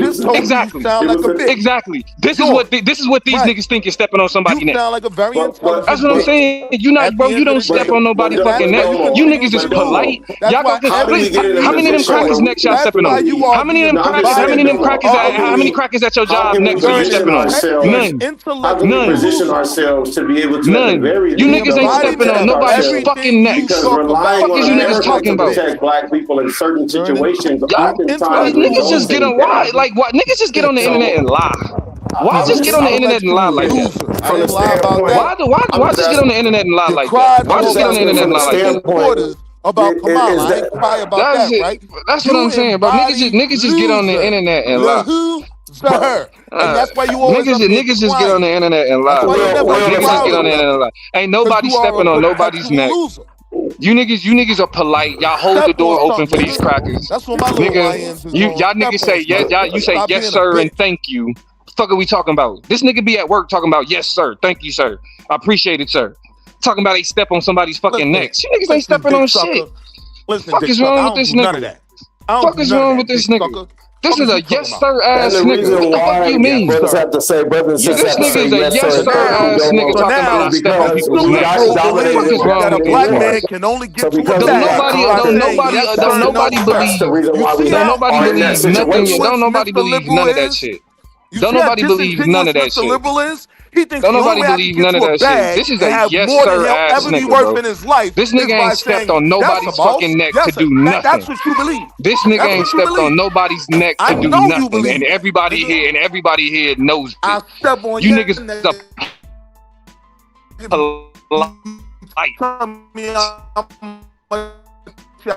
polite ass niggas. Yes sir, this yes sir ass nigga ain't stepping I am out here But Domo, I would argue the reason why we have to say yes, sir, is because we had our neck stepped on. So that's what put us in the position that we're in right now. But again, Swarthy, I understand that. I get that. But the fact of the matter is, every example you use of what you should be doing is literally what white people did to you. So then it brings me back to the question: is that the goal? Is the goal to be white people? Because it's like, okay, white people did this to us, so we should. White people did this, so we should. White people did this, so we should. Are we equating being dominant with being white? No, but that's what I'm saying. Dominance, like what you're not just describing dominance. You're describing white dominance. You're attributing what white people did to us as that's the dominance that we need to achieve. Doing that. Because you only that's why you have to say yes, I am. You yes, I am exactly. So thank you, Swati. Thank you, Swati. I know you're saying that, and that's why, and because I can recognize, and because I can recognize what you're saying, Swati. That's why I asked the question. So is the goal to be white people? Because if we're saying we got to be dominant, and we got to step on necks like white people, then it's like, then okay, then help me understand. What direction are we trying to go in? I'd rather be I'm not even listening to you. Take my feelings out. I'm not even listening to you. When I look at historically what we had to endure in the process of being dominated from the tortures and torments of our chattel slavery, right? Looking back at that, I would have rather the Africans on the east and west coast throw spears through the white man's face when he tried to step foot on the plains of Africa. When I look at what the last 500 or 600 years has been like for us. So for me, I don't want to be so caught up in my feelings that I don't acknowledge the some of them, but some of them did though. Or be killed. So, but again, that's not. Then you're not talking about humanity. Like the triumph of man is to build societies where that nigga. If it was kill to be killed, why do you go to the grocery store? You get your water from the sink. Fuck that. You get your water from the sink. I'm just saying, Domo, whenever we want our own spaces, they get to call us racist. And, I'm like, where's our Target? Where's our Walmart? Because the brilliance, but Swarthy, just because they call us money, that's But Domo, we just disenfranchised, and it's still happening. They do well. We trying to be right. And listen, but the question isn't what did they do, Swaggy. The question is what trying to be white in the society that we shaping moving forward. What are we contributing to? Right? Because again, at the end of the day, the reason why most black people are against slavery, I do hate white people. The reason why I didn't always hate white people. I just hate them. I just gotta be straight. No, bro, listen, I get that. I'm not telling you. I didn't always hate them, but I do hate them. Swati, I'm not telling you that you can't hate white people. That's not what this conversation is about. But we talking about principle. On their fucking neck, man. But you don't put your foot on their neck, Swati. I whip the flesh off their fucking back, But you don't do that. Yes, and you don't. That's win. Not what you. There's that's not what you do. Happen. But the question is, but I never desired. But Domo, at one point in time in my life, I didn't desire to do that. I was willing to forgive them. I was willing to live peaceably with everybody at one point in time in my life. And when I saw that it would never be reciprocated back to black people, it just changed me. No, I get that. I hear you. And like that kind of personal evolution is like, that's personal, right? That's you. But the problem, the question that I'm posing, because I'm not telling you what you should or you shouldn't do, right? But what the point that I'm making though is that when we're saying that, yes, I want to be the enslaver, I want to be the master, I want to be the one with the plantation, I want to be the head of that motherfucker. Right? Yo, but I'm gonna tell you, when you hold on, Swati, when you say that, nobody cutting me off, nigga. When you say that, the issue that we have is that then does that mean that shit is okay? Because then it would be justified. You can't be mad at master if the only reason you're mad is because you want to be master. How can you then say, "Oh, the master did me bad"? The master would do what you do. It's okay. The master would do what you do. That's what I'm saying. You keep losing. I think Shout out to the Democrats. I think this is a very like nuanced situation. You know, I understand. You both have good points. It's just very nuanced, and it's like, you know, really no. I mean, Swazi has a point, right? Like, and then Damo has a point in terms of the virtuous part, right? But Bro, no, hold on, Marley. I'm not saying it ain't even about. I'm past the virtue part. I'm not even asking niggas about their virtues. I'm saying when niggas is going around talking about we live in a society where you gotta step on somebody's neck. You niggas is not doing that. Your church.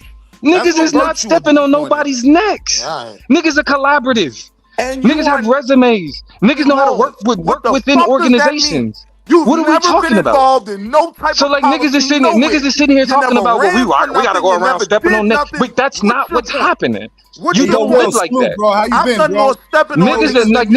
Niggas don't live like that at all, bro. I've done more stepping on niggas than you've done anything. That has nothing to do. That has nothing to do with virtues. That has nothing to do with morals. Who's niggas? And you don't even win the imaginary politics game. He's trying to get my attention. He's trying to get my attention, bro. I'm not paying him no mind. I'm not paying him no mind. I'm trying to reason with you, Domo, but for me, it's if I don't acknowledge the mistake I made thousands of years ago, right? Me not wanting to. Whatever, bro. Hey, I just wanted to say this real quick, brother. If I didn't learn from these niggas ain't talking about shit, Swarty. Talk over their ass. Talk past their ass. They not talking about shit. I'm just saying, Domo, if for me, it feels like I have to learn from the lesson of trusting these people from it hurt us for hundreds of years. So I used to rock with the peacemaker thing. I still say excuse me and pardon me in public. I'm not a rude person. I'm very polite and patient with all groups of people on the earth. But exactly. I do hate the so-called white man. And if I had the power, let me finish, Domo. If I had the power to enslave them and free us, yes, I would. And I do it right now. Okay, but here's the thing. You said if I had the power to enslave them and free us, right? Are you saying that that enslaving white people is the only way that black people can be free? I'm saying, and not just enslave them. Not just answer the question. Answer the question. You don't want to talk to me. Yes, it's to enslave them. It's to enslave them. It's to enslave them. Then it's to exterminate them. No, but hold on, but Swarty, the question that I'm asking you is: are you saying that the freedom of black people is dependent upon the enslavement of white people? That's what I'm asking. Yes, and all the other nations too that are not black. And enslaving everybody else. Okay, so if you think, right? If you think now, let's flip that, right? Let's flip that. If white people thought that their freedom depended on the enslavement of black people, right? Their growth, their development, depending on the enslavement of black people, of African people, and that's what they did. And that's what they did. Was the enslavement of Africans justified in order to further white society? To them, absolutely. We could also talk about Mansa Musa. Let him answer this question. Let him answer this question. Let him, the nigga for the preservation of their kind and their race. When you take your feelings out of it, it was in their best interest to do what they did to us. Yes, it was. Okay, so why you mad? I'm actually not mad. I teach he that leadeth in the captivity. Then why do you hate them? Then why do you hate them? I hate them with a purpose. I have a righteous indignation against them. But you would do the same thing. Right. You would do the exact same thing they did. And I wish we would have when they came to the shore of Africa. I wish we really would have.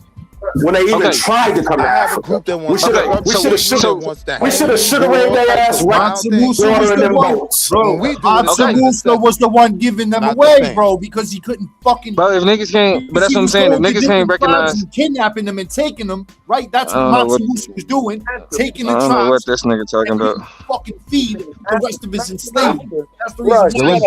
For me, black people have been accepting. But it's just like it makes no sense. With them, but Domo, we got families with these other people. We've been accepting of these other people, Domo. White people, Asian people, they talk. I'm not talking shit about us. We still marry their kids and all of that. When is the love going to be reciprocated? Our people expect black people to defend them when something goes wrong with them. But when is the love going to really be reciprocated? Yeah, But that's completely, whether or not that love is reciprocated is a completely different question, though. Because why do you want their love to be reciprocated if you think they should be enslaved? That makes no sense.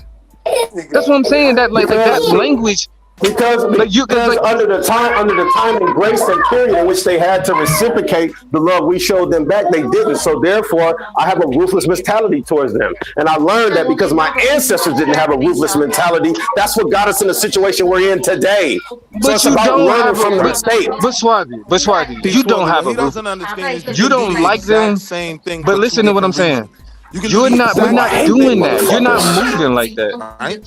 You're not moving like that, bro. That's all I'm saying. They want to dominate for power, for everything else, right? I don't want Psycho's channel to get flagged or taken down, so I can't. I don't have a problem with responding to that. I'm reasoning with you, brother. Out of necessity, nigga. Same thing, two completely different reasons.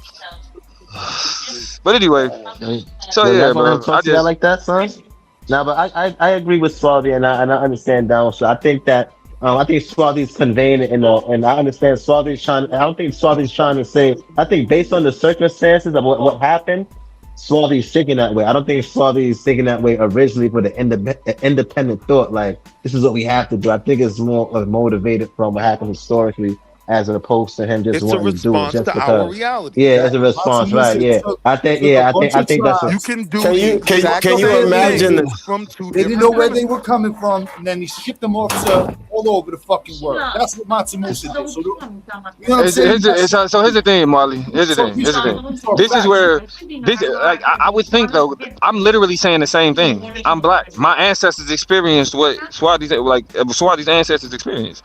We come from the same historical, so that means that when I'm saying that I'm against slavery, I'm saying it as the descendant of an enslaved African. That's where that comes from. That means that they're like, because just like white people could justify slavery. Italians came over to America. Right? That means that we give their justification of slavery legitimacy when we say that for these benefits and for these standards, why slavery would be okay. No, we Rogers lynching was 11 Italian immigrants. It's like, yeah, of course we enslaved y'all. Y'all would have enslaved us. It's not done under the same. The reason why we made y'all slaves is because y'all would have just enslaved us. So it was cool that we made y'all slaves. It legitimizes that position. They turned their back on us. But us not having the mentality of kill or be killed is what got us in the situation that we're in. So because those chiefs didn't really see the so-called white man as the threat he should have saw him as, it's resulted in today having to take a 23andMe to we don't live Africa. But that's what I'm saying. But you don't live in a kill or be killed society. You don't live in that. That's not where you live. They have a good head start on us, Domo, and a lot of control. But at some point in time, we have to. You don't live in that, though. You don't live in that. But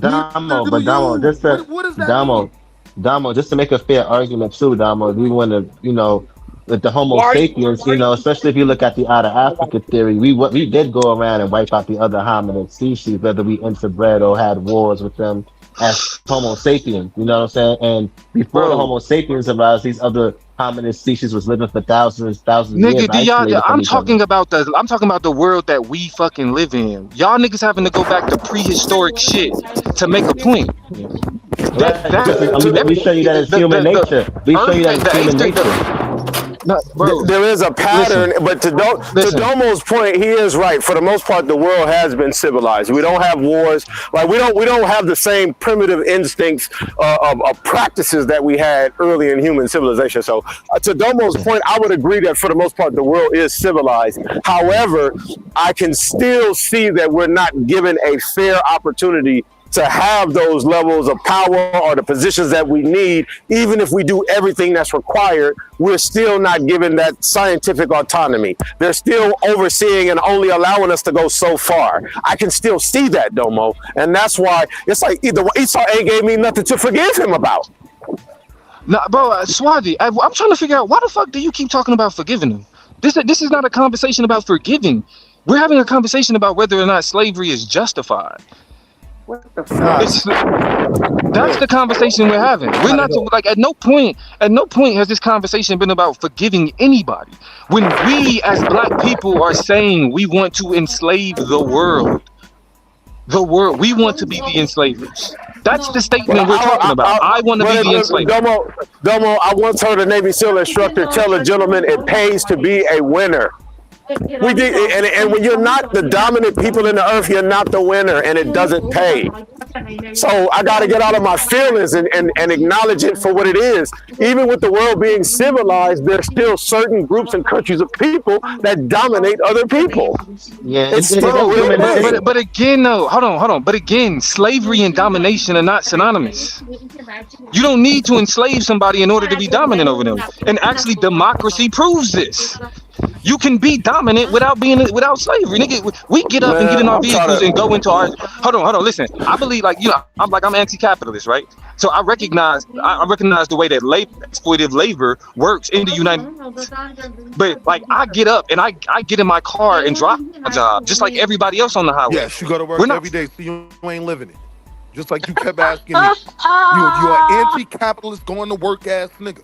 So the audacity of you asking me, we do this because we do this because we've opted into this society. This is the society that we opted into.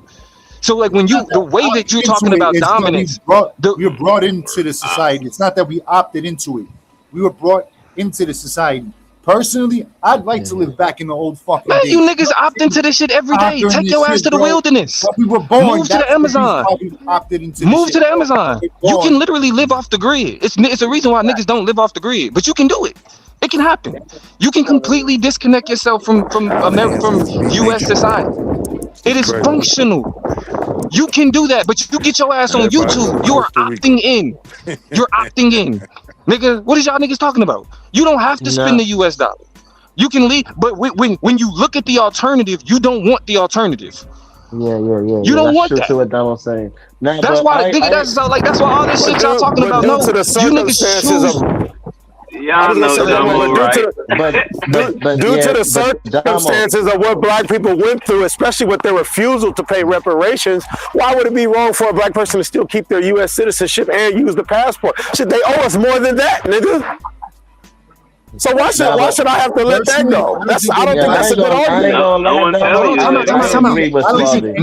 not telling you, Swati. I'm not telling you. Hold on, listen. That's your guilt. I never heard nobody say that. Hold on, Swati. That's my point. Your guilt is like, well, I don't want to let this go, right? Like, I don't want to let go my Americanness.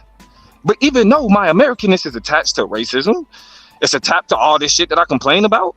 It's white people are still in doubt. Yes, but I don't want to not be American.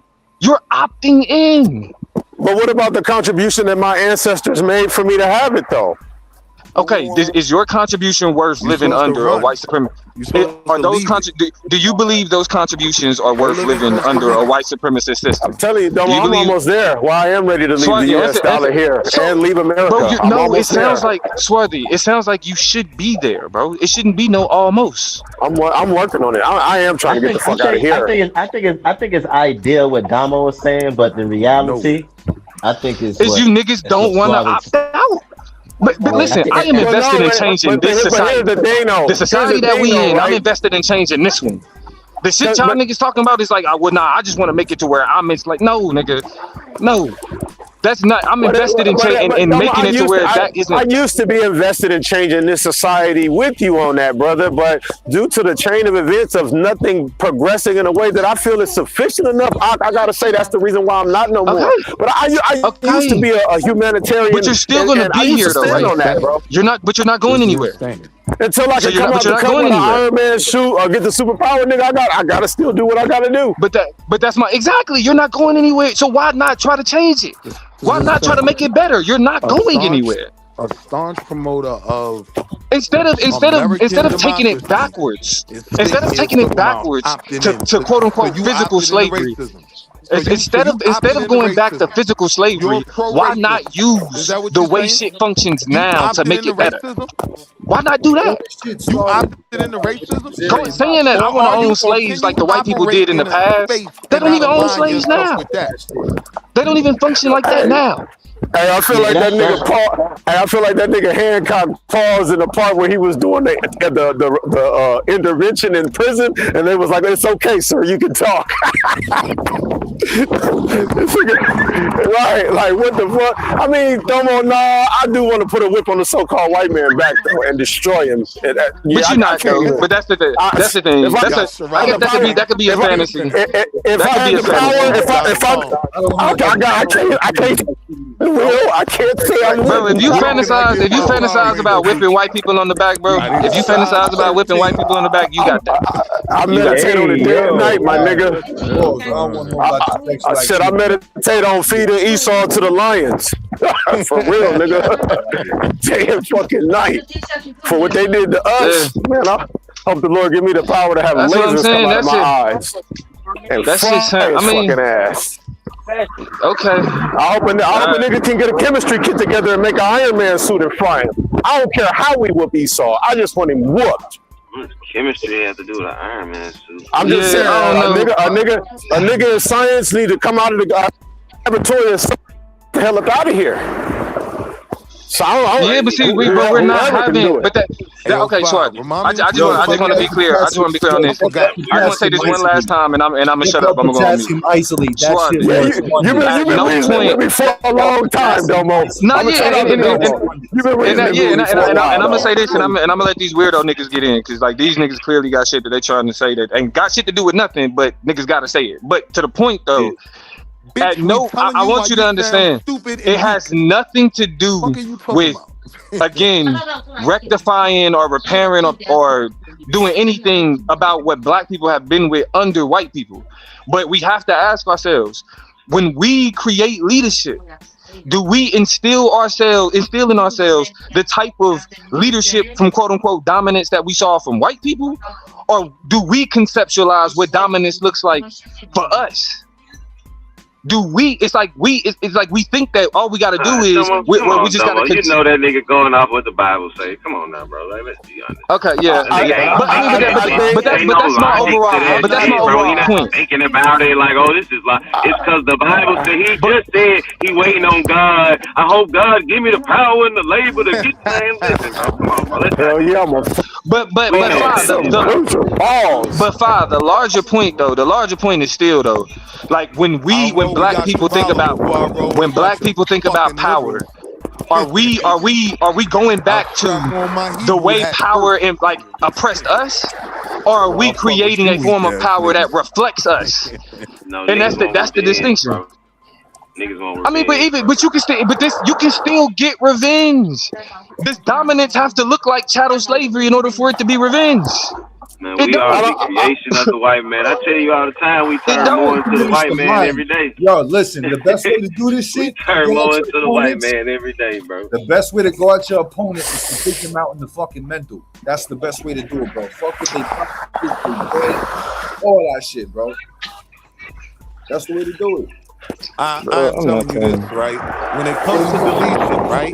Different people. I'm meditating on what you said, Domo. I wasn't just listening to you to argue with you. I'm really considering what you talked to me about. I'm gonna meditate on it. Nah. And that's on. Nah, you good? It's just dialogue. We just dialogue. Because I will be honest with you. Before I started standing on being an Israelite, Swati, there's somebody who really wants to talk to you. Taking no nigga serious telling me he gonna meditate. There's somebody that really wants to talk to you. So I want to give him an opportunity to talk to you. I want to give him an opportunity to talk to you. He been really wanting to talk to you for a long time. So I'm opening the lane. I'm opening the lane. Some bullshit. I'm opening the lane. He gonna meditate on it. He said, I'm gonna meditate on that, Domo. That's what somebody please talk to Will. Can somebody give him attention, please? No, how about somebody? You shut your mouth up. Please, somebody give him some attention. Please, somebody give him some attention. Is a loser. In politics, please, somebody give this nigga attention. Jesus.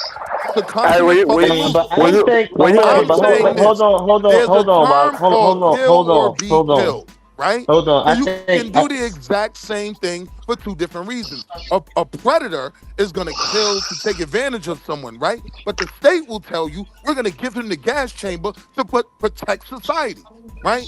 I'm saying at a certain point, you got to get violent to protect yours. And yeah, you may have to subjugate. I'm not afraid of and you have to have the the technology to combat your enemies if they have greater weapons technology than you. You got to catch up right there. Well, that's the problem. Yeah, you got to catch up right there. That's been the real problem. I agree. But all I know is I'll never be lectured by a nigga who brags about hanging out with white people at golf courts. Right? Niggas talk about like I get to hang out with white people at golf courts. What? Ain't nobody, but I'd never be lectured by. I'd never be never lectured by a nigga that brands himself with white people. I don't hang out with white folk at the golf course. Goofy ass niggas. Listen, niggas that I'm talking about white ass kisses. Like no, I'll never be like. And you are y'all niggas is you a yes man. So what that mean? These niggas be whole ass yes men to crackers. Talking about you gotta be killer, be killer. Nigga, you ain't kill niggas ain't killing shit. These niggas ain't killing shit. This nigga said now you're pro racism. You see how this nigga kiss white ass talking about so you kill or be killed. You gotta. Sometimes you gotta subjugate, nigga. You subjugated.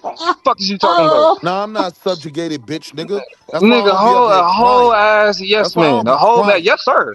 I'll have that report for you, Bob. You said be holding the golf. He said he be holding the golf club for all these.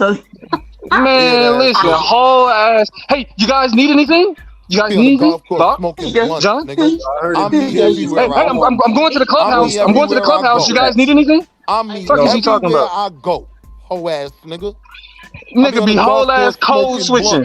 This nigga be whole ass code switching. Hey, how was your weekend, guys? How's it going? Fuck is you talking about? Talking about some killer. You be running around with your LGBT friends sucking dick. Fuck is you talking about? How about that? I'm just saying, bro. Right? Y'all can be lectured. Y'all can be lectured by these code switching ass niggas. Wait. Y'all can be lectured by these code switching ass niggas. I'm doing that, right? This shit don't apply to me. You go on record saying I am aligned with a bunch of queers.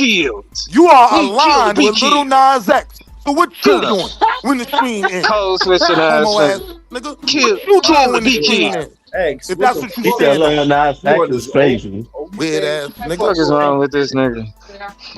Now I want to be white because nigga, I'm around sometimes them. You gotta subjugate. This nigga ain't subjugated shit. You said you aligned with them. So does that mean you want to be gay? This nigga ain't subjugated a motherfucking thing. Talking about sometimes you gotta subjugate. Niggas are weird, man. Friendly ass. I'm talking, bro. And these be the nicest niggas, bro. Yeah, they be the nicest niggas in public. Talking about sometimes you gotta subjugate. I like that. Fuck you talking about? Subjugated. I like that shit. Hey, yo. Big pause. Yeah. Oh, man. Subjugated. Ain't no pause. Yo, D.A.B.A.T.E, yo, you crazy, man. Bro, I'm just saying, bro. Yeah, he killed you, bro. I'm just saying. Kill who? Ain't nobody listening to these niggas, bro. This man is saying that I want to be white because I'm around white people. But you are on record saying you are aligned with Little Nas X. You've told me all I need to know. Queer ass nigga, you. And that's why you don't even want to think about being aggressive. You said he listened to Ghostface. You like being dominated. Adam Domo. You like being dominated. Pussy ass nigga. That's why you down with these goddamn liberals. Yeah. How about that? Let's talk about what you align yourself. I'm just saying, I don't get lectured by thought ass niggas, bro. I don't get lectured by niggas that's desperate for attention. I ain't no desperate. That shit don't faze me, bro. That shit don't faze me. You're on the clock. I'm sticking to the topic. I'm sticking to the topic. We not having a. You niggas is not dominating a goddamn thing. Over and over. Niggas ain't dominating a motherfucking thing. You say your favorite rapper. You never let nobody talk. Goofy. Hey, Bob, can I get something from the clubhouse for you? You're a goofy. You guys need anything? I'm going to Starbucks. You guys need anything? Extraordinary grasp of how to fail. Be back in 10. Be back in 10. I'm not on that type of time. Sorry. What? Sorry. Crackers is running these niggas, sending these niggas on Starbucks runs, talking about some motherfucking dominate. Yeah, and Lil Nas X be sending you Fuck the outta sequence jackets. Because that's your click, Fuck out right? of here. That's your click, right? You Talking about aligned some with them, right? domination. You said that. Talking about some You never heard me domination. say I'm aligned with these white folks. Bro. I'm Fuck going outta on here. what This you nigga- said. Yo. Hey, this nigga Will is actively running away from black people. This nigga Yo, said this he's is actively crazy. running away from black people. Get the I fuck never out said of that here. once. This nigga's actively moving away from black people. I said What are we talking I'm about? competing and dominating. That's Yeah, what I A said. nigga that brags that he want, like this nigga is wanna be bootleg. How are you wanna be bootleg? How are you wanna be bootleg? How about that? How are you wanna be bootleg? That shit is, I can't be lectured by a wanna be bootleg nigga. Talking about some domination. Nigga, you not dominating shit. Yeah, that's crazy. You say you wearing a sequence jacket. Yo. What's wrong with this dude? I'm dead, bro. That shit crazy. Bro, listen, this nigga has been trying to talk to me for the last. This nigga has been trying to talk to me for the last 30 minutes. I'm not on record saying I'm aligned. This with white nigga, folks. You just what's trying to more slander my gay? name. You What's said you more love gay them than this? You said you I've love already like Lil I Nas X ain't gave this nigga You no said attention. I ain't gave this nigga no attention, Right. and he has not stopped Right. talking. That's stop Right, and I'm behavior, not gonna stop nigga. You talking, acting bitch. trans, Now. nigga. This nigga's acting like a trans. A nigga with the heart of a bitch. That sounds cute. That's what but we you dealing are with right aligned now. with them. Trans. They're your A friends. nigga You with the heart support of a them. bitch. I'm You aligned. on Yeah. record Yep, saying I'm aligned with that you. sound I'm cute. aligned with your trans That's ass, what you nigga. people do. You people always say everyone else is gay. That's what y'all do. You people. You are. Yeah, this is very gay. The first This is thing very y'all gay. say. This is very gay. If you go back and listen to the last 20 minutes of this conversation, you have been acting very gay. You have been acting very gay. Very I gay. never said I was aligned with them. I never said I was Yeah, one you of just them. act like They're them. one of You just act like Never them. said that. You just act Yeah, like that them. I was know. You don't a have to good say it. You defense, just my act like them. Bro, that's what I'm saying. He's slow. Foul, why you here? Remind me what you He's said about the slow. Knicks again. I'm talking about you, bro. Like that's Yeah, Nick, fuck them niggas. Yo, Will, salute, gang. I do the vibes. Remind me what you They said still need again. to come outside because we outside. Yeah. Nigga, what are you talking about? That's a Keely? That's what I'm saying. Niggas just be saying shit, bro. What are we talking about? We're talking about why you're a loser. Why you're habitually crying. Why you're Bro, a crybaby. Why you listen, you are you've been crying for the last 30 Everything you're minutes. aligned with dominates. You have been crying for the last 30 minutes. No, I'm You have laughing at wanted you, my bitch. attention for the last Ain't 30 nobody minutes. crying. Shut You have up. given Nah, Damo shut your up. direct attention. Nah. You have Alright, spoken. focus As on me, Damo, Damo. as Damo has paid you no attention, Hey, yo, you have pause. directed so- your full attention to Alright, me for 30 so- minutes, bro. alright, Well, Molly. For 30 minutes. You're dominated. Focus on me I real quick literally for a minute, dominated Damo. you. Hold on, I've dominated, and this is how you can dominate without doing this, without slavery and all that I other hear shit. you. Me Let them not move giving on him in. no We hear attention. you. We hear you. Me not giving him We no hear you. attention made him stay You're right talking there at about my me, heel. weirdo. Me not giving him no attention made him talking stay about right here at my See how heel. stupid your college Fuck is wrong with educated these arguments niggas? are? Fuck You're is not wrong giving with me no this is attention what while you sitting domination here look talking like, about nigga. Hi, this nigga trying to lecture y'all niggas on domination while he being dominated, nigga. While I am marginalizing this nigga right now. Go read another book. I'm marginalizing this nigga right now. He's being marginalized right now. Nothing. Nobody. Nobody gives a fuck. Power to marginalize. Nobody gives a fuck. Everything you support gets marginalized. This nigga has made, this nigga has made every word he has spoken about me for the last 20 to 30 minutes. That's control, nigga. Nothing, sir. That's control, nigga. That's control. Yes, sir. Oh, yeah. You got one, bro. Niggas out You here got one, fighting bro. for gay rights. Talk about Nigga, and I'm marginalizing you right now. You obsessed, nigga. That's why you I control your attention, nigga. I control your conversation. You only want to talk about Damo like a thought. You only want to talk about Damo like a thought. That's cute. No, you just don't shut the fuck like up. a thought. So if you want to make it about you, I'll talk to you. You are, bro. Listen, I know if I want to make it about me, you gonna buy into it because you a thought, I'm telling nigga. you, you're a loser, and I'm done. That's what you do with thoughts. All of your arguments are That's what you do with thoughts. You make it about yourself, and they follow along. If I make it about myself and you follow along, nigga, you marginalized, nigga. You a thought. You don't realize No, that ain't no the all end jokes narrative aside. of You are a all joke. of your diatribe. If all jokes go This is aside, the that means you reason why stop we talking. lost. Hey, You bro, don't you see from that? New York? You can't If keep all letting him jokes call go you a stop, aside, bro. nigga, You you from New supposed to York? stop talking. You don't see You the that that joke. is the ending narrative You the of joke. all your diatribe. This You're is the why we joke. lost. You're the This joke. is why we lost. You're the joke. All jokes aside, stop talking. Yes, nigga. We're done. Yeah, We're so done. back to the points that we was making about the domination and things like that. Yeah, so what are the plans? You weren't making no goddamn point about no domination. What the fuck y'all was talking about? Nigga was just fucking babbling hell. He had a fucking point. What point was he fucking making? I wasn't talking about Will. I wasn't talking about Did he Will. I was talking dominate the about goddamn Suave. microphone? Nah, I was With talking all about that Suave. goddamn nasty ass dominated you. Nah, I wasn't talking When he about told Will. you I wasn't drop talking about Will. I was talking. I bet Oh, you're my used to being bad. dominated as well. It's ingrained in you. Drop and give me 50, punk. Oh shit! You've been dominated your whole adult life.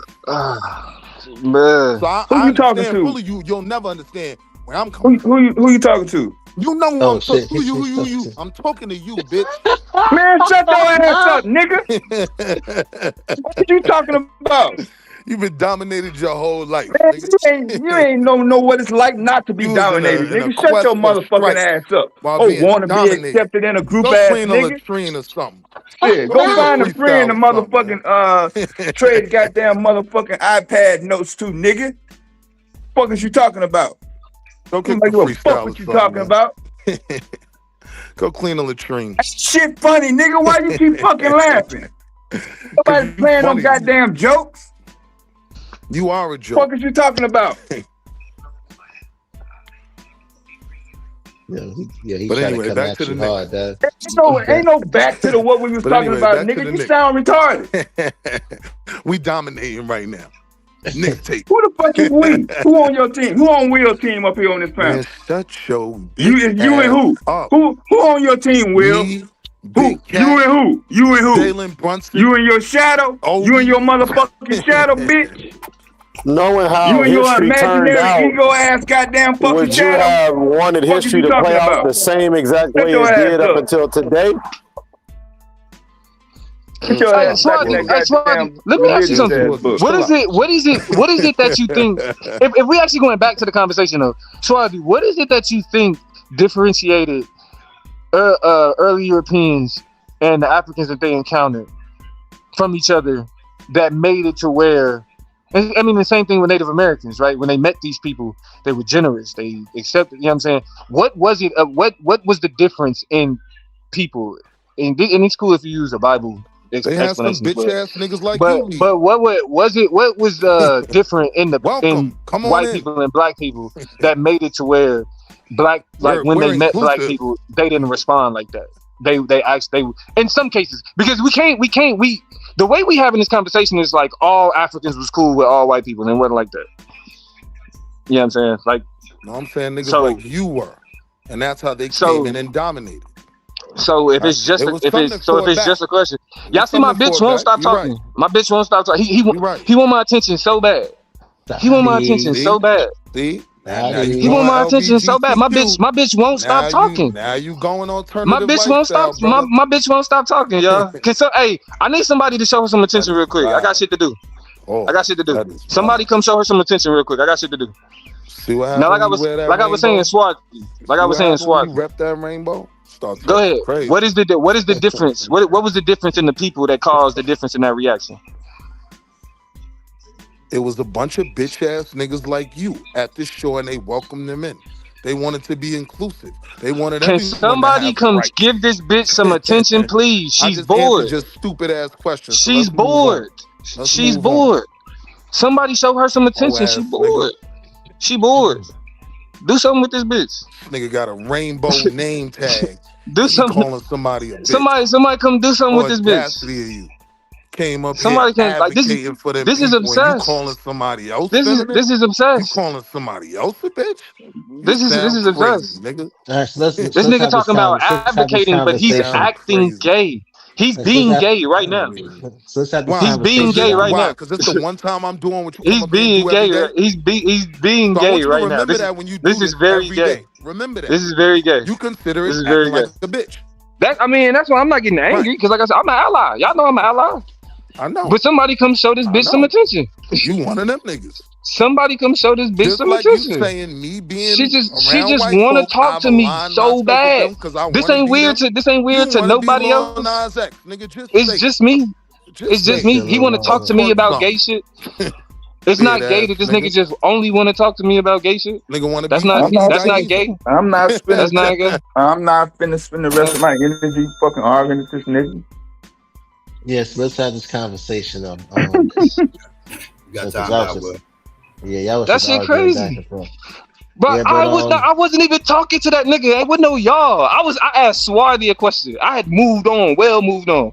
I asked Swarty a question.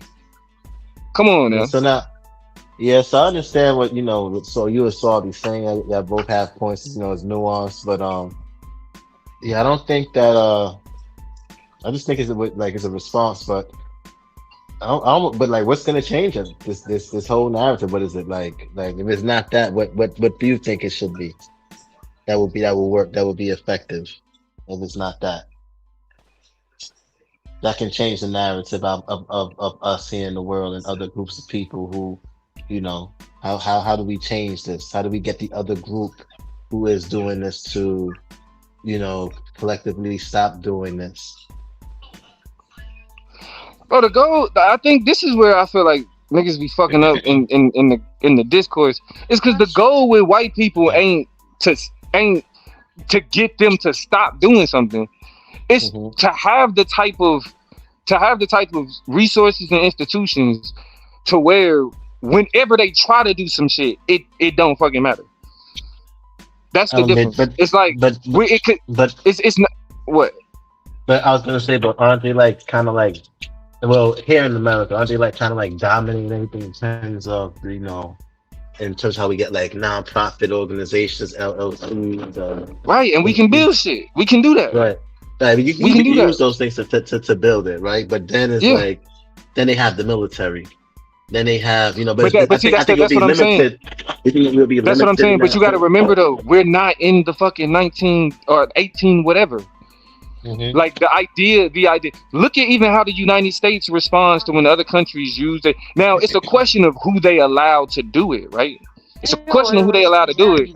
But the idea. Yo. I'm sorry to interrupt. Give me a second, Marley and y'all. I'm at Congo Square right now. This is the original Congo Square. It's closed. I was gonna drive in there and show y'all the original Congo Square, but through this gate right over there, where my finger points, this is the original Congo Square that everybody always talk about. This Armstrong Park. Back over there, so is Mihalia Jackson Theater and all them fuckery and them sitting. But this right here are the original Congo Square. This little area right here, so that you see in front of my finger. So those of you that don't know, this is what it look like right now. But this is where the original Africans used to come and practice them tradition also. And every Sunday, them I do a dance and them sitting around here. But I'm on a bike ride, do some exercise. I just thought I'd carry you up on a ride with me. So I'm gonna come off the team. Big up yourself. What's the name of the fest, Buddha? The what? What's the name of the festival? It's not a festival. Well, they do have the Congo Square Fest. Then they have the Caribbean Festival here. But every Sunday, they just have the drum circle where they just beat drum, djembe, and all them different talking drum and them thing there. And people dance and vendor come out. So if we ever go live one Sunday, I'll come down here and show you all of that. Oh, okay, yeah. But they do it every Sunday here at the Congo Square. Yeah, they're going to be doing something tomorrow on Mother's Day, I'm pretty sure. Y'all can get back to your talk. Y'all can get back to your talk. You see me? It's all good. Shout out to Congo. I kind of agree with. Oh, real talk. That's the French Quarters over there too. All of that over there is part of the French Quarters. It's right across the street from the French Quarters. So that's where I was riding to, just to make y'all know. Big up yourself. For sure. I think I got a way to explain what I'm saying, Marley. So this is how I'm looking at it, right? while we know the bounds of violence that the United States could possibly has done in the past, right? The reason why we can move as if that we don't have to think about that in the context of the military is a few things. Is one, we American citizens, right? So that means for the facade of democracy to be able to exist the way that it does, there are certain things that the United States has to follow in 2026. The reason why Donald Trump has become such a pariah is because he's not fitting the neoliberal representation of what domination is supposed to look like. Because it's not that domination ended, it's that it changed how it needed to look in order to function. And when it was no longer simply about physical violence and more so about resources, community, institutions, building and shaping those things, and then putting people in a position to be like, you can make decisions. They limit it, but there are decisions that you can make. That's when domination works the best. Violence is an incentive, yes, but in the society that has been created, that type of violence doesn't lead to continued domination. That type of violence always ends up leading to whatever. That's why empires typically fall, because you can only put your foot on somebody's neck so long before they push off of that motherfucker. Right, and so that means how do I keep my foot on your neck without putting too much pressure to make you want to push off? Right? It's like the frog in a boiling pot. If you put a frog in a hot boiling pot, it's gonna jump right out. If you put hot water into a pot with a frog, it's gonna jump right out. But if you put the frog in the pot and you allow the water to boil slowly, right? A little bit of pressure, but it's still comfortable in the water. And maybe it get a little bit hotter, but it's still comfortable temperatures. You know what I'm saying? It ain't until it get to extreme boiling that it's too late. Right? So domination oh, my fault. Go ahead. So you want to do it like temporary and like we're trying to say do it slowly in a slow as a process to instead of it happening in one. Finesse is the word I would use. Finesse. Right. No. That's what you're saying. Like using soft power, right? Like soft power, getting into certain positions. And because that's how most hegemony functions. Right, but I think it's a combination of both. I agree to get into it is with soft power based on our position, and I think once we get into the position of the soft power, then it has to transform into hard power at some time and point. But I do agree because of our position, it should be approached with soft power. I definitely agree with that. But at some time and point, right, people are going to realize, especially them, because they've been realizing stuff, and then they're going to try to do things to change it. So at some time and point, you're going to have to use hard power. Yes, you can't do. I mean, it literally comes down to the reason why I'm pointing it out is because you can't do it like them. What we trying to achieve, we can't look at them and be like, well, white people did it, and then be like, okay, that's what we need to do. It can't look like that. That's it. That's literally the simple point. And so when I say, when I'm asking a question, so are we just wanting to do what white people do? My argument to that is that shit don't work for us. Well, it can't work for us in the situation right now that we're in right now, in our circumstances, it won't be able to work. Oh, yeah, I mean, yeah, given our circumstances, for sure. Yeah, for sure. Under these conditions, yeah, right? For sure. Yes, right. So it wouldn't work for us now, but I think what they was trying to say, I understand what you're saying. I mean, making it more clear, saying based on our current situation right now, the best approach is to use, the best approach is to use soft power. Right, and you saying what they're talking about is more coming in on some hard power stuff, but I don't think they was talking about initially. I'm just saying I think they're just speaking in general, but I think you're talking about the process on how to do it, and you're talking about in terms of doing it in the soft power. First, you use the analogy with the frog in a pot, and you do it slow as the process goes by, and then we'll get to the point to where I mean, because that's what they're doing that now. But even still, that's still what they're doing now. That's what they do. Oh, nigga, thank you. Like like neoliberalism, like that's what I'm saying. I'm gonna go ahead and piss Metal Judah in the chair by starting to talk about neoliberalism and how cat shit. The reason why niggas is gonna stay that frog in that pot is because of cat. The reason why niggas still don't want to be like, well, I can't leave America is because of capitalism. Mm-hmm. That's the attachment. I think it was a misunderstanding. I think I agree with what you're saying. I agree it should start off with soft power. and then it should turn into the. I agree 100%, but I don't think Swazi was just saying, yo, we should just start with hard power and just like and come in and because we're not in a position to do that right now based off our conditions. But I understand. I mean, but more with Swazi though. My position was more so. Yeah, really, I was just clarifying whether or not we just wanted to do what the white people did. That's what I was clarifying. And just to go into that too, I don't always want to say like that's the white people way. I just think there's human nature. It is, bro. What else was you socialized by? Let me just explain. Hold on, Marlon, it's not human nature though. It's not human nature because when the humans came into contact with other humans, they all didn't respond the same way. That's the reason. Like when Marlon, like when. Yeah, just allow me. I'm just saying I understand what you're saying in terms of it's not every individual person that's gonna be on that type of timing. I agree. But I do believe that in human nature we do have subjective experiences and things like that. And what race you are, and I think this happened to be those white folks who just got into it. Because when you look through our history, like what Swarthy was saying, groups have dominated, right? Now, white people have dominated on another scale, on another level, but going to the Mongolian Empire, when they dominated and they went to other places, that's a different race of people, group of people. Then you got the Roman Empire. Then you got the Persian Empire. Then right, they but we saw why they failed, though. Like that's the point. Right. No, I know. We know why the Roman Empire no longer exists. Right. And I'm not even talking about why it don't even exist no more. I'm just talking about a particular group of people. No, but the reason why I bring that up is because when we look back at history, it's not just to say, oh, this happened. When we're building and strategizing and plotting for things moving forward, we think about the failures of the past. So when we think about domination and we valorize Rome and we valorize these empires, we still have to recognize that they collapsed. So domination has a limit. I mean, and this is actually Machiavelli, though. This is the prince. Yeah, I know. Like the conversation we having.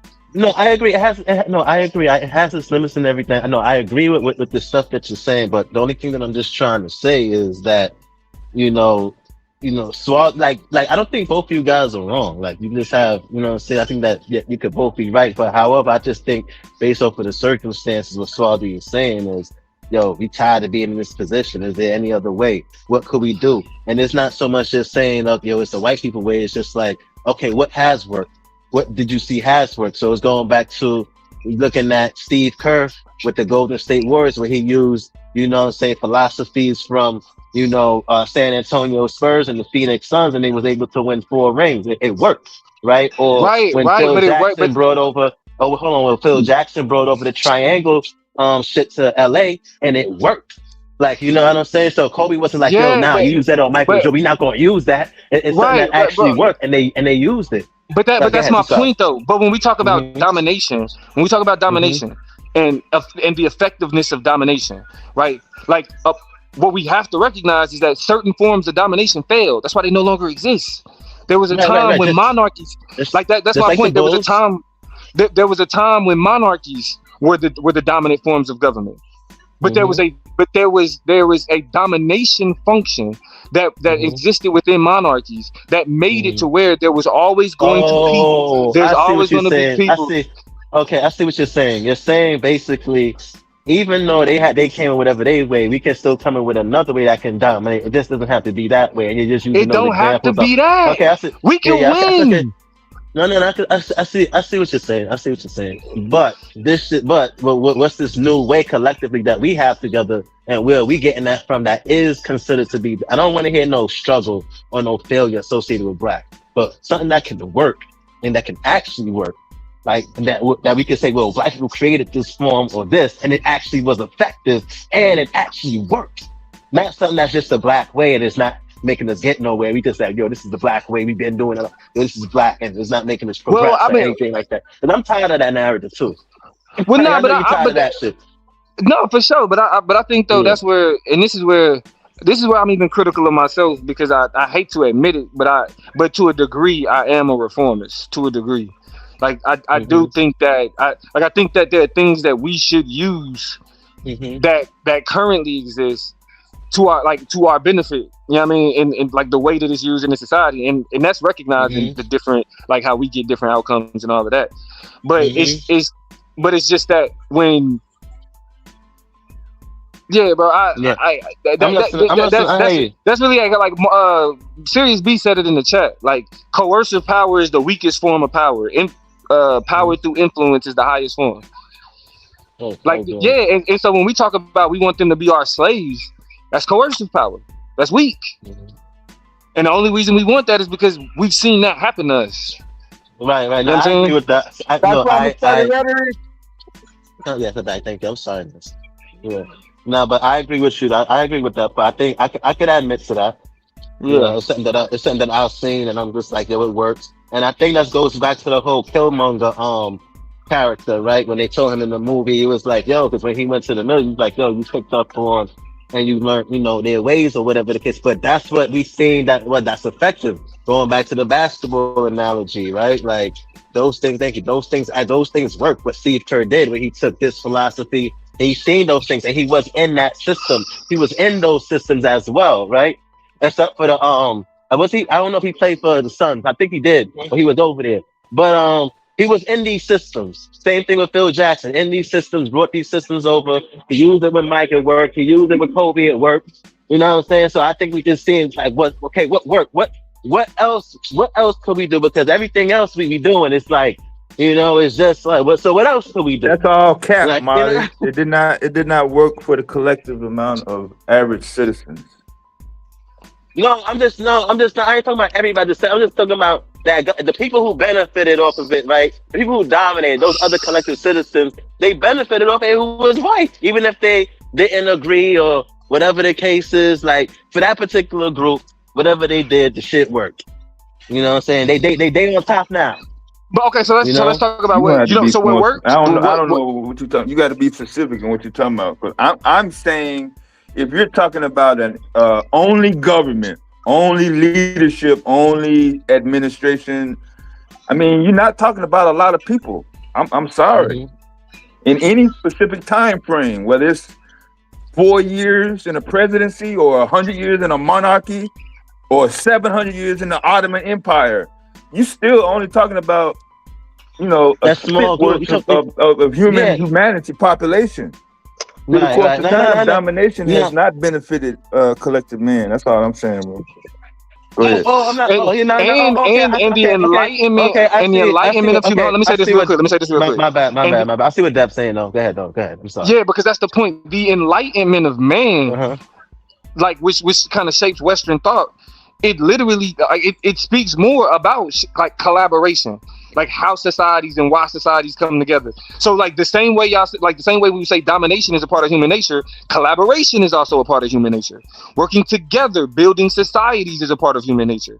So it would seem to say the evidence will point to that the idea of collaboration and the idea of choice is a more powerful, influential force than physical domination. And we live at a time where like we don't see physical domination being like all the physical domination shit collapsed due to the collective effort of the majority of people. Domination, because again, when we talk about domination, you can't spread domination out. Everybody can't be dominant. So at some point, when domination gets to a particular degree, it becomes detrimental to the masses. And when things become detrimental to the masses, people come together to bring that down. So if a small group of people want to impact a larger group, they can't do it in a way that is going to be so obvious as having my foot on your neck. Niggas ain't thinking strategic. Like I'm telling you, bro, y'all like niggas think that they smart. I'm reading the chat. Y'all niggas think y'all smart. That shit is funny. That shit is funny. I know y'all. I'm telling you, y'all niggas don't read, and I'm gonna keep saying this. Y'all, I could tell from the shit niggas say that they do not read. It's a reason why, like, we don't have chattel slavery today. He took him out. No, I'm not even reading Willie shit. It's more niggas like Metal Judah, Aaron. Usually when I'm talking to niggas in the chat, it's like either Metal Judah or that nigga Aaron. Oh, Aaron. Oh, yeah. And I think Aaron agreeing with me though. Nah, but I see what Dev is saying. Dev is saying even if I think what Dev is trying to say is that even if we was to do it, it's not going to collectively work for every single black person and X, Y, and Z and and I understand what he's saying in terms of that. I just thought he was saying something else because he was. Well, we live in a society where police brutality, specifically against black people, is a very real thing that most of us have seen most of our lives. So I would rather live in a world that's ran by my people than a group of people that despise my people. That's true. You know that's true. That's true too, and I agree with that too, Swabby. I'm not saying you're wrong with that. I agree with that. I don't think nobody disagrees with that point. Like, but you say that, and I'm being honest. This is why I say you say that, but niggas like being American, bro. And niggas kind of look past the racism to be American. They look past the racism to be like, all right, nigga, I got my business. Especially FBAs. They definitely look past that. They do. And the reason why I do agree with you so much when you say that, Domo, is, you know what I'm saying, I exchange currency for a living. So America does have one of the top currencies on the planet. You know, when you look at some other places in the world, their money really not worth that much. If you're not talking about America, Sweden, the UK, Kuwait, certain places, their money ain't popping like that. Yeah, and again, like that's why neoliberalism exists. Neoliberalism is neocolonialization. That's the transfer. We no longer control people physically. We control them through markets. We control them through institutions. And so if you have the inclination that you can go from $1 to $1 billion, hell yeah, I'm gonna stay in that system. That's the way niggas think. But Domo, how do we? No, I know he is correct in saying that. My question to him is, Domo, sincerely, I'm asking, what idea would you have for us to really get the type of political power we truly need? Because I don't think we have the political power that we need. I don't, and this is why my nigga meddled you to cause me. That's what he was talking about, soft power earlier, Aaron, and that's what he was talking about, and that's what I always talk about too.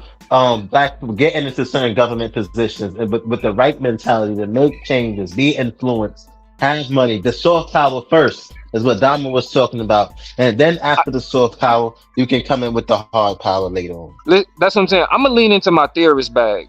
I don't believe we have, black people have allowed ourselves to develop a political philosophy distinct enough from the Democrat Republican shit to be able to build something that don't look like that. That's why it's like anything that we would create now would somehow replicate the same bullshit that we was trying to get away from in the first place.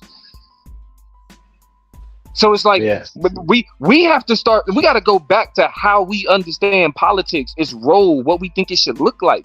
We've already adopted and opted into the normative political standards, Democrat or Republican, either one, conservative or liberal. Like the fact that the conversations we have still fit within those. We are in what's called the undercommons. This isn't a traditional political space, but this is still political conversation. So if we're trying to get away from traditional political spaces, why are we using the rhetoric of traditional political spaces like Democrat, Republican, liberal, conservative? Why would we be stuck on that if that's what we're trying to move away from? Because then if it's okay, cool. If we just gonna take this shit somewhere else, you might as well fix it here. You're right. That's it. That's it. But I believe that somebody, I think for me, I found what I, you know what I'm saying, me. Like this is my shit. What I do is what I do. You know what I mean? I think somebody else, you know what I mean, will be another motherfucker to do something different that I can, you know what I'm saying, collaborate and get involved with and be a part of, kind of like with XyayX. I would have never thought about starting a school, but as soon as I meet Q, it's like, we linked in, we getting it. You know what I'm saying? So it's like it's really just more so like the way I think about it is you have to, even if we fit within a particular political paradigm, our blackness has to be forefront. Like if we care so much about our black experiences, then our black experiences should shape our politics more than what we get told about our shit. Yeah. Right. No, I agree. I can see what y'all saying now too, in terms of you know, everything else, you and band and stuff like that. You know, it's a good conversation because, you know, it gives different perspectives and, you know, how people view shit. And it's like, you know, it's really not no right or wrong answer. It's just when you hear other people's perspectives, it just adds on to your shit. Nah, that's real. But I will agree with you on we do get that shit from white folks in terms of I ain't gonna lie with it. I do. It's just like, yo, what the fuck we gonna do? What we gonna do? If we gonna stay like this, or are we gonna try to out virtue them? This is why I said you can't rep that FEA shit without repping the FWA. You gotta praise. Thank you. Agreed. Agreed. It has to be something different. Mm-hmm. And we have to stop using political parties as an insult. And I think too, even with the different part to it, it's just like, so when we hear, the white way or the black way, or sometimes, right, it's like we associate a lot of black things with like struggle, right? And sometimes it's not working. And it's like we're doing this and it's not working, but we say, well, this is the black way, this is how we do it, but it's not effective, right? And then when you look at a certain other particular group, or it's not effective and small. You got to think about why it's not effective though. You know what I'm saying? Because it's shit that niggas do that can be effective, that could be effective. Yeah, that could be effective. But I'm saying the nonsensical things. You know the nonsensical things that I'm talking about. The nonsensical things that we do, Damo, and black people, whether they're black American or black Caribbean, whatever the case is, right? And we do a lot of nonsensical things that we associate. And hold on, nigga, that we associate with black. They say, well, this is the black way. And sometimes it may not be progressive, and it hasn't working. So it's like, we like when you hear that, it triggers you. It's just like, but hold on, what we've been doing hasn't been working. But then when you come in and you say, well, this is how white folks have been doing it, and we're like, yo, but this has worked. Right, going back to the basketball analogy, it's like, so what are we gonna do? And I think what you just now mentioned, that we haven't came to it. Okay, what we're gonna find out what to do in order to get up out this situation, or get up out this whatever the case is. You know that. You know what I'm trying to say. Okay, and I agree with what you're saying. And check this out. I want to respond to Truth in the chat, because he said, "What is a black way? Name it." Right. That's where we get into epistemology, bro. You know that black epistemology is a thing. How we come to understand things based on the experiences of blackness shape their meaning. It shape its context. So it's like the best example you can name is black families. How black families function. The idea of a nuclear family is a European concept. Strictly. Mm-hmm. The idea of just a mother and again, the idea of just a mother, father, daughter. Kids, whatever, mother, father, kids. We talking about aunts. We grew up with aunts, grandparents, cousins that we ain't even really related to. You know what I'm saying? Aunts that really ain't related to our parents. That type, all of that is what you call black shit. You know what I mean? Mm-hmm. It predominates in black epistemology, how we understand families. And it's other shit that's like that. But yes, there is a black epistemology. You don't think white folks, Caribbean people do that shit too? Because hold on. I was gonna say because Caribbean people do the same thing too. We call people aunts and uncles and really are aunts and uncles. You know what I'm saying? But dude, that's what I'm saying. Do Indians and like he said, do white folks do the same thing? Like they see somebody uncle such and such that's not really their uncle, but they, you know what I'm saying? I don't know if they do or don't. You know what I'm saying? Right. They kind of no. Actually, they do. Like other groups do it, but again, when I say it black, but here's the thing: it's the blackness is based on a very particular experience.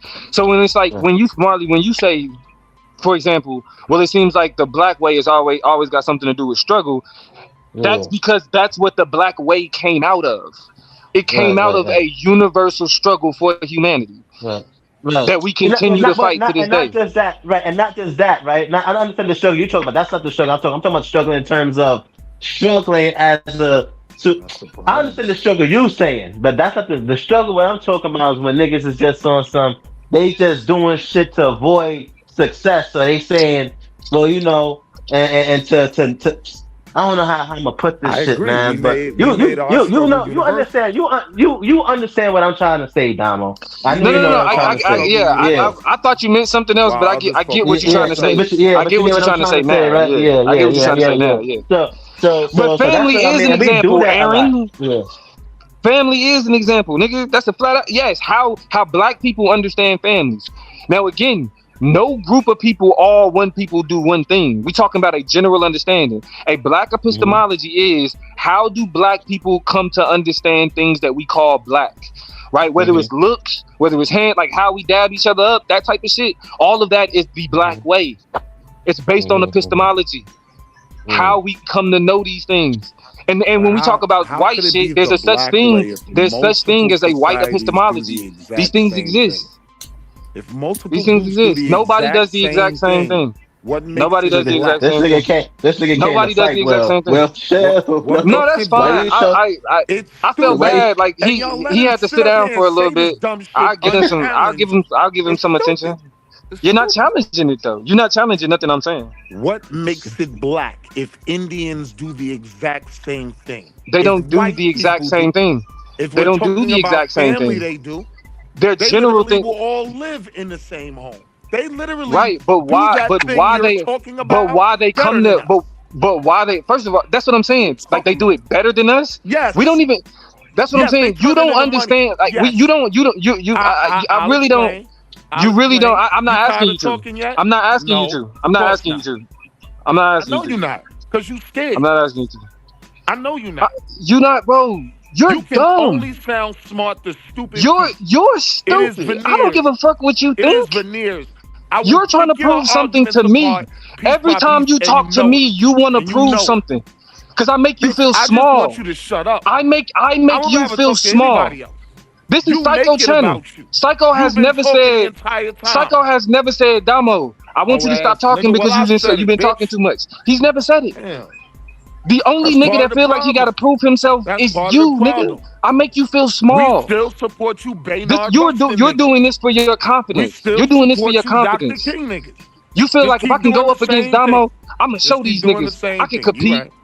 I can show these niggas I can compete. This is weak, bro. I'm not. Don't you drive a Benz? With you. Don't you make a decent amount of money? You have a nice house. You can't be this small, bro. Will, you can't be this. You can't be this small, bro. You can't be this small. You can't. So why are you acting like this? So why are you doing this? Because why are you acting so small? Why are you acting so small?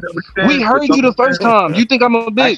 We heard you the first time. I can't hear you, Dad. And you're not as smart as you pretend to be. Okay, and you don't think I'm as smart as I pretend to be. Okay. Anything else, bro? Anything else? Yes. Shut the fuck up. Dad, what you said? What you said, Dad? What you said?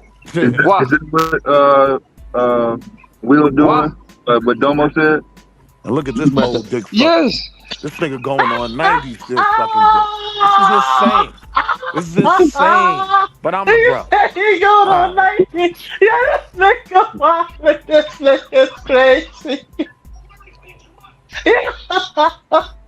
He had like that's supposed to be a fucking insult. That's supposed to be an insult. Is that an insult? Is that supposed to be an insult? I'm supposed to be offended by that? Am I supposed to be offended by that? Yo, why y'all niggas disrespect each other over here, son? Y'all niggas is wild. I think Will want a chance to prove that he's smart. So let's No, he want to be accepted in a group. No, let's let him do it, man. Let's let him do it, man. I think he needs this. He needs this. I think let's give him the floor. No, I don't give a fuck if that motherfucker mad or not. I'm not here to motherfucker make sure that motherfucker be comfortable. But I'm generous. But hold on, I'm generous though, Dave. I'm generous. I am willing to shut up.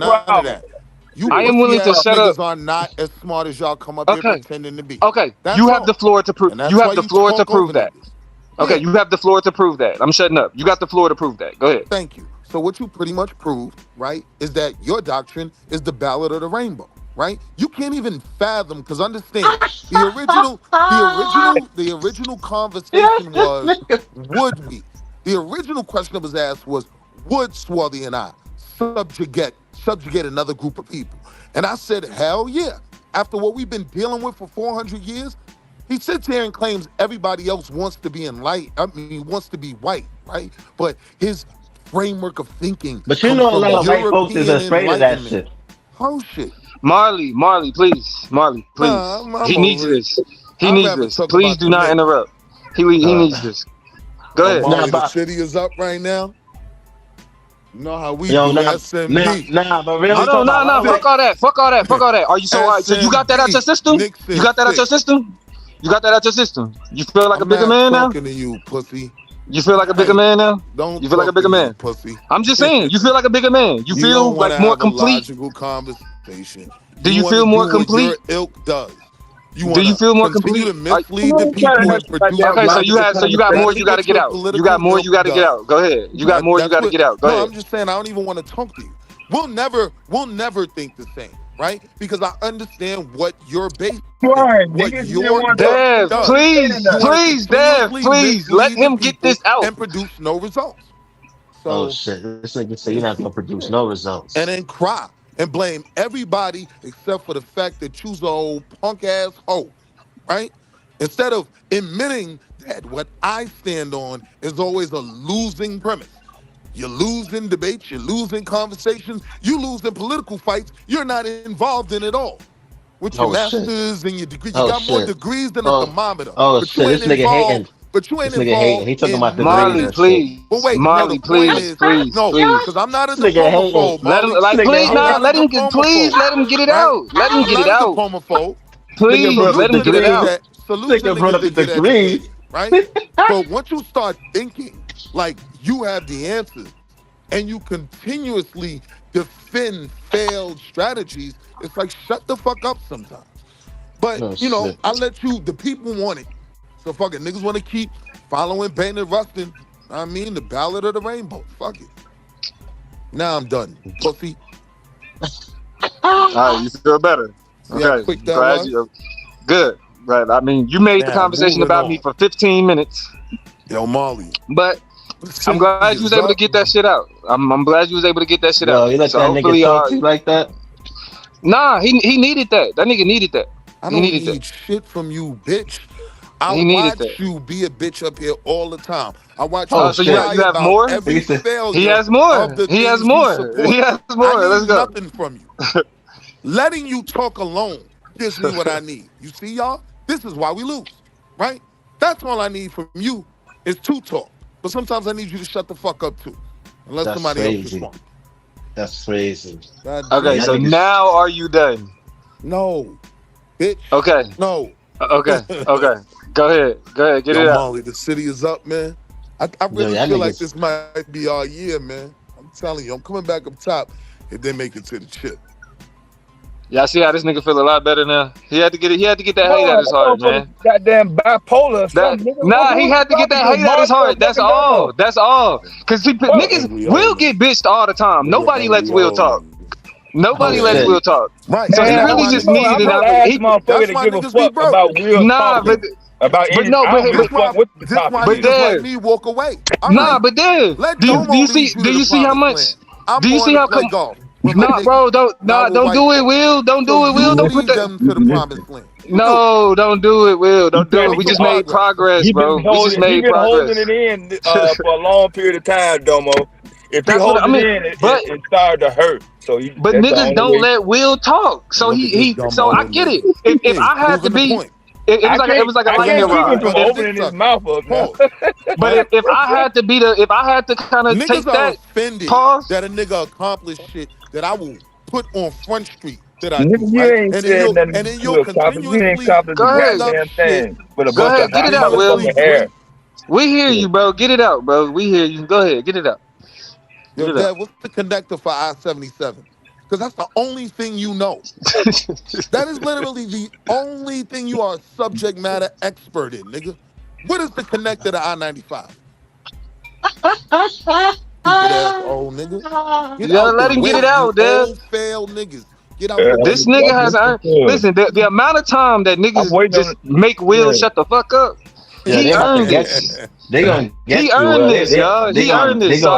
They gonna jump you, son. I appreciate that, though. No, we got for real. You earned that, bro. Like no bullshit. You earned that. You earned that. Yeah. They about to get your ass. They about to get your ass, Will. Cause I will admit, niggas do be unfair to this nigga Will, bro. Niggas do not be letting this nigga talk at all. But you know, but he be talking. You right. You be like, all right, I'm gonna shut up. I can. But he be talking. But he be talking the most though.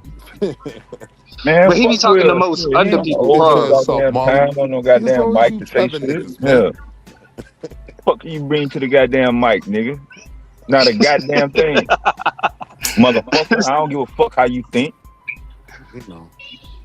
Yeah. You better tell that shit These to niggas, somebody who give a fuck. I can these tell you niggas. about a good call strategy. You know what a call is? Do I give a fuck what a call is, I nigga? bet you don't, because you broke. Yeah. What the fuck is you But if talking you're for then asking if you what I don't give can a bring fuck? to the mic, I can bring conversations like that. I'm a subject matter expert When in you the talking to area. somebody else When I that give a need to fuck, nigga, know I how to don't. get to I don't Toledo, give a fuck that's what when you I'll talking talk to about, you. nigga. It don't matter what the fuck you talking about. All the shit I sound the need to same. know A how to bunch of make it to bullshit ass Arkansas noise to me. driving, It all right? sound the same to me, nigga. I don't take none of it in. I reject it all. I know. That's why you're who you What are. the fuck you think I'm supposed to do with it, nigga?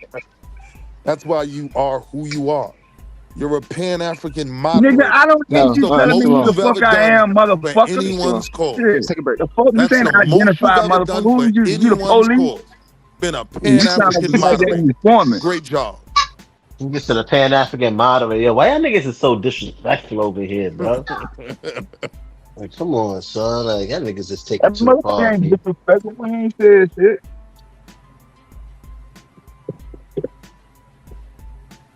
So this conversation got all started because we was talking about black people dominating and we just went to fighting each other. We ain't never gonna change, man.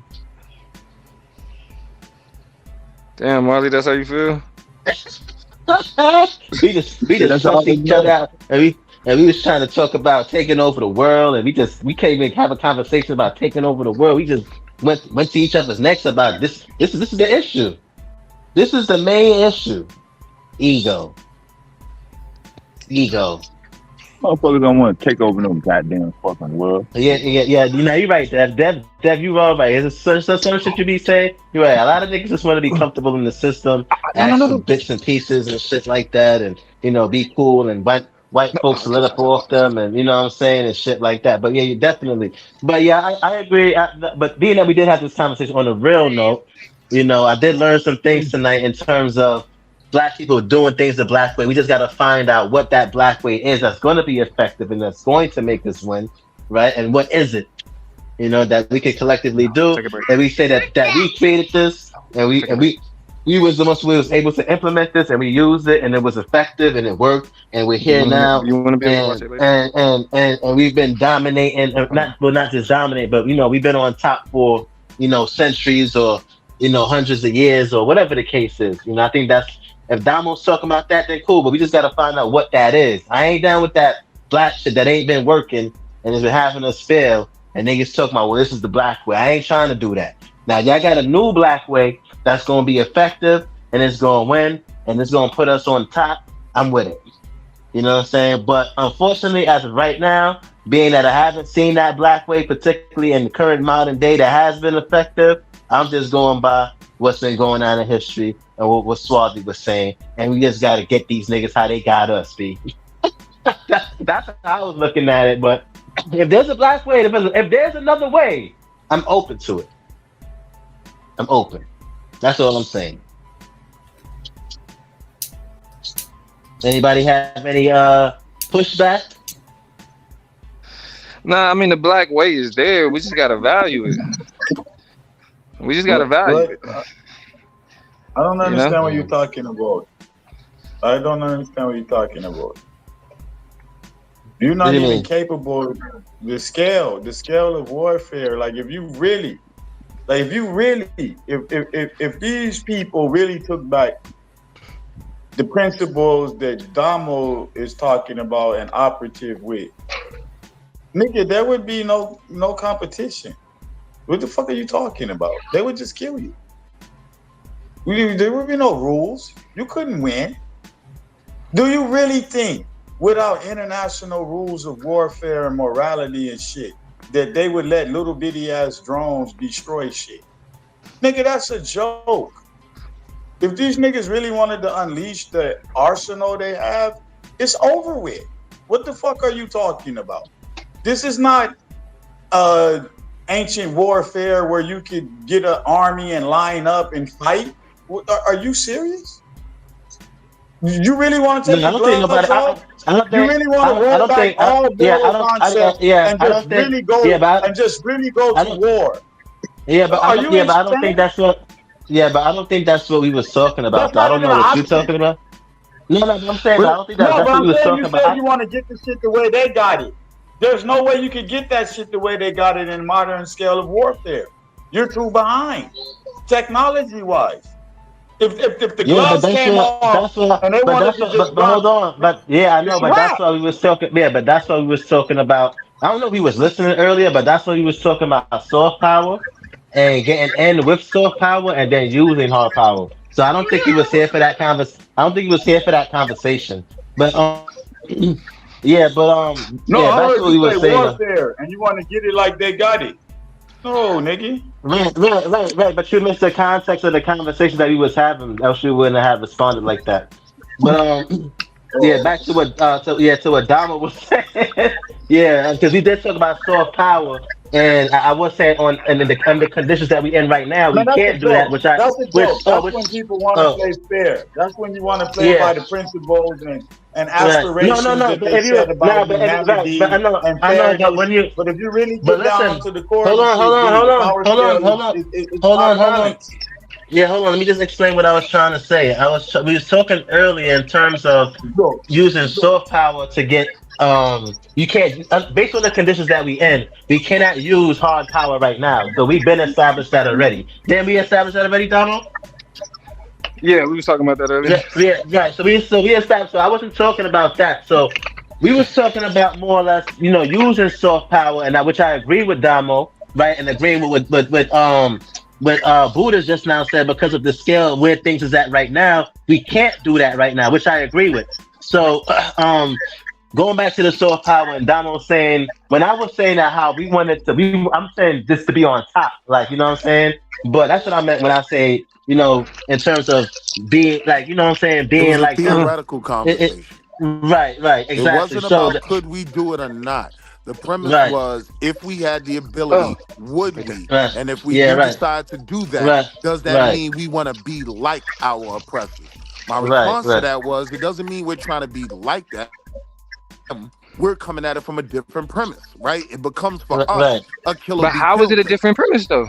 How is it a different premise? Because you would agree, right, that the leader, right, they can be considered a predator, right? Now it's the same act, deletion. On the other side of that, the government will delete people under the We don't live in a guise, predator right, of we strictly don't live in protecting. a predator prey society though. What Like we society live in you this live in? but I want you to understand though, predator prey, like literally because when we try to take these like nature things and put it into civil society, it really just it doesn't make sense, right? For But example, you brought that up. I didn't bring that up. no, the kill or be killed context. Like you did, but you did bring that up. The predator, like the kill or be killed predator prey type relationship that you're describing. That it's like if we don't do this, then this is gonna happen. It's like we've literally created laws in our society to protect those type. Like we didn't like create those Sounds like laws. social Darwinism to me. We didn't create those Sounds laws. like another version Those of laws were social literally Darwinism. created to subjugate us. no, I'm like bro, civil rights law. Okay, here's where you just kind of put me in a position, right? Pause. But you, hey yo, that was wild. Because when you say those laws were created to subjugate us, I'm talking specifically about laws that were created to protect what you would consider not marginalized, but the government refers to them as a what's the term? I always related back. It's like a sensitive population. Like it's like a sensitive. It's like it's more likely that there are more things that could cause this person like marginalization than it's like sensitive population or something like that. It's a government term, but it's laws created to protect people who may not be in a position to protect themselves. Sure. Right. So that means that the society that we exist in is not a kill or be killed society. That's not true. Like the establishment of those laws show that there is a need to protect certain people. Why? Right. Because we live in a predatory system in a predatory world. No, because things can become predatory. So in order for things to not be predatory, it's laws that are created. But when these laws are created, they are typically in response to something going on. Right? Like Megan's law. Megan's law. So wait. The premise but those are to certain populations, right? So you have to make laws to protect children, right? You have to make laws to protect women. You have to make laws to protect minority populations. But why though? Why? Because their rights are already being infringed on. They are it's more so it's easier to infringe on those rights. So it's not that they're already being infringed on, but it's easier to do that, like because of power dynamics. No, I'm saying but you they make had these no rights laws before you had to Western protect people who are already being violated. You were so crazy, son. Vulnerable. Shatera, thank you. The term I was looking for was vulnerable population. Thank you, Shatera. That was the term I was looking for. They're vulnerable populations. But in a kill or be killed society, vulnerable populations are the first ones killed. Like that's what so if we recognize that we live in a society that is actively working to protect vulnerable populations, then that means that dynamic, while you can like kind of create a metaphor of that dynamic in say like business, you know what I'm saying, or in sports, right? Like when we talk about domination in the context of chattel slavery, it's like it's a reason why those things don't exist. Chattel slavery no longer exists because it's not an effective form of domination. It may have been effective for its time, but it's a reason why it was brought to an end in the way that we understand it. That's not to say that slavery. Well, and that's what I was about to say. It's not to say that slavery doesn't exist in certain contexts in different areas. Like I would say we've transitioned from chattel slavery to wage slavery. But we'll keep it on the basic level and say it's not chattel. We're not. I believe chattel. that prison like production is a form of chattel slavery.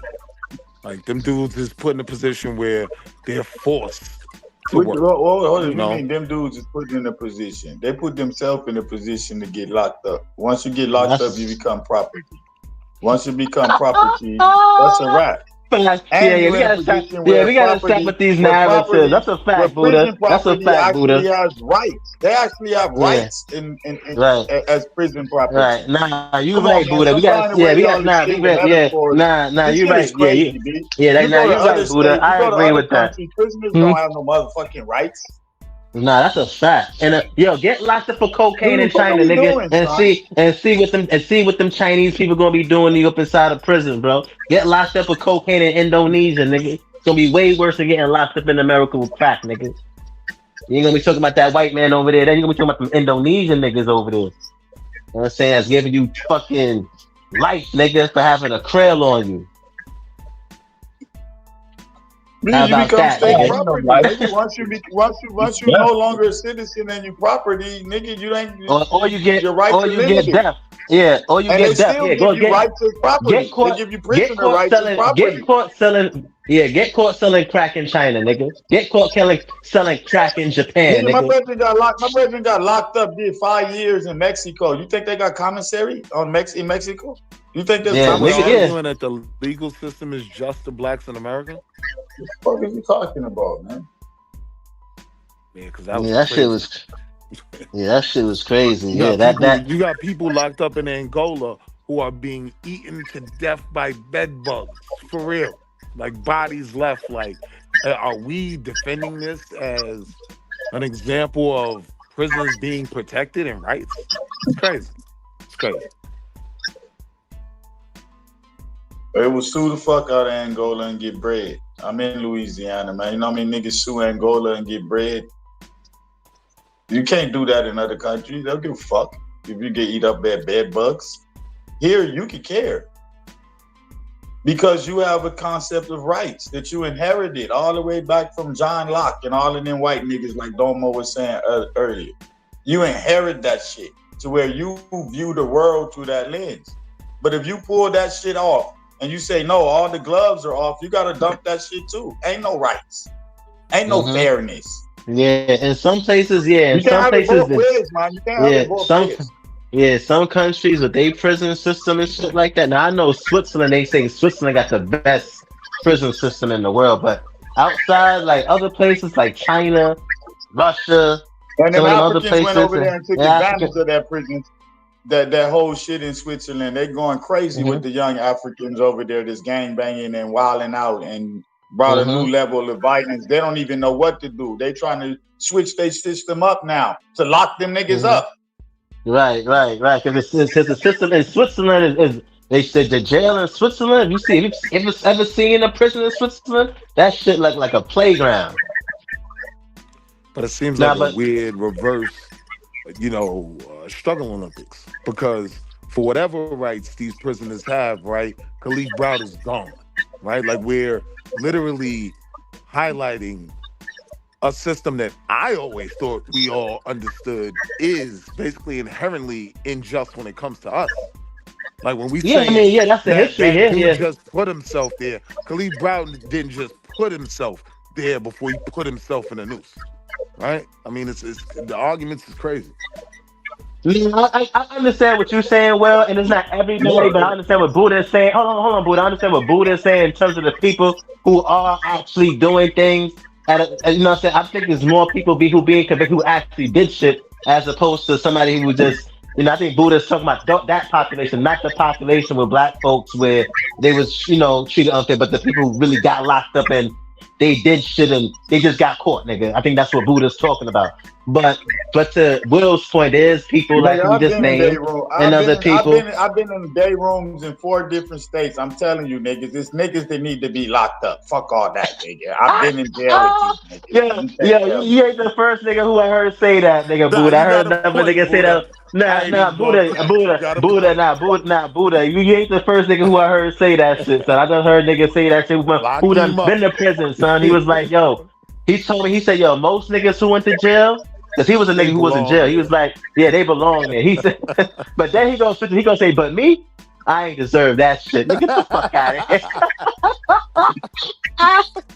He gonna say, I ain't deserve that shit. I looked at, he from Chicago, so I looked at this nigga, I was like, yo, come on, bro. Come on, son. No, nigga, every time I've been in jail, I tell them nigga, I'm going home. I ain't going to prison. You got me fucked up. Even when I was sitting in there in 1995 with a 50-pound case and 10mm Glock. And them niggas talking about prison 5 years, all this shit. I'm like, nigga, I'm not doing none of that. Watch. But I get what Will is saying. I get what Will is saying. But sometimes when Buddha says certain things because of his accent, and what he said, it could have came off the wrong way to a lot of niggas that's saying from here and shit like that. But I understand what Buddha's saying. He do got a point. But back to Will's point, some people don't deserve it.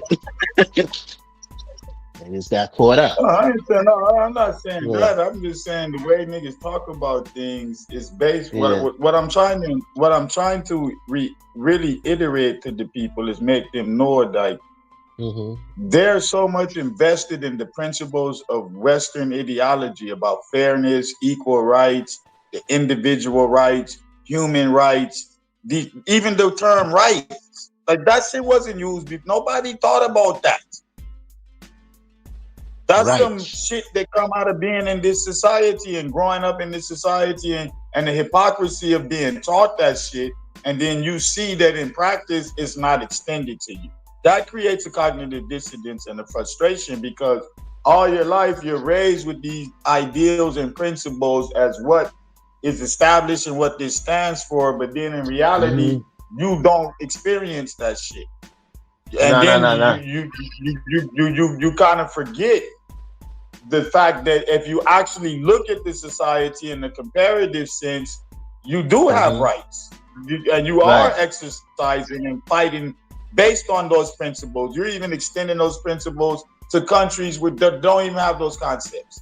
You're placing that shit in situations where it don't even exist. It's not even in those people's thoughts. You start talking about, but what about the rights over there? And they ain't got the right to do this. And who had the right to that? Because you're invested in this now. And I think people forget that shit. Like you are Western, nigga. There's no way around it. And a lot of black people got to accept that in their thinking. They somehow think they can find a different way of interacting with the world, that these white people haven't influenced their base values, their base concepts, the base ideals that they hold dear to themselves. It's crazy, and it's just a fact. Right. But Domo mentioned it earlier when he slickly said the Enlightenment thinkers, and he knew that he didn't want to go deeper into that because most of them niggas is racist and had other issues, but those ideas planted seeds that further developed. That you, as Domo said, black people are still building upon those ideas and aspiring, because what else are you going to do? Because if you take the gloves off, what system are you going to create? How are you going to create it? Because now it's, where's your concept of fairness and rights coming from? So it makes sense in patois when Buddha said it. But when I was saying that the whole time, I was insane. Thank you, Buddha. What you talking about, man? Who said what you were saying was insane, nigga? I was agreeing with what you were saying. Now you was an album only. I don't fuck with you. No, I don't want y'all to think that I'm bringing those things up to there's a point behind when I talk about this, because the rhetoric, I'll be studying the rhetoric. And the rhetoric is important because if your rhetoric is coming out of a lineage of language that originated in a certain context, and then you have it and are applying it in a modern sense, you're part of that legacy, B. There's just no way around it.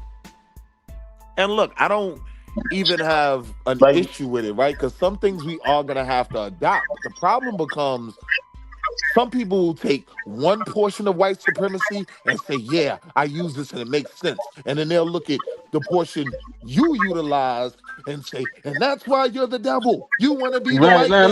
Nah, that's true. Well, that's true. That's true. No, it's true. That is true. That's some real shit. Negro, that's some real shit. I see. Nah, not everything. You gotta relax. Not everything. So that shit you was really wilding in. But they used to call me the truth at Kingdom. They used to call me the truth. Now you want to start talking shit because D.A.B.A.T.E not here. Fuck out of here, nigga. Just like you an op. Now I'm scared of Domo. You see? I ain't say I said now you want to start talking shit. 48 billion for black people. That's all I said. I ain't say you was scared. You said that shit, nigga, not me. But Swally, I agree with what Swally was saying, but I also understand what D.A.B.A.T.E was saying. But I do definitely agree. I still stand with Swally, but I'm open to the point of view that D.A.B.A.T.E had as well. I'm open to that. So, just as long as we have something that's effective, I'm cool with that. But until we get something that's effective, I'm with Swally right now on terms of the domination. But wait, now look, the only place where I got an issue with Swally is... I want to ask a question to the panel. Real quick, Buddha. Only place I got an issue with Swally is, yeah, I'm down for putting the whip to their back too. But the problem becomes having to wait till Yasharala show up before we could put the whip on their back. But look, before that time, right, Black Wall Street will hashtag 48 billion. That's for black people universally, right? That's what I'm saying. We could do it. We had this conversation already. Nobody disagrees with it. Like, the scripture didn't. And we all. I'm trying to tell you, man. The question I want to ask is, can you define your blackness without a dichotomy to whiteness? Can you define it without mentioning it, that it being juxtaposed to white and something that white people did to you for you to be black?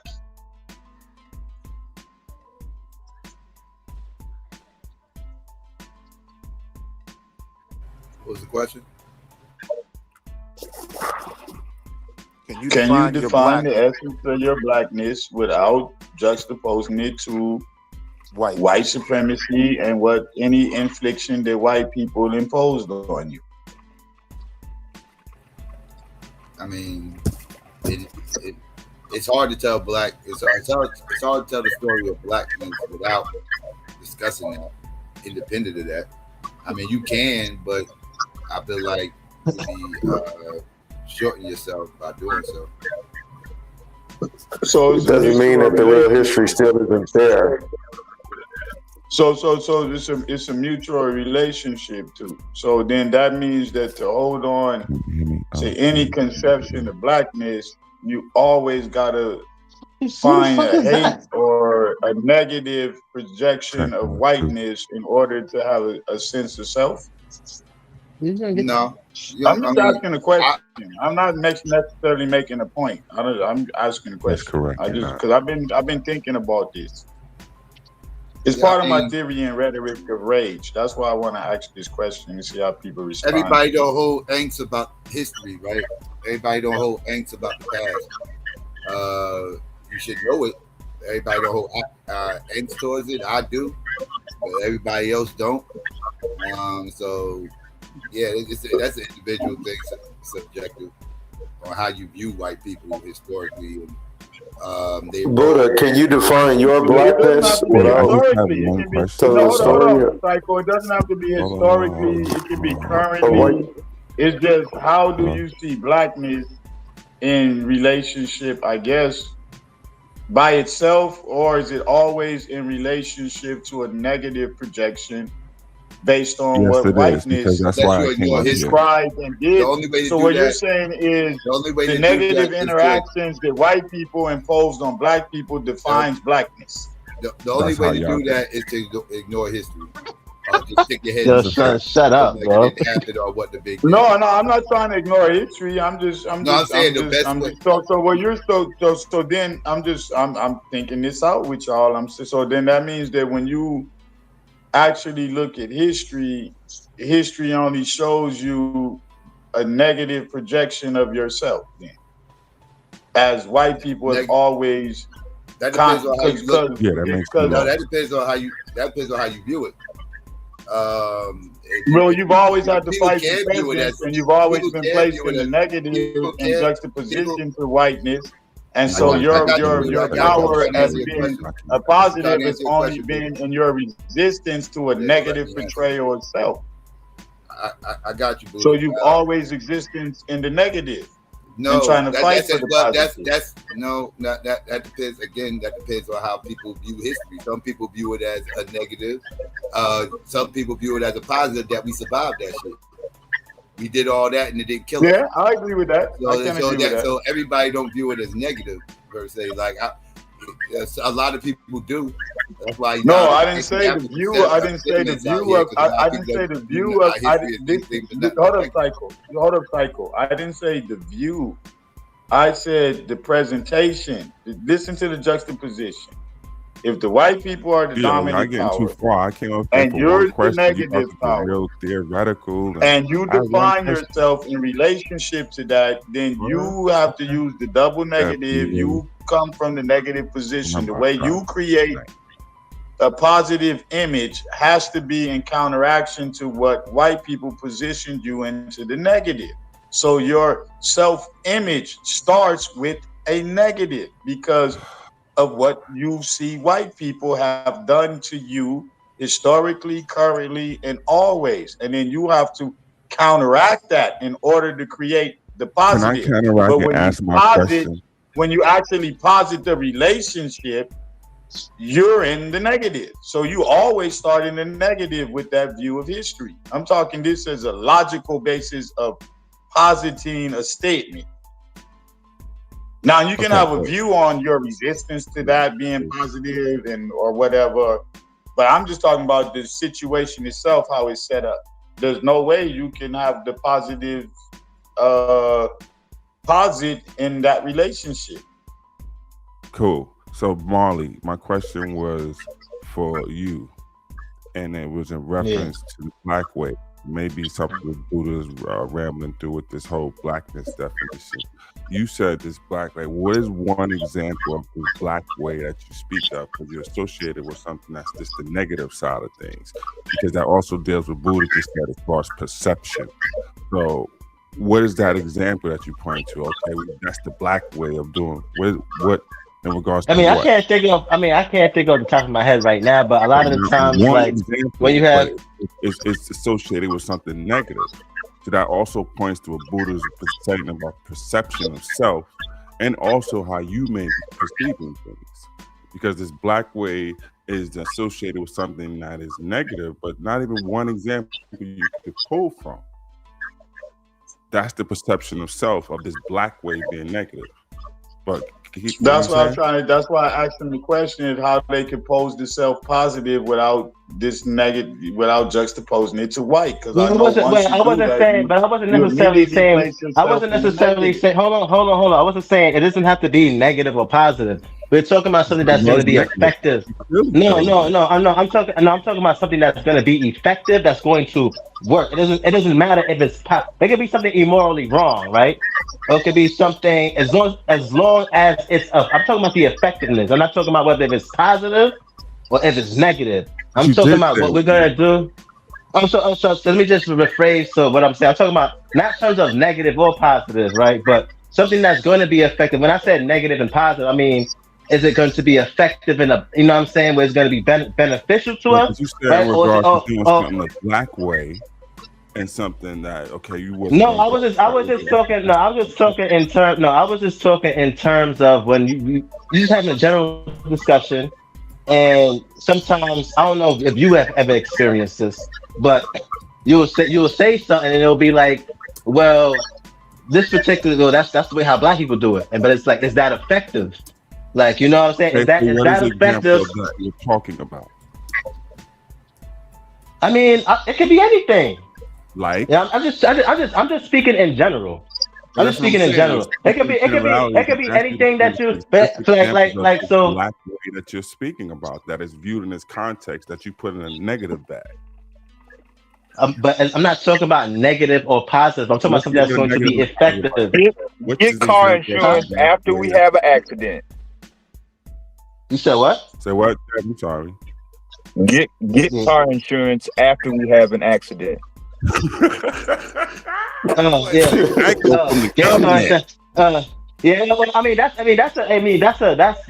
probably one. But I'm just talking about something that's going to be effective. It doesn't have to be morally good, but when I say positive, it doesn't have to be more. I'm just saying something that's going to be effective. It doesn't have to be something that's morally good or something that's morally bad. All I'm talking about is something that's going to work.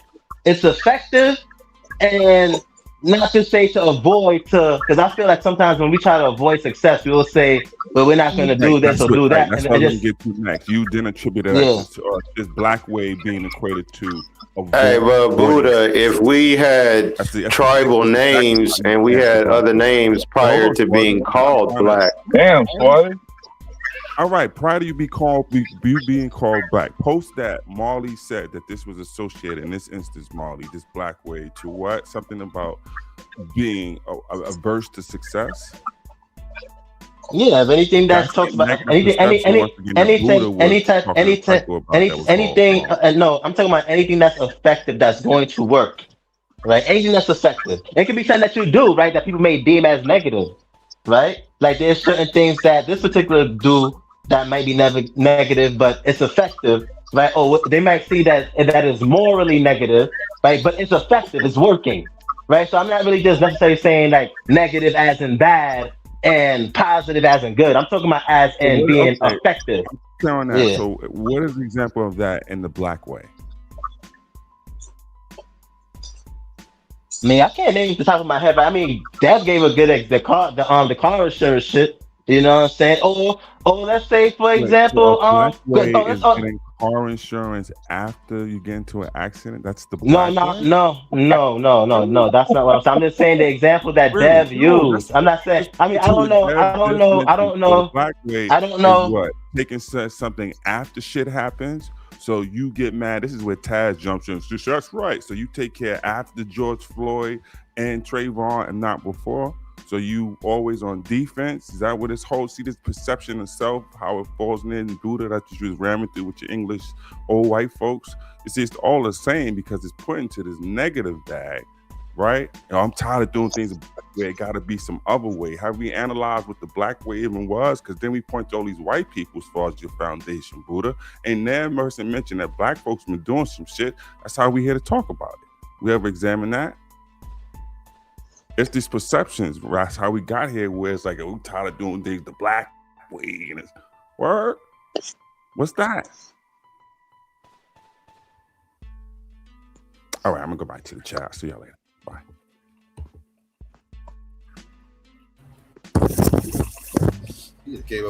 I mean, how does one define as black essence? That's what I said. Without telling the history of how you got labeled black and what the black experience was.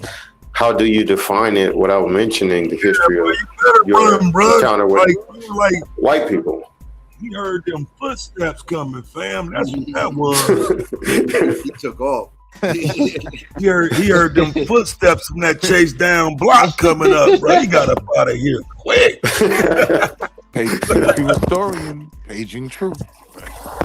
Yo, son ran a 4.24 and a 40. What's good with everybody? What's good with it though? Yeah, what's good? Yeah, we were just talking about global black supremacy. Me and Swampy was talking about global black supremacy, and then you got niggas like Dev and Damo coming up here talking about we need to be up underneath the rule of the white man. And there's no other way. Black supremacy. I know Deb ain't said no shit like that. I know motherfucking well Deb ain't said that. I never believe that lie. That was cap. Nah, Dev was supporting D.A.B.A.T.E and shit. You know what I'm saying? But we was just talking about some, you know what I'm saying, me and Swaby, actually. It was me and Swaby. And then Will came out of nowhere and tried to make himself relevant, you know, like Harlem niggas usually do. And, you know, he got shut down by Damo and he had to go in the chat a couple of times. And Damo, that sound like a whole anti-American party, bro. I gotta see it because Dev and Damo, you definitely gotta go back to the replay. The source is back. Wait, hold on, Taz. You chose a tether over me on a Saturday night. Let's get to it. So you are on Marley's side with this black defeatist stuff. I was trying to defend you, nigga. Wait, I don't know what the subject matter is. Wait, I haven't chosen a side yet. I haven't taken a side yet. I don't know what the subject matter is. No, we were talking about. Basically, we was talking about black people. Basically, we was talking about black people on some global, on some global black supremacy type shit.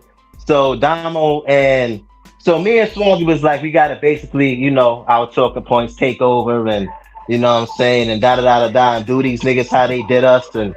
You know, basically that's what Swampy was saying, but on that level, right? And I was agreeing with Swampy. I'm just like, yeah, we gotta control the narrative. You know what I'm saying? So then we got into certain different aspects. They finna flip Marley. Marley finna be a Hebrew Israelite, bro. They finna flip this. Also there's a whole lot of stuff. Be careful. Yeah. So I was asked, Domo asked me if I had the power to put white people in slavery and free black people, would I do it? And of course I would. I wouldn't think twice about it. I can't believe he asked you that. Like you don't know the answer to it. Yeah, of course I would. Of course I would. Like, just be honest. But I don't know that I wouldn't. Shit, I don't even think like. If you ask me if you're giving me the option, I have the option to do this. I have the power to do it. Yeah, the power to do it. So Damo pretty much said we thinking about doing things the way because we've been oppressed, and I agree with him on that. I would say Damo, you are right, but. Is what we've seen that has worked in history. Now, Damo ultimatum was the black people have to create their. I'm saying that they're in power right now. To enslave white people, them motherfuckers cook. I'm letting you know. Yeah, I'm saying Taz, but I'm saying when I say work Taz, I mean they're in power right now, right? So they're in power right now, right? So we wouldn't be in a situation or talking how we're talking today on the panels that they weren't. So that's what I mean, that they're in power. So you know, I use a couple of my basketball analogies, you know, with the Phil Jackson bringing the triangle offense to the Lakers and hold on, let me finish. And I also spoke about how I also talked about how Steve Kerr brought the philosophy of the San Antonio Spurs and the Suns and merged it together, and you know the Golden State won 4 championships or whatever the case is, and just using certain things that happened in the past and it was effective and it worked. Now Damo came in with the ultimatum. He says, "Well, we can do things our way, right?" And after he explained, I understood what he was trying to say. He was saying basically we have to create, black people have to create our own way, something that's new, basically, that's going to be Bruh, I just effective. want to be clear, bro. You telling me that they allowed you to lay out a scenario of seizing global power using NBA basketball coaches? Yeah, They allowed you to do that? Damo gave us old white men. Damo was trying to give it, the conversation type of substances, Marley, with these old philosophical mumbo jumbo sports analogies and tripping over himself and playing himself. That's even why I'm up here on the Saturday night, Taz. Yeah, and tried to put us in the black way, some old negative, soft power ass way, and think nobody heard it. Go ahead, brother. Yeah, so so when she said that, I'm just like, yo, I understand what Buddha and Donald's saying now. Buddha and Donald said we're not in a position to come through with the hard power, right? We're not in a position to do that, which I agree with. Yeah, So basically, hold on. So basically, I agreed with Damo and Buddha on that, which I conceded to, which I already agreed. So I said, yes, we're gonna have to come in, right, with the soft power first, and then we got to bring the force, which is the hard power. Pause, right? So Marley was doing now, the two-step bouncing from side to side. So hold on. So then I don't know where this nigga Truth came from. You know what I'm saying? Talking about all of this. The whole chat is documenting you playing yourself. If Taz would just scroll up. Whole chat documented how we got here from the black way. Psycho. By the way, Taz, when you rewind, the so-called white man, we would tie him up and we would. He's blacking out on Domo. Domo going at it. Domo giving a dance. Willie don't black out. Go ahead, Willie. I mean, we throwing the so-called white man in the lion's den. But I still stand with Swarthy and what Swarthy was saying though, in terms of it's either us or it's them niggas. I agree with that. That's all I was saying. The point that I was making was that, I want to learn the lesson. I agree with you 100%, Swarthy. I agree with what you're saying. That shit cap, bro. Y'all trying to get some people killed, bro. Like, y'all ain't trying to set it up with these motherfuckers, bro. Like, stop that, bro. Y'all get some motherfuckers hurt out here with that bullshit. But it's like the lesson. It's like the lesson that should have been learned from falling by the sword in history is that that's been the rule of humanity since as far as you can remember. In America, yeah, that makes sense. It don't go like that in the Bible, man. I'm not saying a biblical thing. When you look throughout history, other nations have conquered other nations. Other tribes conquer other tribes. It's something that has taken place since time immemorial. When the premise was put out there, we were in a position, right, where we could enslave them. And the question was, would we do it or not? And so Domo was against it for agreeing, saying that I would do it. You know what I mean? And the problem that I had with it was he was saying, if you want to do that, then you want to be white. Because you want to participate in what's become a white supremacy. I don't care what they call it. I'm going to so-called white man in the lion's den. That came from Damo. He said what they call it. Yeah, and I disagree with that because that's he like definitely somebody said that tell you incorporating white supremacist mentality. I can hear him right now. Right. Would you rather your people rule the world and have the power in the countries and places that you live in, or would you rather it be people that hate you inherently? No. He left out the part where you should be okay with slavery. That's what he said. So you saying you want to enslave the white man, you should be okay with the white man enslaving you. That's what was said. No, I shouldn't. Here's the thing. I shouldn't be okay. Here's why I shouldn't be okay with that, right? Because I should prevent that. I should prevent that from happening and rule over all the other groups continually. Meaning, I need to be on my shit when it comes to the other nations and realize to the victor go the motherfucking spoil. You either gonna be the victor or the spoil. There's been nothing else shown in humanity. Yes, the world has been civilized. So Domo was making some great points concerning the world is civilized. We don't war to the degree that we did in the ancient world. So I do agree with him on that. However, I would still rather live in a country that my people rule and have the majority power over, where I'm not nervous and wondering if I'm gonna die if the police pull me over. Who are your people? So-called black people. Do they have to be sure? So-called. Because we had origins and names from tribes in different places prior to the slave trade. Do they have to be them Hebrews? Though? Serious, the honest question. I'm talking about black people. I'm not reading those scriptures. Truth, you want me to read the scriptures out? No, I want you to answer the question honestly. Are you talking about like South Africa? I said it. Black people, African Americans. Read. Okay. So it's not all black people. It's specific. Okay, I got it. No, Afro-Caribbeans and some people from West Africa too. I'm not fucking with Somalia. But that's all I got for you. I got you. That's good. Fine. We good. I'll break bread with them. Okay, no pushback there. Well, what I'm saying is, I would rather us, like for example, when the so-called white man came to Africa, I would have rather us kill him right then and there on the spot. Like not trying to establish no treaty, no nothing. like for example, when they showed up, that's where we should have put the Sugar Ray on them right then and there. Was that the Hebrews or the Africans? Who was supposed to do that? For to make everybody feel good, let's say Africans.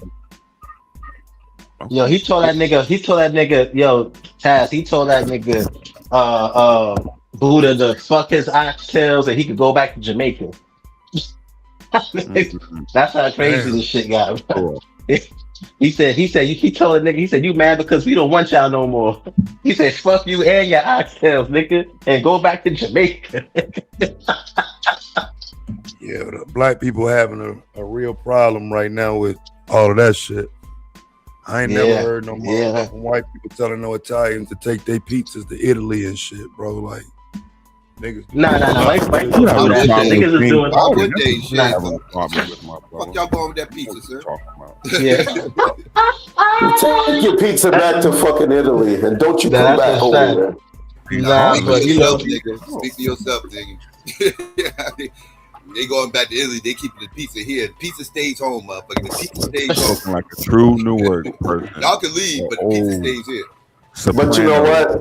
Had the slave trade hadn't taken place, right, then with science by default would have taken a different path, because history had to play out the way it did for science to get to the point that it even got to today. Even just looking outside of the Bible, just look at history and science, right? The slave trade had a big role in the advancements that took place in science, even with the brutality of what was taking place to the people. Foundational Jamaican roster in the building. What's good, Buddha? That nigga Buddha, son.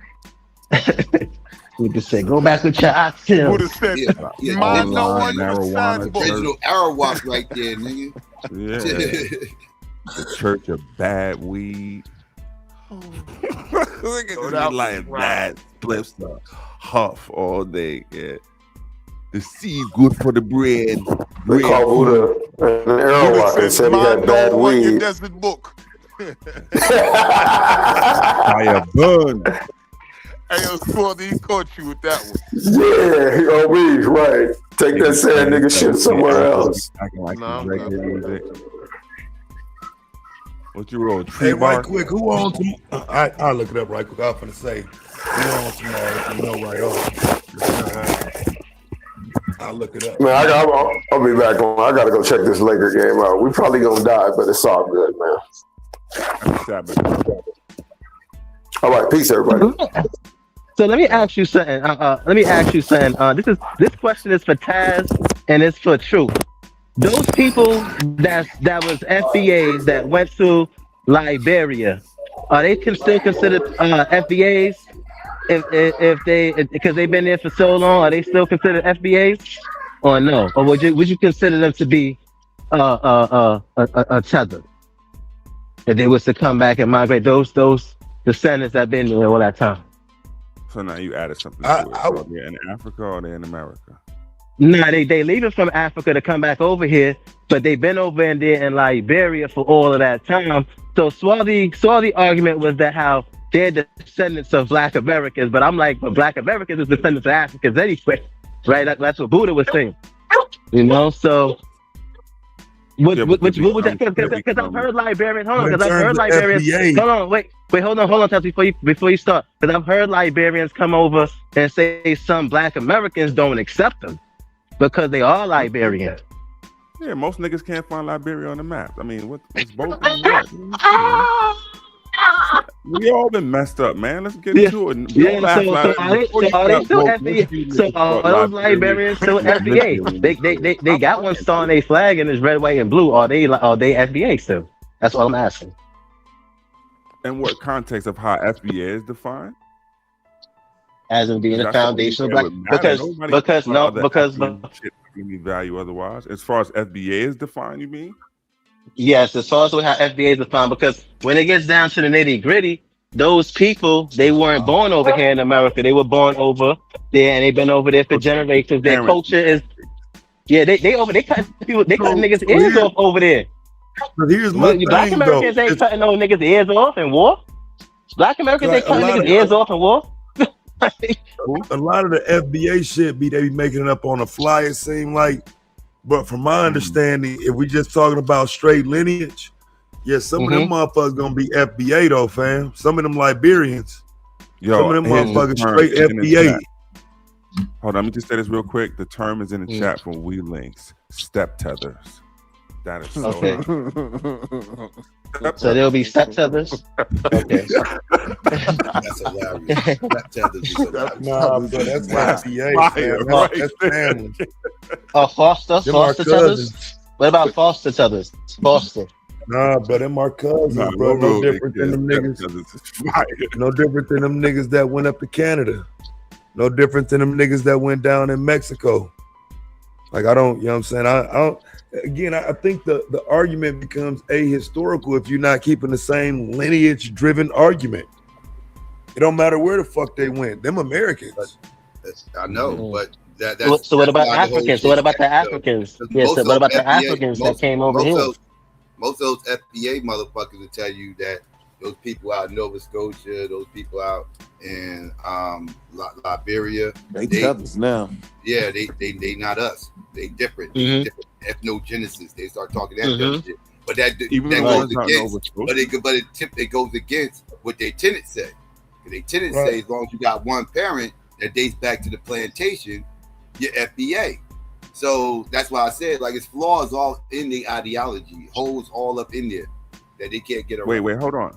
There's something I didn't think about this till you just said it. So the people up in Nova Scotia and all that, they're not FBA.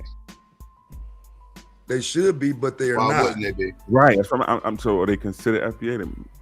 Why I'm saying why wouldn't they be? Don't they got at least no? One I'm with you. At least one black. Interesting. I thought about it. Yeah. They got one. Are they considered by the FBA? I'm sorry. No, I'm saying they got at least one parent. The vast majority of them got at least one parent that dates back to the plantation. So yeah. All right, now I'm with you. So I'm just asking: does the FBA or have you heard about if that one of their that's what the tenants say arguments? You go to the website. I didn't think about that. Yes, they more FBA than a lot of niggas up here. That means that they trace their lineage, quote unquote, back to the Revolutionary War. That's crazy. Right? Nova Scotia? Yes, because those are the people who fight in the Revolutionary War. They also they what's it called? Where did the slaves go from the Underground Railroad? They go from Nova Scotia to Sierra Leone. That's how they become the founders of Sierra Leone. But when they leave here, they leave New York evacuation day. they take them to. This is how it's a little trick, and I'm not trying to be funny. This is how you teach people to get a broader view. So it is thought that Britain had how many colonies? 13. Right. Well, 13 in America, in North America. Right. They had about 32. So when they evacuate, they take them to a number of different places. Some in the Caribbean, but one of the places their colonies up in that Nova Scotia. You see what I'm saying? And then that becomes those Nova Scotia settlers, I think they were called. Then they have their little issues or whatever, and then they send them over to Freetown. Right, and they also fought in the war 1812, and also that too, yeah, no question. But my point is, to even be in a revolutionary war, that puts you here in the 1770s. So you only had the ones that. But what about the ones that went there again through the railroad? Oh yeah. Absolutely, that goes that way. So you only need one parent for FBA now? Say it again, bro. That's what the website say. Who? That's what the website say. The official FBA website. That's what it says. That's crazy. Yeah, y'all niggas, man. Yeah, so I don't listen to what these niggas on here be talking. Niggas on here will remix the fuck out of that shit. I'm going off one parent. That's crazy as fuck. That's what the website said, and that's what I'm going off of. I ain't listening to these weirdos who hit panels and then try to remix shit and try to make it something else. So it's one parent, and that's due to what? The destruction of the black family. That could be that. I mean, shit. That opens the goddamn door to any motherfucker. Yeah, you got crackers up in there too. You got crackers. Full blown. Whose lineage goes back to the plantation while motherfuckers bullshitting. You got crackers up here claiming FBA. Full blown Andy Griffith ass, motherfucking blonde haired, Scandinavian ass Viking motherfucker. Mm-hmm. He said Scandinavian. Am I lying though? Yo, can you hear me? Yeah. What's up? Yo, I was gonna tell y'all that if you come to New Orleans, there's a big population of Liberian New Orleans people that had left and went to Liberia back in the day and kept connection, and then they came back to New Orleans and reconnected with their family. There's a whole lot of Liberian niggas born in Liberia but raised in New Orleans because they came back over here and they just grew up. That's a big connection over here because a lot of people was using this New Orleans as a port to left here and go to Liberia and them place. The French. So it's a lot of them here, and they just regular African American. Yeah, they also came during that Civil War there too, buddy. So it's not like this, Taylor was, killing niggas. Yeah, that was the French. That's why it's called the French Quarters out there. Yeah, I got about two. I'm talking about later. Born literally in Liberia, but raised in New Orleans.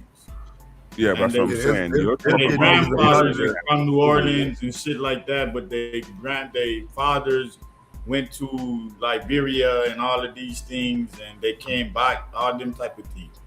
Nothing. They didn't just go to Liberia though; they were sent. That was the American Colonization Society. Yeah, some were sent, but some went. Some went on their own accord. Yeah, they went on their own accord. They wasn't like. They was offered to go, and people went. The people that wanted to go went. You're talking the 1820s. Okay. No, but people kept going back and forth with what I'm trying to tell you from down here all throughout that period. It wasn't like just one shipment of niggas over there. People kept going back and forth. You had Liberian presidents and shit that were educated in schools over here and went back to Liberia. But I'm talking about you got when they have this civil war and what's going on. This is when you start to see a number of Liberians coming. This is what the 70s. Oh, that's when they start coming back. Right, that's what I'm talking about. That's that's what I'm saying. Yeah, I agree with that. I agree with that too. In Florida to New Orleans, Texas, New York. I think what is it? Somewhere in New England. I don't know if it's Boston. They had a community in Detroit too. Detroit. Yeah, Detroit. I think Staten Island too. They can center around the think because I think they Catholics. Somewhere. No, they was like jumping motherfuckers off in Liberia like they sending them back home and shit. Then ain't none of them slaves come from That's like motherfuckers picking up motherfuckers. Just follow that tree right there. That's like motherfuckers picking motherfuckers up in slavery out there in motherfucking out in the Hudson and shit, New York. You know, fucking send them motherfuckers away for decades and then bring we gonna send them back to America and they drop us off in Alaska. Wait, hold on, bro. Back home. You said decades.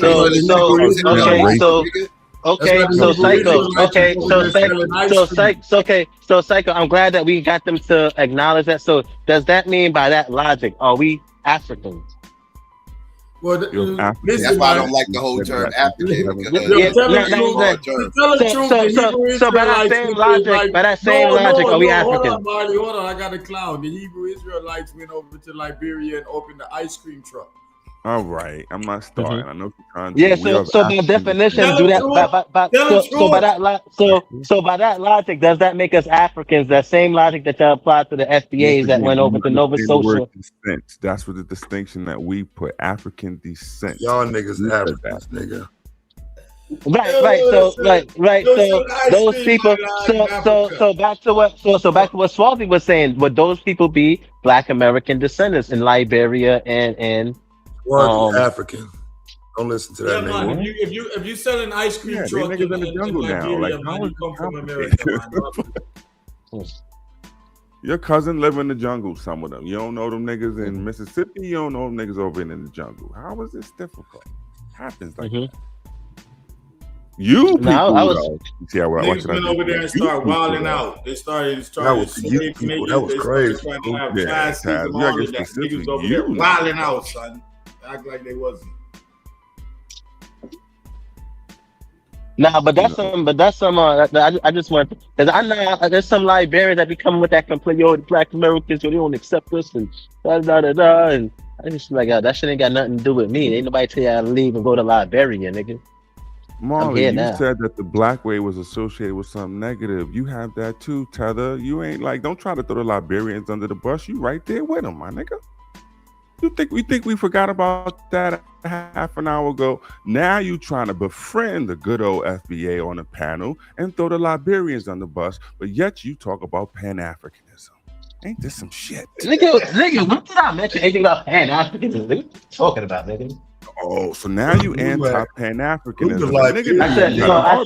I said, when did I say anything negative about Pan-Africanism? You throwing Liberians under the bus. This nigga Blue got a whole... No, I'm asking a question. I'm not throwing them under. I'm just saying. That's what they're telling me. Like, that's what they're saying. This nigga Blue got a whole Liberian argument, though. Like a whole, we need to... That we should go there. That we should go nigga, there. we should go there, set up shop, take over. I think so. I think so. That was our first debate. I think so. I agree. I agree with what Blue said. I think. You tried that. I think. I mean, I don't know too much about it, but I don't know what they already and set up a little white empire from the Western United States already, and it didn't work. So what? I mean, the reason why we ended up in Liberia because of the fucking American colony that they inherited. They inherited that motherfucking spot. Like they ain't even conquer that shit. Somebody else conquered it, and America took it over. And then they had this little piece of land out in Africa. And they decided to send Black people over there to be superintendents and look over the spot for them and shit. And that's the story of Liberia. So it was like, all right. So I mean, because I hear right now they over there warring and shit. They over there cutting each other ears off and shit like that. I'm like, hold on, son. That don't sound like some type of shit that niggas will do over here. So that shit sounds like some primitive, so like some ancient war in Africa type shit. You know what I'm saying? I ain't gonna lie. Because FBA ain't over here cutting niggas. No, FBA ain't over here cutting niggas. FBA ain't over here cutting niggas ears off in war and shit like that, bro. Like, come on, son. You gotta stop, son. Chill out, bro. They damn sure do it in Netherlands. I'm sure of that, bro. You damn sure do it in Tetherland. You want to speak on that? All through Tether society, they Well, cut ain't that people's the name of the arms, country? What's the name ears, of the putting country? fire, what they call them, Liberia. tires around and light them on fire. You got a nigga named Barbecue over there leading the country. Do you really want to put the cameras on you? You living in, that's right. You know, bro, who's ever said, bro? What's wrong with you, bro? Who's ever saying anything negative? No one's listen. No one's saying nothing. No one's saying nothing negative, bro. Like what are you talking about? If you did, you just said up here and disparaged the poor Liberians from the jungle, nigga. We heard you. Nigga, oh my god, son. This nigga. Anyway, son, this nigga just went. Did I make that up? But nigga, I don't know what you talking about, bro. Like, I don't know what you trying to like. I don't understand. Like, I'm completely lost. Like, whatever you trying to say that I'm saying is you're completely off, bro. Like, that's not what I'm saying. So, if that's what you think I'm saying, now you just have a misunderstanding. That's not what I'm saying. You just got a misunderstanding of what I'm trying to say. That's the now you trying to. Now what you saying, son. Tell me what you saying, son. Now you trying to twist. Now you trying to twist my words and everything that I'm saying. That's not what I was saying. Nigga, what was you saying? I was saying that niggas gotta take over the fucking world. That's what I was saying, nigga. That's exactly what I was saying. You wasn't trying to put no whip the Esau back. Real you was shit. talking about nigga, you wasn't even here in the beginning of the conversation, nigga. You came after the fact, nigga. You wasn't even. You came way after, nigga. It was me and Swarby that was on the panel, nigga, and we was talking it down. You came after, nigga. So you don't even know what you talk about. Molly on his Killmonger shit right now. Y'all guys. Yeah, I'm on my Killmonger shit. These niggas is talking about some nigga taking over the world, nigga. How is that some taking over the world, nigga? How is that? How is us wanting to be in power and on top? Some tether shit, nigga. To be successful, nigga. How? You yelling at, man. How, nigga? I tell you how. Let me explain to you though how, because this is where your tether mentality kicks in, right? You thinking of niggas like Garvey, and so like we don't have these world aspirations of black dominance the way you Garvey ass tether ass niggas do. We are Americans. We're not trying to take over the globe. No. Oh, I forgot you was up here. My bad. Most of us are Americans. No, Taz. Yeah, you fucked it up, Buddha. I was finna cook, bro. No, Taz. Listen, Taz. When I was saying tether, I wasn't saying in terms of being a foreigner, Taz. I was talking about tether. That's a coon. Like that's what I was talking about, right? So. That's the context of which I was talking about, but not someone who's from a foreign land or whatever the case is. But if you saying like that in terms of that, I understand what you're saying, and that. But I'm just talking about in terms of taking over the world, nigga. Us just taking over. Then I understand what you're saying that if Black Americans didn't have that or whatever the case is. I got you. I got it. Is this an example of that soft power you was talking about? This is the problem I have with that, Marty. Let me show you the problem I have with Marty. Is that the things they've done to take over the world has actually fucked up the world. It's actually caused pollution, climate disruption, all type of fuckery. And I wouldn't want to be responsible for that, nigga. If I was in power, there's no way in the world I would want that legacy for Black people. So I would do different. There's no way in the world I could be in power the way they were in power. Because what it took for them to be in that type of power, fuck that, nigga. Who we talking about here? I want fresh water, my nigga. I want good fish. I want good air. And you're not having that without what they built. You're just not. What's happening right now? You understand what I'm saying? So the way that you're talking about fighting, and I'm trying to explain to Marley that you would have to want to fuck up the world in order to be right. No, I agree with that. I'm not saying I disagree, and that's where the nuances come in, and Black people want to be virtuous, and we also want to be virtuous and not do the same thing, and this and that, and blah blah blah. I get it. I understand, and I agree with that. It's better to be the victor and not the spoil. You don't want to be the spoil. Period. Jesus Christ. Hitler, Napoleon. Socrates. No, but I got you though. So if everything was reversed, you would want to be the people that everybody would be saying, "Yo, they fucking up the earth. They pollute Black the water. supremacy. Yeah, that's fine with me. No, I don't. No, but I would not. Global. I don't. Global, Taz. Put the global on it, Taz. I wouldn't push back against it. Put the global on it, Taz. Well, I would still rather us have the power in the earth than not. And it doesn't imply that one thing is gonna facilitate the other. Like, just because we achieve this global black supremacy don't mean we're gonna run up the carbon emissions. Like, we can do things. The people that achieved that, that's what they did, and that's what it took. Because you can go and tell me, this is one of the arguments I have when niggas be talking about, well, these people had science and these people, well, then I guess you saying these niggas have better science. Because when they got the shit changed. When they got the gunpowder, shit changed. When they got the catapult, shit changed. Stop right there. Right. Like when they got certain shit, it changed, my nigga. Like we had iron smelting. It wasn't for the gun. Years. It wasn't for Even the gun. when we saw the gun, niggas didn't go in the bush and re-engineer it. They didn't re-engineer the gun. That's crazy. You from the Nook Society. This is why Jamaicans and FBAs always clash, dude. This is why. And you didn't get one gun and re-engineer that shit? Trying to... They got guns. So what are we talking about here? Like, what are we talking about? What are we talking about? My bad. The gun changed everything. If it wasn't for the gun, we'd have never been in the situation we was in. We did get guns, but we didn't learn how to we didn't learn how to the mechanics of it, how to make it and everything else. So we had to keep going to the white man to get guns. So the niggas that use that science must have better science then, better knowledge, better technology. What's what we doing here? So you trying to tell me you was gonna win, you was gonna change history. You go win without doing that shit.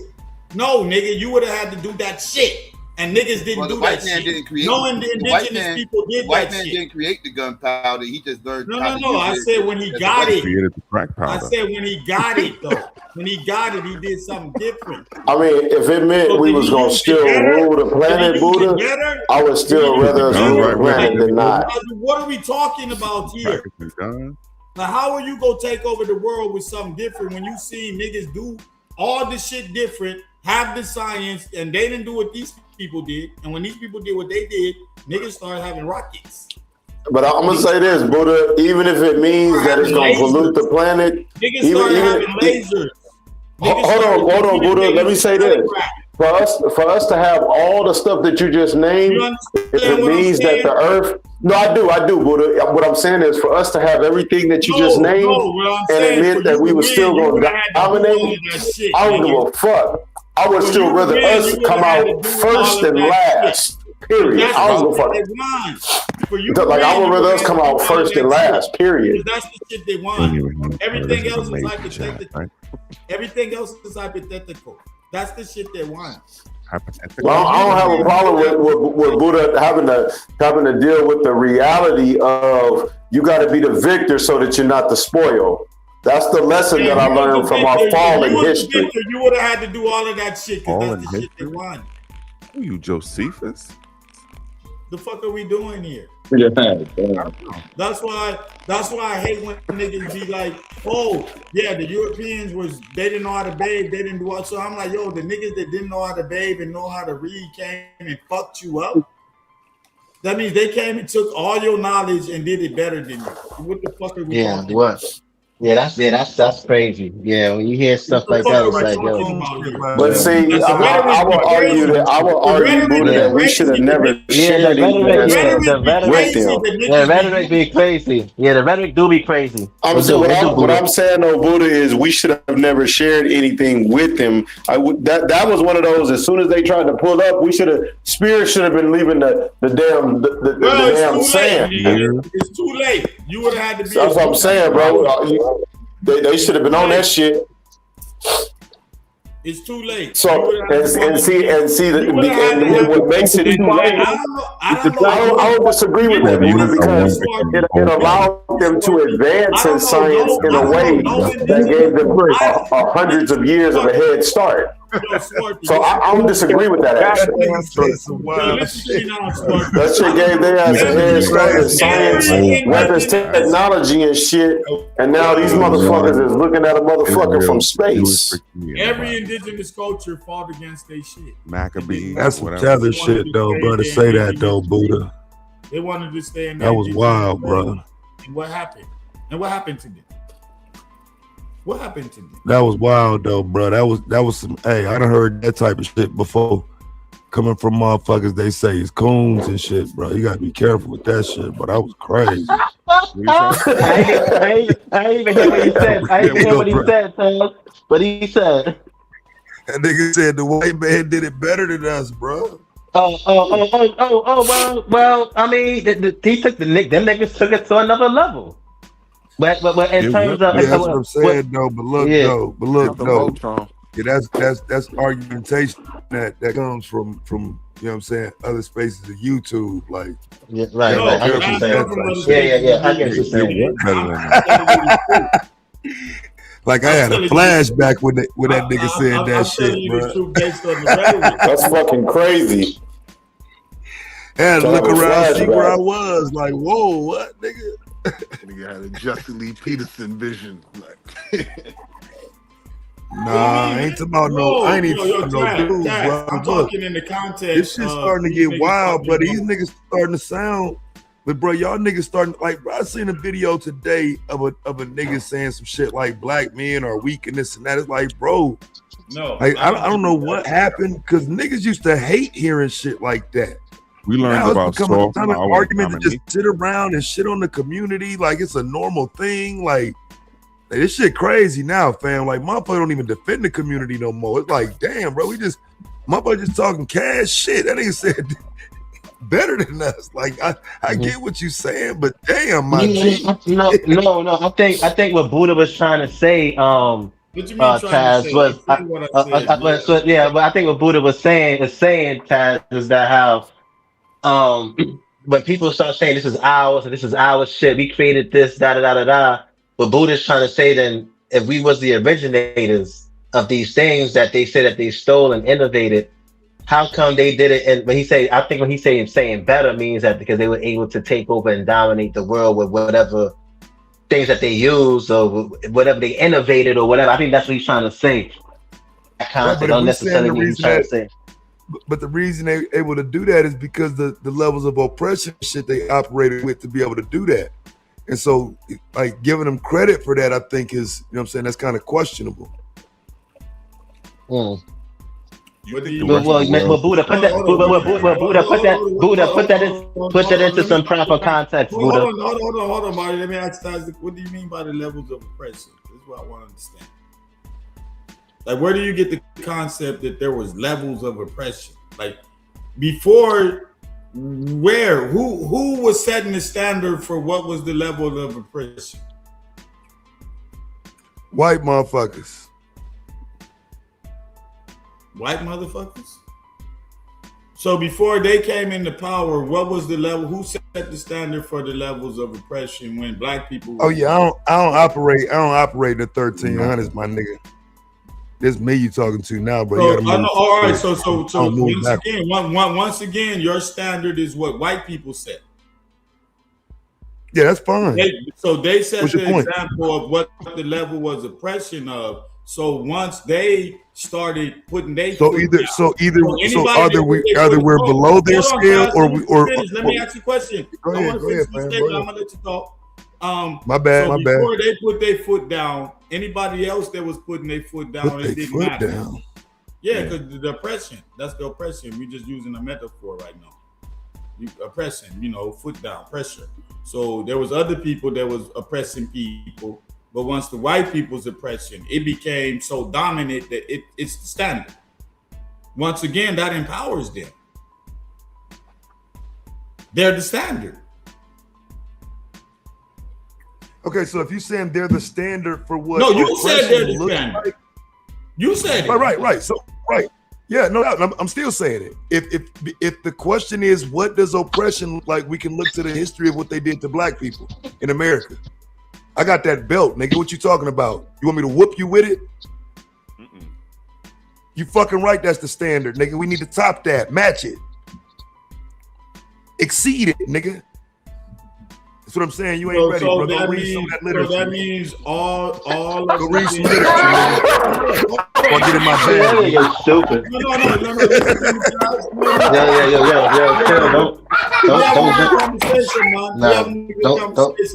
Don't jump Buddha, y'all. Don't jump Buddha, y'all. I'm not having no conversation. I can teach your belt easy, man. I can teach your belt. I know. I'm not having no conversation. I'm not having no conversation when the clock ain't on, nigga. Let's go. I'm not in the league for your belt. So don't try and do your belt right now, man. I know Swazi ready to jump in. It's an exposition and them thing there. You understand? So this ancient Swazi. Now, so when you say that, right? You want to do all of these things, and you should, be the ones and this and that. That means you have to. I'm gonna let them devils picking cotton, sugar cane, everything that they did. All that shit. Everything. Hold up. Everything that they did to achieve that. I'm gonna set them devils up as taskmasters over themselves, and I'm gonna have them whipping their own goddamn people too. I hear you, bro. Go ahead.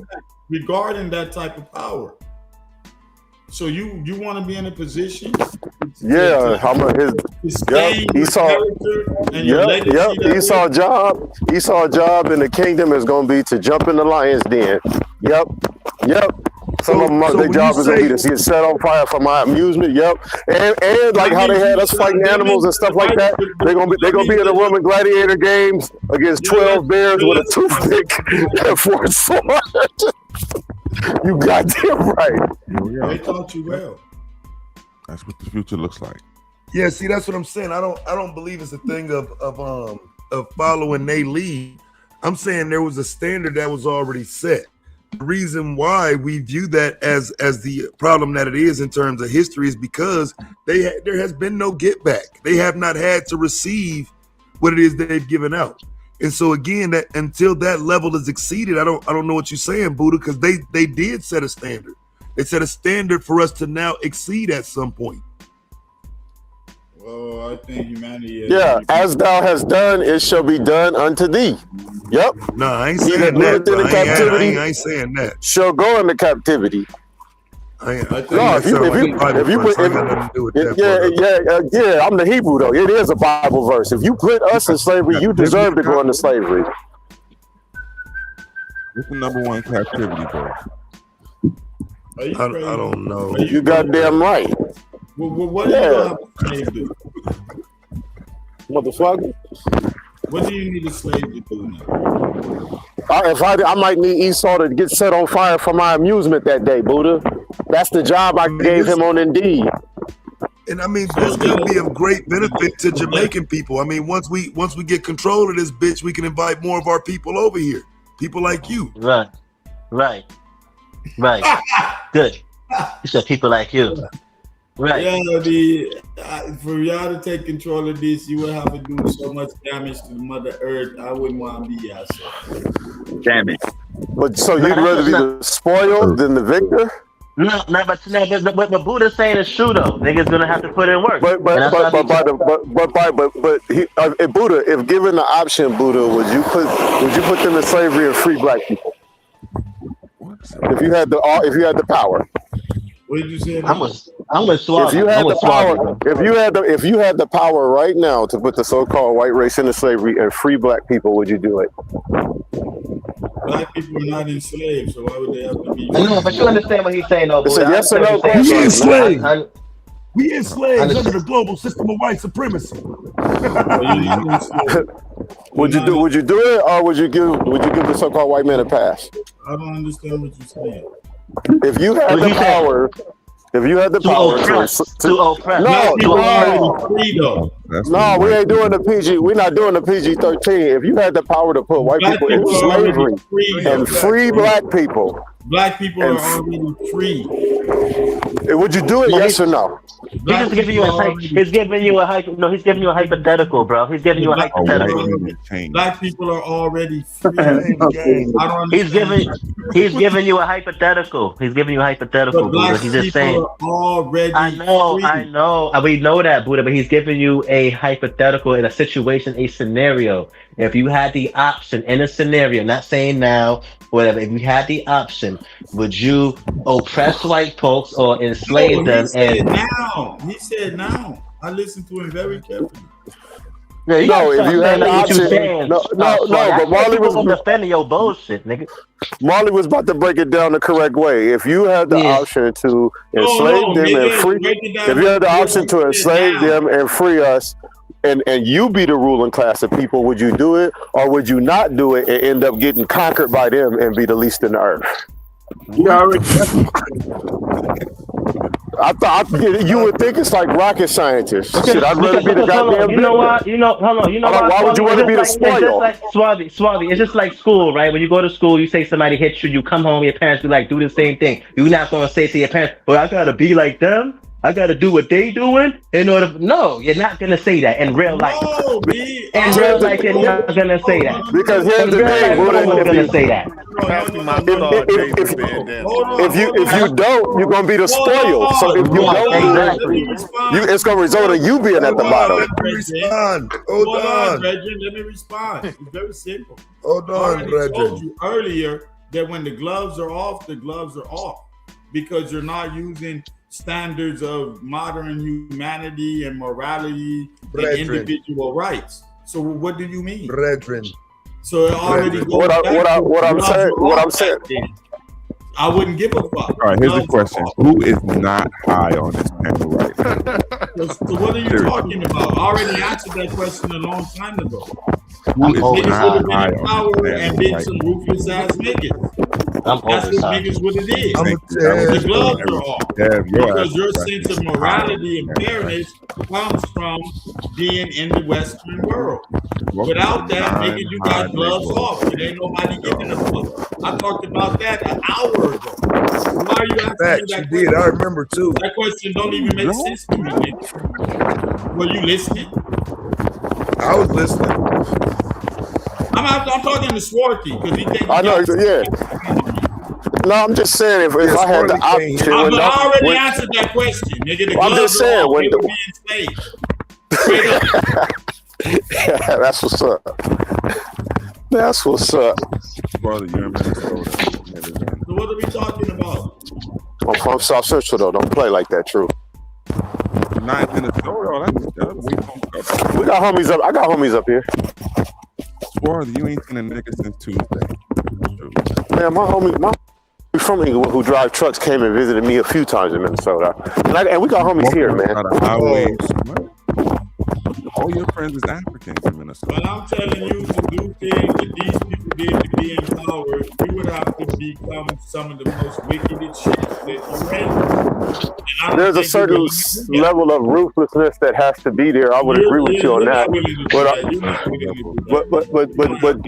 But okay, but see, here's the thing though, Buddha. If you don't do it right, then it's gonna happen to you.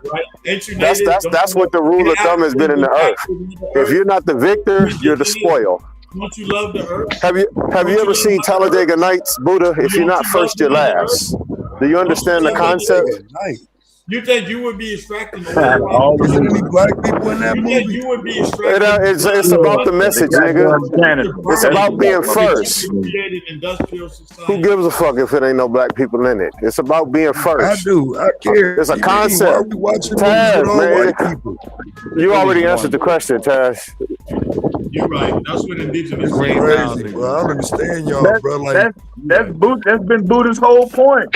He can't think. Hey, I got a question. This is no other perspective other than the white man did it the way that it should have been done. That's all.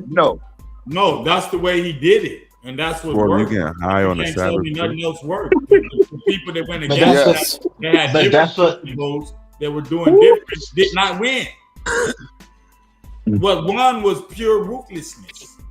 Right. That's what we was talking. That's what me and Sparty was talking about earlier in terms of. And Donald was like, and Donald and them was like, the elephants trampling Esau.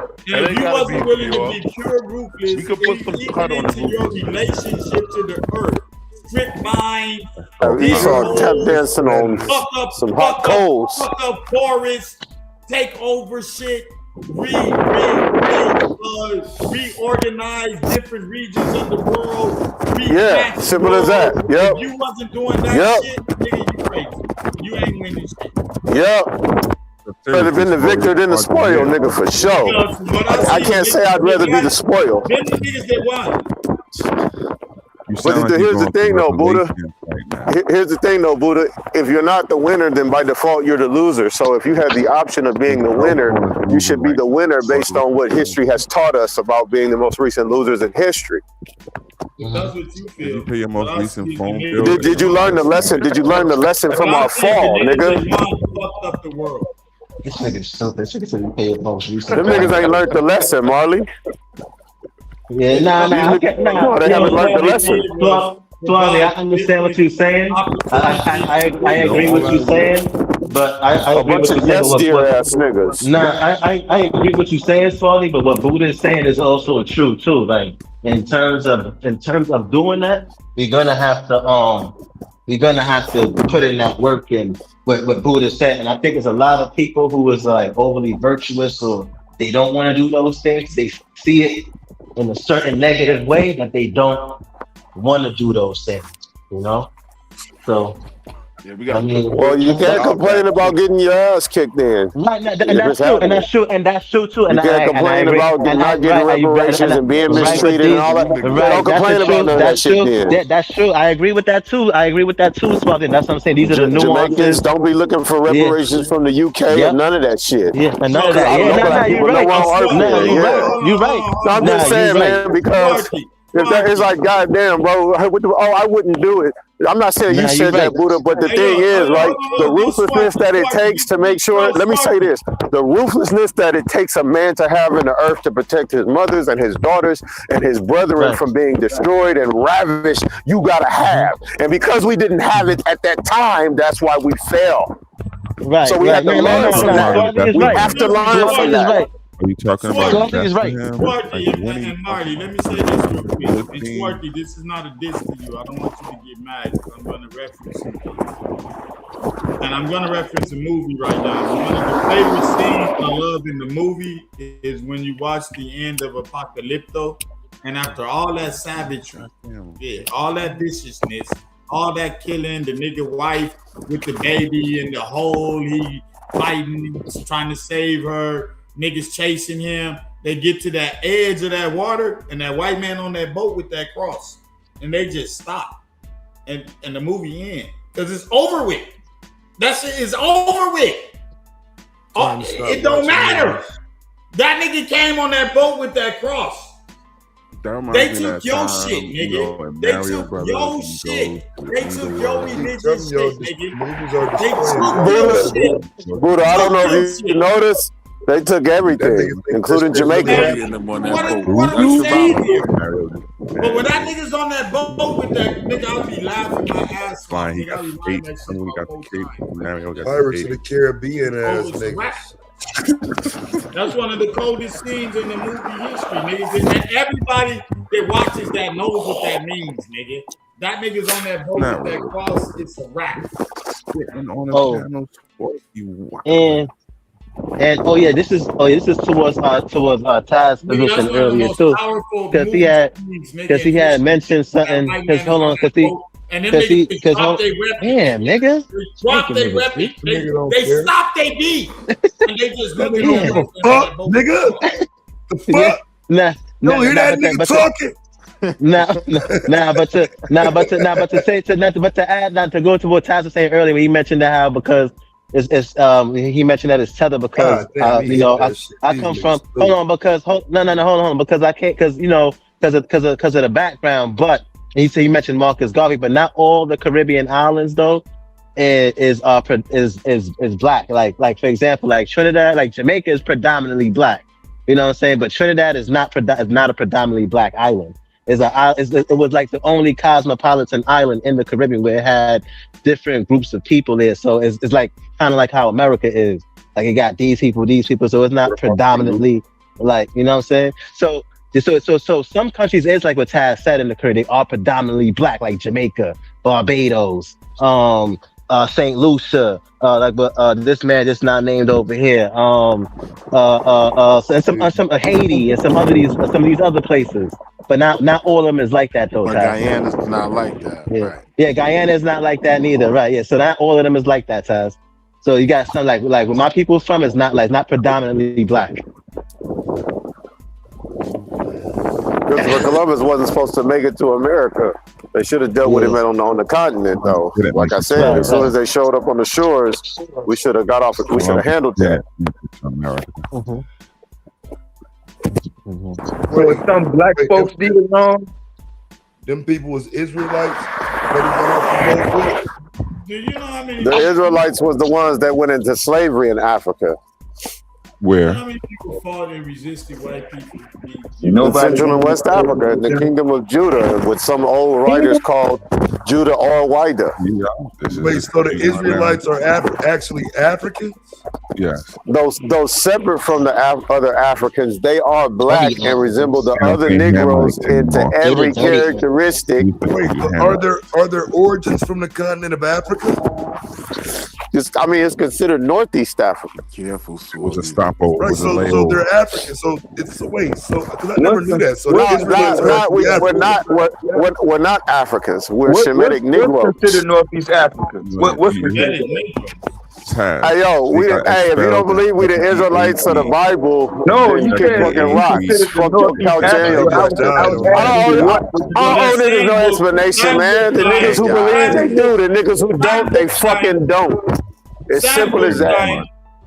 Nah, bro, you can't spaz out because you died, though. 70 AD. No, it's not that, bro. It's just that the Bible is calling the Jews nigga, and that's the region where they were at. When you look at the maps, you can see the Kingdom of Judah there. Herodotus and Tacitus and Cornelius Tacitus, they all gave an account of the Israelites actually being black people.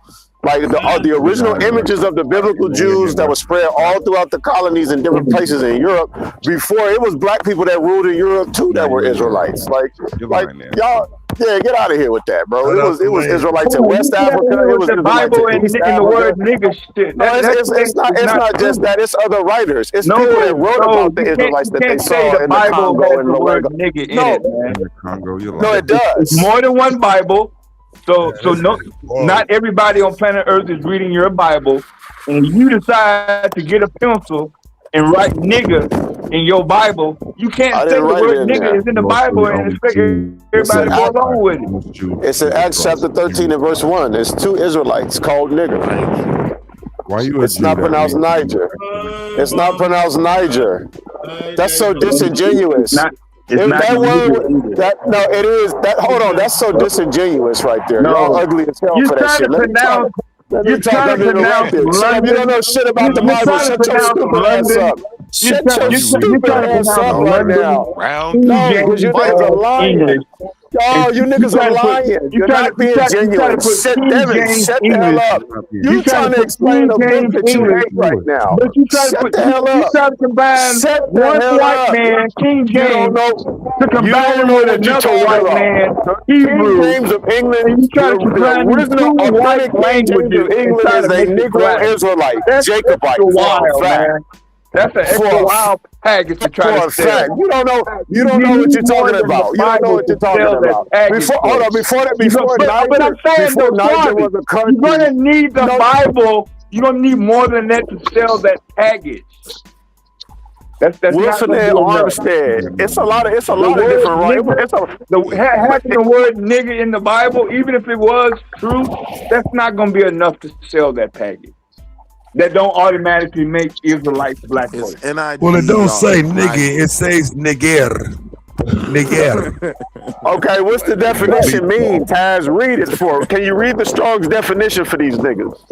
Strong definition. I'm at to go dig it up. Only use the language that white man uses. It's gonna say black. You can only use English though. You can't use Hebrew. You can't use Arabic. You can't use Aramaic. None of those Middle Eastern Levant languages. Devin, You when I'm damn talking sure as better an not use no African languages. when I'm That's talking as an banned. Israelite, You there's better people not. that there You are better people that pronounce kept it like a accounts and white records man, of the or you're gonna be Hebrews wrong. in Timbuktu, though. You better pronounce it properly and like a white man. It was You must sound just biblical like him. Israelites found in Luengo in the Yes. Congo. Yes. What are you talking about? You must sound just like the white man. Like I used to say, sir, yes, sir. Mama say, Like you always do every day, nigga. Like you finna do in the morning. Yo, chill, Yeah, Will. Yo, get that nigga the fuck out of here, So the son. context is nigga, because in the newer translations they got it right. They Chill, call it Will. one of the Chill, Simeons Will. the black man. You know nothing about that. So they call him the black man. Fuck out of here, Will. You trying to come out? So it's not Niger, because if it was Niger, they wouldn't be called the black man. He's literally called the black man. Okay. No, no, but this is a real good conversation. I like to have conversations. No, like it's dumb as hell, actually, Marley. Be clear on that. Ain't no fucking These niggas want to be the spoil. Dumb as They don't want to be the victor. That's crazy. Niggas want to be the spoil in the earth. Pathetic. So listen. So I think this is the issue. Like I think you get a choice in an imaginary scenario, though. In an imaginary scenario, you kind of get the choice of being the victor, or maybe it won't work. Because it is an imaginary scenario. It's not real.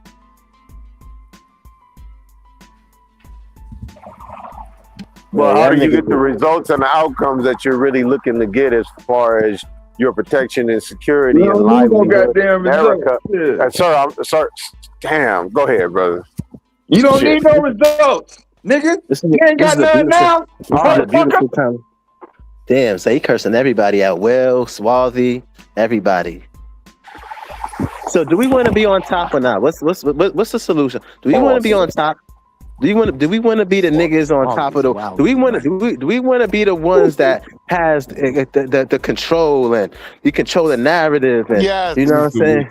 Yeah. All right, Swarthy. So me and Swarthy on the same team. All right, so me and Swarthy on the same team. I'm riding with you. No. So all right, so we gonna put you in a gas chamber then, nigga. Fuck out of here. All right, you gonna get an order, my nigga, for a fact. Oh, you gotta go back to Jamaica. You gonna get an order, bro. It ain't gonna be none of that. Well, I mean, as far as not taking a different approach, right? You know what I'm saying? Like I've said always, man. Hashtag 48 billion. That unification of wanting to protect and keep our marriages within our own communities and establish some morality that we all agree on, regardless of some of our different ideologies or schools of thoughts, right? So I think if we're not, you know, if we want to put the victor or the spoiled thing and say, okay, let's go about it a different way, I do believe that's the best way we can go about doing it.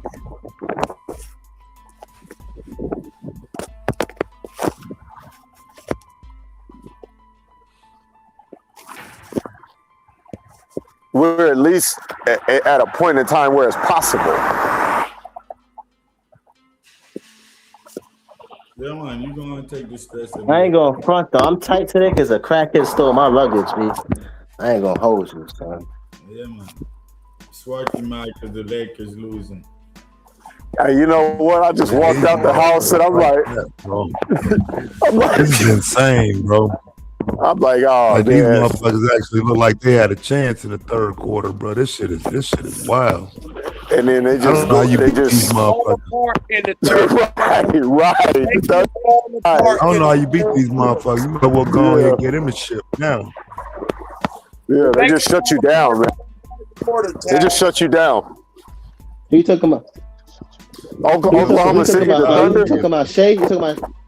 Yeah, they just shut you down, bro. You can't do nothing.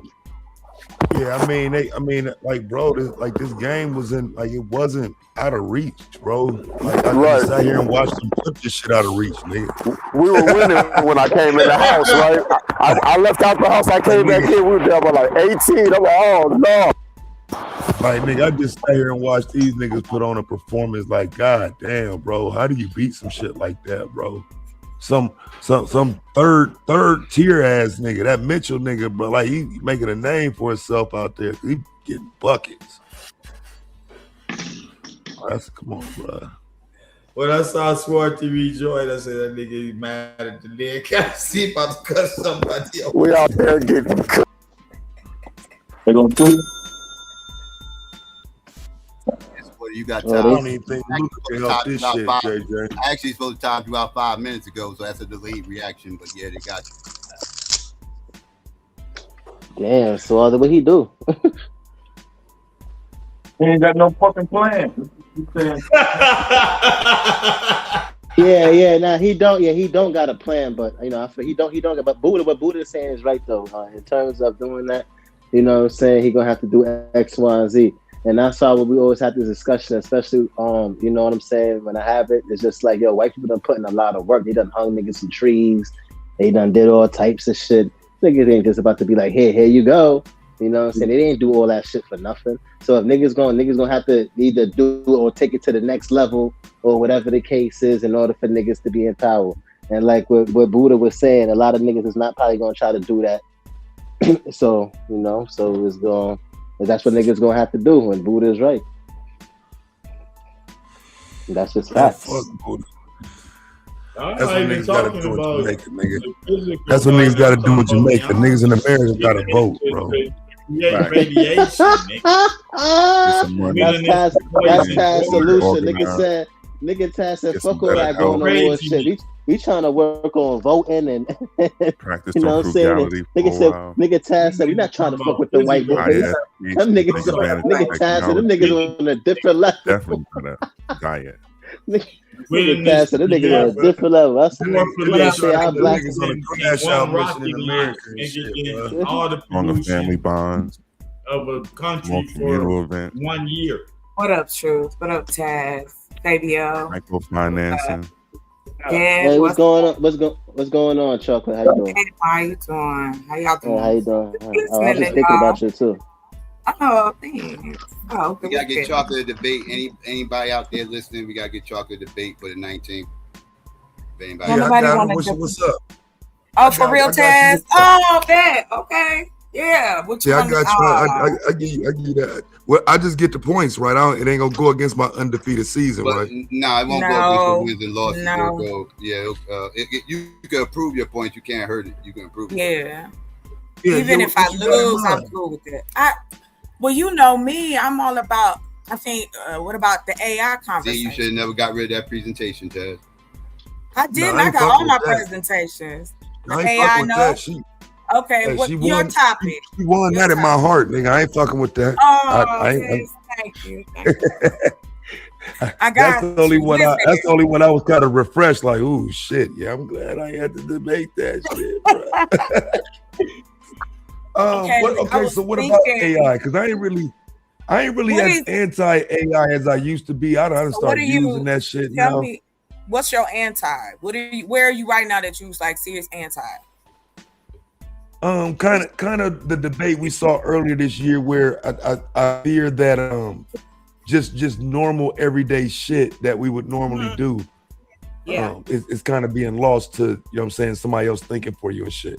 Yeah, I got you. Yeah. Well, I like to talk about a variety of shit. So I'm trying to think. We can do religious, political. Shit. I was trying to think of What about this? Because I feel like AI is hurting the economy, and it's not a real discussion about it. All right, that sounds good to me, because I can show you definitely where it's not hurting. That okay? I'll do that. That's one. I'll be up here. Yeah, that's one we can work on. When's the date? The 19th. When is the date? The 19th. 10 days, the 19th. Yeah. Would that work for you? Do you got another debate, Taz? No, I'm done. You're done? Okay, yeah. Oh, okay. Yeah, it'll be the 19th. All right, bet. Yeah. I think that's a Tuesday. Yeah, it's a Tuesday. Yeah. So we could do that. I think that I definitely put my feet in that one. The AI is good for, Yeah. or we can break it down to Is the AI community. good for the economy? Is AI good for the economy? Yeah. Does that sound good? That sounds that everybody can understand that clearly, right? Like y'all get the premise, the topic. You know. That works for me. Thank you, Taz. Good looking out. All right. Bet I'll see you on the 19th. Yeah, that'll give me a chance to debate a little bit outside of shit that I'll be debating. I don't really fuck with no shit like that, but thanks. I do have a thought about it, so yeah. Yeah, that gives good time. Yeah, bet. And if what is that? What'd you say? What is that? A Thursday? That's a Tuesday. A Tuesday. Not this Tuesday, the following Tuesday. Yeah, it's. I got you. You know, I bet. All right, bet. Yeah, Thanks. All right, bet. Oh, thank you. Thank you for bringing it up, Psycho, because I was straight about to ask. So I need one more, right? But you got 5 days on 26. I keep asking him what he want to talk about, and I feel I'm being evaded. Where are you, Fi? Yeah, y'all got to get a topic. Yeah, that's all. He can pick it. If y'all talk to Fi, anybody got his phone number up, you just let him know he can pick the topic, and I will debate. That's fine. I just want to get my fifth one and Mac again. See what it is. Again? But thank you. Appreciate it. All right. I ain't trying to blow up the Panther Party. What was we talking about? Hey, Fi. He said, ain't nobody evading you. What I heard when I was on my way up is somebody got timed out, and that they was yelling. When I came up, it was some hot yelling going on. I didn't really know what y'all was saying.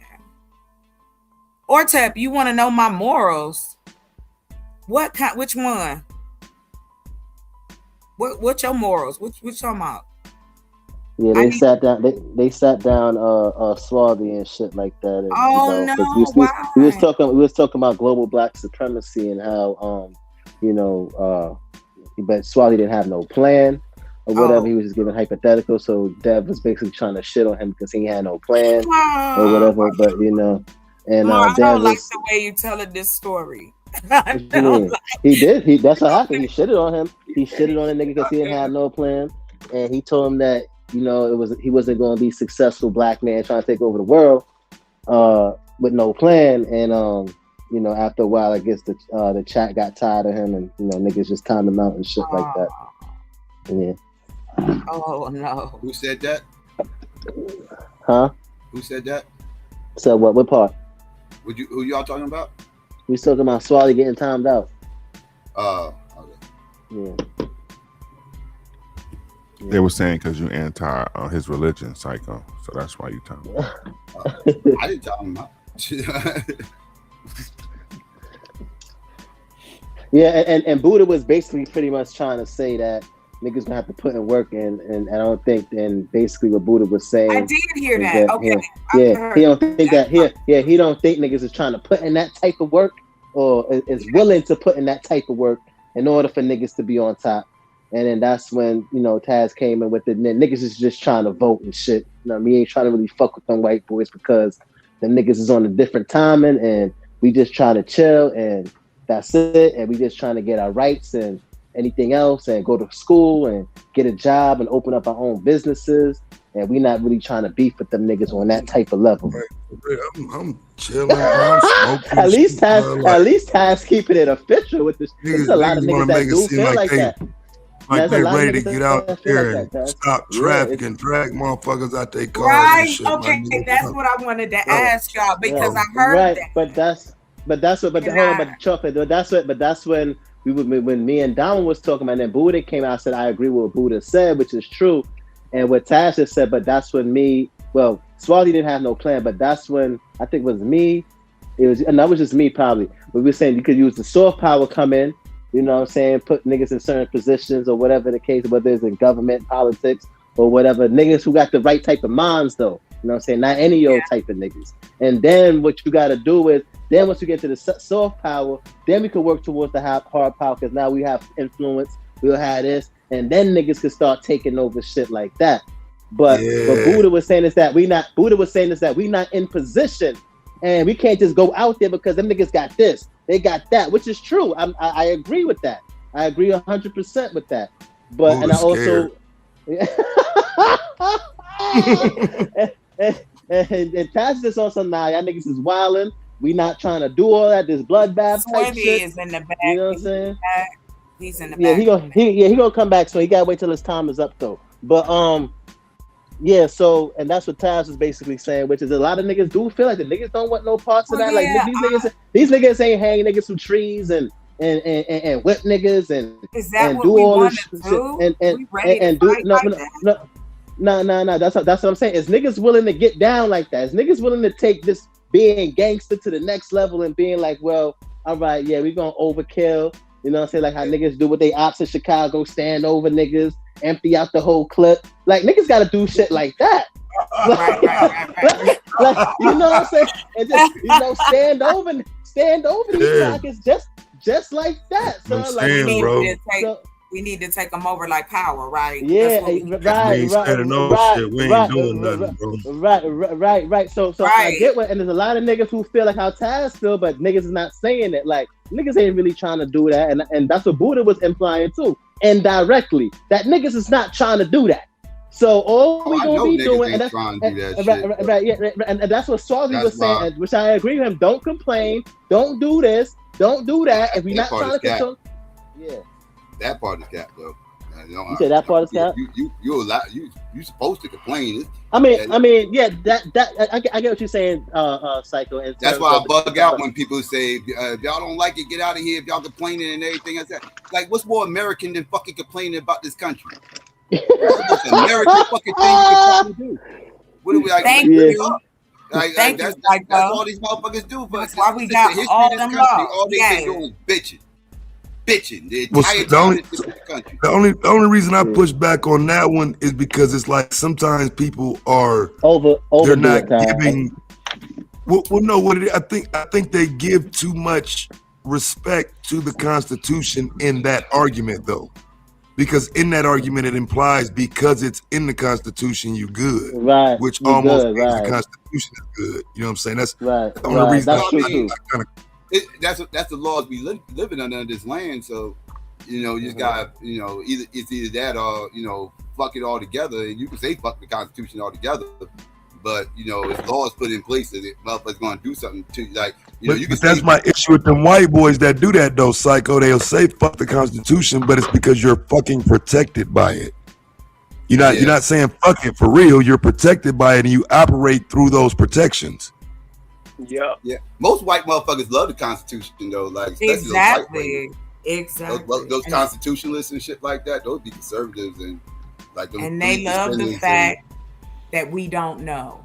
That's the fun part. They hope we don't read. They make it confusing. Only white motherfuckers you really see against the Constitution are the far left and shit. You'll catch some of them motherfuckers against the Constitution. Yeah, them rednecks, them hillbillies, them rednecks. Yeah, them rednecks and hillbillies. Yeah. I want to tell you. I'm sorry, Marlon. I want to tell you this. Thank you for answering my question, Taz, because that was when I had to go, but I didn't get to ask the rest of the everybody on the panel when we was talking about pretty much around the same thing. Like, what would be our first move in trying to galvanize if we see that, yes, this is all bullshit, but we have to play within the confines of it. Right, and I agree with that. I agree with what you just said, play within the confines, but that's what we was talking about, the soft power. Right, and getting in certain positions. That's what I was talking about earlier. All right, we need somebody like Damo with the mentality of Damo. Get in this position. We don't need those black people who don't have that mentality. That's not like Damo to get into those positions. No, it said soft power is getting. No, I said soft. No, I said soft power is getting into political positions. What is soft power? Like basically getting like political positions. Like any type of political power, whatever the case is, influences like that. You know what I'm saying?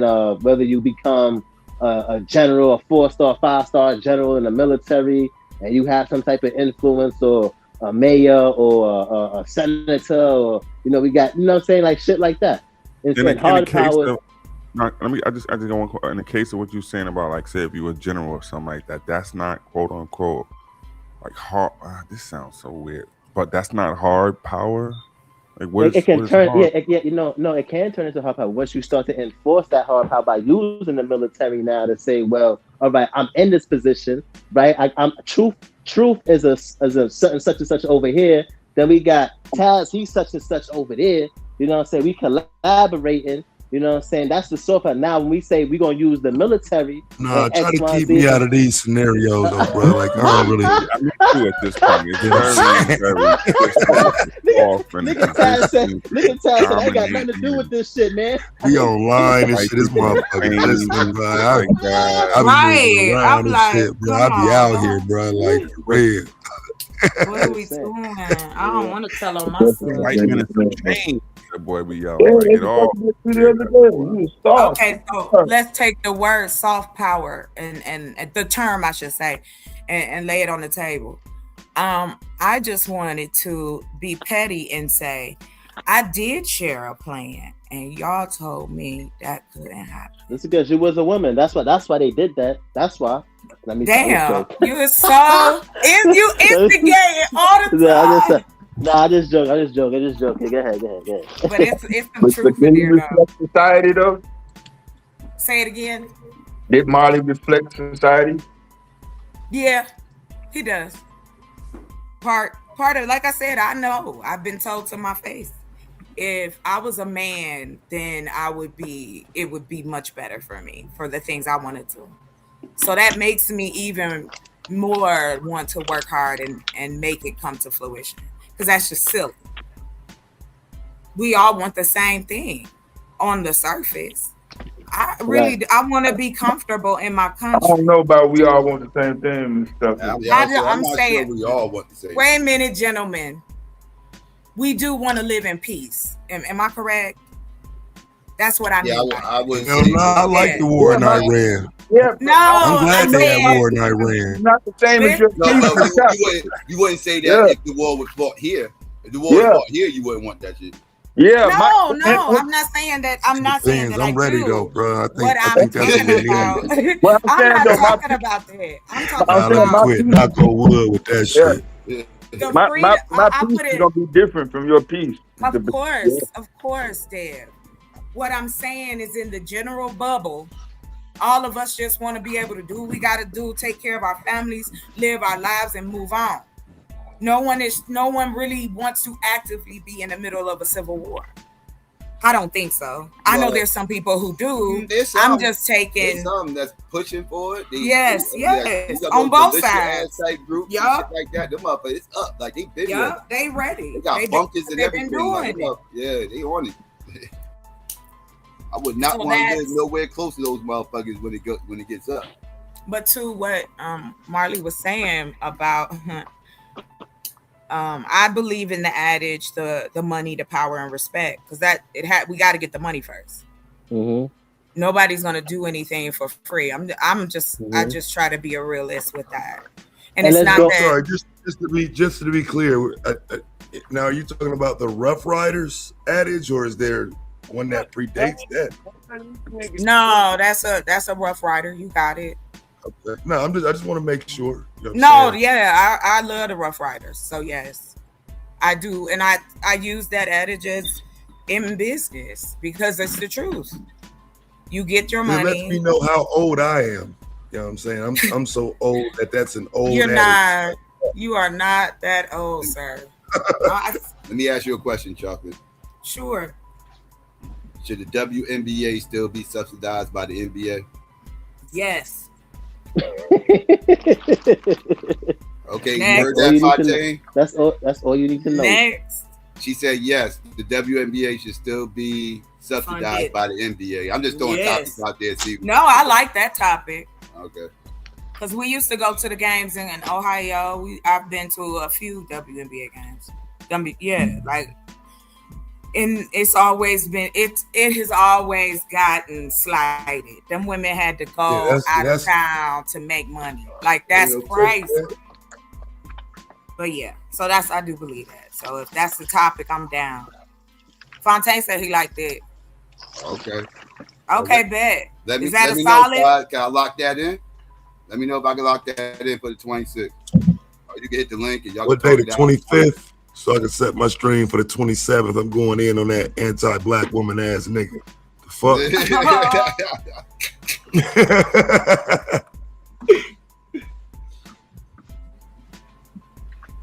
Yeah, that's gonna be an interesting one. That's a good one right there. I'll definitely be here to see that. Yeah. Got thoughts on it, but I gotta wait now. That's one. Sports topics like that, I don't mind too much. That's less barbershop talk, and that's more, business.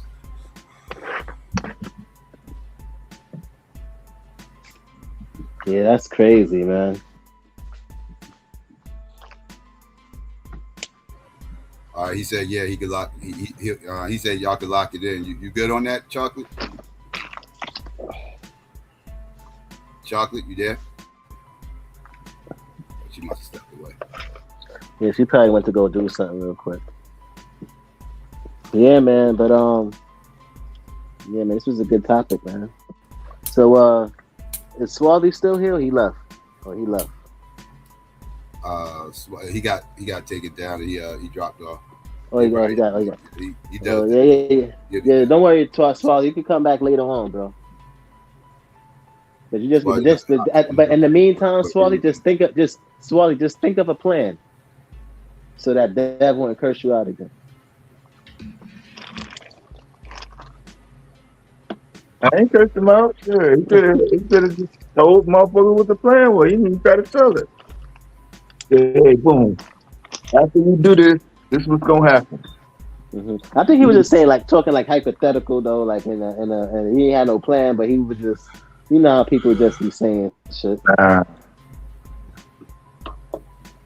That's even worse than not even coming up with it at all. No, you're right. But see, I mean, so the thing is though about that, right? Because you keep saying that, right? So ain't the plan to wait for, the Jesus, whoever to come back? Yeah, I know. A lot of black people was waiting for that. A lot of black folks was waiting for that too. A lot of people was like that. They like, well, we can't do nothing. There's nothing that we can really do, but wait for Jesus to come. We got black people who's like that, waiting for shit like that. They got them type of niggas. You know what I'm saying? So we got different type of. I never heard of that shit. Yeah, we got niggas that was on some ties type shit. They ain't really trying to get involved because these niggas is on a different level. Then you got the Christians that's on some. They waiting for niggas to come back and change all of this shit. There's different type of niggas out here. That's what I mean. You need a representative from every demographic. Yeah. So. I mean, I'm just being a thousand. Like, if you truly are trying to get a pulse of what black folks would be willing to do. First things first, I think, is that we need to have our own survey of some type for black folks to fill out. We don't sell the data, don't go nowhere. It's just to give us a picture of what people really are wanting outside of talking points. Yeah. Like Pew Research, or how they do the survey. You know what I'm saying? To find out. But it's gonna have different groups of people that's gonna say. So it's gonna that's be the point, Mar. That's the point. Yes. Yeah, I know. So that means you're gonna have to do extensive research with everybody that's black. Yes. What's wrong with that?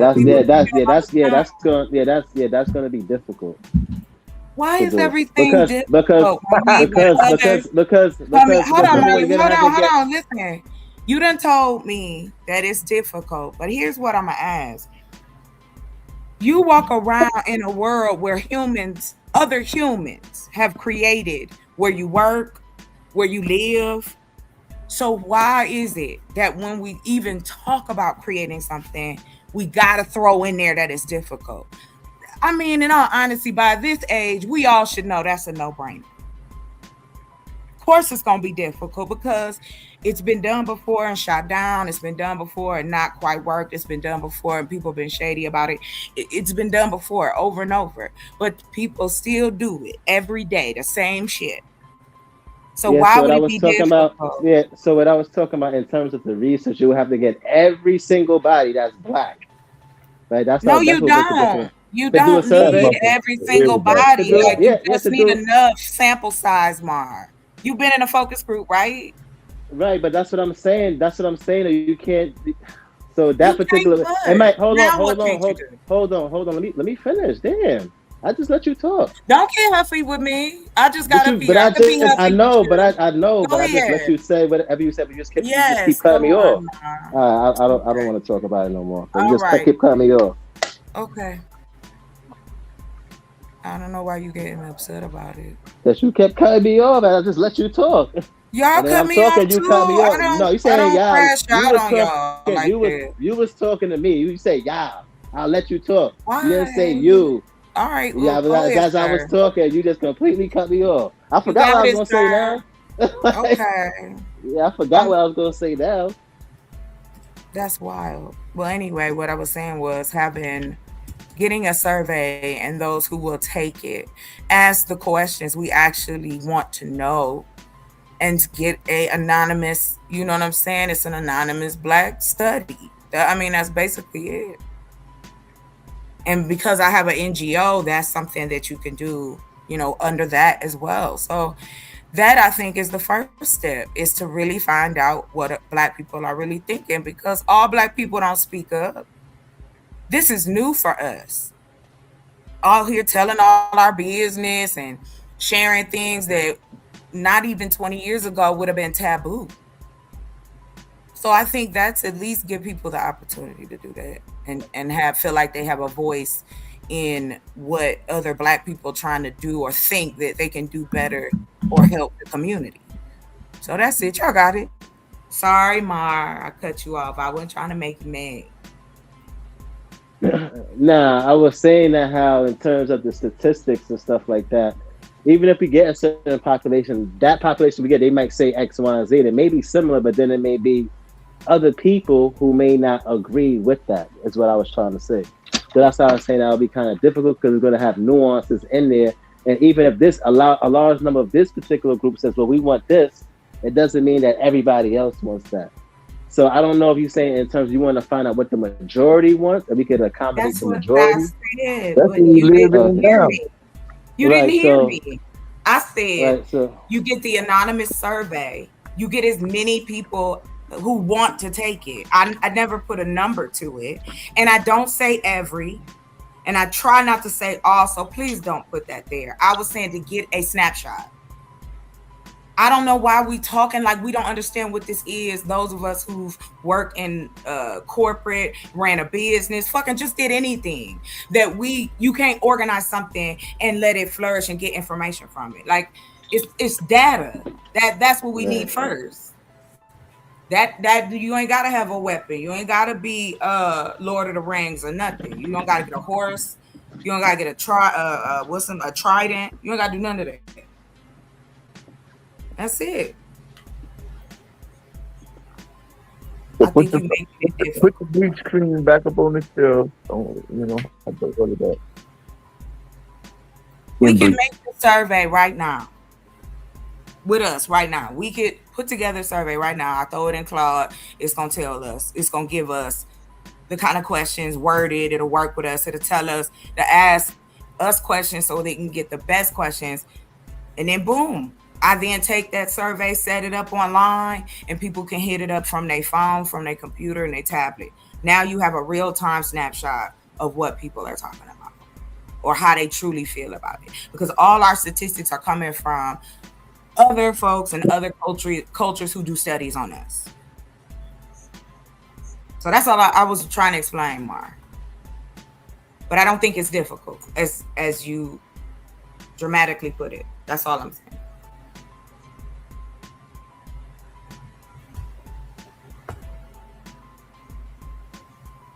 Right.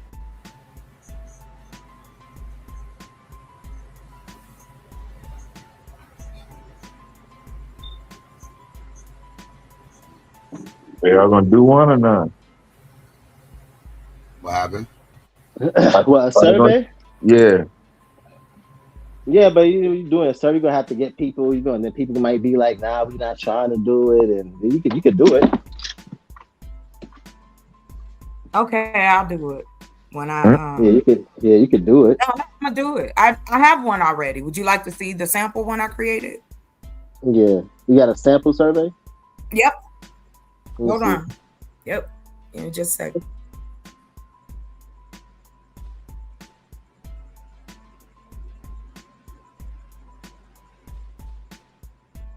What y'all looking for? No, she's trying to get her taking over the world, so I'm going with the plan. This is the take over the world plan. Step 1. Do a survey. Do a survey.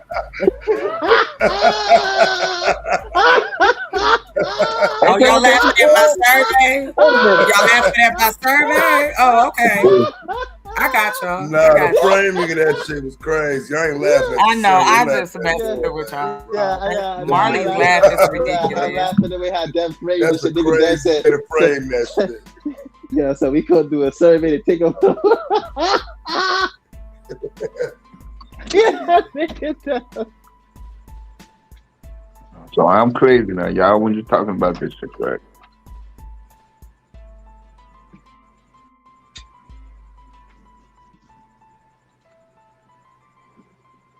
That's crazy.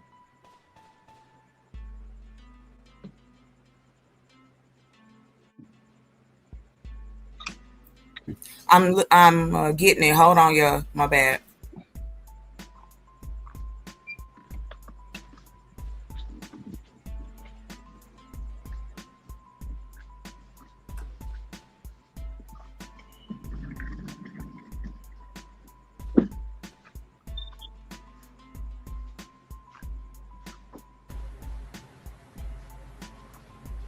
I'm asking next one today, I guess.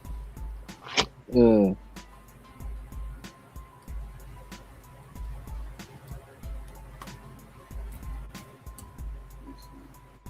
Yeah. Knicks up 3-0. They play tomorrow.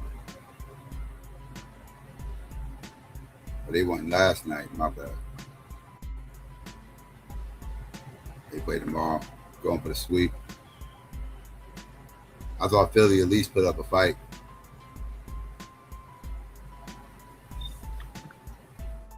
Shit, I was surprised they got out the first round. You and me both. That was an upset.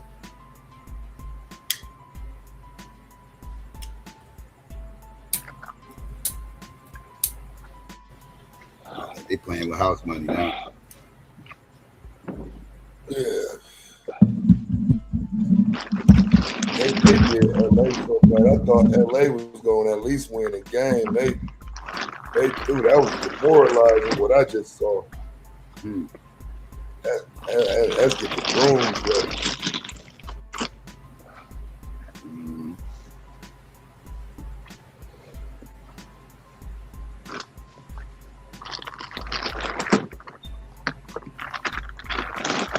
So ain't nobody debating tonight?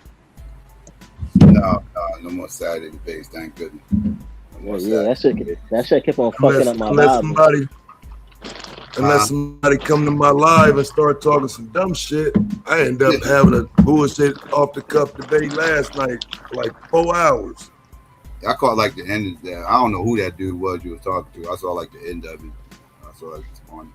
Yeah, I watched that too. I followed him. I watched some of his videos. Yeah, he been around for a minute. He more known on TikTok than YouTube, but yeah, he seemed to have been around for a minute. He's have you heard the public offender? I done seen all these. Yeah, that's the nigga. I've been gone for those cases for so long. It seems like it's a bunch of new motherfuckers. Like I don't know. Oh, it is. I don't know. That nigga she talking about got a whole white wife. He got a whole white wife doing defend support black women videos, married to a white bitch. See, it's a whole new group of it's a whole new group of these motherfuckers. That's what I'm saying. Like I don't know these motherfuckers. They wasn't around back in like 2021-ish. I don't know them motherfuckers like that. Yeah, it's a gang of them niggas now, bro. I'm talking about the shit motherfuckers used to say, like, nigga, you'll say anything for some women. No, I wouldn't. Shit. Oh, shit. Niggas used to tell you that, Taz? Oh, hell yeah, bro. Like, niggas need to see these new niggas so they can see what it is, nigga. Oh, like, nigga, watch that video from last night, nigga. That nigga said some wild shit, bro. Like I couldn't believe that shit, bro. Like that nigga said it don't matter what a woman do to. We talk. The topic is defending black women from a threat. That nigga said I don't care what a woman do to another woman. We only talking about men. I said, oh hell no. That's wild. See, that, I can't. Stuff like that drives me nuts. I don't even want to. Like, bro, what the fuck are you talking about? Stay away from those spaces. I'll lose my shit. Like niggas say what? Listen, let me tell you something. If somebody murked my motherfucking daughter, I don't give a fuck if it's a man or a woman. I don't give a fuck if a woman murked my daughter. I'm worried about a man. Wait, what? Nigga, who? I can't be in these spaces, dog. These people are dumb. These people are dumb. They can't. But people are dumb. I don't even. Man, people just don't know better, man. You know, you gotta give them some grace. You know what I'm saying? You gotta give these niggas some grace. I ain't got no fucking sense. I'm worried about anybody murking my motherfucking seed. I don't give a fuck who it is. Yeah, it don't, like, nigga, man, woman, whatever, but that shit don't matter at that point, bro. And for me, it was the issue because, again, you know how people, they don't know who they talking to, so I think his issue was to hyper focus on the numbers that involve men. And if it's anybody that you want to talk to about that, okay, fam, you got the right person. I don't have a problem with what you're saying, but I've done this content, and your hyper focus is to a far extent. You know what I'm saying? Again, at least you telling me you ain't gonna integrate no women into your shit, bro. Yeah, that shit was crazy. Yeah, dudes like that drive. That's that Derek Jackson type shit. That should drive you nuts. Like, you overdoing it, ain't you? Like, I understand, you know, you want to be supportive and you don't want to be against black women and everything else, but some of these Negroes be doing too much. Like, all right, now you just doing too much. Like, all right. Like, but they be simping? Yes. I wouldn't even say simping. I'm gonna say pandering, bro. It's more like pimping. It's more pimping than simping, to be honest with you, because they know what they're doing. They trying to play on their vulnerability. Yeah, they playing up on shit. Like, they know exactly what they're doing. It's not like don't get me wrong. There's some niggas out there that just really hold these positions. I would argue that's not the majority of these dudes that act like this. Most of them don't really hold these positions. They just saying what the women want to hear, and you can tell they over the top because they be over the top with it. And it's like, all right, you're doing too much at this point. You know, like. Yeah. Hey, when you get a chance, Psycho, I'm sorry. Could you share my screen? You good, Joe? Thank you.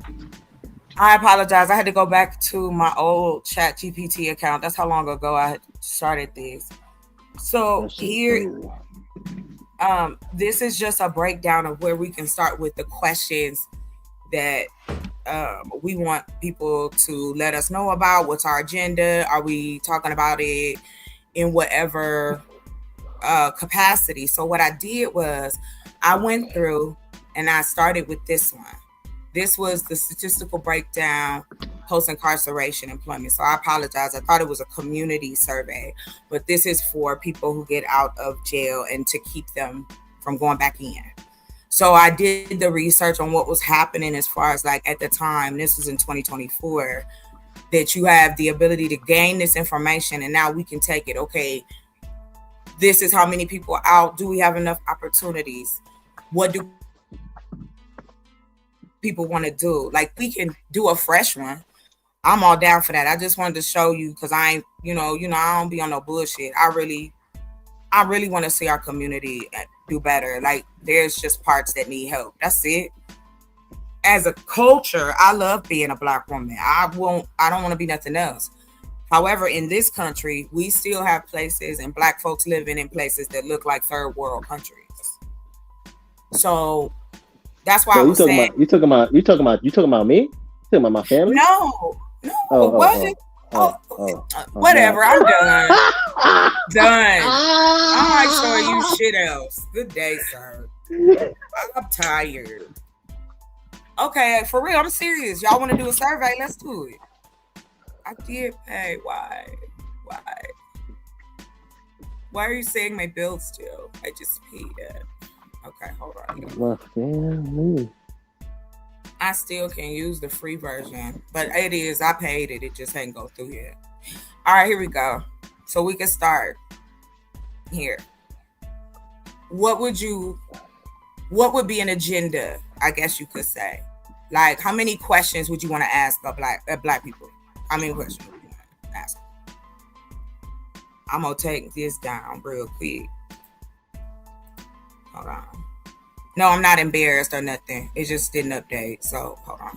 All right, I'm gonna stop sharing this one, and then I'm gonna go in here because. Do you guys use Gemini at all?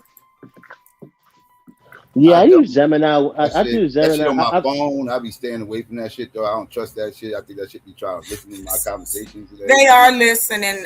Psycho, you already know that. They've been listening to us. Okay, this one is my bill is covered on this one. Okay, let me look at this one. Let me pull this up.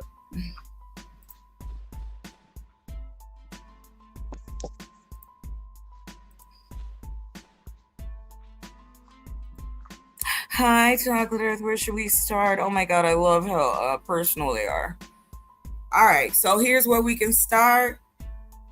Any of the chat, y'all got questions? If we doing a survey. So what's the questions? Let's put some 20. Somebody said 20 questions. Is that too many? Shalom, y'all gone now? No, I'm here. Okay, we can talk about something else if y'all don't want to do this. What? Yeah, you said you were setting up the question, right? This is why they don't want a female president now. What? All right, Mom. Yeah, I'm gonna come to New York. Where you at? Yeah. I'm gonna get my sisters. She won that debate. Better be careful, Molly. She fuck around cooking. I'm gonna get in my car and I'm gonna go pick my sister up and we about to roll around. Yeah, she won it against Vino. That's so wrong. Vino was a rookie, right? I'm a rookie. I've lost. I'm fucking with you. I'm fucking with you, Vino. I'm fucking with you, Vino. If Why you gotta do it like that, brother? Don't kick a brother when he down. Don't kick a brother. Okay, so for real, how many questions, guys? Is 20 good? We all in agreement? Yeah, 20 good. Right. Yeah, I guess. What are we asking? I don't even know. We are creating a survey, a black survey, Psycho, so we could get real information and stop making up numbers or arguing about minority, majority, or it's 5 people to do that. Like, we really can see in real time, okay, what are black folks really worried about?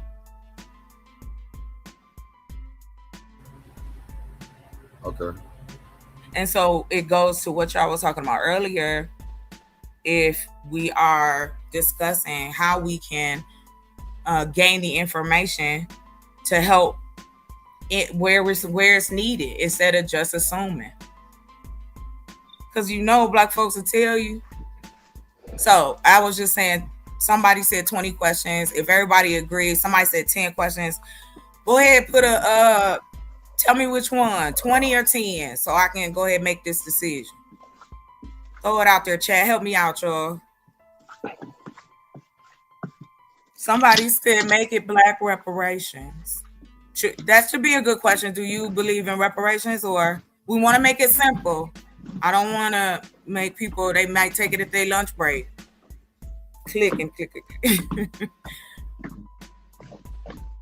But how you even know everyone responding even black? I mean, Ebony, we got to take the gamble. We follow statistics that say that the people that they talked to was black. So what's the difference? We don't know if they really was black or not. Leave me alone, Vasca. I don't want to do it without AI. It's helping me. It's my helper right now. Until I can hire some folks to help me. Okay, so we got 20 questions. I'ma just do it. Y'all take it too long. No, Swall, they won't be only a certain audience. It need to be 18 and up. That gives you a great pool, because then we can find out. Because you don't have to ask nobody's birthday. Just ask your age or your age group. Y'all took surveys before? I'm talking to the chat too. I would assume you gentlemen have taken surveys before.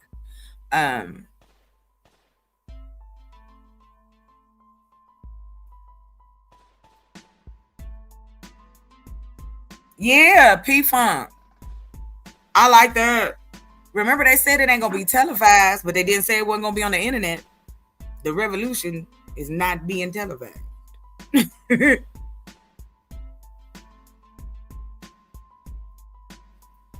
I'm not telling you nothing, Bobby. Come on up here and help me get these questions together. Swab, we're not gonna do that tonight. Okay, come on, man, with the wordplay. Only certain. We don't have a number. No, you ain't got to research nothing. My page is for the cause, okay? That's what it is. That's where my money go back to the community.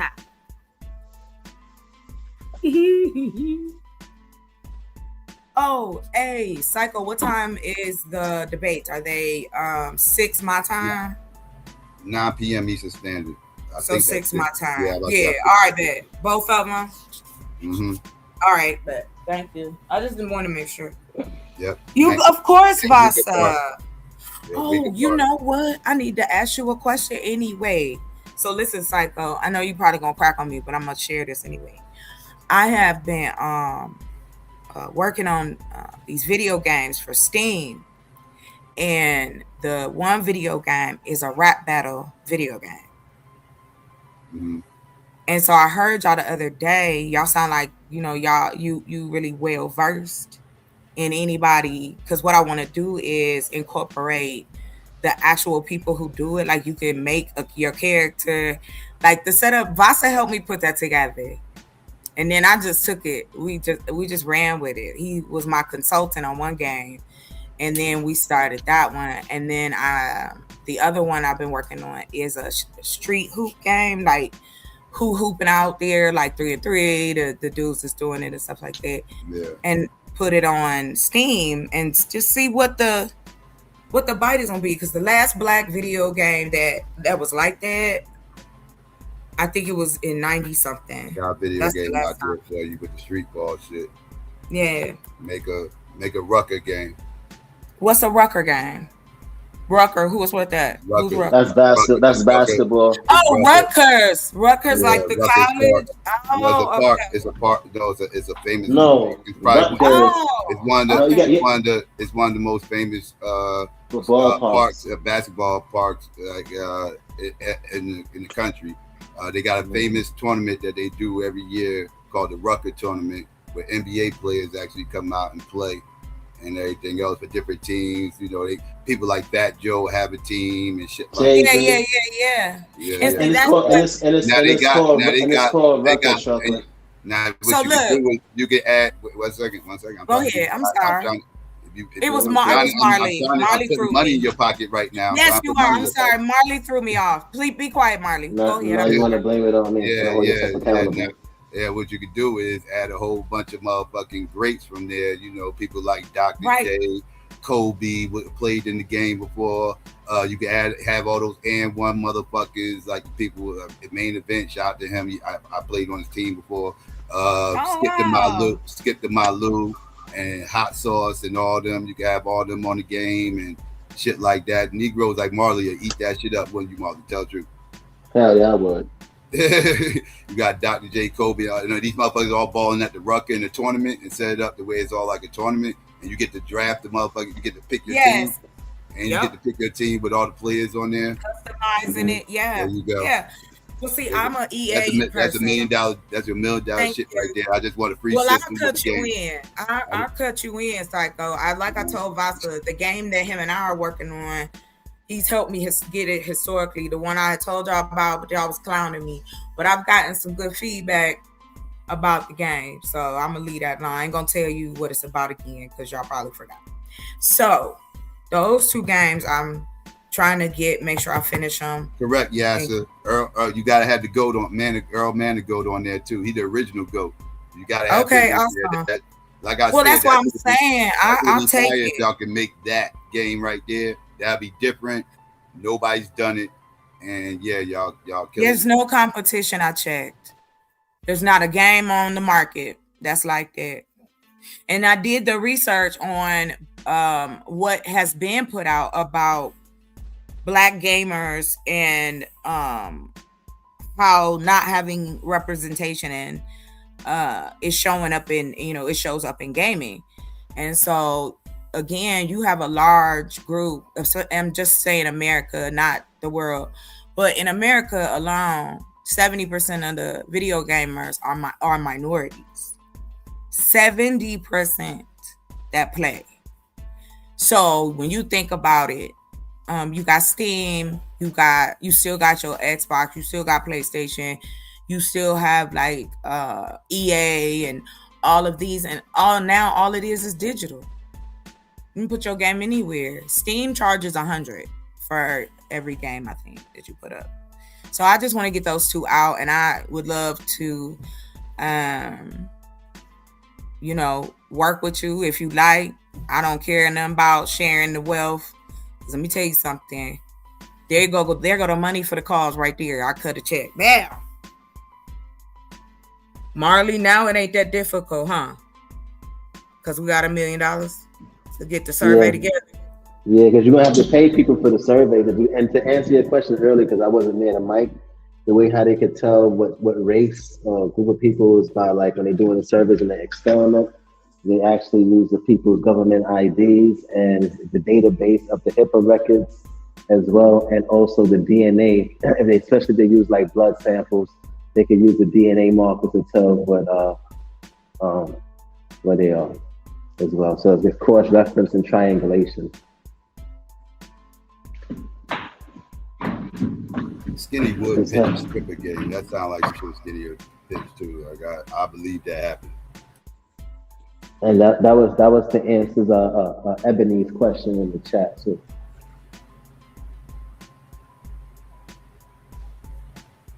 Thank you, kind sir.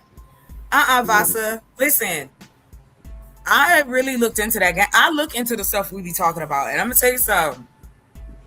They already got it, sir.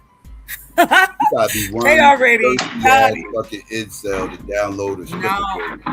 You download Psycho. the game without hear the numbers? You are one you want to hear the numbers? Thirsty incel. Yes, they are, but they are thirsty. I mean, a game, my G? Yes, yes. Do you know they are thirsty? You gotta be to sit up here like, yeah, I'm got to get this game. Why man. you think people fine ass motherfuckers? There's some fine ass animated girls on this motherfucker. Yes. I will show you. Go on TikTok, go on Instagram, type in anime, real love or real life, and you gonna get page after page. Hey, listen, that sounds like a world I don't want to even look into. More power to the motherfuckers. If it's money there, get the bag. Hey, get the bag. It's just, just very strange individual. But get the bag though. I ain't a hater.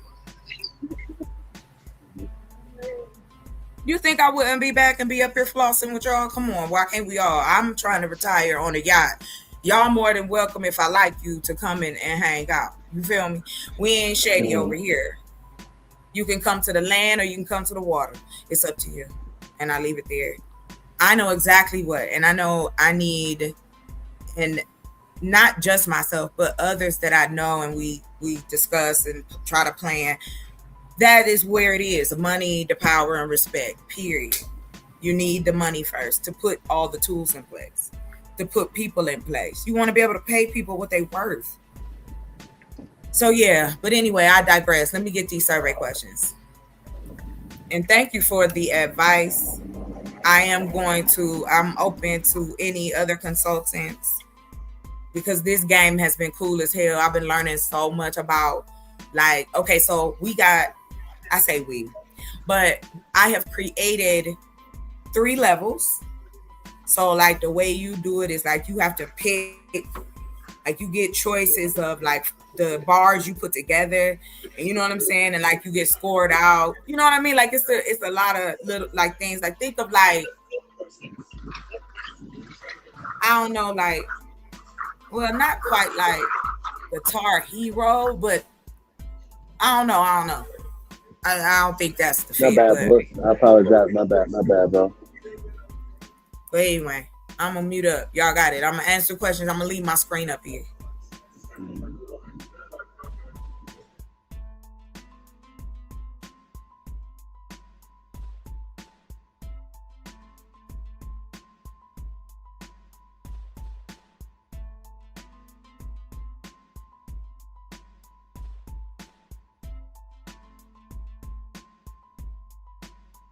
What happened to the survey?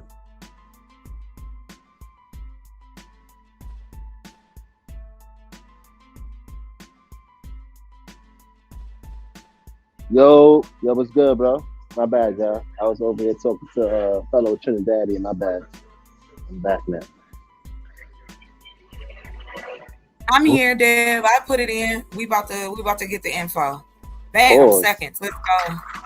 What? What did I say? I have to say pause to what? Nothing. You just told me to say pause. Now they told me don't say pause. I'm a girl. All right, bet. So here we go, guys. We got a starting place.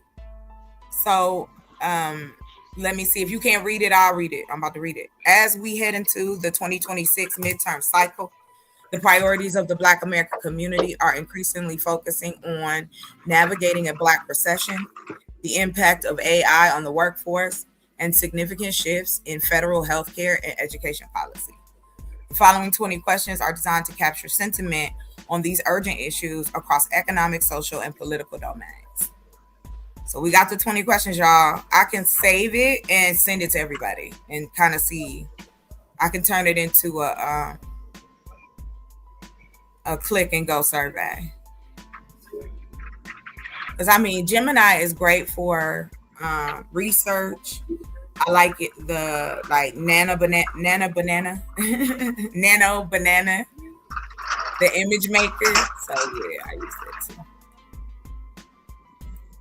Judah, come on. Ain't nobody. All right. Would you guys like in the chat? Would you like me to give y'all the link to this and y'all can actually see it? Def Jam Rap Star, right? I remember that. Wasn't that in a game? That was a game. All right, so here's what I'm gonna do. I'm gonna copy all this. 3547. And then I'm gonna pop back onto Claude.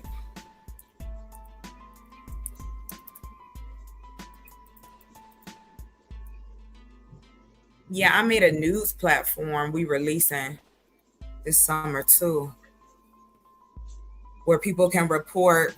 See, I told y'all I paid my bills. Go on now, the little red thing.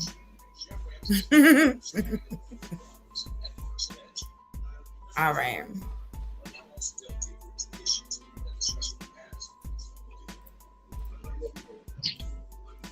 So are you still doing your survey?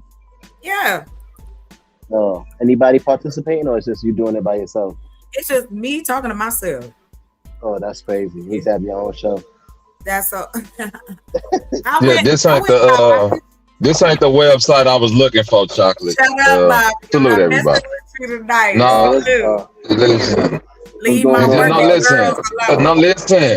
listen, because the conversation was about paper, right? And all these video game ideas and all this, all good, but we know don't nothing make that money like busting it open. Now, if I could get an AI, if I could make an AI model, cause see, I just want to see what it's like. You know what I'm saying? Cause I'm gonna just make myself but I'm probably be about 7'2".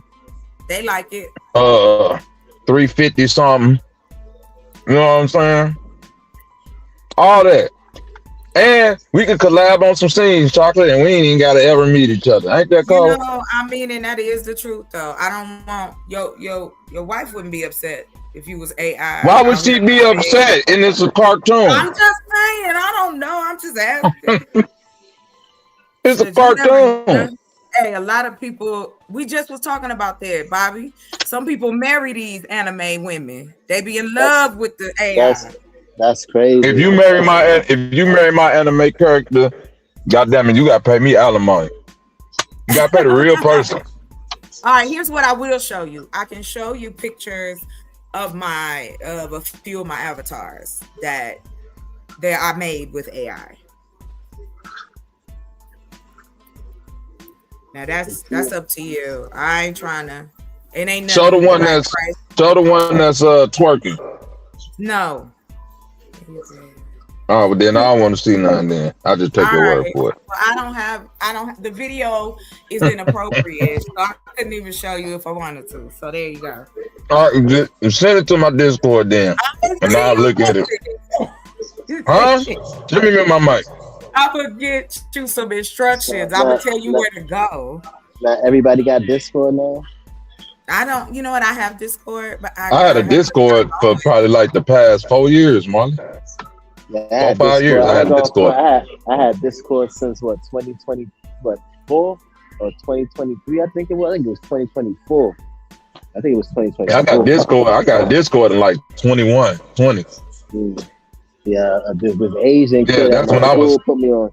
So I was like, this is like some little kid shit. You know what I'm saying? When I first see it ain't no. It depend on the groups that you in. Like what got me onto Discord before I made my own, because I was in this I'm in this beat making group called D.A.B.A.T.E, City, right?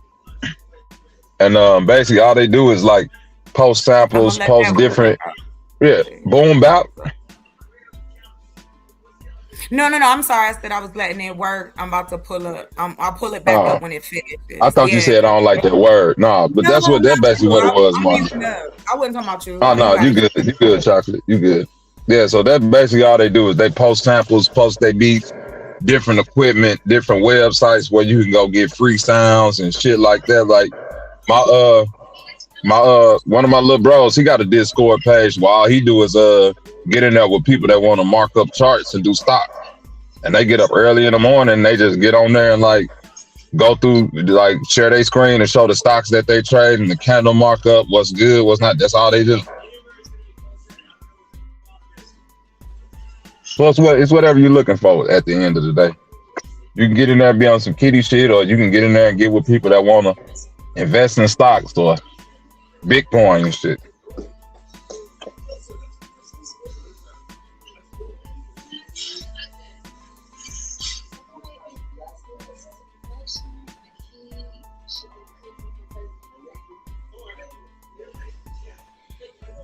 Yeah, man.